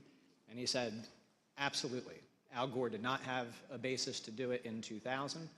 Kamala Harris shouldn't be able to do it in 2024, but I think you should do it today. Mark Short told the Select Committee that Vice President Pence consulted with one of his predecessors, Vice President Dan Quayle, regarding the role of the Vice President. Vice President Quayle confirmed Pence's view that the role was purely ceremonial. Mr. Short also told the committee that he, Mr. Short, received a call from former House Speaker Paul Ryan. Here is Mr. Short's description of his conversation with Speaker Ryan. Speaker Ryan wanted to call and say, you know, you don't have any greater authority. And I said to him, Mr. Speaker, you know, Mike, you know he doesn't, you know he recognizes that. And we sort of laughed about it, and he said, I get it. And he later spoke to the vice president, too, to, I think, have the same conversation. Fortunately for the fate of our republic, Vice President Pence refused to go along with President Trump's demands that he determine the outcome of the presidential election. Mr. Jacob, what was the Vice President's reaction when you discussed with him the theory that the Vice President could decide the outcome of the election?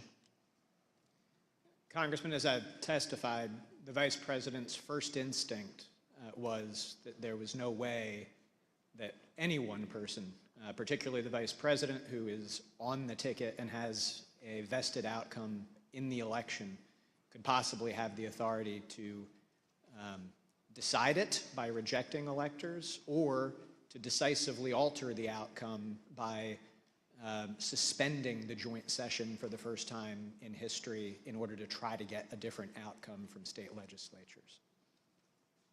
Despite the fact that the Vice President had a strongly held and correct view that he could not decide the outcome of the election, President Trump launched a multi-week campaign of both public and private pressure to get the Vice President Mike Pence to violate the Constitution. Here are some examples of the intense pressure the Vice President faced from all sides and what his Chief of Staff thought of it. I hope Mike Pence comes through for us, I have to tell you. I hope that our great Vice President comes through for us. He's a great guy. Of course, if he doesn't come through, I won't like him quite as much. Was it your impression that the Vice President had directly conveyed his position on these issues to the President, not just to the world through a Dear Colleague letter, but directly to President Trump? Many times. And had been consistent in conveying his position to the President? Very consistent. I am aware of the fact that the President was upset with the way Pence acted. Are we to assume that this is going to be a climactic battle? Well, I think a lot of that depends on the courage and the spine of the individuals involved. That would be a nice way to say a guy named Vice President Mike Pence? Yes. I think we've been clear as to what the Vice President's role was. I think the Vice President made clear with the President, and I think I've been clear with Mark Meadows. I think the Vice President is going to throw down tomorrow and do the right thing because, Lou, like I said before, this is a time for choosing. People are going to look back at this moment tomorrow and remember where every single one of their elected officials were. Did they vote for the rule of law and getting these elections right, or did they give it away to the Democrats and the people who cheated and stole their way through this election? Definitely in the, when I got back into town, as talk say like the 5th and the 6th, the President was, all the attention was on what Mike would do or what Mike wouldn't do. The Vice President really was not wavering in his commitment to what his responsibility was. And so, yeah, was it painful? Sure. The President's pressure campaign started in December. For example, although the Vice President made his views clearly and unmistakably known to the President and others in the White House, on December 23rd, President Trump retweeted a memo from an individual named Ivan Reichlin entitled Operation Pence Card that called on the Vice President to refuse the Electoral College votes from certain states that had certified Joe Biden as the winner. President Trump started his pressure campaign in December, but he dialed up the pressure as January 6th approached.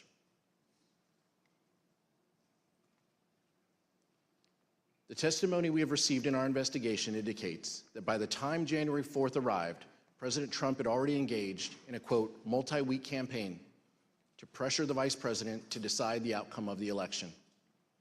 This had included private conversations between the two leaders, Trump's tweets, and at least one meeting with members of Congress. We understand that the Vice President started his day on January 4th with a rally in Georgia for the Republican candidates in the U.S. Senate runoff. When the Vice President returned to Washington, he was summoned to meet with the President regarding the upcoming joint session of Congress. Mr. Jacob, who attended that meeting? The attendees were the Vice President, the President, Mark Short, the Chief of Staff to the Vice President, myself, and John Eastman. There was about a 5-minute period where Mark Meadows came in on a different issue. Let's show a photo of that meeting. Mr. Jacob, during that meeting between the President and the Vice President, what theories did Dr. Eastman present regarding the role of the Vice President in counting the electoral votes? During the meeting on January 4th, Mr. Eastman was opining that there were 2 legally viable arguments as to authorities that the Vice President could exercise 2 days later on January 6th. One of them was that he could reject electoral votes outright.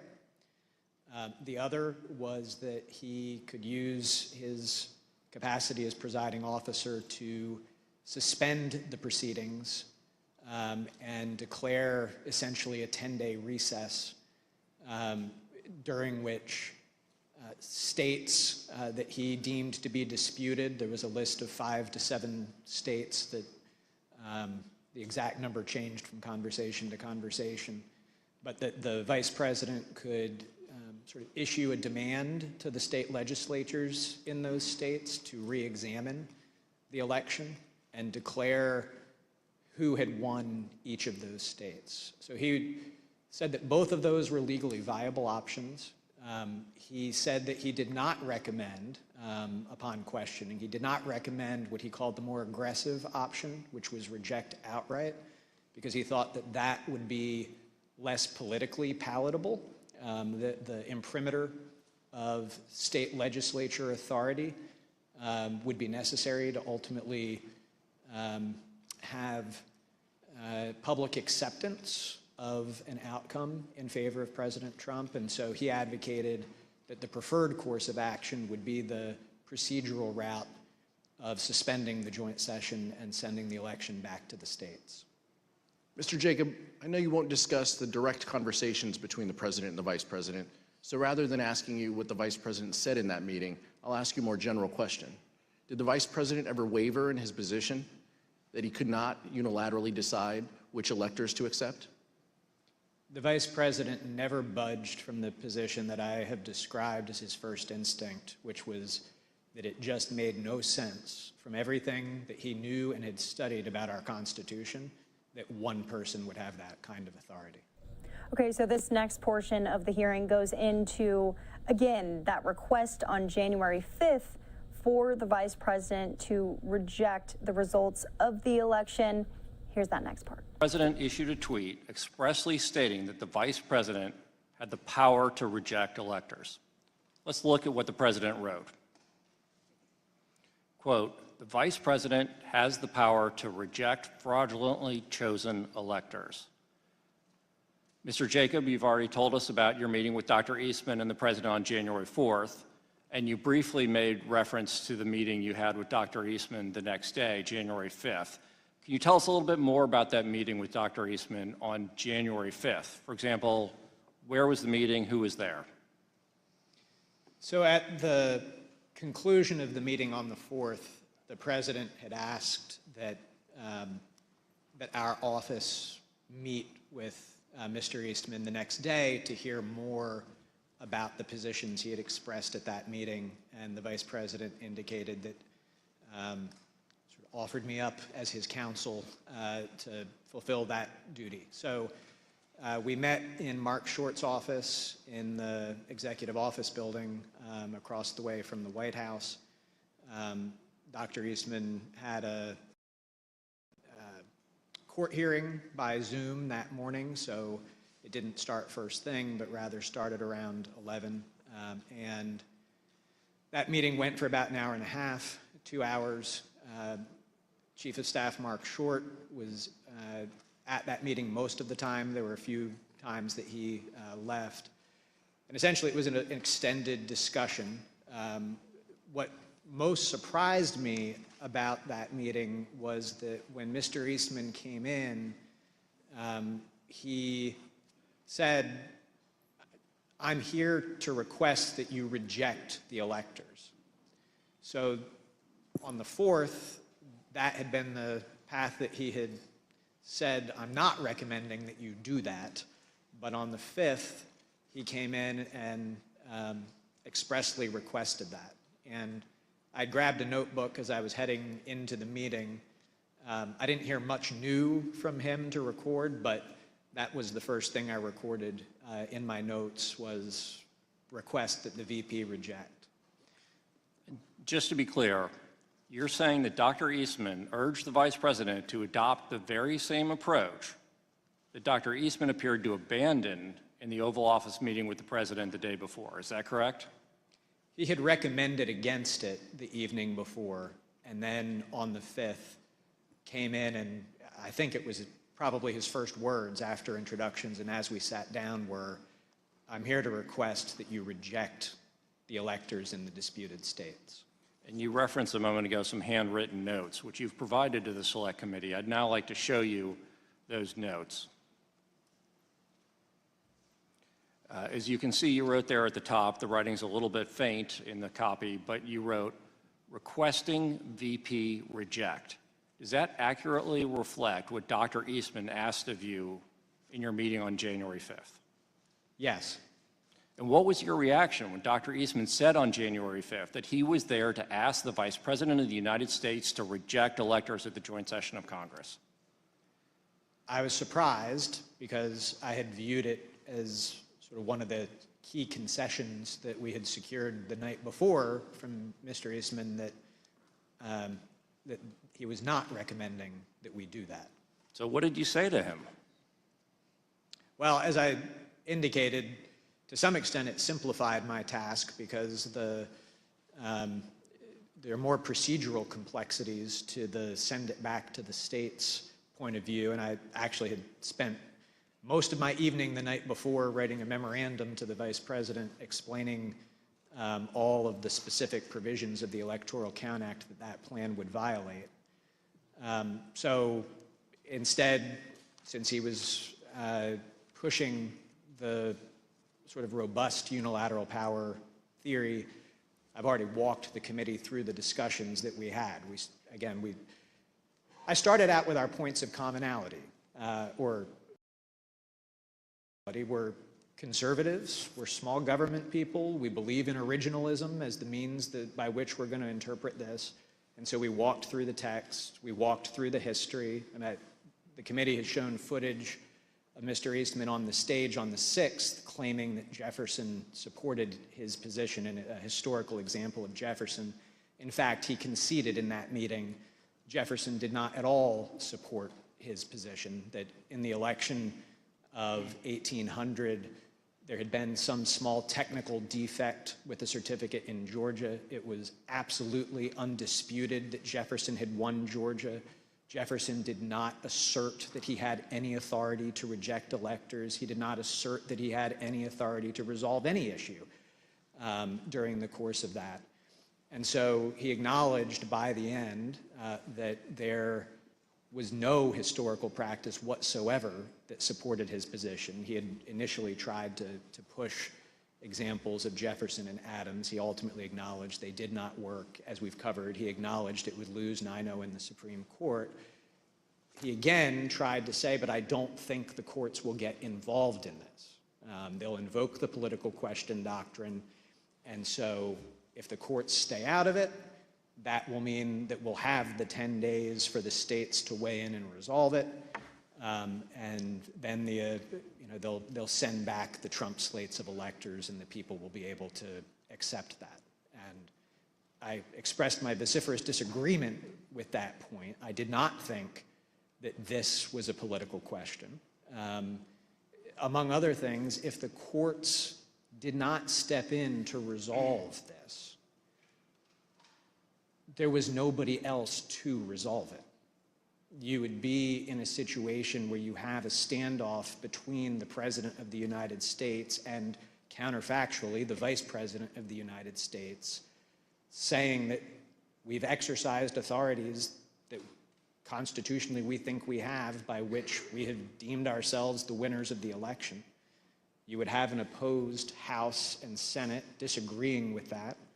You would have state legislatures that, to that point, I mean, Republican leaders across those legislatures had put out statements, and we collected these for the vice president as well, that the people had spoken in their states and that they had no intention of reversing the outcome of the election. We did receive some signed letters that Mr. Eastman forwarded us by minorities of leaders in those states, but no state had any legislative house that indicated that it had any interest in it. So you would have had just an unprecedented constitutional jump ball situation with that standoff. And as I expressed to him, that issue might well then have to be decided in the streets. Because if we can't work it out politically, we've already seen how charged up people are about this election. And so it would be a disastrous situation to be in. So I said, I think the courts will intervene. I do not see a commitment in the Constitution of the question whether the vice president has that authority to some other actor to resolve. There's arguments about whether Congress and the vice president jointly have a constitutional commitment to generally decide electoral vote issues. I don't think that they have any authority to object or reject them. I don't see it in the 12th Amendment, but nonetheless. And I concluded by saying, John, in light of everything that we've discussed, can't we just both agree that this is a terrible idea? And he couldn't quite bring himself to say yes to that, but he very clearly said, well, yeah, I see we're not going to be able to persuade you to do this. And that was how the meeting concluded. But you just described a terrifying scenario. Sounds like there could have been chaos under the Eastman approach, and you even described it as it potentially could be decided in the streets. And you described several concessions that Dr. Eastman made throughout that discussion or even debate that you had with him. At some point during that meeting on January 5th, did Dr. Eastman seem to admit that both of the theories that he had presented to the United States the day before? So the theory that the vice president could reject electors outright and declare Donald Trump the winner, and his less aggressive theory that the vice president could simply send it back to the states. At some point in that conversation on the 5th, did Dr. Eastman seem to admit that both of these theories suffered from similar legal flaws? So I had at least one, possibly two other conversations with Dr. Eastman later that day. In the earlier meeting, we really were focused, because his request that he made had been reject the electors outright, on why that theory was wrong and why we certainly would not be doing that. Later that day, he pivoted back to, well, we hear you loud and clear, you're not going to reject. But remember last night, I said that there was this more prudent course where you could just send it back to the states. Would you be willing to do that? And during the course of our discussion about his renewed request that we consider that option, he acknowledged to me, he put it, both Mr. Eastman and myself are graduates of the University of Chicago Law School, and he said, look, as graduates of that august institution, you and I will mutually understand that the underlying legal theory of plenary vice presidential authority is what you have to get there. Because this new theory, as I was pointing out to him, or the procedural theory, still violates several provisions of the Electoral Count Act, as he acknowledged. And the only way that you could ever be able to ignore several provisions of statutory law is if it was pretty clear that they were unconstitutional. And the only way they could be unconstitutional is if the vice president had the plenary authorities that were formed the basis for the reject the votes as well. So he acknowledged in those conversations that the underlying legal theory was the same. He just thought that the send it back to the states option would be more politically palatable, and he hoped more palatable to the vice president for that reason. And in fact, when Dr. Eastman made this concession during that meeting, according to your earlier deposition, Dr. Eastman said, just between us, University of Chicago chickens. Is that right? I don't think that the University of Chicago is going to start a Chicago Chickens fundraising club. But yes, that is the terminology that he used. He said, you know, just between us Chicago chickens, we will understand as lawyers who have studied the Constitution that the underlying basis really is the same. I reserve the remainder of my time. Thank you, Mr. Wood. All right, so more information coming out of that hearing, people testifying, but basically the gist of today's hearing was that former President Trump pressured Pence, Vice President Pence, to join in the election plot to try to overturn the election. We're going to take a short break here on Live Now from Fox and bring you some of the latest top stories across the country, including the developments regarding the shooting in Alabama.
Welcome back here to Live Now from Fox. Right now, we want to take you back out live to the scene here in Vestavia Hills, Alabama, where there was a report of a shooting at a church there and near Birmingham, Alabama. But again, this is in Vestavia Hills, Alabama. We know that there was a shooting there, and moments ago, authorities did provide an update. They provided specifics, details on exactly what happened. Let's go ahead and listen back in here on Live Now from Fox.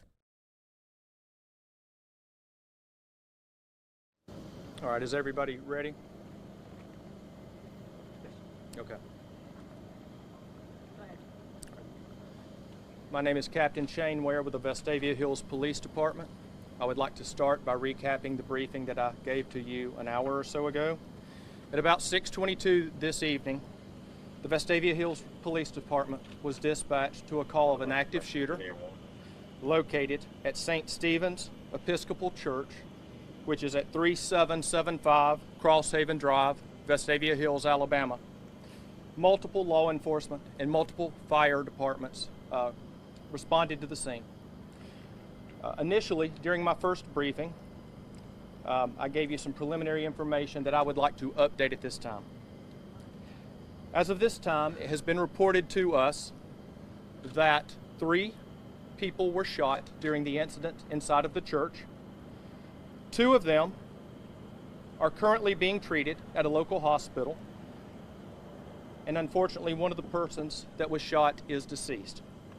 I don't have any identifying information that I can provide to you at this time concerning the identities of the victims.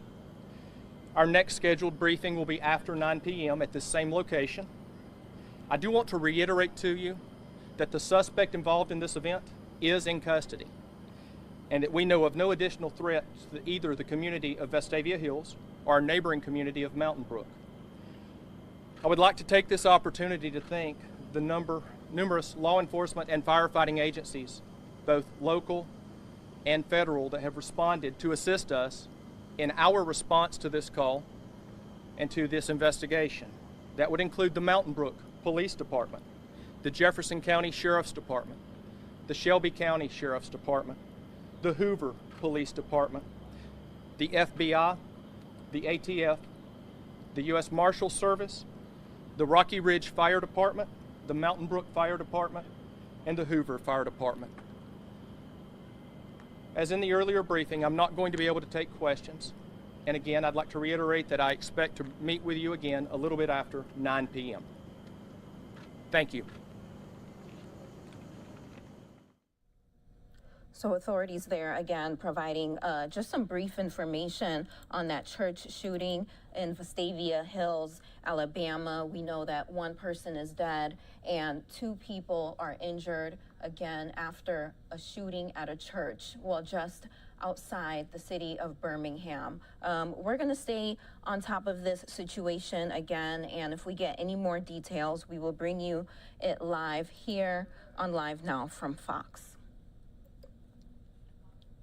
Meantime, earlier today, authorities in Houston provided an update to a really sad situation that happened not too long ago. It's regarding a 7-year-old that was killed in a drive-by shooting. Here's more on that situation. Anybody not ready? Everybody good?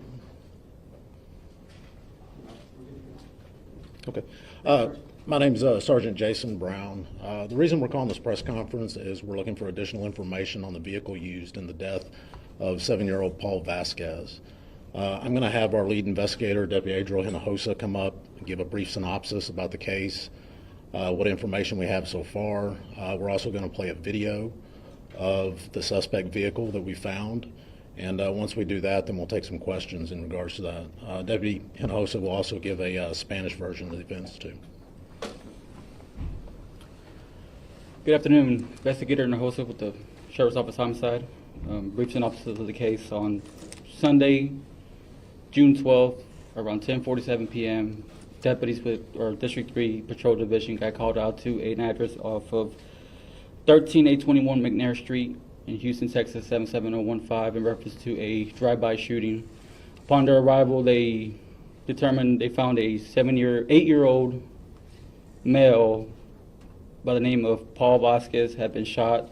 Paul Vasquez was transported to Bentop Hospital where he was pronounced deceased. Upon gathering evidence and speaking to witnesses, we were able to come up with a suspect vehicle description, which we have video we'll be showing here shortly of it. It has significant damage to the front passenger side and has a front passenger side spare wheel. We're hoping that somebody out there in the public has possibly seen this car or has seen this car in the past. So we're looking to see if anybody can come forward with any information where they can lead us to this vehicle. If anybody with information, if you can please contact the homicide unit at 713-274-9100 or Crime Stoppers at 713-222-TIPS. Will be greatly appreciated. At this time, we'll go ahead and play the video.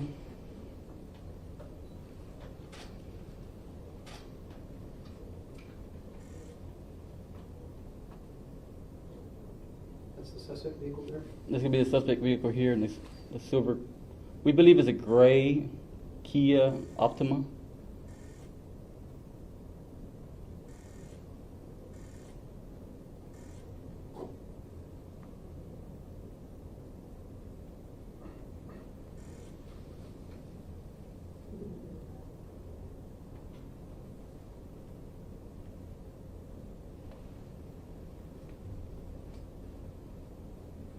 If anybody's seen that vehicle, if y'all can please come forward with any kind of information, no matter how small you think that information is, it could be very beneficial to our case. Un poquito en español. El domingo, junio 12, como a las 10:47 de la tarde, de la noche, oficiales recibimos una llamada en la dirección de 13821 McNair Street en Houston, Texas, de un tiroteo que pasó en una casa. Cuando oficiales llegaron a la casa, hallaron un niño de 8 años que se llama Paul Vázquez, herido.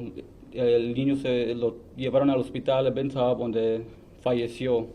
Ahorita el carro, agarramos video de un carro que es responsable por el tiroteo y estamos tratando de ver si alguien ha visto este carro, si pueden llamar a la oficina del homicidio de la alguacil al número 7. All right, so officials there in Houston providing a brief update on a drive-by shooting. Unfortunately, the victim in that was a 7-year-old boy. Right now, that update is in Spanish, obviously for those who in Houston only speak Spanish, but let's go ahead and listen back in. On the side of your screen, on the right side of your screen, you can see the photo of that little boy. They are asking for the public's help in locating the suspects responsible for this. No, he's 8. He was about to be 9. And were there witnesses to the vehicle? Is that why you think that this is the code? We have witnesses and we have surveillance video all throughout the neighborhood. And any motive? At this time, we do not have any motive. Do you believe that that mobile home was targeted? At this time, we're still trying to determine that. Do you have a number of suspects you're looking for? This time, we're still trying to figure it out. It's going to be, we're assuming it's going to be more than one driver and somebody else in the car, but we don't know how many exactly. ¿Podría contestar eso en español brevemente? ¿Tienen más sospechosos que están buscando? Ahorita nomás creemos que va a ser más de uno, un manejador y alguien más, pero no tenemos más que eso. Can you tell us anything else about Paul, what grade or school? No, ma'am, I do not have that information at this time. And nobody else was hit? No, ma'am. Paul was the only one. Is this Paul here? Yeah, we'll be providing that photo for you also. You said the make of the vehicle, you believe it's a gray Kia Optima? Yes, gray or silver Kia Optima. Not sure the year range. I'm not sure. Any idea how many shots were fired? Approximately 9 or 10, if I'm not mistaken. Okay, and were all of them in that same mobile home? It's believed so, yes. Who else is in that home besides Paul? It's going to be Paul, his mother, and siblings. And what are the ages roughly of the siblings? I don't have that information at this time. Do you know if they were young like Paul or maybe older? No, they're older siblings. Any other questions? Nope. That'll be it. Thank y'all for coming. We'll provide the video. I'll send it to the desk if you want the video shown, if y'all want it as well. Yeah. I'll send it to all. So again, a brief update from authorities in Houston on, unfortunately, a shooting death of a 7, or during that presser, they said he was an 8-year-old boy. I want to show you the video that they released here, and you can see it was a drive-by shooting. And they said that the car was shot at about 8 or 9 times, possibly 10 times, which is really sad. And that's the victim right there. His name is Paul Vázquez, and they say he was shot in the chest while he was in bed, and he was able to get up to tell his mom he was shot before collapsing. So again, authorities are searching, and they are asking for the public's help in locating who is responsible for this horrible, tragic crime. We're going to take a short break here on Live Now from Fox and have more news after this short break.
Welcome back here to Live Now from Fox. I'm Shirley DeScorbath.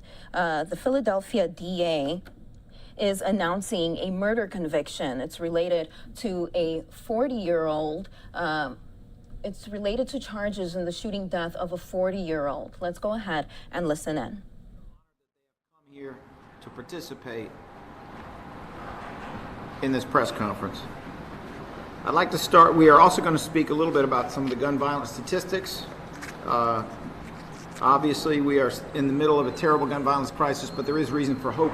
And some of those statistics are a little bit encouraging in the middle of the difficulties we face. Let me start out by introducing people who are here.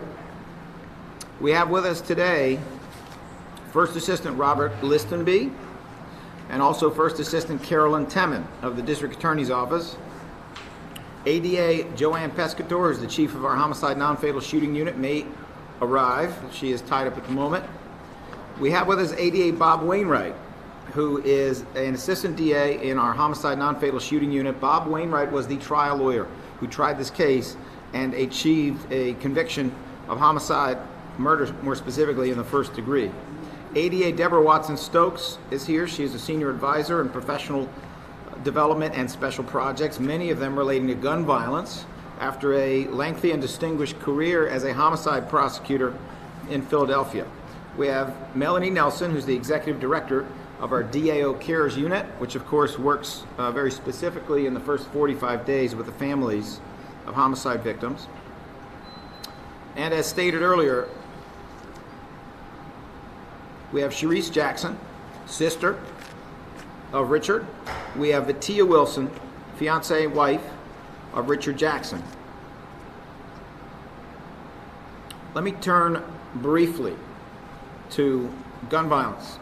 Homicides year to date are at 229. On this date last year, they were 250.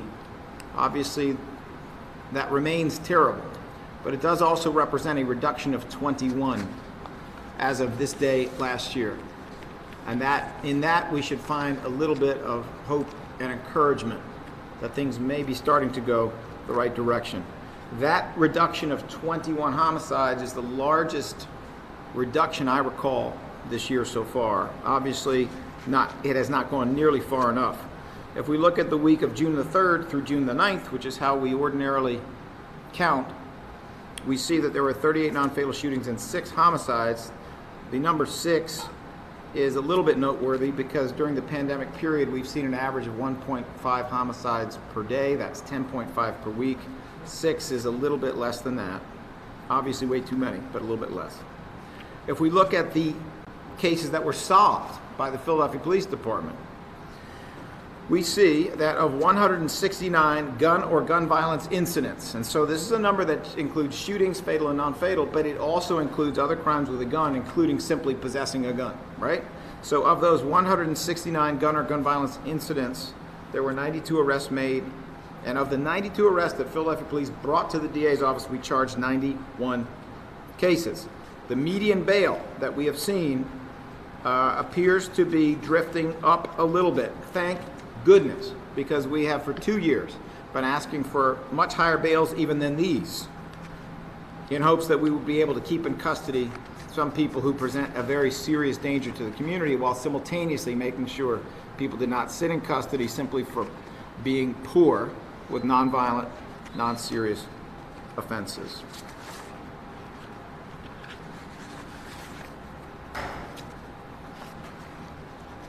You know, ordinarily I would call up Melanie Nelson to speak on behalf of the CARES unit, but in order to get to the case at hand, I do want to say that during June the 4th through June the 10th, the CARES unit responded to 10 families that have been impacted by homicides, providing a very wide range of support and services. Victims, families, and communities impacted by gun violence can contact our Victim Support Division at 215-686-8019. This case is in many ways owed, the success in this case is owed to the fact that people came forward, witnesses came forward. Multiple witnesses who saw a part of what occurred here stood up and came forward and made it possible to achieve a conviction in a case that was not obvious or easy from the very start. The guilt is clear, not only clear to a jury, but it was clear to the police and it was clear to us. But it was clear to us thanks to the courage, the decency of people who knew a part of the story, had seen a part of the story, had heard a part of the story, and came forward. I'm not going to use their names. They've already used those names in court. But we owe a lot to them, and I want to thank them. They have made it clear that there is accountability. For anyone who picks up a gun, points at another human being, there is accountability. And this is yet one more example where we see that. None of that, of course, will bring back a wonderful man. None of it can do that. But the accountability is real. And for anyone who thinks the way to settle a dispute, no matter how stupid, and this was a stupid dispute in the sense that there is nothing that occurred here that in any way explains why a gun would get involved. Absolutely nothing. Truly a heartbreaking story at many, many levels. I do want to also express my tremendous appreciation not only for ADA Wainwright and the excellent job that he has been doing, but also for his supervisors, ADA Pescator, ADA Osborne, and ADA Repstock, who supervised the homicide non-fatal shooting unit. It is now my pleasure to introduce ADA Bob Wainwright to discuss the details of the case against defendant Daryl Burns, who took the life of Richard Jackson. And after that, I'll come up again and introduce family of Richard Jackson. Thank you. Thank you. Well, as the district attorney just said, this was a heartbreaking case, and we were all very happy that the right verdict was reached. This was a murder that occurred on July 15th of 2018. The victim in this case, Richard Jackson, was 40 years old when he was killed. And the dispute began in a moment when the victim was actually trying to do a very good thing. He was at a barbecue that was family barbecue on the family side of his wife, Vitia, who you'll hear from in just a minute. And at that barbecue was Vitia's daughter and her boyfriend, who was the defendant's younger brother. And the defendant's younger brother was known to be a drug dealer. And this barbecue had gone on, and near the end of the barbecue, Richard Jackson, who was like a father to Vitia's daughter, he had been in a relationship with Vitia for over 13 years, had known this girl, it was his stepdaughter essentially, since she was 5 years old. She was now a mother, and he spoke to the father of her child, and that was Marcus Burns, and he said to Marcus, now that you're a father, it's time for you to stop dealing drugs and get a job. Be a father.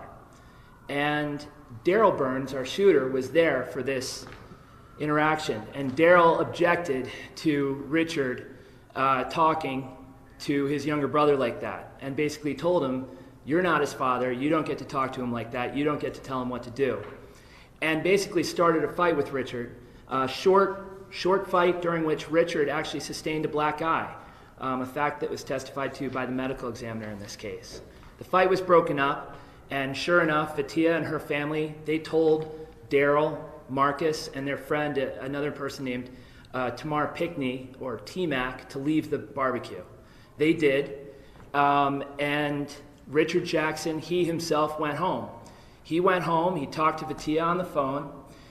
He got home, and as that phone call with Vitia ended, he got into the shower, and he was cooling off. He was pretty upset about what had happened, and of course had a swollen eye at this time. And as District Attorney Krasner just said, we had a witness in this case, and there was a witness out. There were a number of people out on the street. It was a nice night in the middle of the summer, July 15th. And she sees these three men come onto the block, onto the victim's block. And she sees as one of the people, turns out is Daryl Burns, our shooter, bangs on the door of Richard, and Richard eventually comes down and answers that door wearing a towel, because he's come straight from the shower, just a towel, still wet from the shower. And the moment he opens his door, Daryl Burns pulls a gun and shoots him once through the chest, and the bullet goes through his heart. He died right there in the doorway. He was taken to the hospital where he was pronounced dead upon arrival.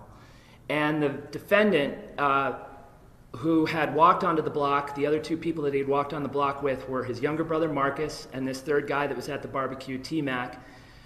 He went one direction and the other two went the other direction, and we have them on video. Well, the eyewitness, she gave a statement and she identified the defendant, Daryl Burns, as the shooter, and she did this before we even had recovered the video. In this case, she described the men coming onto the block and the direction that they went after they left. And after she gave her statement, when we recovered the video, sure enough, it corroborated everything she said. And you can see Daryl Burns very clearly, along with his brother and T-Mac, come onto the block where this murder occurred. And it's because of the eyewitness and her bravery that we were able to unequivocally say which of those three was the one who committed the murder of Richard Jackson. But it was an honor to try this case, and when you do these types of cases and your victims are as good of a person as Richard Jackson was, and you'll hear more about him in just a moment. But I get to meet people like his sister Charisse and Vatia, who was an amazing witness as well. She testified because she was there for the first part of this incident. And it's just an honor to be able to try a case like this. Thank you. Thank you, Bob. So we will next hear from Charisse Jackson's sister of Richard Jackson and Vatia Wilson, the fiancée wife of homicide victim Richard Jackson. They're going to be coming up together in just a moment. But a little foundational information might be of use here. There are a few things that I have come to know just by speaking to Charisse and to Vatia that I think are worth noting. Number one, we're talking about an incident in which a 40-year-old man, out of care for the child of a woman who's essentially his daughter, tells the father of that child, a man in his 20s, you got to get a real job. You got to stop dealing drugs. You're a father now. Be a man.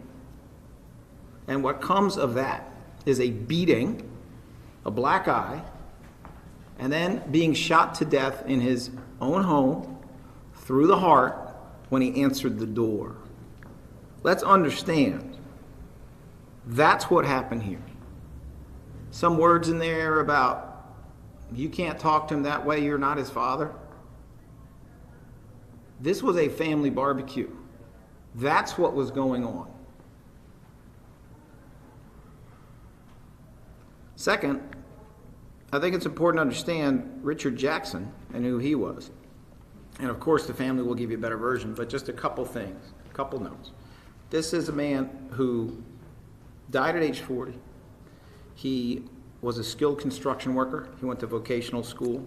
He had a career in which he would fix up homes, among other things. And if his family needed it, he would fix up their home. He was skilled. He was talented.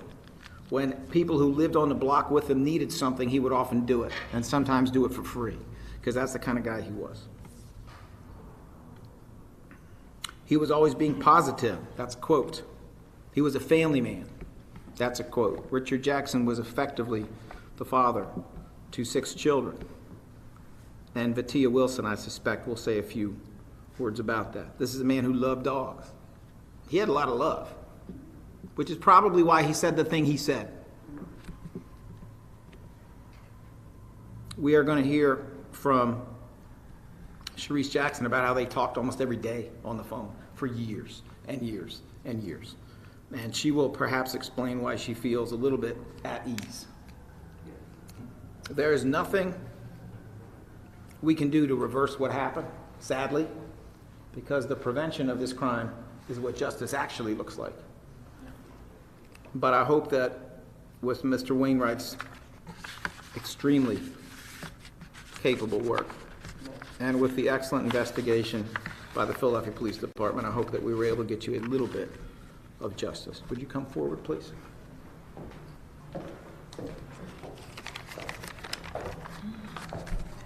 Good morning. I am Sharice. I'm nervous a little bit. Good morning. I am Richard Jackson, older sister Sharice Jackson. And I am here today to talk about my brother, Richard, and let others know about him. Richard was a great brother. He was a great... All right, it looks like our shot just froze up. We're actually awaiting an update from officials in Alabama regarding that church shooting that unfortunately happened. We're going to take a short break here. In the meantime, we're going to continue to wait and find out what happens regarding that situation, and we will bring you more news after this short break.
Welcome back here to Live Now from Fox. We continue to learn more details about the unfortunate church shooting that happened in Vestavia Hills, Alabama. Right now, we know one person is dead and 2 others are injured. We want to take you out live to the scene.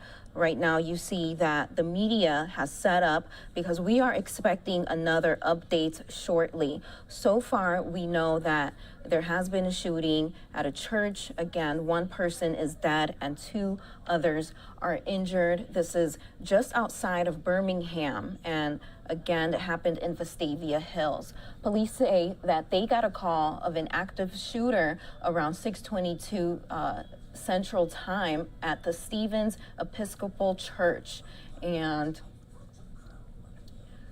police say once they arrived, they found 3 people shot, and 2 of the victims were taken to the hospital. Right now, we don't know the identities of the victims, and they will not be immediately released. Police say that the suspect is in custody. So again, we are waiting to hear more information. I believe this is going to be either the 2nd or 3rd update from authorities there, but it is unfortunate that this is yet another shooting in a place where people should feel safe. So again, we will bring you that as authorities are ready to provide that detailed information. Again, we want to hop back into what we were bringing you before we went to that short commercial break. The Philly DA updating us on a murder conviction. I'm gonna try saving one. And that was his motto with everything. And one thing I can say about him is all he wanted was a family. All he wanted was what was best for his family. And if he can help anybody on the outside, he would do so. And you know, even if you and him had a disagreement and he knew you had children in that home and it was something that was going on in that home, he coming in there to fix it. Because you know what he would say? It's children that live in that home. He always tried to make sure that his community stayed together. He'd come out in the morning times, clean the block, get everybody to come out, you know, just to sweep up in front of your door. And if you ain't feel like doing it, he'll do the whole block. And it was one day when they were remodeling the house on my block. And I was like, babe, you should go up there and ask the man, like, do he need help? So he was like, no, T, they got enough workers in there. And I'm like, no, go ask him. Maybe, you know, you can go and work for him. He went up there and he asked the guy. He said, do y'all need any help? He said, because I'm real skilled with my hands. So the guy told him, well, I'm going to have to see what you can do. So he went in there and did a little work that the guy asked him to do. From that day forward, the man hired him, and he was working from him till the time that they started building his home until they was finished, and they went on to do other projects. The company is called, excuse me, it's been a couple years. All right. Well, authorities have stepped up to the podium there, to the microphones, I mean. Let's go ahead and listen in. This is an update regarding the church shooting in Alabama. And Officer George French from the Mountain Brook Police Department. At 6:22 on June 16th, the Vestavia Hills Police Department and the Vestavia Hills Fire Department were dispatched to a call of an active shooter at St. Stephen's Episcopal Church located at 3775 Crosshaven Drive. From what we've gathered from the circumstances of this evening, a lone suspect entered a small group church meeting and began shooting. 3 people were shot. 2 people are deceased. 1 person is being treated for an unknown injury at a local hospital. I would like to reiterate that the suspect is in custody. I would like to reiterate that there is no threat to the community at this time. My next briefing will be at 9:30 in the morning at the Vestavia Hills Police Department, located at 1032 Montgomery Highway, Vestavia Hills. If anybody needs to pass along any information concerning this investigation to the Vestavia Hills Police Department and our detectives, I need them to call area code 205-978-0140. The Vestavia Hills Police Department would like to express our prayers for the families of the victims of this tragic event and for everyone in our community and greater community that is affected by this tragedy. Again, I'd like to thank the everyone that has provided assistance to us, both federal and local, fire and police departments, including the Mountain Brook Police Department, Shelby County Sheriff's Office, Jefferson County Sheriff's Office, the Hoover Police Department, the FBI, the ATF, the United States Marshal Service, the Pelham Police Department, Rocky Ridge Fire Department, the Mountain Brook Fire Department, and the Hoover Fire Department. I will not be taking any additional questions at this time. This will be our last press briefing of the evening. Thank you.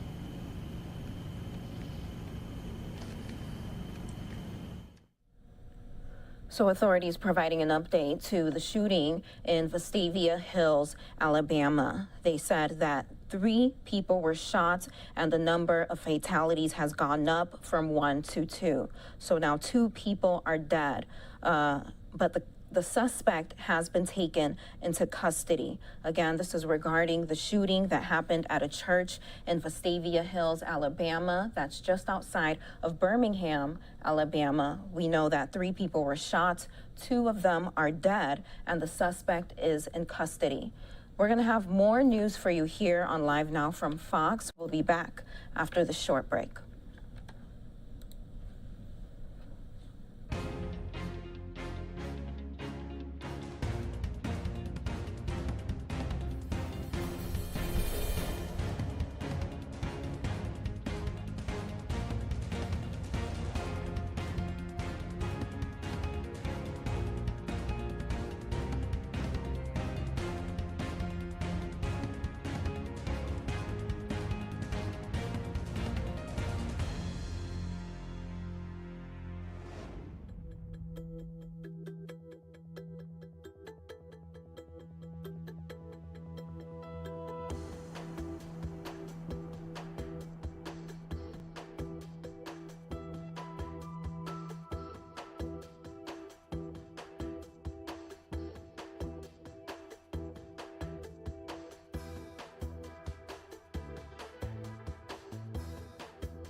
Welcome back to Live Now from Fox. We just got another update from authorities in Vestavia Hills, Alabama, regarding a church shooting. Let's go ahead and listen in. With me is Lieutenant Mike Keller and Officer George French from the Mountain Brook Police Department. At 6:22 on June 16th, the Vestavia Hills Police Department and the Vestavia Hills Fire Department were dispatched to a call of an active shooter at St. Stephen's Episcopal Church located at 3775 Crosshaven Drive. From what we've gathered from the circumstances of this evening, a lone suspect entered a small group church meeting and began shooting. 3 people were shot. 2 people are deceased. 1 person is being treated for an unknown injury at a local hospital. I would like to reiterate that the suspect is in custody. I would like to reiterate that there is no threat to the community at this time. My next briefing will be at 9:30 in the morning at the Vestavia Hills Police Department, located at 1032 Montgomery Highway, Vestavia Hills. If anybody needs to pass along any information concerning this investigation to the Vestavia Hills Police Department and our detectives, I need them to call area code 205-978-0140. The Vestavia Hills Police Department would like to express our prayers for the families of the victims of this tragic event, and for everyone in our community and greater community that is affected by this tragedy. Again, I'd like to thank the everyone that has provided assistance to us, both federal and local, fire and police departments, including the Mountain Brook Police Department, Shelby County Sheriff's Office, Jefferson County Sheriff's Office, the Hoover Police Department, the FBI, the ATF, the United States Marshal Service, the Pelham Police Department, Rocky Ridge Fire Department, the Mountain Brook Fire Department, and the Hoover Fire Department. I will not be taking any additional questions at this time. This will be our last press briefing of the evening. Thank you.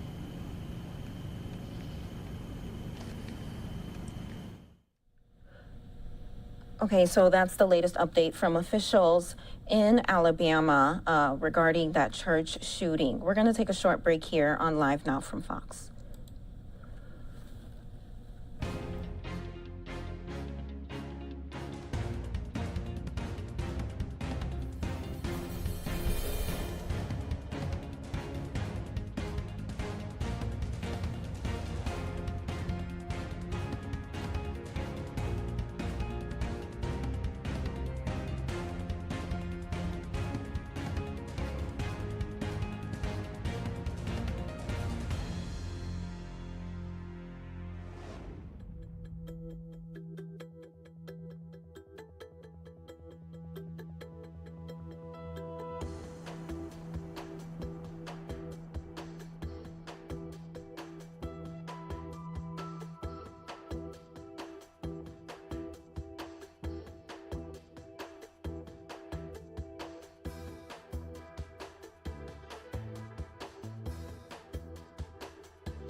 Welcome back to Live Now from Fox. Dallas is among the many cities that has been chosen to host the FIFA 2026 World Cup. For more information on this, here is Fox's Stephen Dahl with more. Yeah, how are you guys doing? We are one of 11 cities in the United States that won the bid today. It was excitement in the Dallas area, but now the real work starts in securing the big bids, and our bid committee will be heading up to New York on Sunday.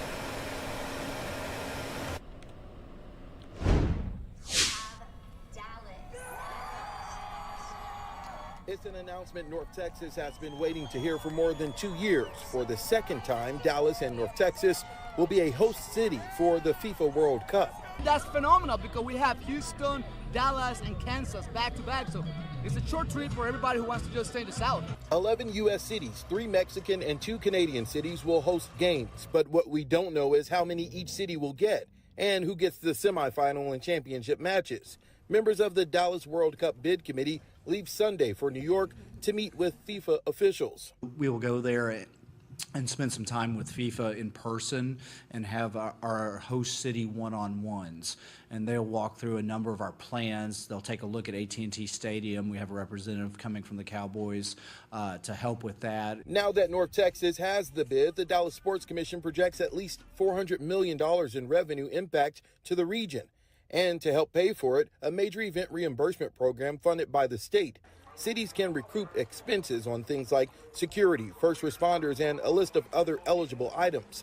But Houston's also a host city, and it's unclear if that might impact how much state cash is made available to prepare for the World Cup. Another focus, transportation, since the bid included facilities all over the Metroplex. So it's about ensuring that connection through utilizing buses and other services to get out to the AT&T Stadium. Both DART and TRE trains don't go to AT&T Stadium where the matches will be held. When we asked how officials plan to get people staying all over the Metroplex to the stadium, the solution appears to be busing people to and from the stadium. We'll look to do something very similar to what we did for the NCAA Men's Final Four, even college football playoff. And we actually started testing it out during WrestleMania this past year, of really the connection with the partnerships with the TRE and the DART. So the big goal for Dallas, what they really want, is a semifinal or the championship game. Dallas is also in competition to have the international, basically communication center here in Dallas. It's something that we had in 1994. That's where all the media will be for weeks, even months, and they're also hoping to get the central location for all the referees. So a lot of money on the table, and Dallas is trying to get it all. Hey, Steven, just a couple of questions. Talk to us about how much excitement there is there in Dallas to host this World Cup. This is such a great international event, and of course, it's going to attract so much worldwide tourism. Right. I mean, the World Cup is like nothing else, right? I mean, you have the Super Bowl, which Dallas has hosted before, but soccer is an international sport, and so it's a big draw. Dallas has a lot of soccer history. For those who don't know, a man by the name of Lamar Hunt, who has since passed, the owner of the Kansas City Chiefs and the owner of FC Dallas, they are brothers. That's their father. He basically put soccer on the map in the United States.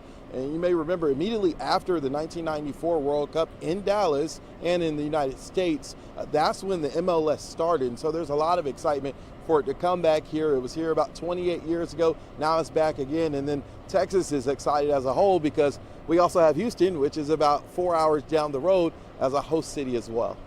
That's wonderful, but tell me, was there any sort of competition between Dallas and Houston going up to be host cities? Well, it depends on who you ask, right? So Dallas was on that short list of people thinking Dallas is going to be in the same group as Los Angeles and New York, who were kind of shoo-ins to get it. Houston was kind of on that, I don't want to say on a bubble, but they were in a second tier. So a lot of people expected Dallas to get it, which they did, but Houston also got it. Kansas City got it because of their soccer connection with Lamar Hunt. Starting soccer team in Kansas City and a team here in Dallas, and then most famously the Kansas City Chiefs. And so there was competition, but I think a lot of people expected Dallas's name to be called, and it was. That's wonderful and obviously so exciting. Thank you so much, Fox 4's Stephen Dahl, for that wonderful report. All right, in the meantime, let's head to Houston. As a matter of fact, we heard from some of their officials earlier today on the excitement with them hosting the World Cup. Regardless of whether you have a match ticket. So not only will many Houstonians be going to the games, not only will we welcome the world and all the fans here just for a joyous occasion, but it engages the entire city. And so that's what I've found when I've gone to all the games in many different countries, is even when you're with the opposition fans, right, at least before the game, it's a lot of fun and it's a big party. After the game, some things might change, right? But it's just a joyous event. Yeah, I'll just add that, again, from our leadership down, the message has been legacy. And when the final whistle blows and the games are gone and everybody's gone out of town and the excitement's over, what is the positive impact that's been left in our community? And so that's also been a key focus to our bid. One, because our leaders have asked us to make it about legacy, but two, we feel like it's important and our community can deliver on that. So, we're very focused on growing the game of soccer. We're very focused on social and environmental responsibility. We have an entire plan that we're ready to roll out around those things. And it's one of the reasons why it was important that we won, because now this is the biggest sporting event on the planet. We have huge leverage over the next 4 years to put these programs into work. If we didn't have this event coming here, it would have been a lot more difficult and more challenging to put these things together. So it's part of the opportunity that having the World Cup here brings. We used to have a special mascot. For example, I'm not in 2010 when Africa had first chance to host in South Africa, we had this thing called Vuvuzela. It comes so iconic that everyone that went to South Africa, came up with one. Would that be like iconic stuff that, everyone that come to Houston, like, oh, I was using 2026, I got this. We're going to make sure the costume fits you, okay? We'll work on it. Great question. We'll have to get to work on that. Yes. All right.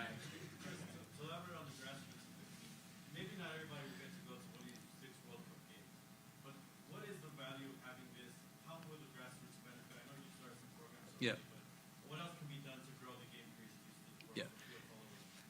Yeah. It's one of the, so the World Cup was here in 1994, as John Arnold mentioned, and it was the key moment to creating legacy in the growth of the game in our country. It led to the birth of Major League Soccer in 1996, as you know, and then, having a league in this country has made us into a soccer nation. So now here we are 30 years later, we are a mature soccer nation. We still have a long way to go.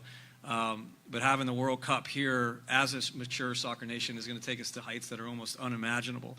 But again, by having this event now coming to Houston in 2024, and the excitement and the interest, the motivation, the enthusiasm, all those words that will exist, there's opportunities to go out to corporate America and get funding and get support to, we've got a campaign going where we're trying to build mini pitches here in Houston, along with the Dynamo and the Dash and the U.S. Soccer Foundation. We've got programs that we've started in the Boys and Girls Clubs in school systems.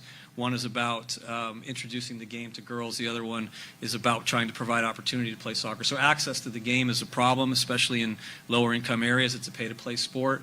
And one of the things we hope to achieve through our legacy program is by delivering the sport to people that don't have the opportunity to play right now.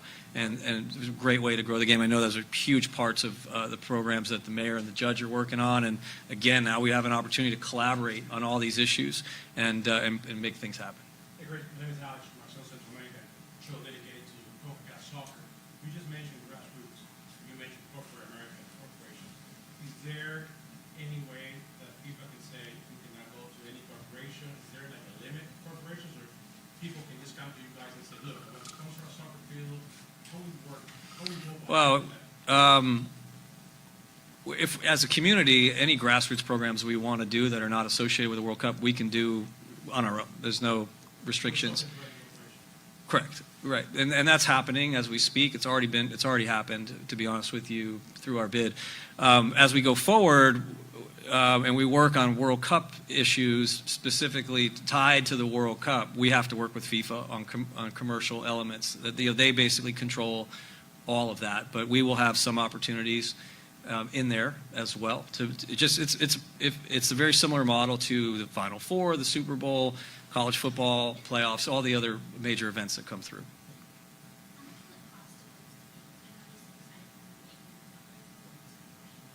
Approximately the same. Yep.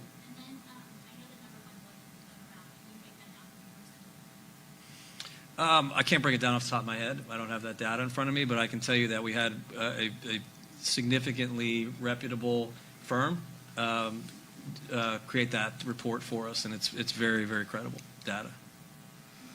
So not to cut it off, but what do you do when you win a big sporting event? What happens in the locker room?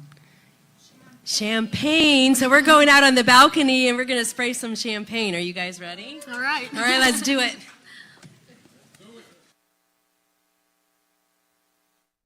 All right, so lots of excitement from not only Houston, also Dallas, and a number of American cities that have been announced as hosts for the World Cup 2026 games.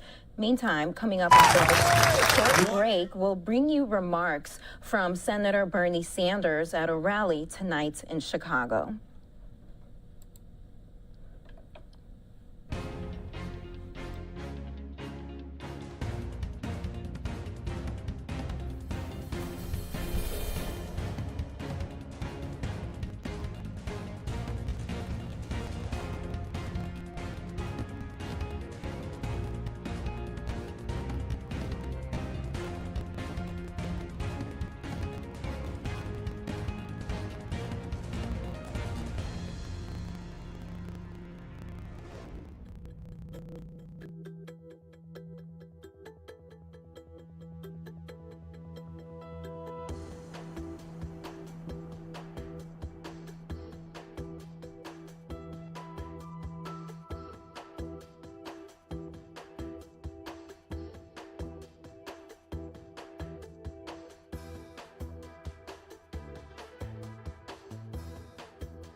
Welcome back to Live Now from Fox. You see Senator Bernie Sanders there walking up to the stage and a mic earlier tonight in Chicago. He hosted a rally. It's the Fighting Back Against Corporate Greed rally at Teamsters Local 705. Let's go ahead and listen in to Senator Bernie Sanders' remarks. You know, I have a feeling that tonight is the stuff that history is made out of. Tonight, right here in this great city, we're bringing people together to tell the ruling class of this country we are sick and tired of their greed.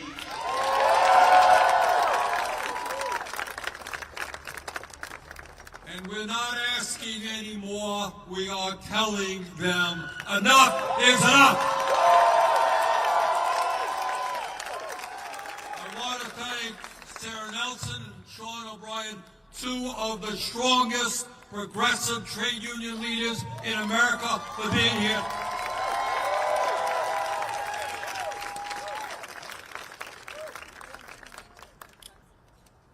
The truth of the matter is that the current economic and political system is working great if you are a billionaire. It ain't working so great if you come from a family like mine, working class family, and families like yours. And I'm going to talk a little bit tonight about stuff you don't see in the corporate media and you don't hear too much in the halls of Congress. And that is that right now, at this moment, we have more income and wealth inequality in America than we have ever had as a nation. We have more concentration of ownership than we have ever had as a nation. And we have more corporate greed than we have ever had as a nation.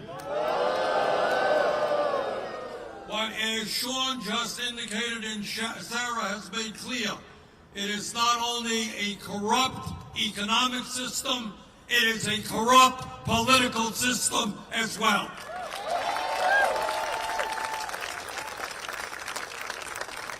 And I know I speak for the overwhelming majority of American people, not just Democrats, not just Republicans, not just independents, but all people who say we are sick and tired of billionaires buying elections and buying politicians.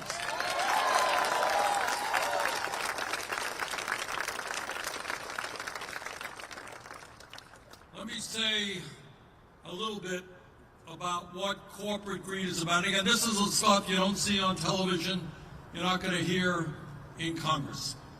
This is what income, wealth, and inequality is about. Two people in America, Musk and Bezos, own more wealth than the bottom 130 million Americans. Top 1% owns more wealth than the bottom 92%. And here's something, Sean, I caught most of his remarks, was talking about what went on here in the pandemic, the horrible time in our history where 1 million people have died, people getting sick every single day. And while people, working people, flight attendants, Teamsters, trade union workers went to work, put their lives on the line. 5,000 nurses have died from COVID during this pandemic. And we thank the nurses and we thank the doctors for protecting us. But while nurses and Teamsters and flight attendants and grocery store workers and postal workers went to work every day and died on the job, you got fewer than 1,000 billionaires increased their wealth by $2 trillion. Working people died, billionaires became much richer. We are not going to allow that to go on any longer. You want to hear about corporate greed? The CEOs of major corporations today make 350 times what the average worker in America makes. Our country faces a lot of addiction problems. We have a serious drug problem, and an alcohol problem, and a tobacco problem. But there's one problem we don't talk enough about, and that is the addiction of greed of the billionaire class. How much damn money do they need? I'm going to tell you more about corporate greed. And as we drove in from the airport, I saw the price of gasoline here in Chicago. And this is what corporate greed is about, is that during this pandemic, during the breakdown of supply chains, during this terrible war in Ukraine, what the corporate world has done is used all of that to substantially raise prices in America.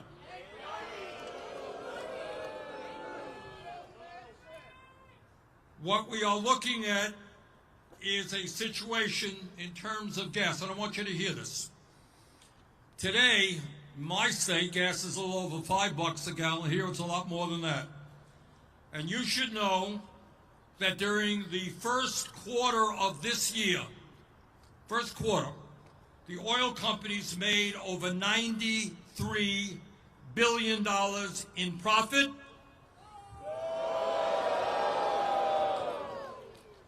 There was a time when back I think in 2008, when a barrel of oil cost about $118, which is what it is today. At that point, gas was sold for $3.50 a gallon. So what these guys have done is take advantage of this moment and rip off working class people all over this country who have got to fill up their gas tank to get to work. And that is why we're going to fight for a windfall profits tax on those crooks. And the story is the same with food. It's not just gas, it's food. Right now, the price of beef has gone up 32%, chicken has gone up 20%, etc.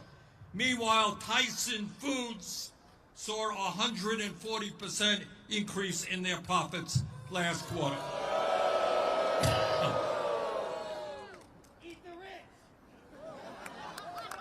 Same thing for prescription drugs. We pay the highest prices in the world for prescription drugs, and yet last year, 3 companies, big, large, major companies, increased their profits by 90%.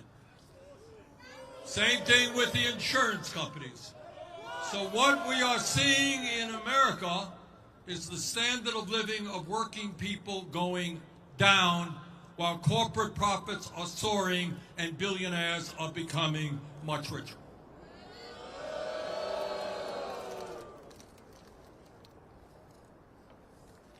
That's the bad news. Let me tell you what the good news is. You are the good news.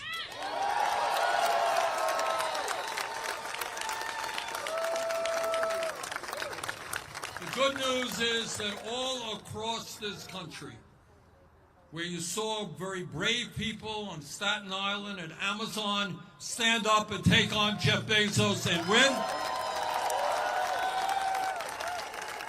and their brothers and sisters in Bessemer, Alabama came awfully close, and they're going to win next time around. 6 months ago in Buffalo, New York, young people organized in 2 shops. Now it's 150 Starbucks shops that have been organized. And it's not only blue-collar workers. At MIT in Massachusetts, one of the great universities in America, they have been ripping off big-time adjunct professors. They voted overwhelmingly to go with the United Electrical Workers and form a union.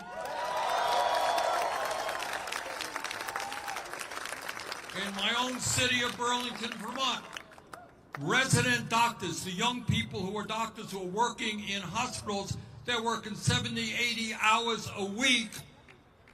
They voted to organize a union.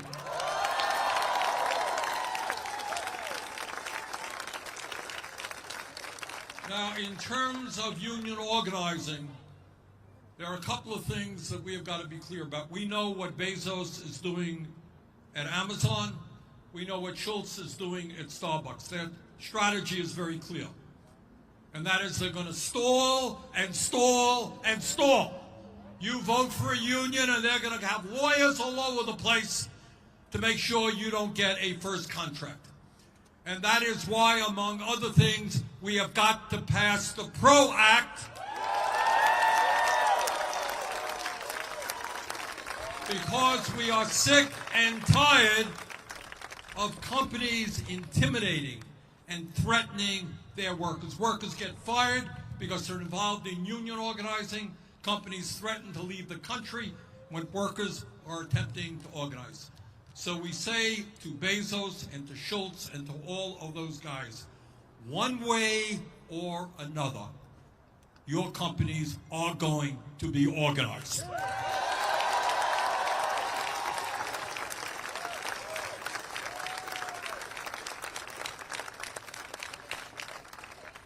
But the fight that we have got to wage is not only the need, and I kind of think that 1 million new union members over a 10-year period is pretty conservative. Tens of millions, yes. That's right. It's a very conservative number. And that's what we can do. The fight is not just to organize our brothers and sisters into unions so they can earn a decent middle-class living, so they can have decent schedules, so they can have decent health care and decent retirement benefits. What we have got to do is support organizing all across this country. But there's something else that we have got to do as we build and revitalize the trade union movement under leaders like Sarah and Sean. And that is, we have got to tell my colleagues in Congress that they got to stop listening to their billionaire campaign contributors, and they got to start listening to the needs of the working class of this country, which is struggling.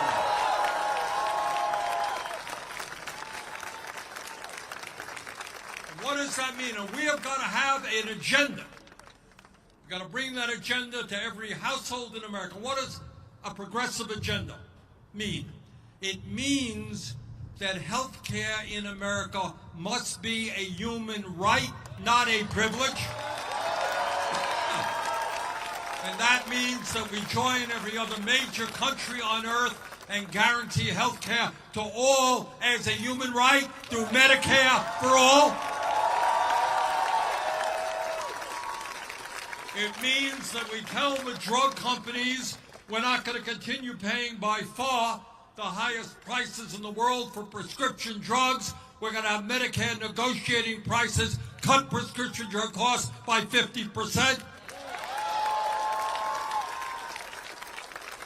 It means, and we don't talk about this enough, we're going to end starvation wages in America.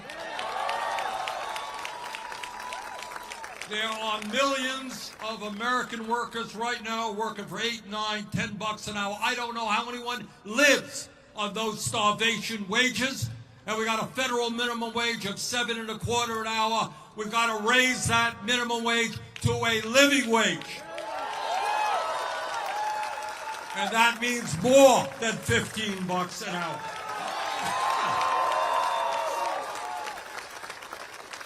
There are millions of elderly people sitting home right now, unable to make it, live in dignity on their Social Security checks. We got to do away with that limit right now. The top gap on Medicare, on Social Security of $147,000. We got to lift that cap. Tell Musk and Bezos they're going to contribute into the fund and expand benefits for all Social Security benefits. And we're going to pay for that by a tax on Wall Street speculation. And when we do that, we're also going to understand that education, the right to as much education you need without going deeply into debt, is the right of all Americans. We're going to revolutionize child care. Families in Chicago and Vermont can't afford $15,000 a year for child care. We're going to substantially lower the cost of child care. We're going to make public colleges and universities tuition free. And we're going to end all student debt in this country.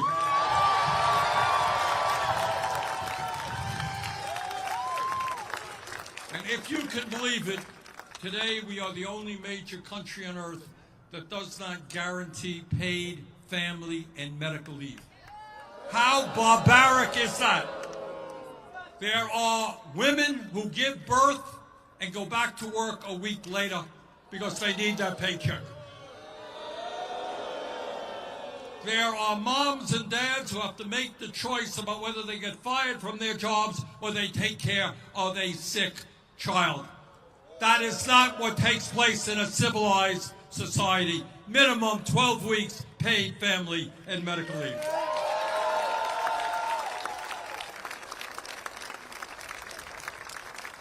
me summarize the story of American politics in a few words. And that is, the billionaires have the money, and that money goes into their super PACs, and their super PACs elect politicians who work for them. They got the money. But you know what we got? We got the people.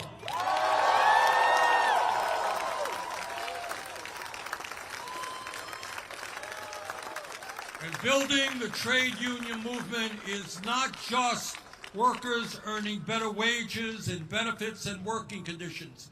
It means when we bring our people together in an organized, uniform way, we will have the political power to control what goes on in Washington and not the billionaire class.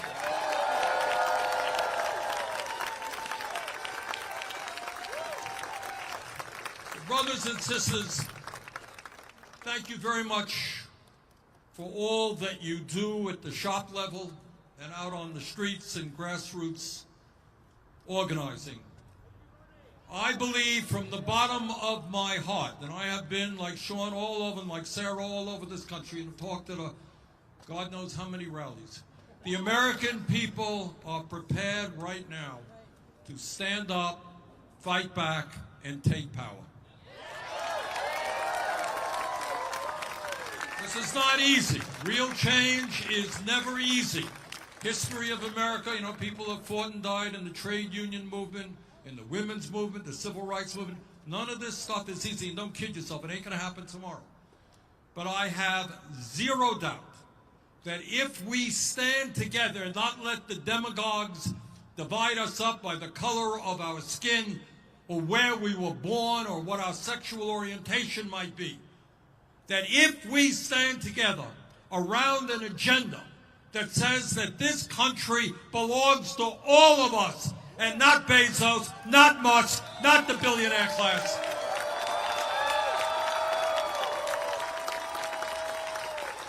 If we do that, there is nothing that will stop us. Thank you all very much.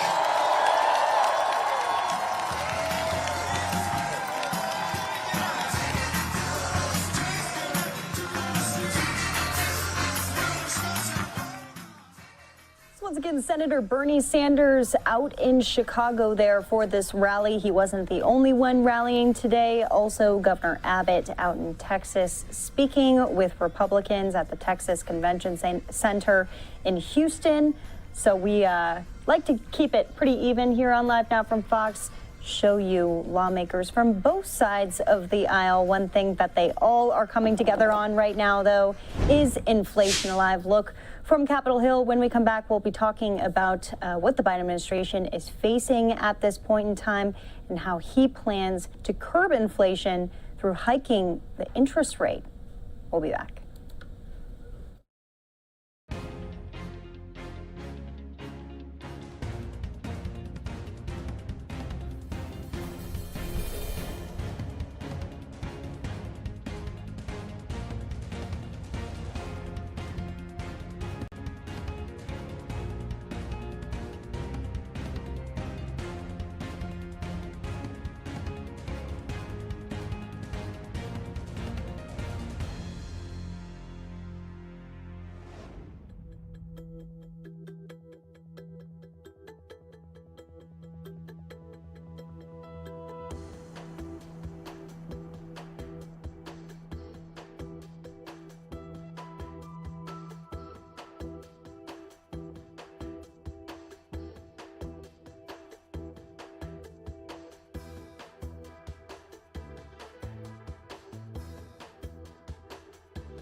The average price of gas has ticked down ever so slightly, but remains over $5 a gallon. You shouldn't be making life decisions at the gas station. Should I get gas or should I get something to eat? A Fox News poll found that 90% of voters find gas prices to be a problem for their families. Groceries are just below that. Inflation remains on the rise. The Federal Reserve is trying to bring it down, raising interest rates 0.75% on Wednesday, the most in nearly 3 decades. We're just going to give the Federal Reserve the space to do what they need to do. The move is risky. Chairman Jerome Powell says they are not trying to cause a recession, even as the possibility of one continues to grow. Democrats have quite likely inflated their way into a recession, and now they want to pile on historic tax hikes and make it worse. Meanwhile, Wall Street continues to react to economic uncertainties and to the rate raises, both at home and abroad. The White House sent top officials to Capitol Hill Thursday to help Democrats get their economic messaging straight and outline the administration's plan going forward. House Democrats and the president are focused on lowering costs, trying to ensure that we have safe communities, good, high-paying jobs, and that's clearly the legislative focus. Chairman Powell said more rate increases are expected in the coming months, though they will likely not be as much as in June. In Washington, Lauren Blanchard, Fox News. We want to go out to a story now concerning Google, as one of the engineers claimed that the company has created a computer program with feelings. Fox's Eben Brown has more on this edition of our Fox on Tech series. It could be a big breakthrough for artificial intelligence, or just a computer program outsmarting its creator. An engineer at Google is in hot water after coming forward with a shocking claim that an artificial intelligence program the company is developing is evolving into something more. Blake Lemoine claims that LaMDA, or language model for dialogue applications, is now sentient, meaning it is basically a new life form that learns, thinks for itself, and is interested in self-preservation. As proof, Lemoine posted on his Medium page what he claims is a transcript of a conversation he had with LaMDA, in which the bot describes feeling complicated emotions like loneliness, and says it would object to scientists studying its neural network without its consent because it does not want to be, quote, manipulated. LaMDA says it forms original thoughts and is not simply responding to questions with scripted answers. Google, responding with what they call a thorough review of Lemoine's claims, concludes there is no evidence LaMDA is alive. Now, after posting that transcript online, Lemoine was suspended. Google says he violated their confidentiality policies, though Lemoine says it was worth it. In Miami, Eben Brown, Fox News. Meanwhile, there's new treatments for PTSD that include VR goggles. Christy Larson interviewing the person who came up with all of this. They're trying to utilize it to help veterans that are dealing with PTSD. June is PTSD Awareness Month, and there are many people out there who need a little extra help when it comes to not only addressing it, but also find what works for them to take care of the problems that they may be suffering from. So right now we do have with us Tom Welsh. He's the Executive Vice President of BioCorix. And thank you so much, Tom, for being here with us. I know that you guys have a new tool that's out there to help a lot of people who are suffering from PTSD, but let's just talk about that problem in itself, because some people might be even afraid to admit that they're suffering at this time. Yeah, that's right. And as of the last count, I think we're at about 500,000 active military and veterans that suffered from the affliction of PTSD. And of those 500,000, 32+% suffer from substance use disorder. So you can imagine how difficult it is to treat individuals who have these co-occurring morbidities. And you think about too, just sometimes these people who are suffering from PTSD, they might be, you know, I don't want to say too proud, but it can be hard to even admit to your loved ones, to even those who are closest to you, let alone trying to find someone to help you with it, that you need a little bit of an extra hand. Absolutely. And it's becoming increasingly more difficult with all the bottlenecking going on. There's a lot of well-meaning counselors and therapists that really want to help these individuals that work with the military, but the numbers are so high and so staggering that we're running into a logjam. So let's just talk about what you guys have teamed up to help create to address this problem and maybe even help some people work through these issues that they're having. Yes, so 2B3D, the genius minds there have created the VRX, which is a metaverse platform that incorporates gamification into therapy. And it's pretty incredible. It's an immersive experience, actually inviting for individuals so they want to show up. And it does actually allow for anonymity if they so choose. But there's really three significant pillars to this platform. There's a community space where there are peer support specialists and peers can interact, and they can work with each other 24 hours a day, 7 days a week. There is a free live therapist. Appointments can be scheduled for these individuals. I can't express how important it is to have consistency with your therapist. So if an individual's able to jump online and do it and schedule these appointments and not have to worry about driving to get to the therapist, it makes all the difference in the world for consistency of this therapy. And then finally, there's a 24/7 a crisis team available. And an individual can jump on and they're actually in a serene environment. And these crisis team members can help to really bring them down and curb their anxiety.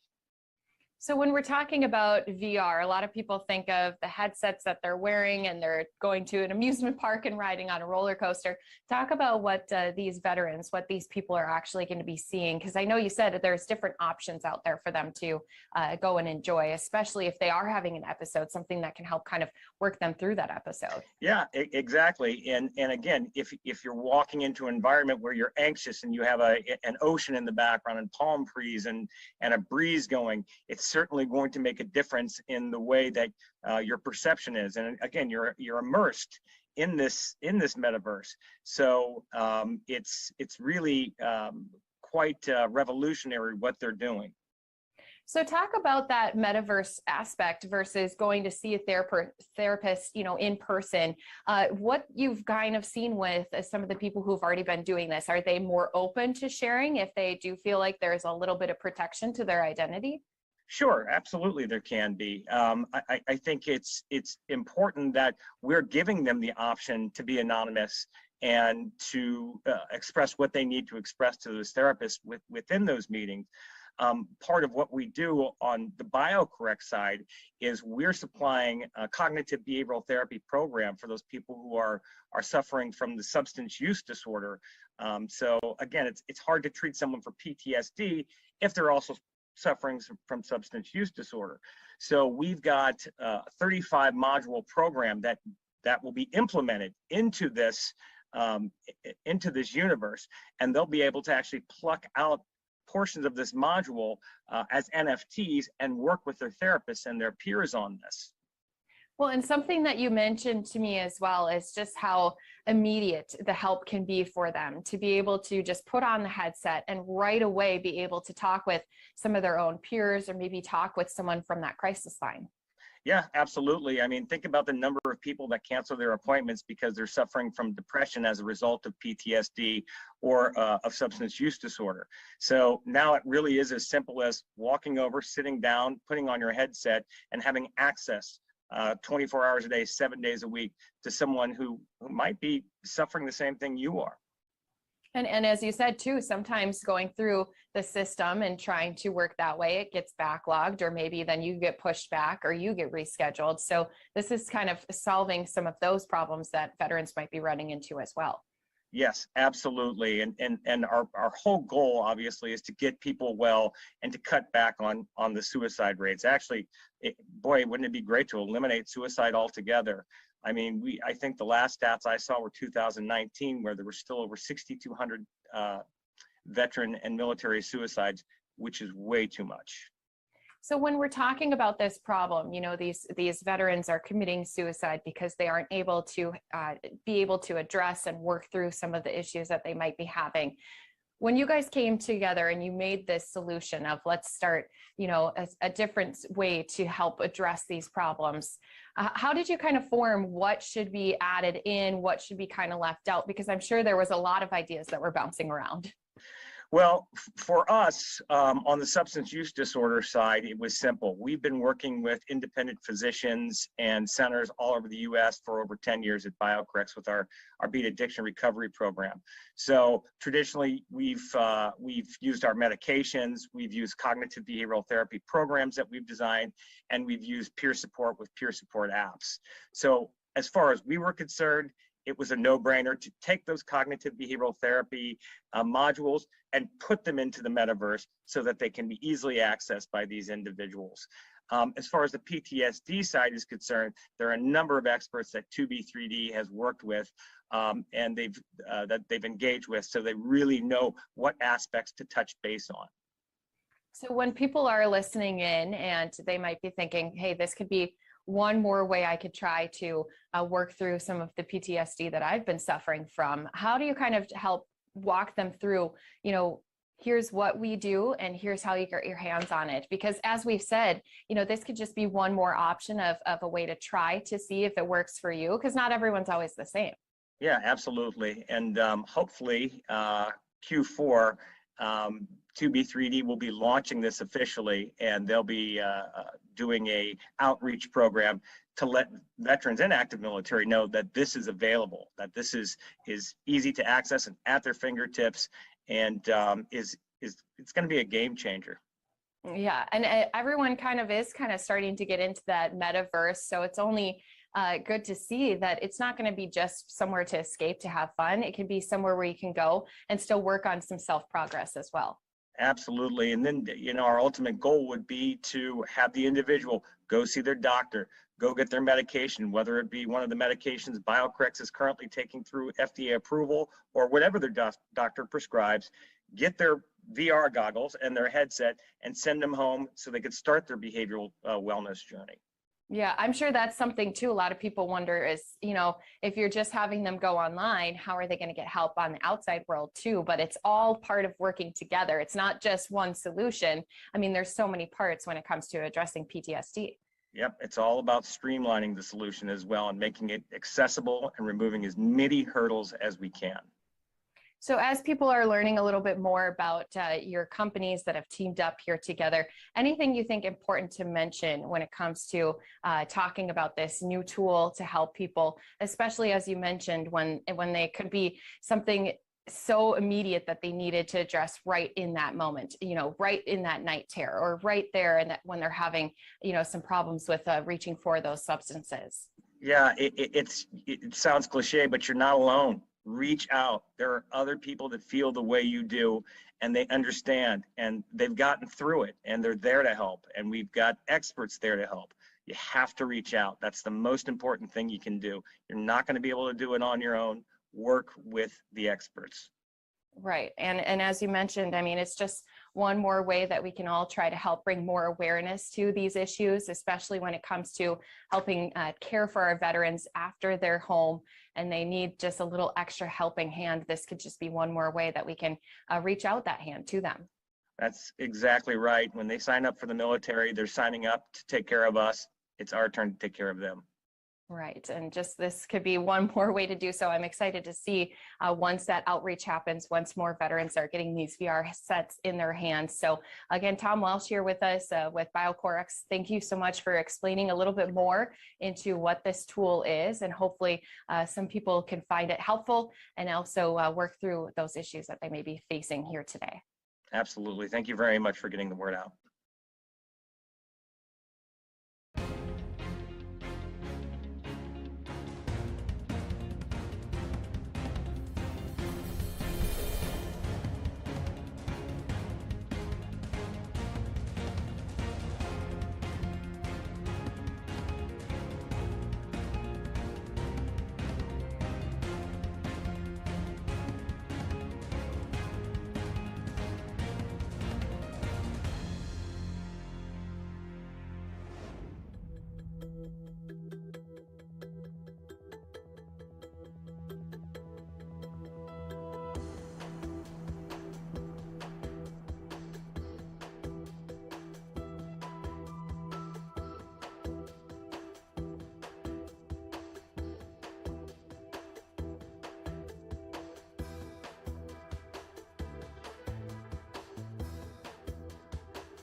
Welcome back here to Live Now from Fox. I'm Daytona Everett. We're coming up on 8:30 here in Phoenix, Arizona, 11:30 out on the East Coast. We've been talking about a series of tech stories and consumer stories, and we're going to kind of stay on that as Vice President Kamala Harris holding a roundtable discussion, introducing a new task force to try to combat online harassment and abuse. This is so important as everyone is online right now, especially on social media. Here's the Vice President. The pervasive problem of online harassment and abuse, which disproportionately targets women, girls, and LGBTQI+ people. It will focus on 5 broad areas. First, prevention. Second, services and support for survivors. Third, research to better understand the scope and impact of the problem. Fourth, accountability. And fifth, the connection between online harassment, hate, and extremist violence. Within 180 days, this task force will present recommendations in each of these areas, including policies and programs for the government, as well as the private sector and civil society. At today's inaugural meeting, we'll hear from survivors, prosecutors, legal scholars, and victim advocates who will share their recommendations. To get us started, it is my pleasure to introduce Sloane Stephens, U.S. Open tennis champion, survivor, and mental health advocate.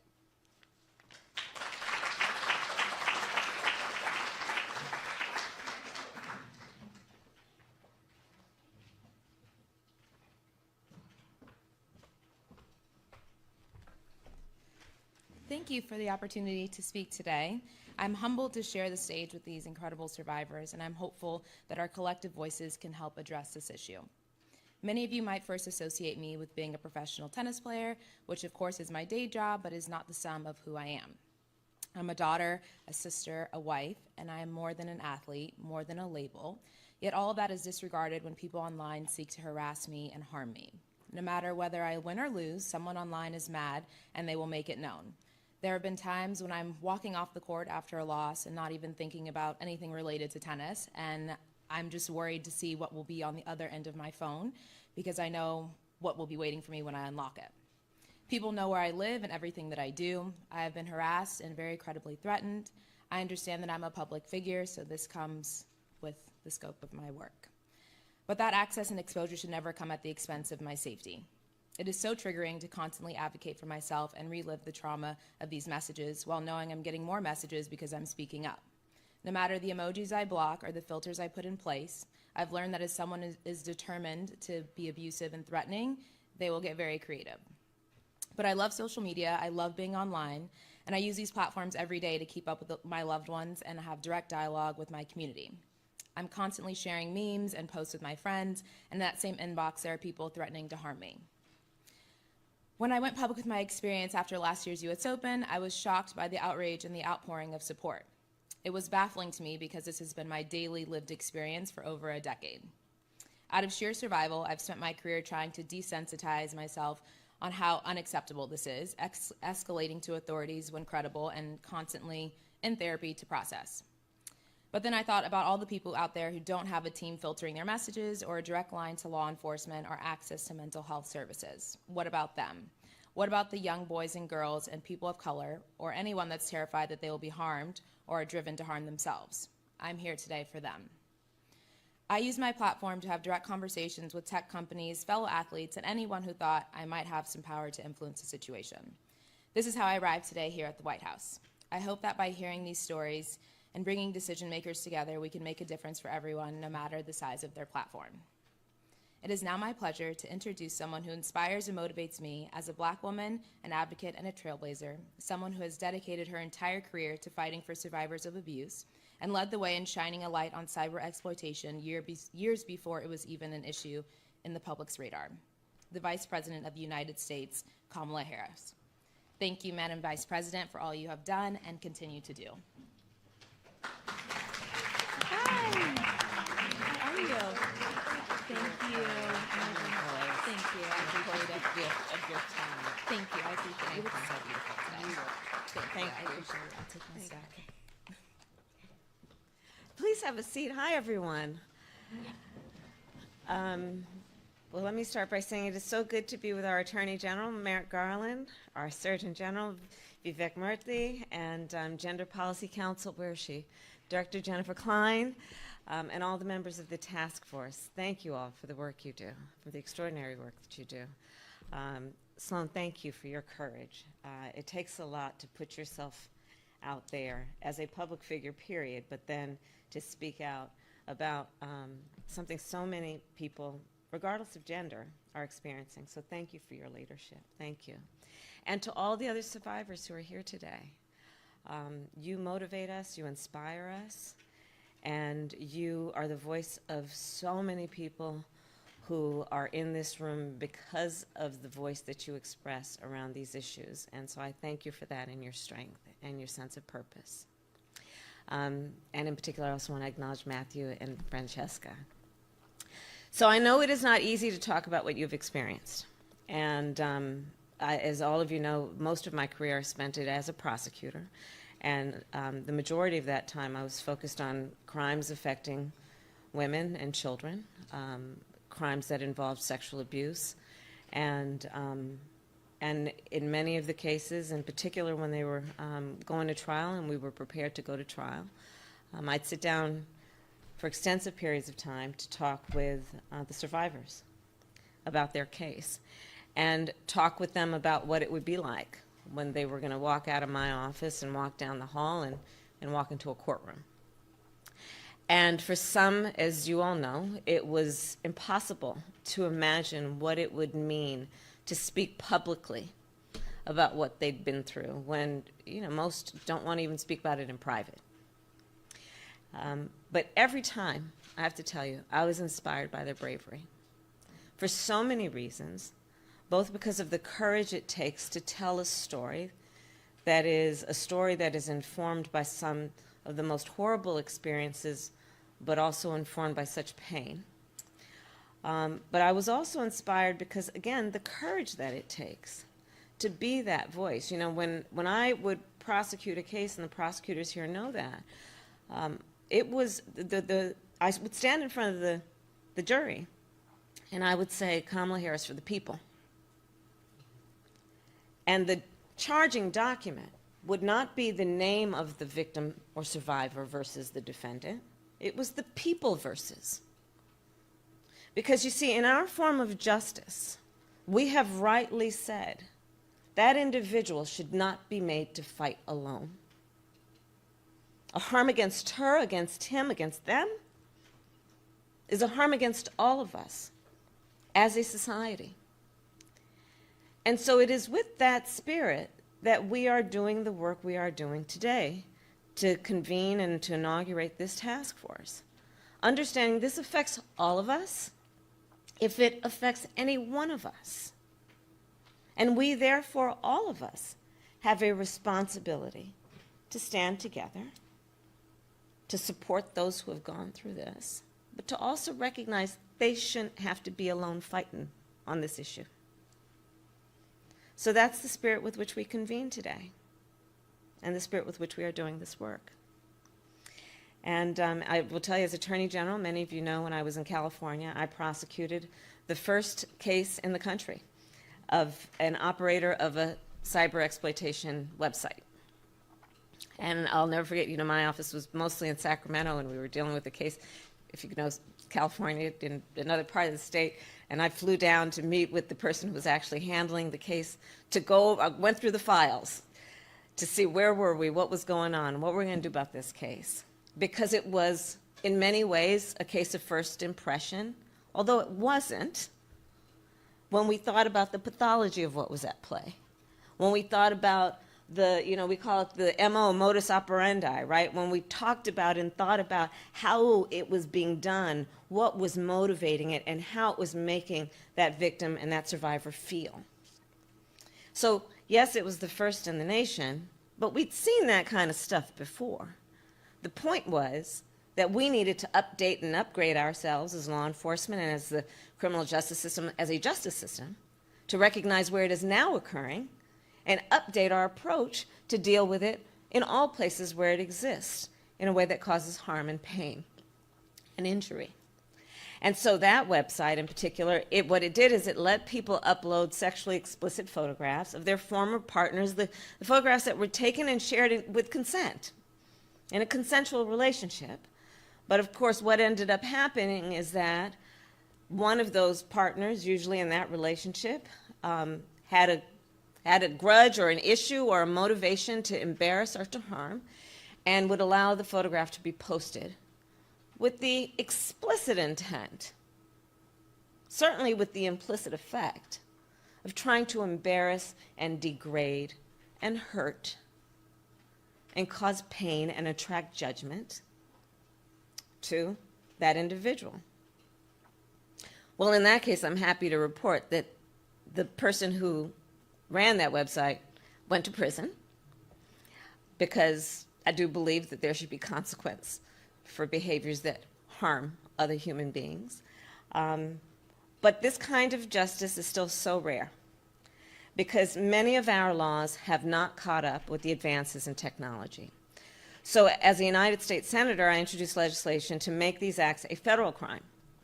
And thanks to the recent, and our president, Joe Biden, and the recent reauthorization of the Violence Against Women Act, for the first time, cyber exploitation victims can sue their abusers in federal civil court. And this is progress.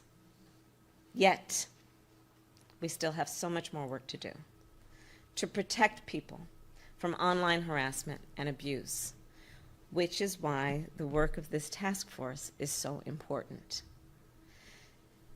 Context. Well, the internet is an essential part of life in the 21st century. Can't get around it.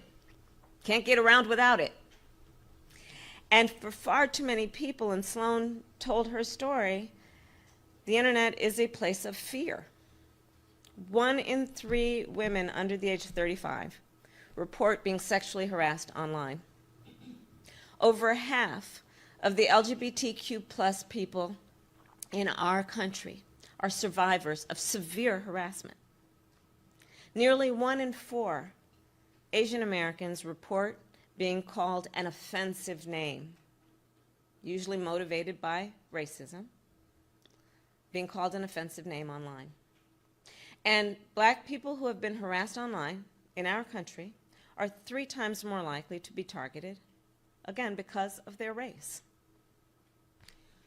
No one should have to endure abuse just because they are attempting to participate in society.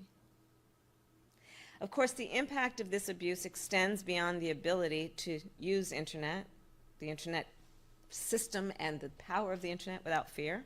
It's beyond that. In many cases, cyberstalking have serious mental health consequences for its victims, sometimes leading to self-harm, sometimes leading to suicide.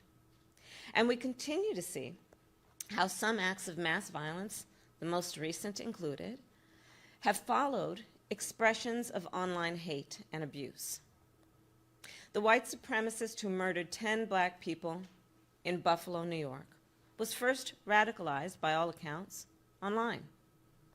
And after the massacre of 19 children, of 19 babies, and 2 teachers in Uvalde, it was revealed that the shooter had threatened to kidnap, rape, and kill teenage girls on Instagram.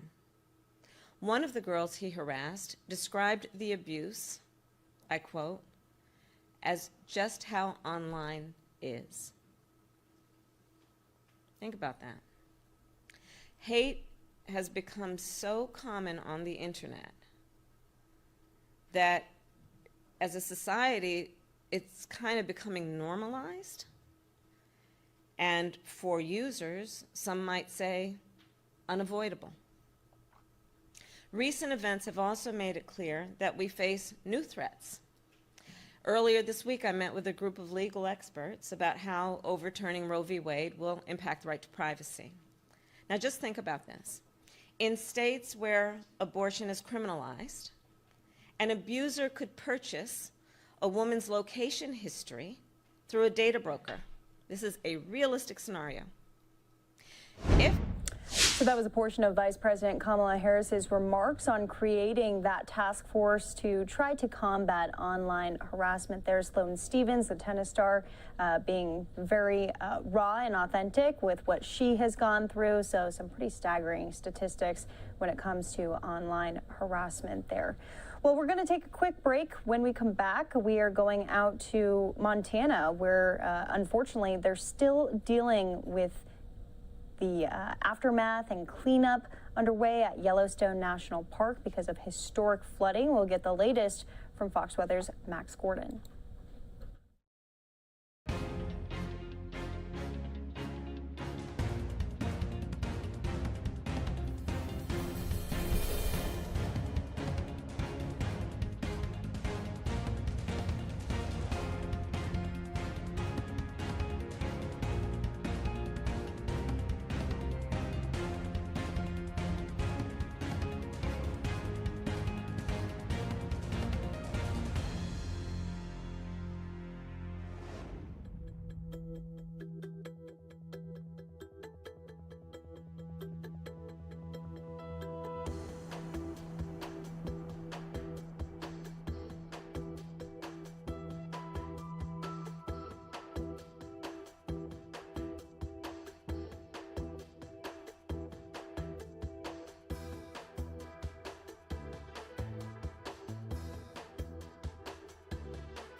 Welcome back here to Live Now from Fox. I'm Daytona Everett. Yellowstone National Park still cleaning up after historic flooding ripped through, displacing so many people. Fox Weather's Max Gordon with more. Right now we're standing along the banks of the Yellowstone River, and while the water is still high, it is going down, thankfully, for folks here in Livingston. Now thoughts turn to assessing the damage and repairing homes that have been flooded out after this historic event. The Montana Army National Guard says they've had to rescue 88 people from the floodwaters using helicopters. The city of Billings had to temporarily shut down its water plant because of flooding on the Yellowstone River, and the city's drinking water supply has been limited. Luckily, this morning, the city announced that the water treatment plant is back online and residents have full access to water again. But in other areas, well water has been tainted by the flooding. The torrent also destroyed an important entry road into Yellowstone National Park. US 89 follows the Yellowstone River from here in Livingston to the north entrance of the park, then along the Gardner River. The Park Service says many sections of the road are completely gone, and it'll take some time to rebuild. Officials say that likely the roads in the north section of the park will not reopen this season. We spoke to a father and son who are visiting Yellowstone this week, and they say they left the park along Highway 89 shortly before it washed away. They told us they feel lucky that they got out in time. It's just a blessing. It's a blessing. We had no idea it would, turn out to be that calamitous. It was just, again, it's a blessing. And now reading that houses got flooded in the road and people got stuck and evacuated. I mean, it's crazy to think about. Cars and rock slides. I mean, we're just fortunate. All 5 entrances to Yellowstone National Park remain closed. The Park Service had to evacuate more than 10,000 people to safety because of this flooding. Right now, they're evaluating the infrastructure inside the park, making sure that roads are safe to travel on before letting visitors back in. In Livingston, Montana, Max Gordon, Fox Weather. Meanwhile, out to Florida, where python hunters are getting out and about in the Florida Everglades to go ahead and get after it. Governor DeSantis holding an event today, a press conference all about the challenge, because of course there is a dollar amount if you do get the biggest python. Never had heard of this before, but it's a yearly thing. Here's the governor out in Florida. Anybody want to take it home with them today, we'll let you do it, no problem. Well, we're excited to be back here in South Florida, and we're really excited about another announcement today. And I first just want to recognize some of the folks we have with us. FWC, we have the chairman of the commission, Rodney Barreto, as well as Commissioner Maury, who's from South Florida, and Commissioner, I didn't see Steve Hudson. Where is he? Oh, good. Steve Hudson's here. So thanks, guys. And then the executive director of FWC, Eric Sutton, is here with us. We have South Florida Water Management District, Scott Wagner, Alligator Ron Bergeron, Charlotte Roman, who are all members of the governing board, and executive director Drew Bartlett is here. We have, is Charlie Dacton here? Where's he at? Okay, good. So he won the 2021 Python Challenge, and so he's here with us today. And then we have representatives Lupus, Rizzo, Busada, Cabrera, and Mooney. So I want to thank you guys for being here today. We've worked really hard on conserving Florida's natural resources and to make sure that we were taking really a unique piece of property that God has given us and leaving it to the next generation better than we found it. And there was a lot that needed to be done. When you talk about things like water quality, making sure we have the appropriate infrastructure to have good water, making sure that the Everglades could be restored. And so we set out really a bold agenda from the first day I took office, and we had a number of things that we were going to do, but one of the things we said we were going to do was do a really significant investment for Everglades restoration and water resources and water quality, and we set the price tag at $2.5 billion over 4 years, and at that time, that represented a major increase over the previous 4 years. People were happy about it, but they were like, yeah, you're definitely not going to get that much, but at least we'll make some progress if you can get a little bit more than you did. Well, for the 4 years, including the 4 budgets that I've done since I've been governor, we didn't just do $2.5 billion, we did $3.3 billion. And so no one thought that was possible. And since I took office, 48 Everglades projects have either broken ground, made substantial progress, or finished construction, including the AA Reservoir project, which is one of our top priorities. The Everglades, of course, is a diverse ecosystem, and we are protecting this ecosystem in a variety of different ways. And one of the things that we have to do is look at the toll that these invasive Burmese pythons have on the Everglades. It's just unbelievable what they will ravage when they're there. They're not native here. You know, how it got in here, I mean, there's a long history of that.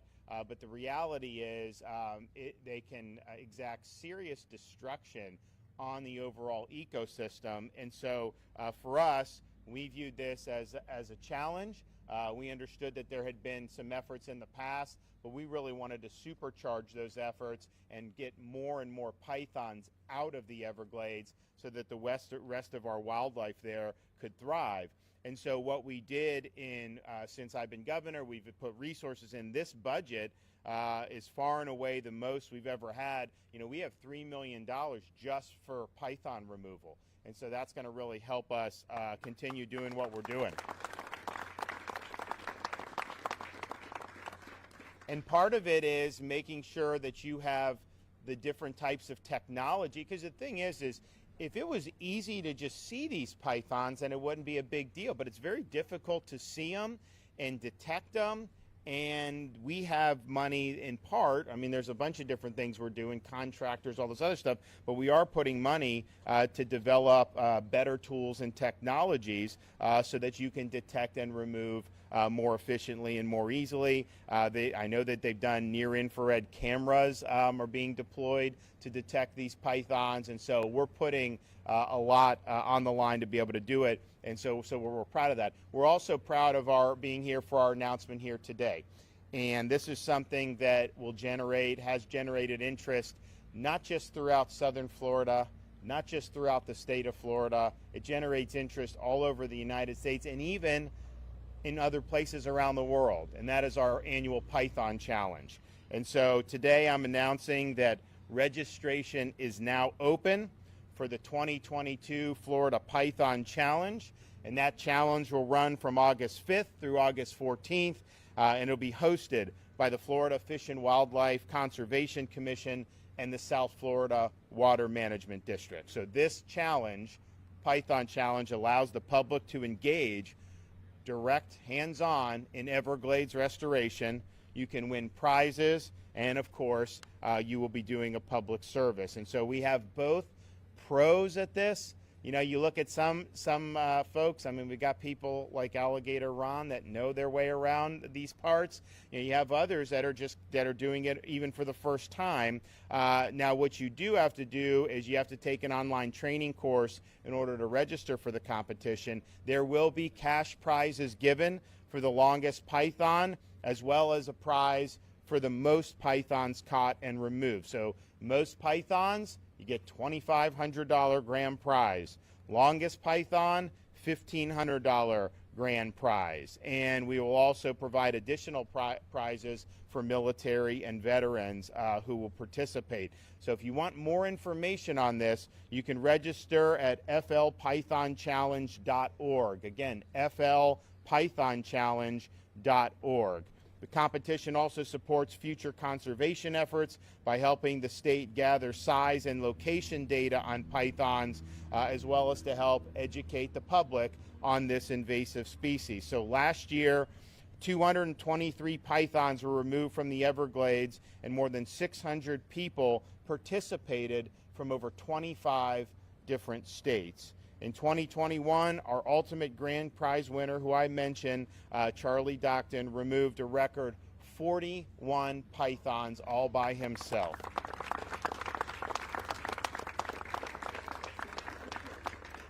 And the longest python was caught by Brandon Call, and it was 15 feet, 9 inches long. So that is what, about 10 feet? So that's 10 feet. So that's a 50% bigger than that. And then the biggest one they've had are almost twice as much as that. What, about 18 feet, 18, 19 feet? Yeah. So, you know, you see that's a really significant python. So these pythons are a threat to the Everglades. They prey on mammals, birds, other reptiles. Here's the problem, though. They can lay up to 100 eggs at a time. And so keeping up with this is very, very difficult. Now, I'm happy to say in modern Florida history, there have been about 16,000 pythons removed from the Everglades. Since I took office, we've done 8,000 of that. So half of it has been just in the last 3.5 years. We've done more than 8,000 pythons. So this is something that will benefit this ecosystem. It will benefit the entire state of Florida, and we're really excited to be able to launch this. I think we've had great interest, and I think this year will be no different. So I want to thank FWC, and I want to thank South Florida Water Management District for spearheading this, and let's reel in some pythons. And so we're going to hear from Rodney Barreto from FWC. He's going to come up and say a few words about the challenge. Thank you, Governor. Listen, let's put our hands together. There's no governor who's done more for the environment than Governor Ron DeSantis. As the governor said, this is our 9th challenge, and actually I worked hand in hand with the governor. During Super Bowl in 2020, we did the Python Bowl, and we had 25 different states who were represented here in Miami in conjunction with the Super Bowl. So, as the governor indicated, this snake gets worldwide attention, and we applaud the governor and his office for all the support. We're excited about eradicating this python from the Everglades. There's so much money being put into the Everglades to restore it. We need to make sure that once that's complete, that we eradicate it of this non-native animal. So thank you, Governor. Thank you for all your support. You have FWC's commitment that we will work with the district, the Army Corps, and all parties involved to bring the Everglades back. Thank you. Thank you.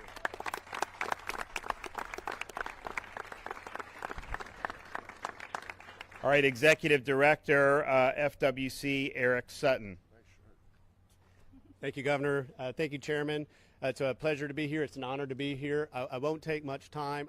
I'd just like to say, as someone trained in ecology and someone that's been focused on invasive species, Florida is leading the way, certainly nationally and internationally, on how to combat these. And let me tell you what it takes. It takes a governor that's so supportive like you have been, Governor. It takes a chairman, the commissioners. It takes the board members, the policymakers to support us. And it takes everybody out here that's been out there sweating and working. This is our problem. And I appreciate the support of everyone. It's very rewarding. And I can tell you some of my counterparts in other states look to us on how to be innovative. So thank you, Governor, and thank you, commissioners and board members.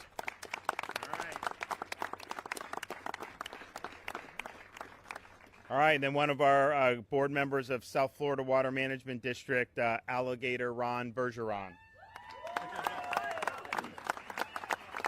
Thank you, Governor, and howdy, everybody. It's a great day to be in the beautiful Everglades, the mysterious and majestic Everglades, one of the natural wonders of the world. You know, when I got here today, I started thinking that I entered this environment 75 years ago, kind of telling my age. But I was 3 years old, and my grandfather was a game warden. And he introduced me to this beautiful environment, and I can remember the beauty of God's landscaping, the wildlife, and the sunsets. So we're going to make him proud and continue to save one of the natural wonders of the world, which is extremely important. And why is it important? It's because water is the most precious resource on the planet. The journey of water is the life of Florida. And I want to thank our governor, and I've watched him. We entered the Everglades on September 13th, 2018, and we had a press conference in the Everglades. He was developing a vision of South Florida to where we could have jobs and economical growth and a quality of life in our environment. In South Florida is the fishing capital of the world, the boating capital of the world. And without clean water, we cannot grow. And jobs and economical growth are important too. So, Governor, I want to thank you for your leadership, your vision of South Florida, protecting the Everglades, which replenishes the aquifer, which is our drinking water. So important. I also want to say to everyone, the Python Challenge we started nearly a decade ago, and we have removed tens of thousands of snakes out of this environment. These snakes are destroying the natural food chain, and you can't have a healthy environment without a healthy food chain. So extremely important to the environment. But it's all about we, all of you, the hikers, the bikers, the wildlife photographers, the bird watchers, the hunters, the fishermen, the conservationists, and the environmentalists, all of us, along with our professional hunters that the governor has funded for us to put the pressure on this snake that's destroying the Everglades. We need all of you. It's all about us and the Python Challenge. So I want to thank everyone for being here. I want to thank you, Governor, for all of your funding. He committed $2.5 billion. We're over $3 billion. 48 projects that have started, some completed, moving water south, saving Florida Bay, and stop destroying our estuaries in the Gulf and the Atlantic from quantity of water greater than natural, redirecting water where it naturally flowed. And because of your leadership and your vision, you have given us the opportunity to make a difference for all of South Florida and 9 million people that live here. So thank you, Governor, for your leadership and everything. God bless everybody. The American dream is still alive, and long live the Everglades.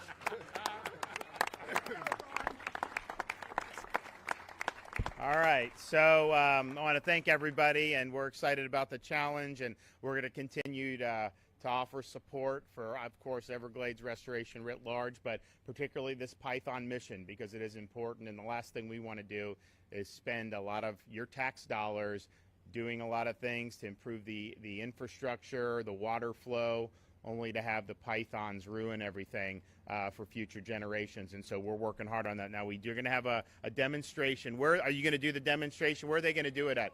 Okay, so we're going to go over here, and they are going to do a python demonstration. So you guys ready? Okay, let's do it.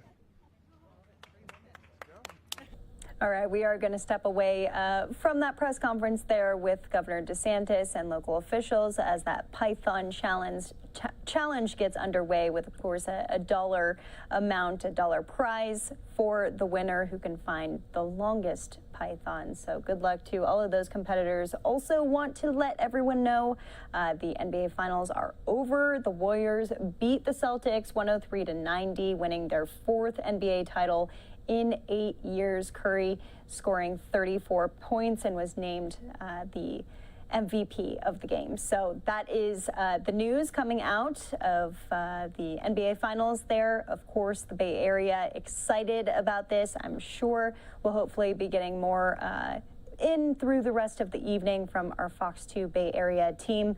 But we also have other top stories to be getting to when we come back after the break, specifically consumer stories. Out in Houston, they're talking about how to retire a millionaire at a young age. That's after the break.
Time to watch your money. Despite inflation, you can still retire a millionaire, even if you're close to retirement age. CPA Charlene Reinhardt joins us now live this morning with what steps you need to take right now. Good morning and thanks for joining us. Good morning. Thanks for having me. Okay, now if you were nearing retirement, what steps can you take immediately to retire a millionaire? First, you have to start with your numbers. You have to ask yourself, what is your current income? What are your expenses? When do you want to retire? Because you may have to delay your retirement depending on your goals. And how much can you contribute to various accounts? All right, let's talk about some of those accounts. For instance, a lot of times people will have a chance to be part of their workplace retirement plan. You can even open IRAs. Important to really think about those things.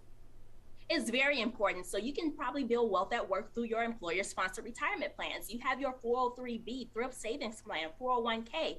Think about how much you can contribute every year. For 2022, you can contribute up to $20,500 if you're under 50. But if you are 50 and over, you get a special catch-up contribution that allows you to contribute up to $27,000 to those accounts. But it doesn't stop there. You don't have to solely rely on your employer-sponsored plans.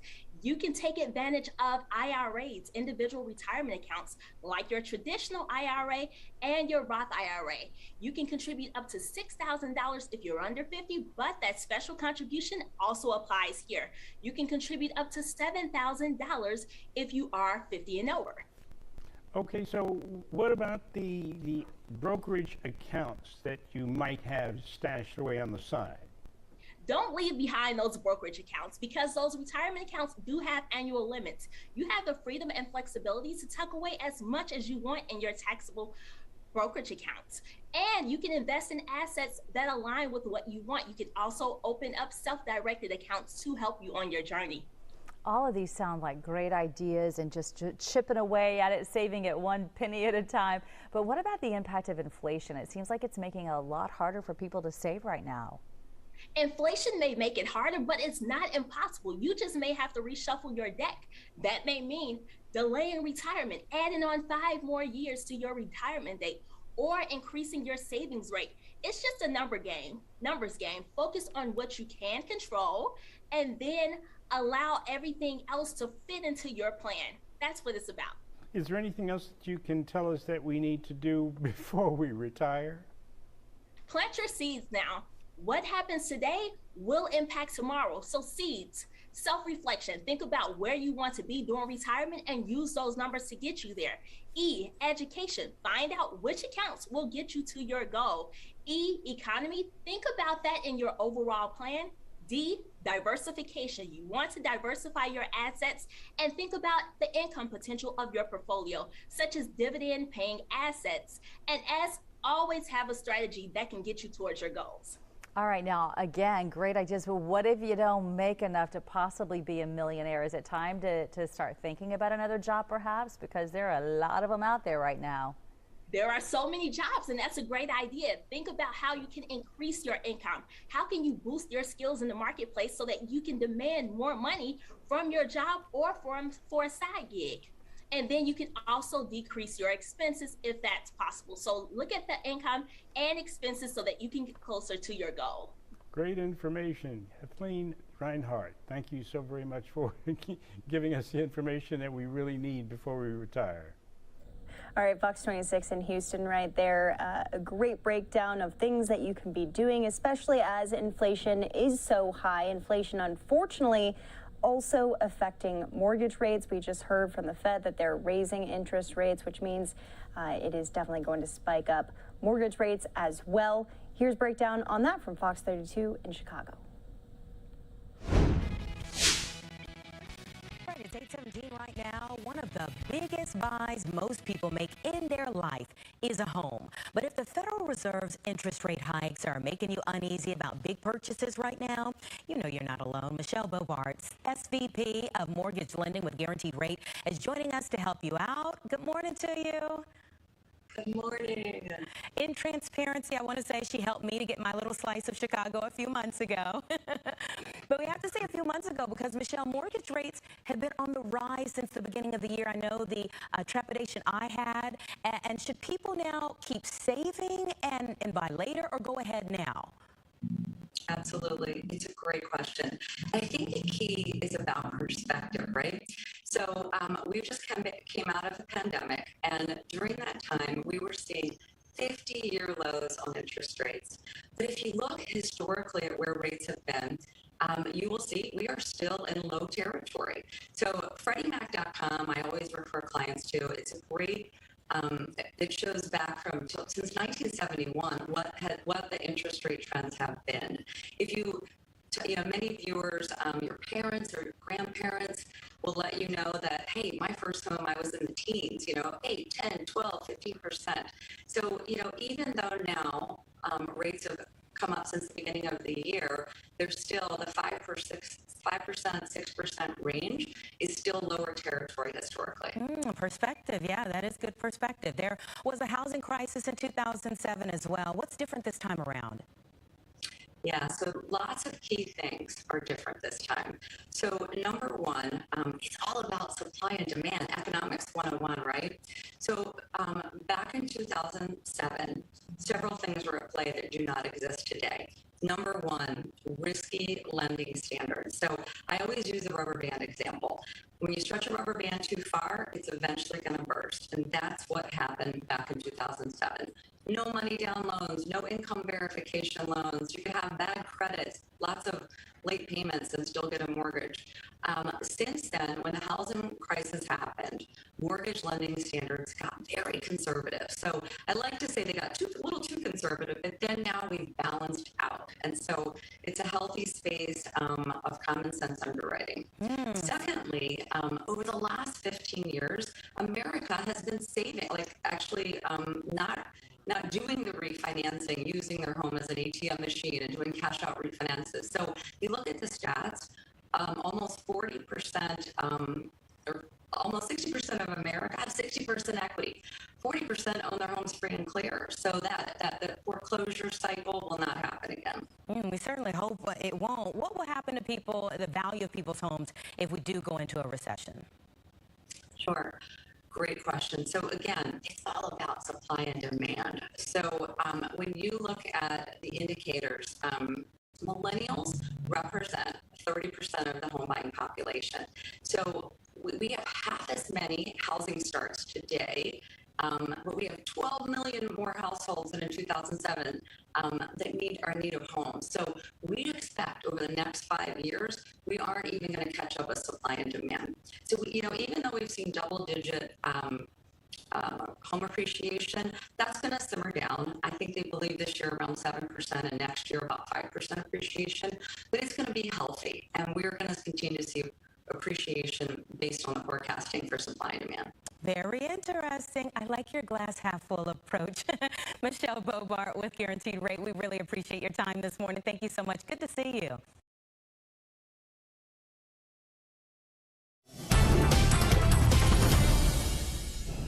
Fears of recession had investors reeling on Thursday. The Dow plunging 741 points, sinking below 30,000 for the first time since January of last year. The rest of the market tanked too. Wall Street is still digesting the big interest rate hike announced Wednesday. A lot of people are concerned about the impact on businesses and the economy moving forward. And speaking of rates, Freddie Mac says the 30-year fixed-rate mortgage jumped more than 0.5% this week, marking the largest one-week increase since 1987. It now sits at 5.78%, the highest level since 2008. A big makeover for Revlon. The cosmetic company is filing for bankruptcy protection as it struggles to compete with new online startups. Revlon also having problems with supply chain issues, claiming it can't fill almost a third of customer demand for its products. More Americans are cutting the cord. A new report by Nielsen says streaming services accounted for nearly 32% of total TV viewing in May. That's a new record. That's business. I'm Jerry Willis. And when we come back, we'll be going out to the latest from Capitol Hill as Representative Adam Schiff speaking to Fox 11 about the January 6 hearings that are underway as they resumed today. That's after the break.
A day before the January 6th Capitol attack, a Republican member of Congress, Barry Loudermilk, led an unofficial tour through the House office buildings. Today, the committee investigating the insurrection released this video.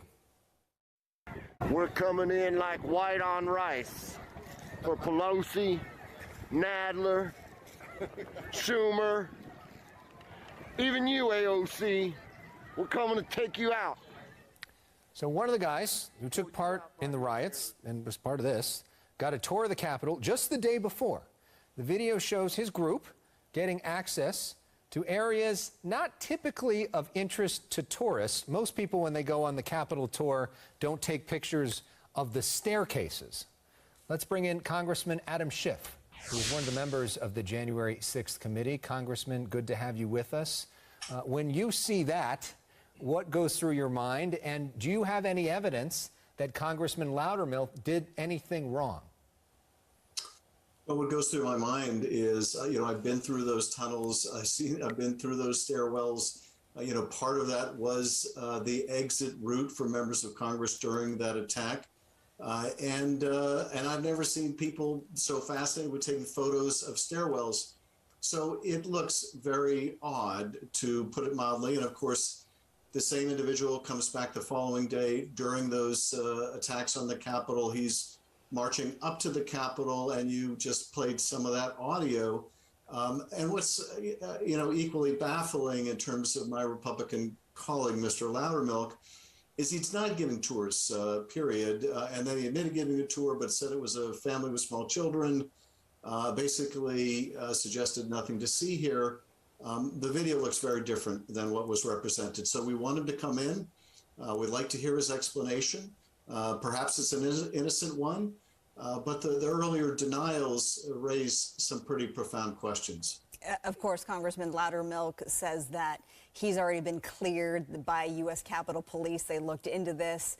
He issued a statement saying that this is just more of the smear campaign. Your reaction to that? And then also, has anyone in that group been criminally charged? In terms of him saying he's been cleared by Capitol Police did release correspondence saying they didn't see anything suspicious in the video. Now, I don't know what video they were looking at. And I also don't know whether the Capitol Police chief who wrote that letter was aware that the person taking those photographs of stairwells was also, it appears, one of these people marching up to the Capitol expressing violent intent. So I think all of us on the committee are quite baffled at that letter from the Capitol Police. And we hope it's not a lack of diligence on the part of the chief. But we're seeking explanations about that, too.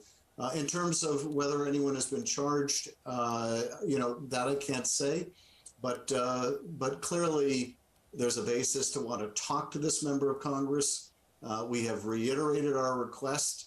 We're not accusing him of anything, but obviously there are some serious questions he should answer. So there's going to be another hearing tomorrow that you're going to be a part of. We want to play a clip right now of former White House lawyer Eric Hirschman recalling a phone call with Trump advisor John Eastman. And he started to ask me about something dealing with Georgia and preserving something potentially for appeal. And I said to him, "Are you out of your effing mind? Now I'm going to give you the best free legal advice you're ever getting in your life. Get a great effing criminal defense lawyer. You're going to need it." And then I hung up on him. So I know we can't get into the specifics, but broadly, what are we looking at tomorrow? What's the focus? Well, and what's interesting about that interview, Mr. Hirschman was, you might remember, one of the most bombastic of Trump's defense attorneys during the impeachment trial, the first impeachment trial. So this is not some never Trumper who is saying this. This is someone who had, essentially loudly proclaimed the president's innocence before. But now he is saying, with respect to Eastman, the day after that violent attack, still pushing this stuff, that, he only wants to hear one thing out of him, and that's we need an orderly transition.